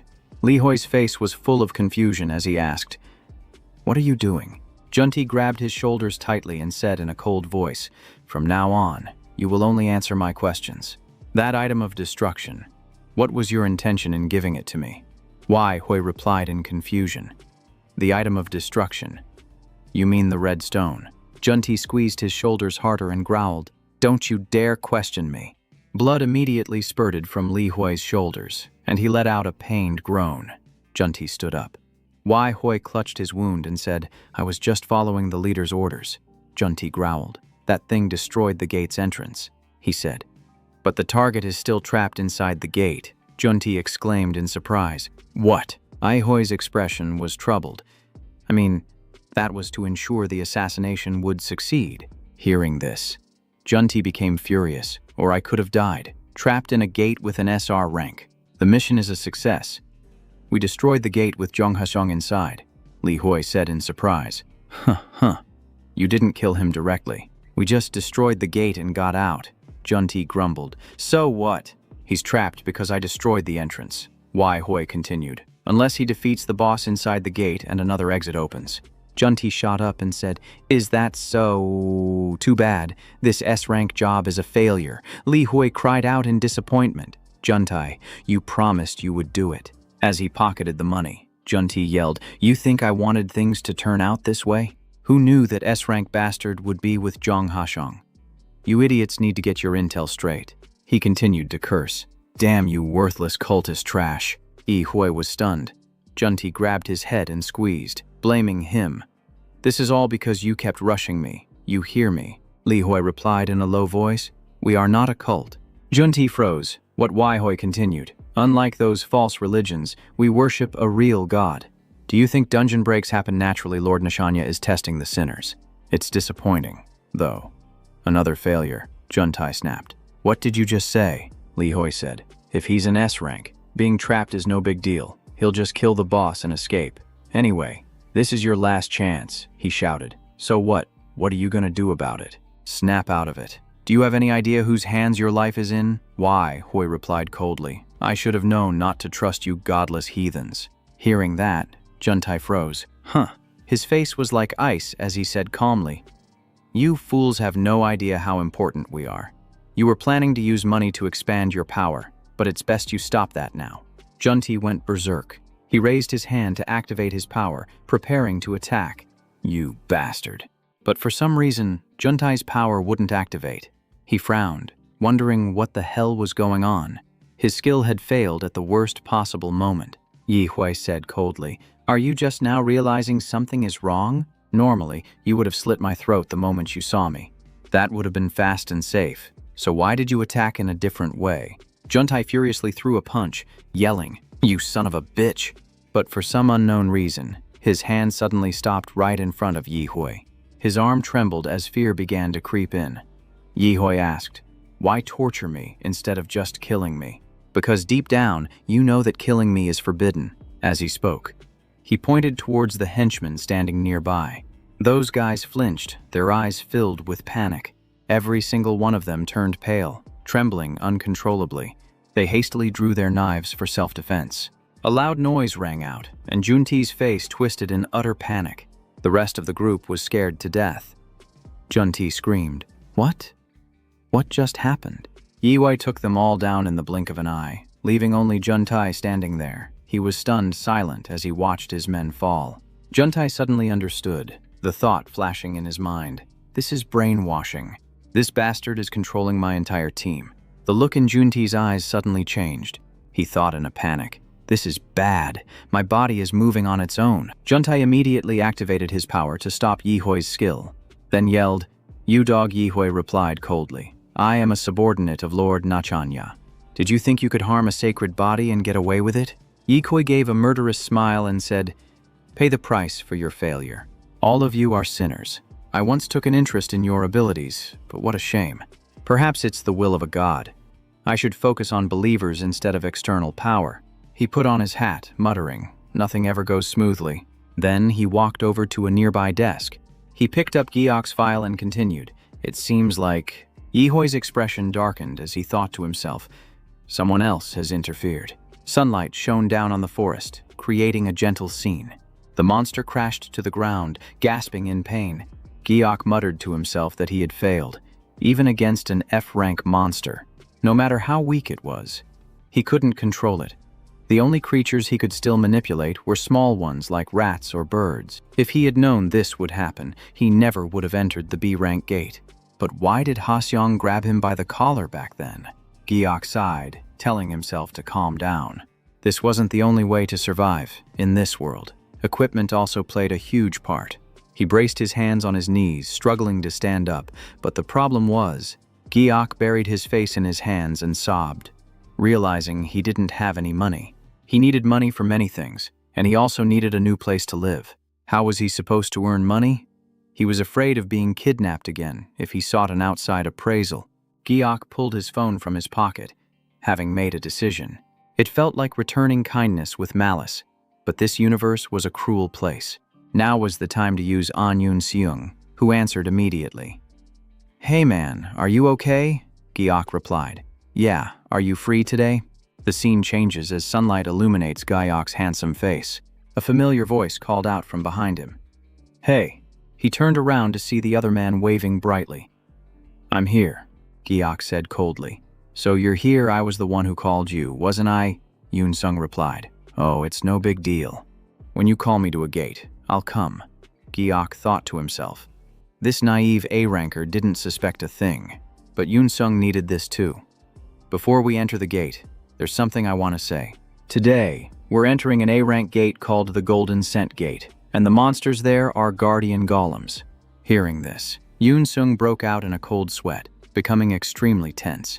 Giok continued, "And today, I'm going to have you clear this gate alone." He trembled. "What? How can I possibly solo a gate of my own rank when I'm still just a rookie?" His voice dropped. "Besides, they're golems. You know that? Golems are tough enough as it is. And I've had a bad experience with them before." Giok's voice softened. "Yoon-sung, if you don't face it, do you really think that fear will just disappear on its own? Be honest with me. If I put a golem right in front of you, you wouldn't be able to do a thing. Right?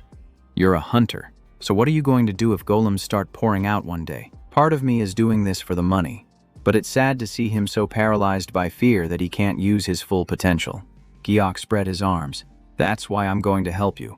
Today, you'll overcome your fear of golems and I'll get my A-rank materials.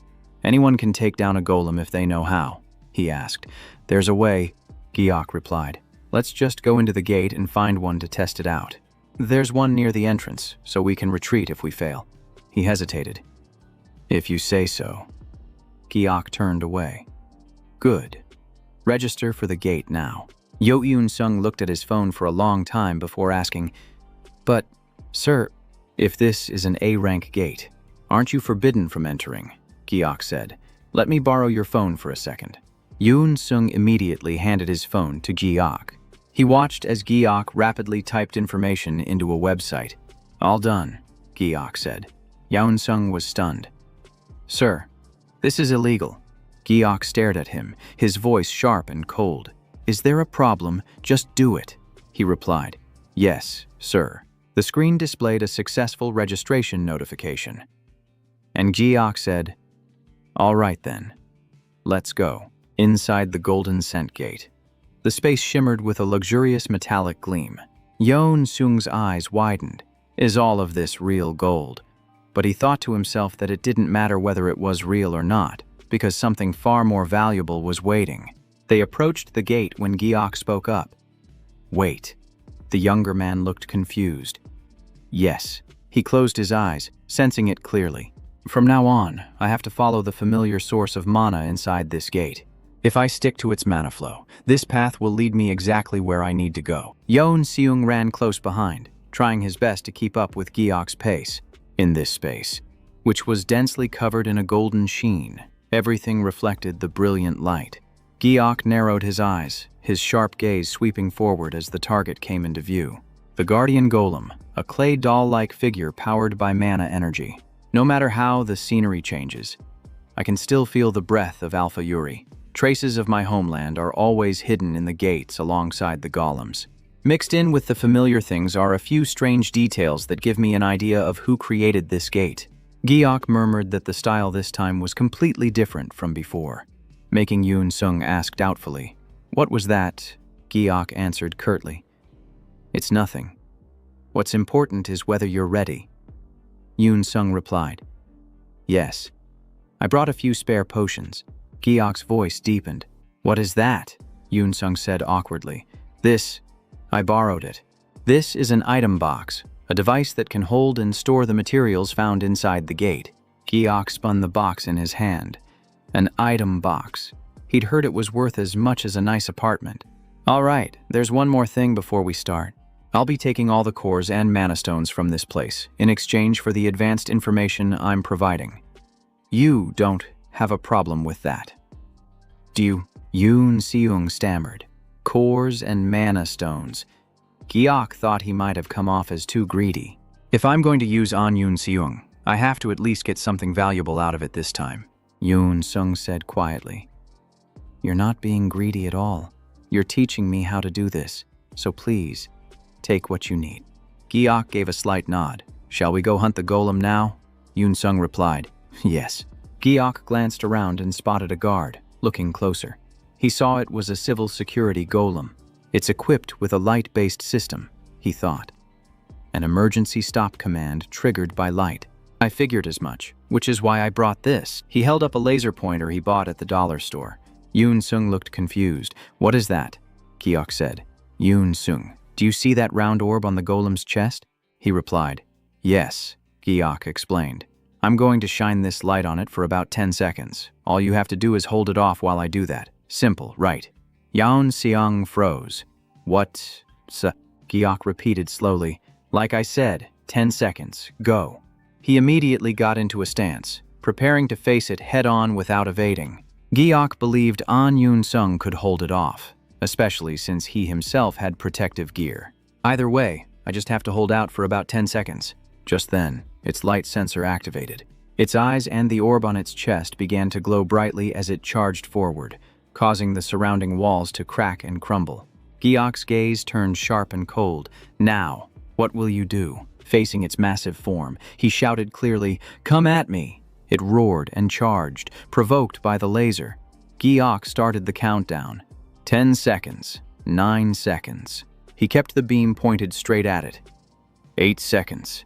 7 seconds. The golem grew increasingly aggressive as it closed in on the two of them. Yoon Sung raised a mana shield to block the blow, while Giok continued counting. 6 seconds. 5 seconds. It stomped, shattering the ground beneath it. 4 seconds. 3 seconds. The golem gathered its strength, preparing to unleash a barrage of attacks. 2 seconds. 1 second. Amidst the swirling dust and energy, Giok's voice rang out. Done! The laser beam was still on, but the golem now stood completely motionless. Giok prompted softly, and Yoon Sung stepped back, replying, Ah, yes. If I shine the light at the exact moment of the golem's stop code. Its head started to burst into flames. Just a few seconds later, it collapsed to its knees with a deafening crash, as its massive body burned brightly. Yoon Sung stood there, stunned. Golems, Giok explained. That's their weak point. I'll explain it in detail later, so don't try to copy me. He stared at him intently. Of course, there's no way I could do that. But inwardly, he thought, you never know. Giok's voice turned cold. All right, Yoon Sung, you're up. This was a crucial step for him to overcome his fear. He stepped on the golem's hand and said, From now on, you handle it. Giok glanced over, his voice firm. Smash it. The scene shifts as Yoon Sung charges in with his axe, screaming like a man possessed. He brought his axe down hard, hacking into every part of the opponent's body. His eyes blazed with the determination to fight. Yoon Sung leaped into the air and split its head in two with a single, powerful strike. He landed softly, enveloped by swirling dust and smoke. Giok watched him catch his breath and asked, So, how was it?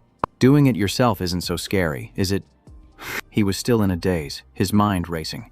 That was insane. How could he have turned it into a pile of rubble so easily?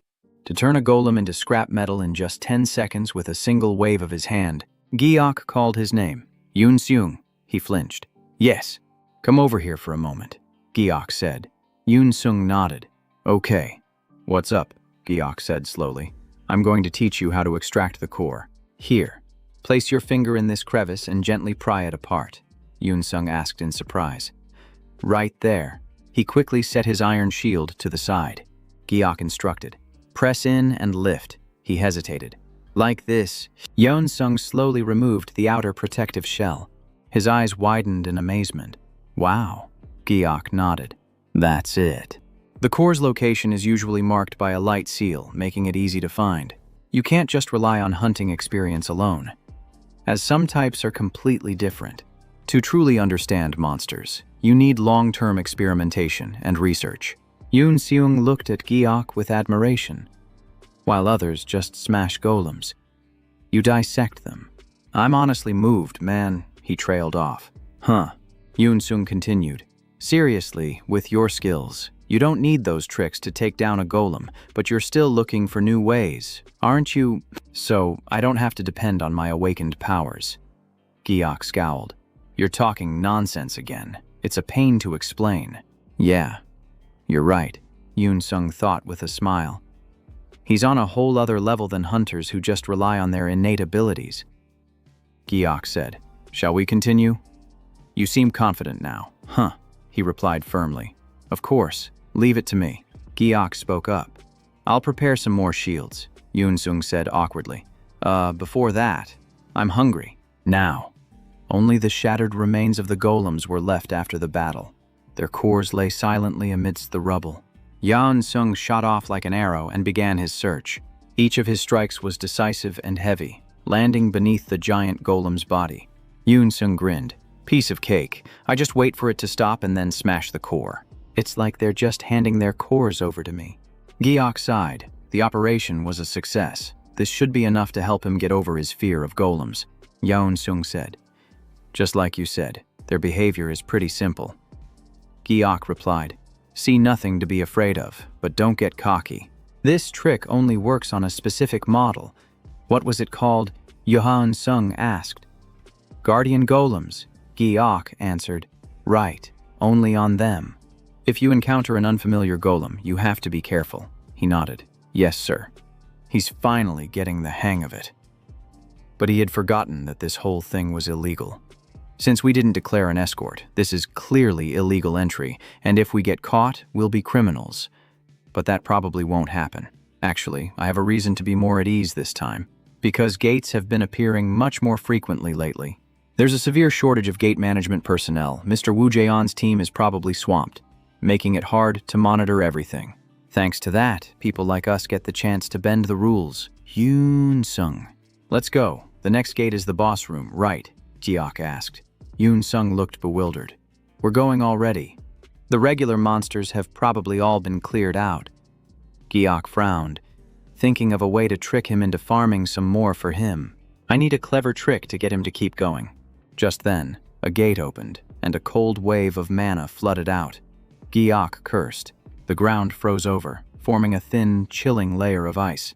Even Giok's feet were frozen solid, Yeon Seung said worriedly. Sir, Giok felt his body growing weaker and gritted his teeth. Damn it. His face was pale from the cold as he wondered. What is this? The gate was now covered in a dense layer of cold mana. Suddenly, goosebumps rose on Giok's back as a bad feeling washed over him. Who are these people? 1 hour earlier, before the desolate gate, a voice asked.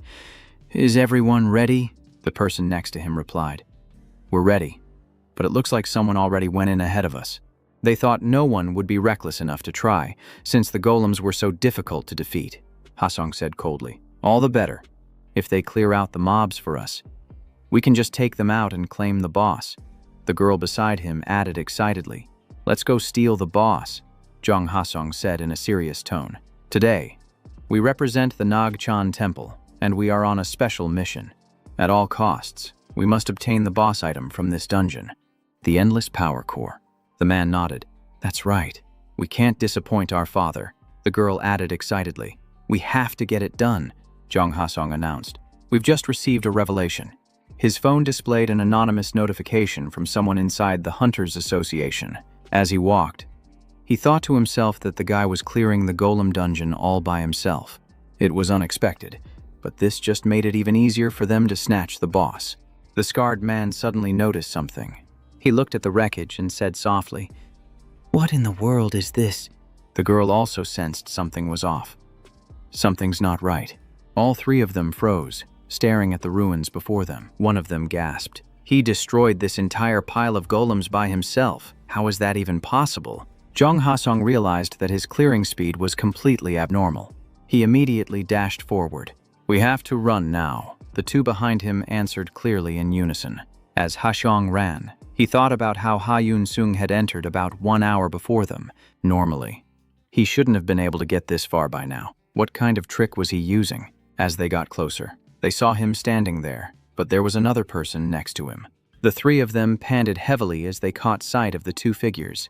In front of them was Yoon Seung, but Ha-sung didn't recognize the person beside him, assuming Gye-ok was just some nobody. Ha-sung decided he would take down Gye-ok first.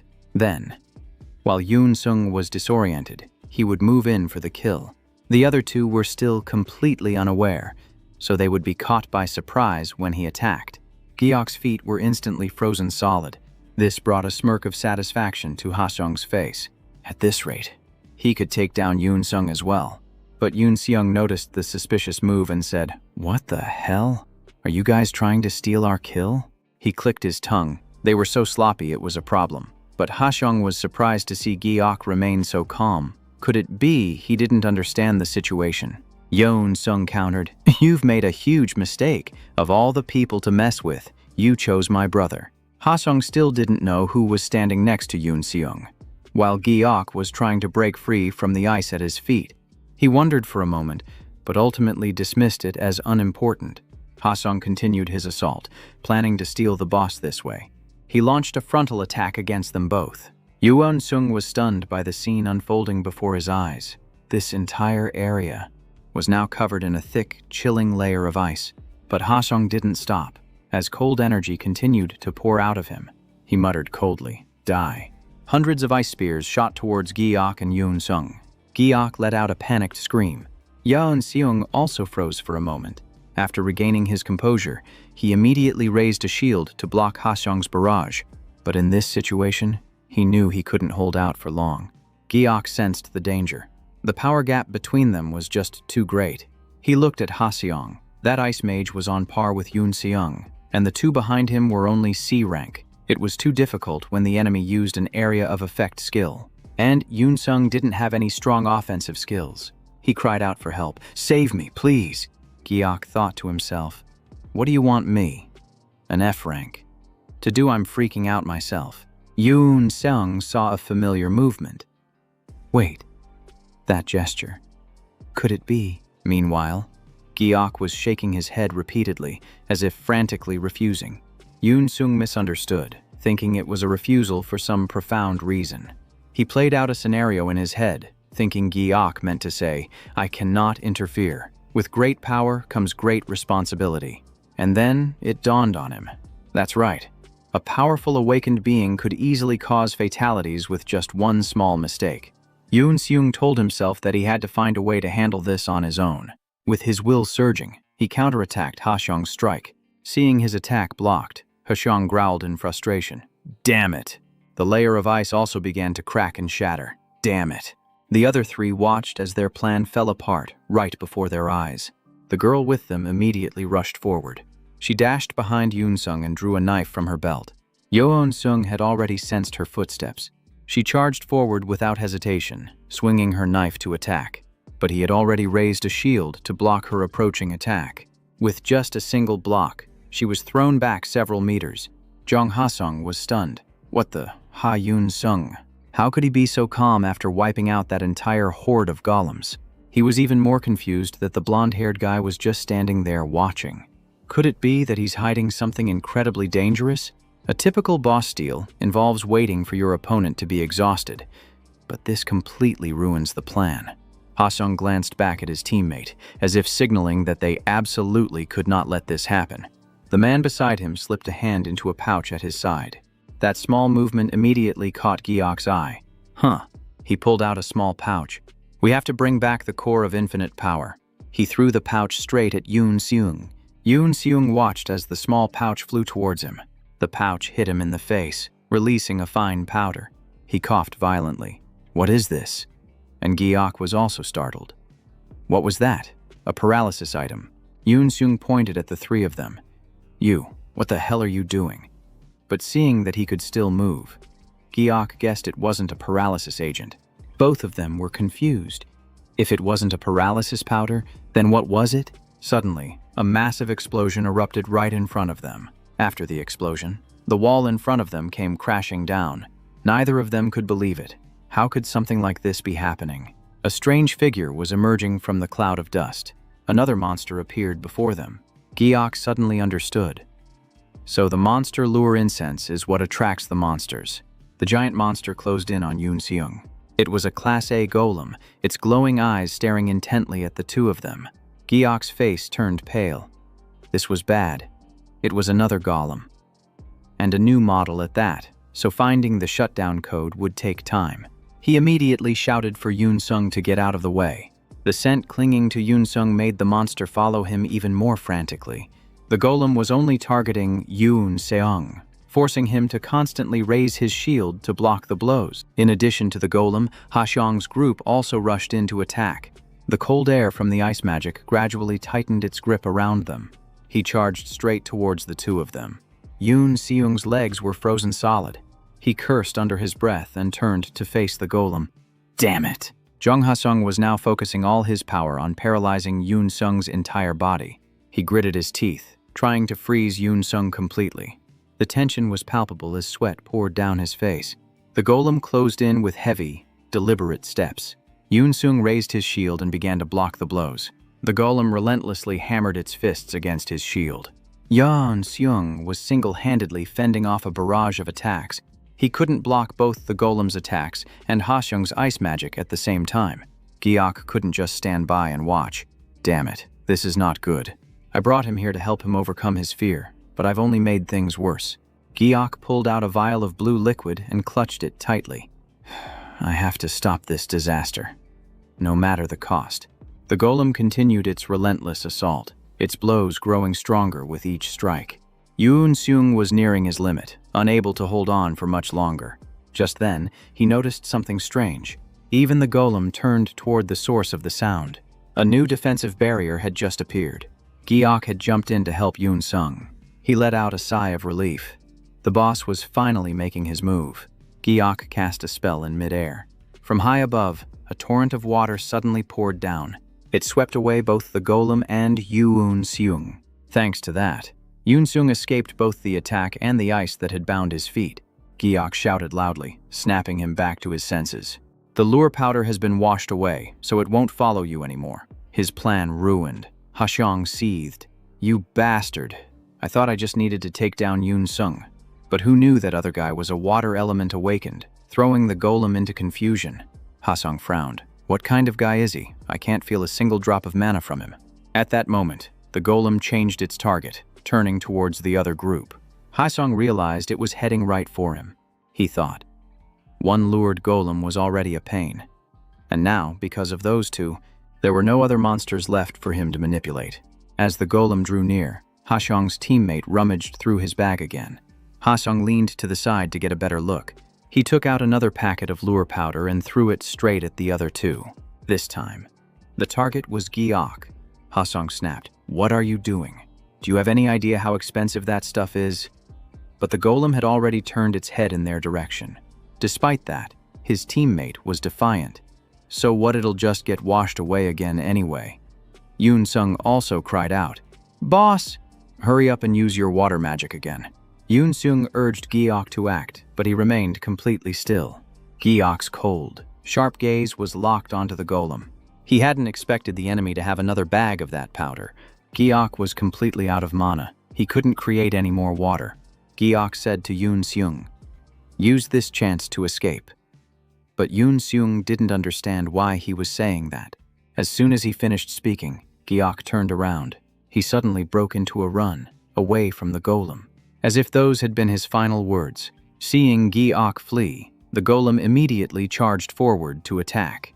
But Giok managed to dodge just in time, silently praying for help. Ha Xiong's group watched Giok running around in circles. Why doesn't he wash off the luring scent? What a madman. Is he really planning to solo the boss all by himself? Hearing this, Yoon Seung replied, You're just figuring that out now. You should count yourselves lucky. Our leader has been going incredibly easy on you, only because he was afraid he might kill you by accident." Hajong and the other guy turned pale when they heard this, stopping their attacks before it was too late. Meanwhile, Giok was still desperately running to evade the golem. He thought to himself that if he took even a single hit, it would all be over.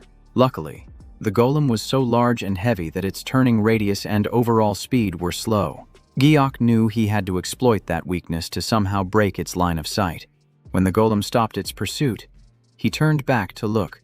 The golem stopped in its tracks and began to cast a spell, perhaps enraged from being led on a chase for so long. Streaks of purple light started spreading out toward Giok's location. He suddenly noticed something behind his back. The terrain inside the gate began to transform. Giok stared down into the deep abyss before him, wondering if this was its special attack. Yoon Sung asked, "What in the world is this?" He was struggling to break free from the layer of ice forming at his feet. Hajong had cast his ice magic again. The frozen ground continued to expand rapidly. The ice spread quickly, now only a few steps away from Giok. Giok could feel the ground beneath his feet growing colder. A slick, freezing surface now covered the entire pathway. On this kind of terrain, Giok could no longer continue to run. Below him, a deep chasm also lay in wait. Under this immense pressure, Giok was backed into a corner, with no path of retreat. He hesitated for a moment, taking a deep breath to regain his composure. Even Yoon Seung was stunned by the relentless assault. Giok suddenly reversed course, charging straight toward the golem. In the face of such ferocity, Giok tried to stay calm and kept running. The golem roared in anger, raising its hands to prepare an attack. Behind it was a large open space. Giok thought to himself, "That's a hollow pit down there." He dashed forward, a fleeting thought crossing his mind. What if he just ran straight ahead and fell, sharp? Vertical ice spikes were waiting for him. He slipped, losing his momentum. He fell, slamming onto the ice and crying out in pain. The golem didn't stop, unleashing another powerful blow. The attack ripped straight toward Giok. He shuddered, thinking that if it hit, he was a goner. Giok suddenly noticed something, a stunned expression on his face. The golem's foot was right on top of him as he thought. My kick landed. The force of its stomp sent a wave of excruciating pain through Giok. He went still, his face frozen in agony. The golem suddenly faltered, as if something was wrong. It lost its footing, hit something, and then tumbled forward. With its colossal frame, it came crashing down onto the ground. The impact caused the ground to start cracking and splintering. A huge chunk of the ground gave way, dragging the golem straight down into the chasm. Giok sat there, watching it plummet along with the crumbling debris. He was stunned, not yet understanding what had just happened, and muttered, "What the?" He still couldn't believe it, thinking, "Did it really just fall? So its missed attack sent it over the edge. I kicked its leg while it was on the ice, making it lose its balance. Then it landed on a weak spot, and the whole thing collapsed. Even though I'm the one who caused it, it's still hard to believe. How did I get so lucky?" Just as that thought crossed his mind, Giok's eyes widened as he spotted something. A sharp point of light shot down from above, embedding itself in the ground. He turned his head, thinking to himself, "Is that?" Giok took slow steps toward the object, thinking, "It can't be." He reached his hand into the beam of light with ease. Then he slowly pulled a strange object out from within that light. He realized this was the reward for defeating the boss, which meant the golem was truly defeated. But then he suddenly remembered something and thought, "Wait, what about Yoon Sung?" Yoon Sung was still standing there on the white ice, his expression strangely calm. Giok was startled and muttered, "What the hell just happened?" That row of razor-sharp ice spikes was still completely intact. He stood frozen, his eyes fixed on the spot in utter astonishment. Giok clutched the item tightly, while Yoon Sung thought to himself, "That was insane." In an instant, he had spotted its weak point and tricked it into taking itself down. Then he finished it off, just like a top-tier hunter, taking down a monster without even using a skill. Huntai shouted in disbelief, while Giok yelled out, calling for An Young Sung. "Hurry over here. The gate's open on this side."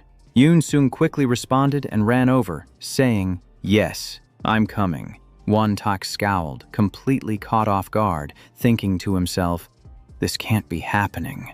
He raised his hand, pointing it directly at the gate and the people gathered there. Gathering his power, he growled, "I can't let them escape," Won-taek thought. "I've been holding back, but now I'm out of time." He channeled his power towards the gate, thinking, "I have to get that core at all costs." Seeing the attack, Yoon-sung yelled, "It's dangerous. Get behind me." Gi-ok placed a hand on his shoulder and said calmly, "It's all right. You're the one who should be hiding behind me, Yoon-sung." He thought to himself, "I didn't want to use this yet, since this isn't over. But in a situation like this, I have no other choice." A barrage of sharp ice spikes shot straight towards Gi-ok. Yoon-sung screamed in panic, "Sir!" But Gi-ok remained perfectly calm. Raising the hand that held the brightly glowing object, the ice spikes instantly froze in midair. Standing next to him, Yoon-sung's eyes went wide with disbelief. He thought, "What in the world? Why did they stop?" Then, all at once, the ice spikes changed direction and turned back around. Yoon-seung stood stunned, thinking, "Did the direction change?" They all shot straight towards Won-taek and Hun-tae. The ice shards swirled violently, crashing down in clusters. Hun-tae tried to defend himself, but it was useless against the barrage of sharp ice. Won-taek panicked, caught completely by surprise and unable to react in time. Gi-ok and Yoon-seung watched coldly. Gi-ok thought, "This field test is a bit premature. This technique was originally only usable on E-rank attacks or lower, and I worked so hard to refine it. But because it's based on a low-grade magic artifact, its stability is terrible." Gi-ok said, "Let's go. Yoon-sung, we need to report them before they end up dead." Yoon-sung replied, "Yes, sir. I'm really moved, sir. You always avoid fights, but when I was in danger, you unleashed your true power." Gi-ok replied, "Oh, right. That's my power." He continued, "Whether it's your personality or your power, sir, you truly are." Then Gi-ok thought, "I told him to report to the association, not the police." But he still didn't listen. Gi-ok glanced back, his gaze cold with contempt. Seeing Hun-taek and Hun-tae, he thought, "What a bunch of nuisances. I just wanted them to be arrested, handcuffed, and interrogated." A moment later, Gi-ok found himself sitting in a chair, his hands in cuffs. He looked around at the four walls in confusion, thinking, "What in the world is happening?" Woong was also confused, thinking, "Something has gone wrong again." Woo Jae-on walked up and called out, "Mr. Kim Ji-ryo, we meet again. Are you here on business?" Gi-ok replied irritably, "No, I've been arrested." A stern voice called out, "Let's go, Mr. Kim Ji-ryo." He was taken down to an interrogation room, which was located in a sealed basement. Woong lamented internally, "Why do I always get caught up in this stuff?" Woo Jae-on was stunned, standing frozen in a corner. Everyone stood before the gate, recounting the recent events. When the association received the report from Gi-ok's party, they immediately rushed to the scene. The captured terrorists were still frozen solid. They were carried away one by one, and it seemed like it was over. But it wasn't. Suddenly, someone approached and asked, "The gate is open. Who took down the boss?" Without thinking, Yoon-seung blurted out, "It was Mr. Gi-ok." Of course, hearing this, the man turned in astonishment, and Yoon-sung quickly covered his mouth. The two people over there looked at Gi-ok with suspicion, saying, "Mr. Kim Gi-ok is only an F rank, but this is an A rank gate." Gi-ok scratched his head and replied, "Ah, that's not it." The other person continued, "Entering a gate without reporting it and exceeding your rank against regulations." Right at that moment, Gi-ok's hands were cuffed. The charge is unlicensed hunting. He immediately cuffed Gi-ok's hands and informed him that he was being placed under emergency arrest. Gi-ok froze, muttering as if he didn't understand what was happening. The man read him his rights, stating he had the right to remain silent and to an attorney, before confiscating his phone. Yoon-sung cried out in panic, and Gi-ok started sweating, thinking, "Damn it." He was escorted to an interrogation room. While the other charges might be forgivable, hunting without a permit was a serious offense. And now he found himself in the association's basement. His thoughts raced. One wrong move and he'd be in prison. He told himself to calm down as the man began the interrogation to clarify the situation. The man looked at a document and said, You were only responsible for transportation, while Hunter Yoon-sung handled all the monsters inside the gate. Is that correct? Giok replied. Yes, that's right. The man looked up and said, and forgetting to file a report was just an oversight. Giok replied. Of course. How could an F rank like me possibly take down an A rank boss? The person next to him whispered something to the interrogator, who seemed to think it sounded reasonable. Hunter Woo-jan just used new equipment to reevaluate your awakened ability. And we have the results. Giok listened in silence. The other person reported that he was indeed an F rank, and the interrogator nodded. The man put the paper down and said, in that case, Mr. Giok, you'll only receive a warning for entering the gate without prior notification. Giok was secretly overjoyed, but the man continued, however, you have a prior record, so next time the penalty will be more severe. A subordinate removed his cuffs, and he replied, I'll keep that in mind, feeling a great sense of relief. Giok followed them out. Now all he had to do was go sell the pile of cores he had collected. He stopped short in his tracks. Wait a minute, I need to rethink this. In South Korea, all items from gates are bought and sold through the national exchange. That means every transaction is recorded. He started walking again, thinking it over. If he sold that huge pile of cores while under suspicion for unlicensed hunting, he would definitely be caught. Giok's face turned pale instantly. Just then, his phone rang. He answered it immediately. Yoon-seung asked worriedly, Sir, is your interrogation over? Yoon-seung continued, covering his mouth. I told them I took care of all the golems, but the investigator keeps asking for proof. Giok was frustrated just listening to him. What kind of hunt is this? He sighed. He was out of options. Damn it. He cursed inwardly. Tears welled up in Giok's eyes. I'll go get it, he thought. This must be karma for trying to deceive Yoon-sung. The scene shifts to the Nachat temple branch. Inside, a man turned around and asked, What? He was furious. All of our followers who entered the gate were arrested. This was Elder D of the Nachat organization. Elder D turned his back and said, And what about the item you couldn't retrieve it? The person facing him replied, No, sir. He sighed. How can I possibly face the father now? The other person remained silent. They were talking about the infinite power core, a reward that only drops from the golem boss. All eyes in the hall were fixed on the item, a popular artifact that many major corporations were targeting. Difficult to acquire even at a high price. The man tapped the table and said, We can't outbid giants like the Korean Magic Tower, so our only option is to get it ourselves. But the price was the loss of an A-rank follower. He bowed his head, apologizing to the elder. Elder D continued, I heard a few hunters entered the gate beforehand, who defeated the boss and took the core. The man lowered his gaze and replied softly, According to the rumors. An image of Giok from that moment immediately appeared in his mind. He had been secretly watching as the police questioned them harshly. The gate is open. Who defeated the boss? He continued to observe as Yoon-sung let it slip. Of course it was Giok. Hearing that name, he immediately reported, a hunter named Kim Giok killed the boss. Since the core hasn't been put up for sale, it's likely still in his possession. Hearing this, the elder turned his head and frowned.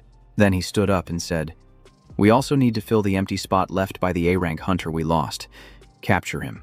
He stepped closer and ordered, We must brainwash him and retrieve the core at all costs. The two men looked at each other. The elder said in a cold voice, Do not fail again. The scene shifts to the next day. It was night, and the city streets were brightly lit. Woo Jae-on was walking on a bridge, her eyes still glued to her phone. She looked up and suddenly noticed someone ahead of her. As soon as she saw Yoon-sung, she asked, Are you Yoon-sung? He jumped in surprise and turned around. Recognizing Woo Jae-on, he said, Oh, Hunter Woo Jae-on. Are you heading home? She nodded. What about you? Why are you here? He scratched his head. I just came from the exchange. I was selling some parts from the golem. She immediately asked, A golem? From yesterday's gate? He started to sweat as she continued. Actually, there's something I wanted to ask you. The one who defeated the boss yesterday was Kim Giok. Right hearing that, his face went blank. The lie was written all over his face. I didn't say anything. She looked at him and thought to herself. So it's true. She was certain of it now. Kim Gi-ok had defeated an A-rank boss. Then she said, "You should be careful. People in the association are talking about this." His face tensed up when he heard that. She continued, "This time it was just a light warning. But the Hunters Association has its eyes on Kim Gi-ok now." She smiled, looking at her phone, and muttered, "No matter how skilled he is, if he keeps diving into high-level gates, no, I should just tell him directly." She started dialing a number, seeing her make a call. Yoon Seung asked in surprise, "Who are you calling?" She replied, "The porter." But the line just rang and then went to voicemail, asking to leave a message. He was stunned. "He's not picking up." She stared at the screen, thinking he must have turned his phone off, while Yoon Seung was anxiously praying. Someone save me. Gi-ok, and she thought, "Don't tell me he's already gotten himself into trouble again. For a grown man to make others worry so much?" Meanwhile, at the evacuation zone, Gi-ok was lying down, eating snacks, and sighed. "I went through hell and back to gather those cores, and then I just handed them all over to Yoon Seung. Even though I know I brought this on myself, it's still so annoying." He reached into the snack bag again, but then thought, "The core belongs to me, since I'm the one who defeated the boss." He shot up. Actually, he already had a plan for the core.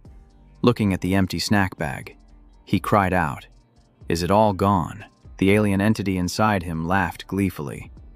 "With this source of mana, I can do something that will stun the entire world." He put the empty snack wrapper down and stared intently at his phone. That's when Gi-ok realized his phone had died because the battery was out of power. Suddenly, there was a commotion outside. Gi-ok looked up and wondered, "Is that the charity distribution area? I should go take a look."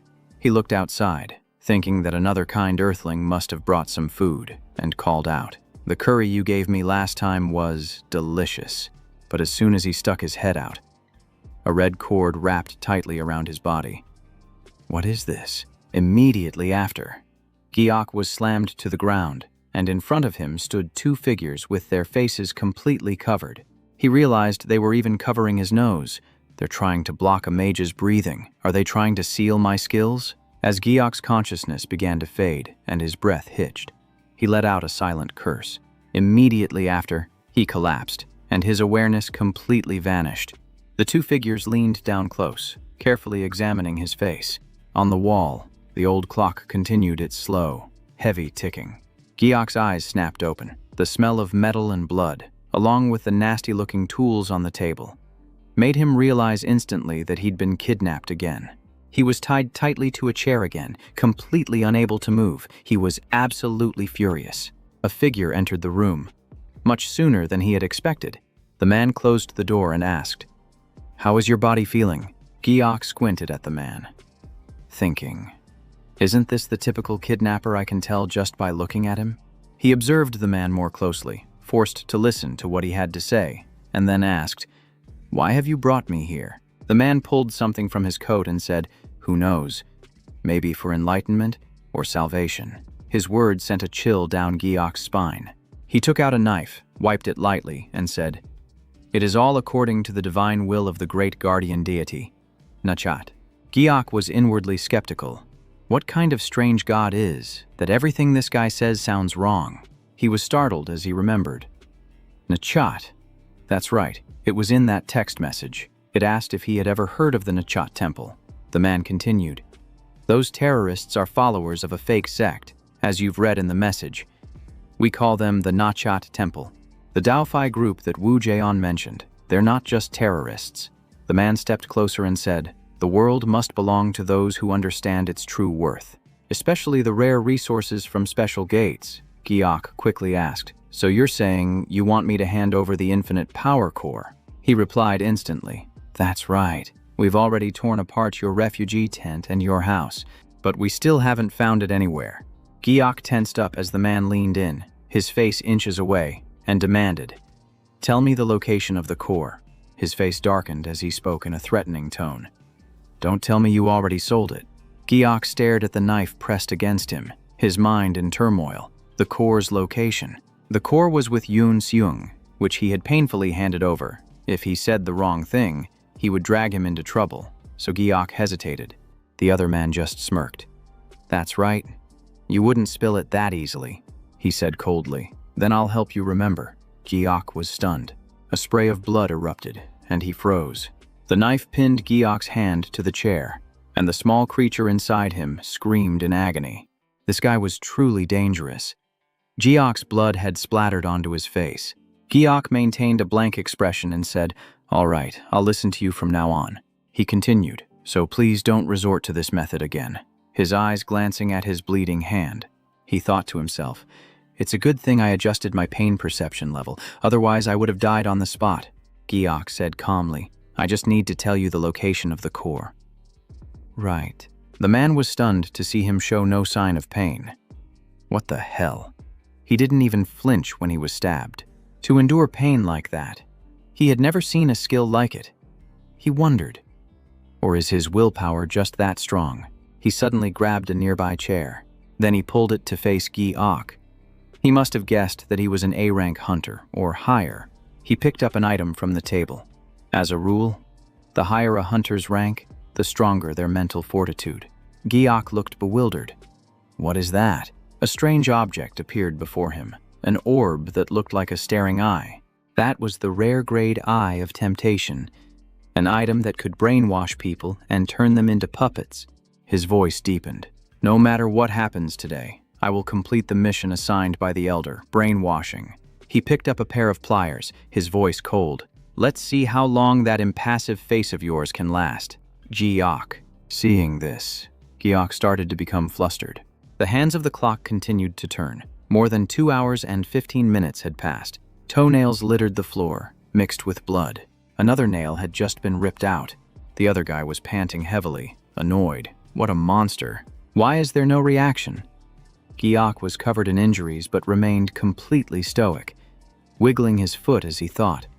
Is this how they torture people on Earth? It must be incredibly painful. His face began to pale. He couldn't feel the pain, but he was losing too much blood. He spoke up. "But I've already told you the location of the core. There's no more information to extract, so what's the point of continuing hearing this?" The man roared in anger. "What? If I don't give a guy like you a proper revelation?" Giok glanced at the object.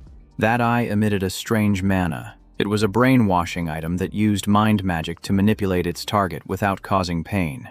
"But it's fine. I have brainwashing resistance," Giok immediately said. "This isn't enough," he asked bluntly. "Isn't it time to stop?" The man was taken aback. "What?" Giok continued. "You want me to be your subordinate. Right, I'll join the Nachat temple. Whatever you want." The man was stunned by this, wondering why he would suddenly say such a thing. Giok raised his head, his face stone cold as he replied, "Because I'm afraid I'm going to die." Hearing that, the man immediately grabbed the object. Then he shoved that eye right into Giok's face. Giok was startled, not understanding. Why this thing? But then the man lost control and punched him hard in the head.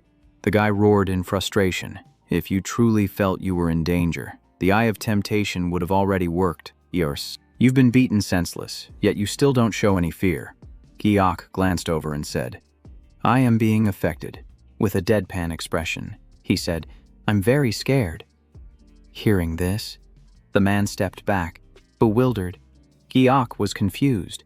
"I'm the one getting hit, so why are you backing away?" Giok screamed internally. "This is insane," before speaking again. "Is anyone else here? I want to meet someone of a higher rank. Bring your boss here. I have some useful information for the Nachat temple." After hearing that, the man laughed scornfully. "Just as I thought. You've finally shown your true colors. You were after the cult's leader from the very beginning." Giok froze. He dropped the item and continued. "I don't understand why someone strong enough to destroy a golem would let himself be led here." Giok quickly retorted, "No, that's not it." The guy lost his composure, grabbed a sharp object from the table, and yelled, "Shut up!" Then he raised the large needle, pointing it toward Giok. Without hesitation, he stabbed the needle straight into Giok's thigh, and blood spurted out. Giok's face grew pale. Damn it. His vision blurred, a clear sign of severe blood loss, as Giok stared intently at the man. The basic rule is not to kill the hostage. Why is this guy so unhinged? Am I really going to die here? Just then, a noise from outside caught his attention, and the man turned his head to look. Giok, who was on the verge of passing out, also lifted his head in that direction. A deafening explosion erupted, and the opposite wall was blown to pieces. The man stared in stunned disbelief. A figure charged in, radiating an overwhelming, killing intent. The figure seized the man by the neck. Giok watched, thinking to himself, "So fast." A familiar voice, cold as ice, called out, "Hello, Kim Giok, we meet again." Hearing that voice, Giok flinched. What the hell? The person who appeared was Chang-ho. He was smiling faintly, but his eyes were filled with rage. Giok wondered why he was here. Giok couldn't hide his surprise when he saw Chang-ho appear. He still didn't understand why that guy was here. Giok thought he should have asked him for help sooner, but thinking back, he still felt uneasy. "That incident last time," he asked bluntly. "Do you want my help?" Giok nodded. "Yes," Chang-ho scoffed. "You're such a pain. Good thing I got here in time." He walked over and untied his bonds with ease. So an S-rank can break through these things this easily, Giok realized. Chang-ho pulled out the knife and grumbled, "Why do these guys just leave their stuff lying around?" He handed him a bottle of water. "Drink up." Giok took it. "Thanks. You look surprisingly good for someone who's been tortured," Chang-ho teased. Giok asked in surprise. "I do," he replied nonchalantly. "You're not usually this coherent." He asked again. "Do you know the way out?" Giok shrugged. "I have no idea." Chang-ho clenched his fist resolutely. "There's no other way. We'll have to fight our way out the way they brought you in." What Giok was stunned. The two of them defeated the guards and made their way back along the same path. Bodies were strewn about, and blood stained the floor. The two of them walked past in silence as Giok scanned his surroundings. His eyes narrowed. Something felt very wrong. Giok began to feel suspicious, replaying everything he knew about Kang Chang-ho in his mind. "He found me as soon as he arrived. How could he have done that unless he knew beforehand? How did he even know about the kidnapping?" Chang-ho turned to him and asked, "What is it?" Kim Giok's. "You've been staring at me this whole time." Giok scratched his head, trying to play it off. "It's nothing." Chang-ho turned away with a bored expression. He closed his eyes, trying to connect the dots. When did it start? He remembered that one time Chang-ho had shown up at his house alone, but he had never given him the address. He even just lightly bumped into the taxi he was in. Could he have been following me for a long time? The next morning, at the Hunter Association Cafe, Woo Jae-on held her teacup, her eyes glued to her phone screen. A call appeared on the screen, surprising her. She answered the phone. "Hello, Hunter Kim Gi-ah-si," he replied. "Hello, Ms. Seo Won-jon. I saw I had a missed call, so I'm calling back." She put her teacup down. "Oh, I must have butt-dialed you." "That's right. I did call the day before yesterday," Giok asked. "Is something wrong?" She replied. "It's nothing serious. But I've been calling you for 2 days." "What gate did you go to?" Giok answered. "No, I was just kidnapped. But I'm fine now. I just got my phone back to talk to the police." She quickly asked, "Where were you kidnapped?"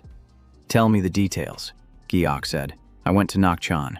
Woo Jae-on was startled. He continued, "I was captured in that terrorist hideout you mentioned, but I escaped." Her worried voice came through. "Are you okay?" Giok replied. "My body is fine." Woo Jae-on froze, unsure if he had just laughed or if she had misheard him.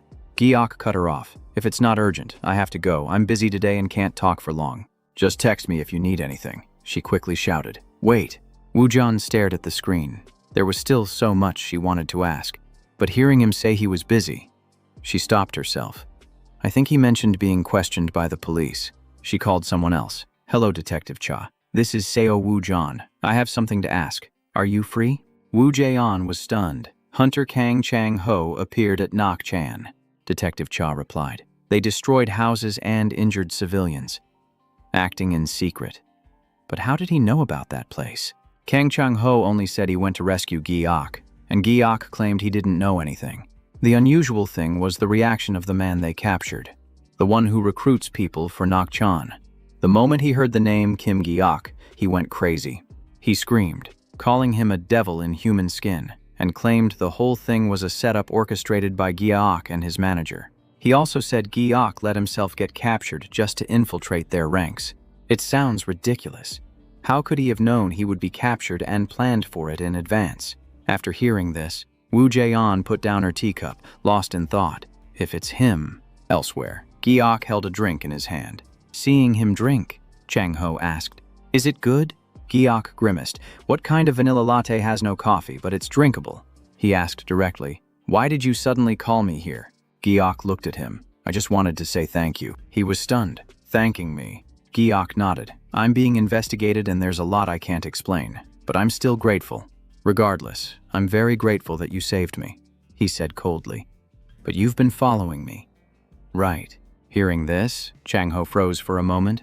Giok continued. "So can you stop that little game of yours now?" Chang Ho smirked. "No, are you curious? It's simple. That's how I was able to save you." Giok got angry. "Are you kidding me? If you keep this up..."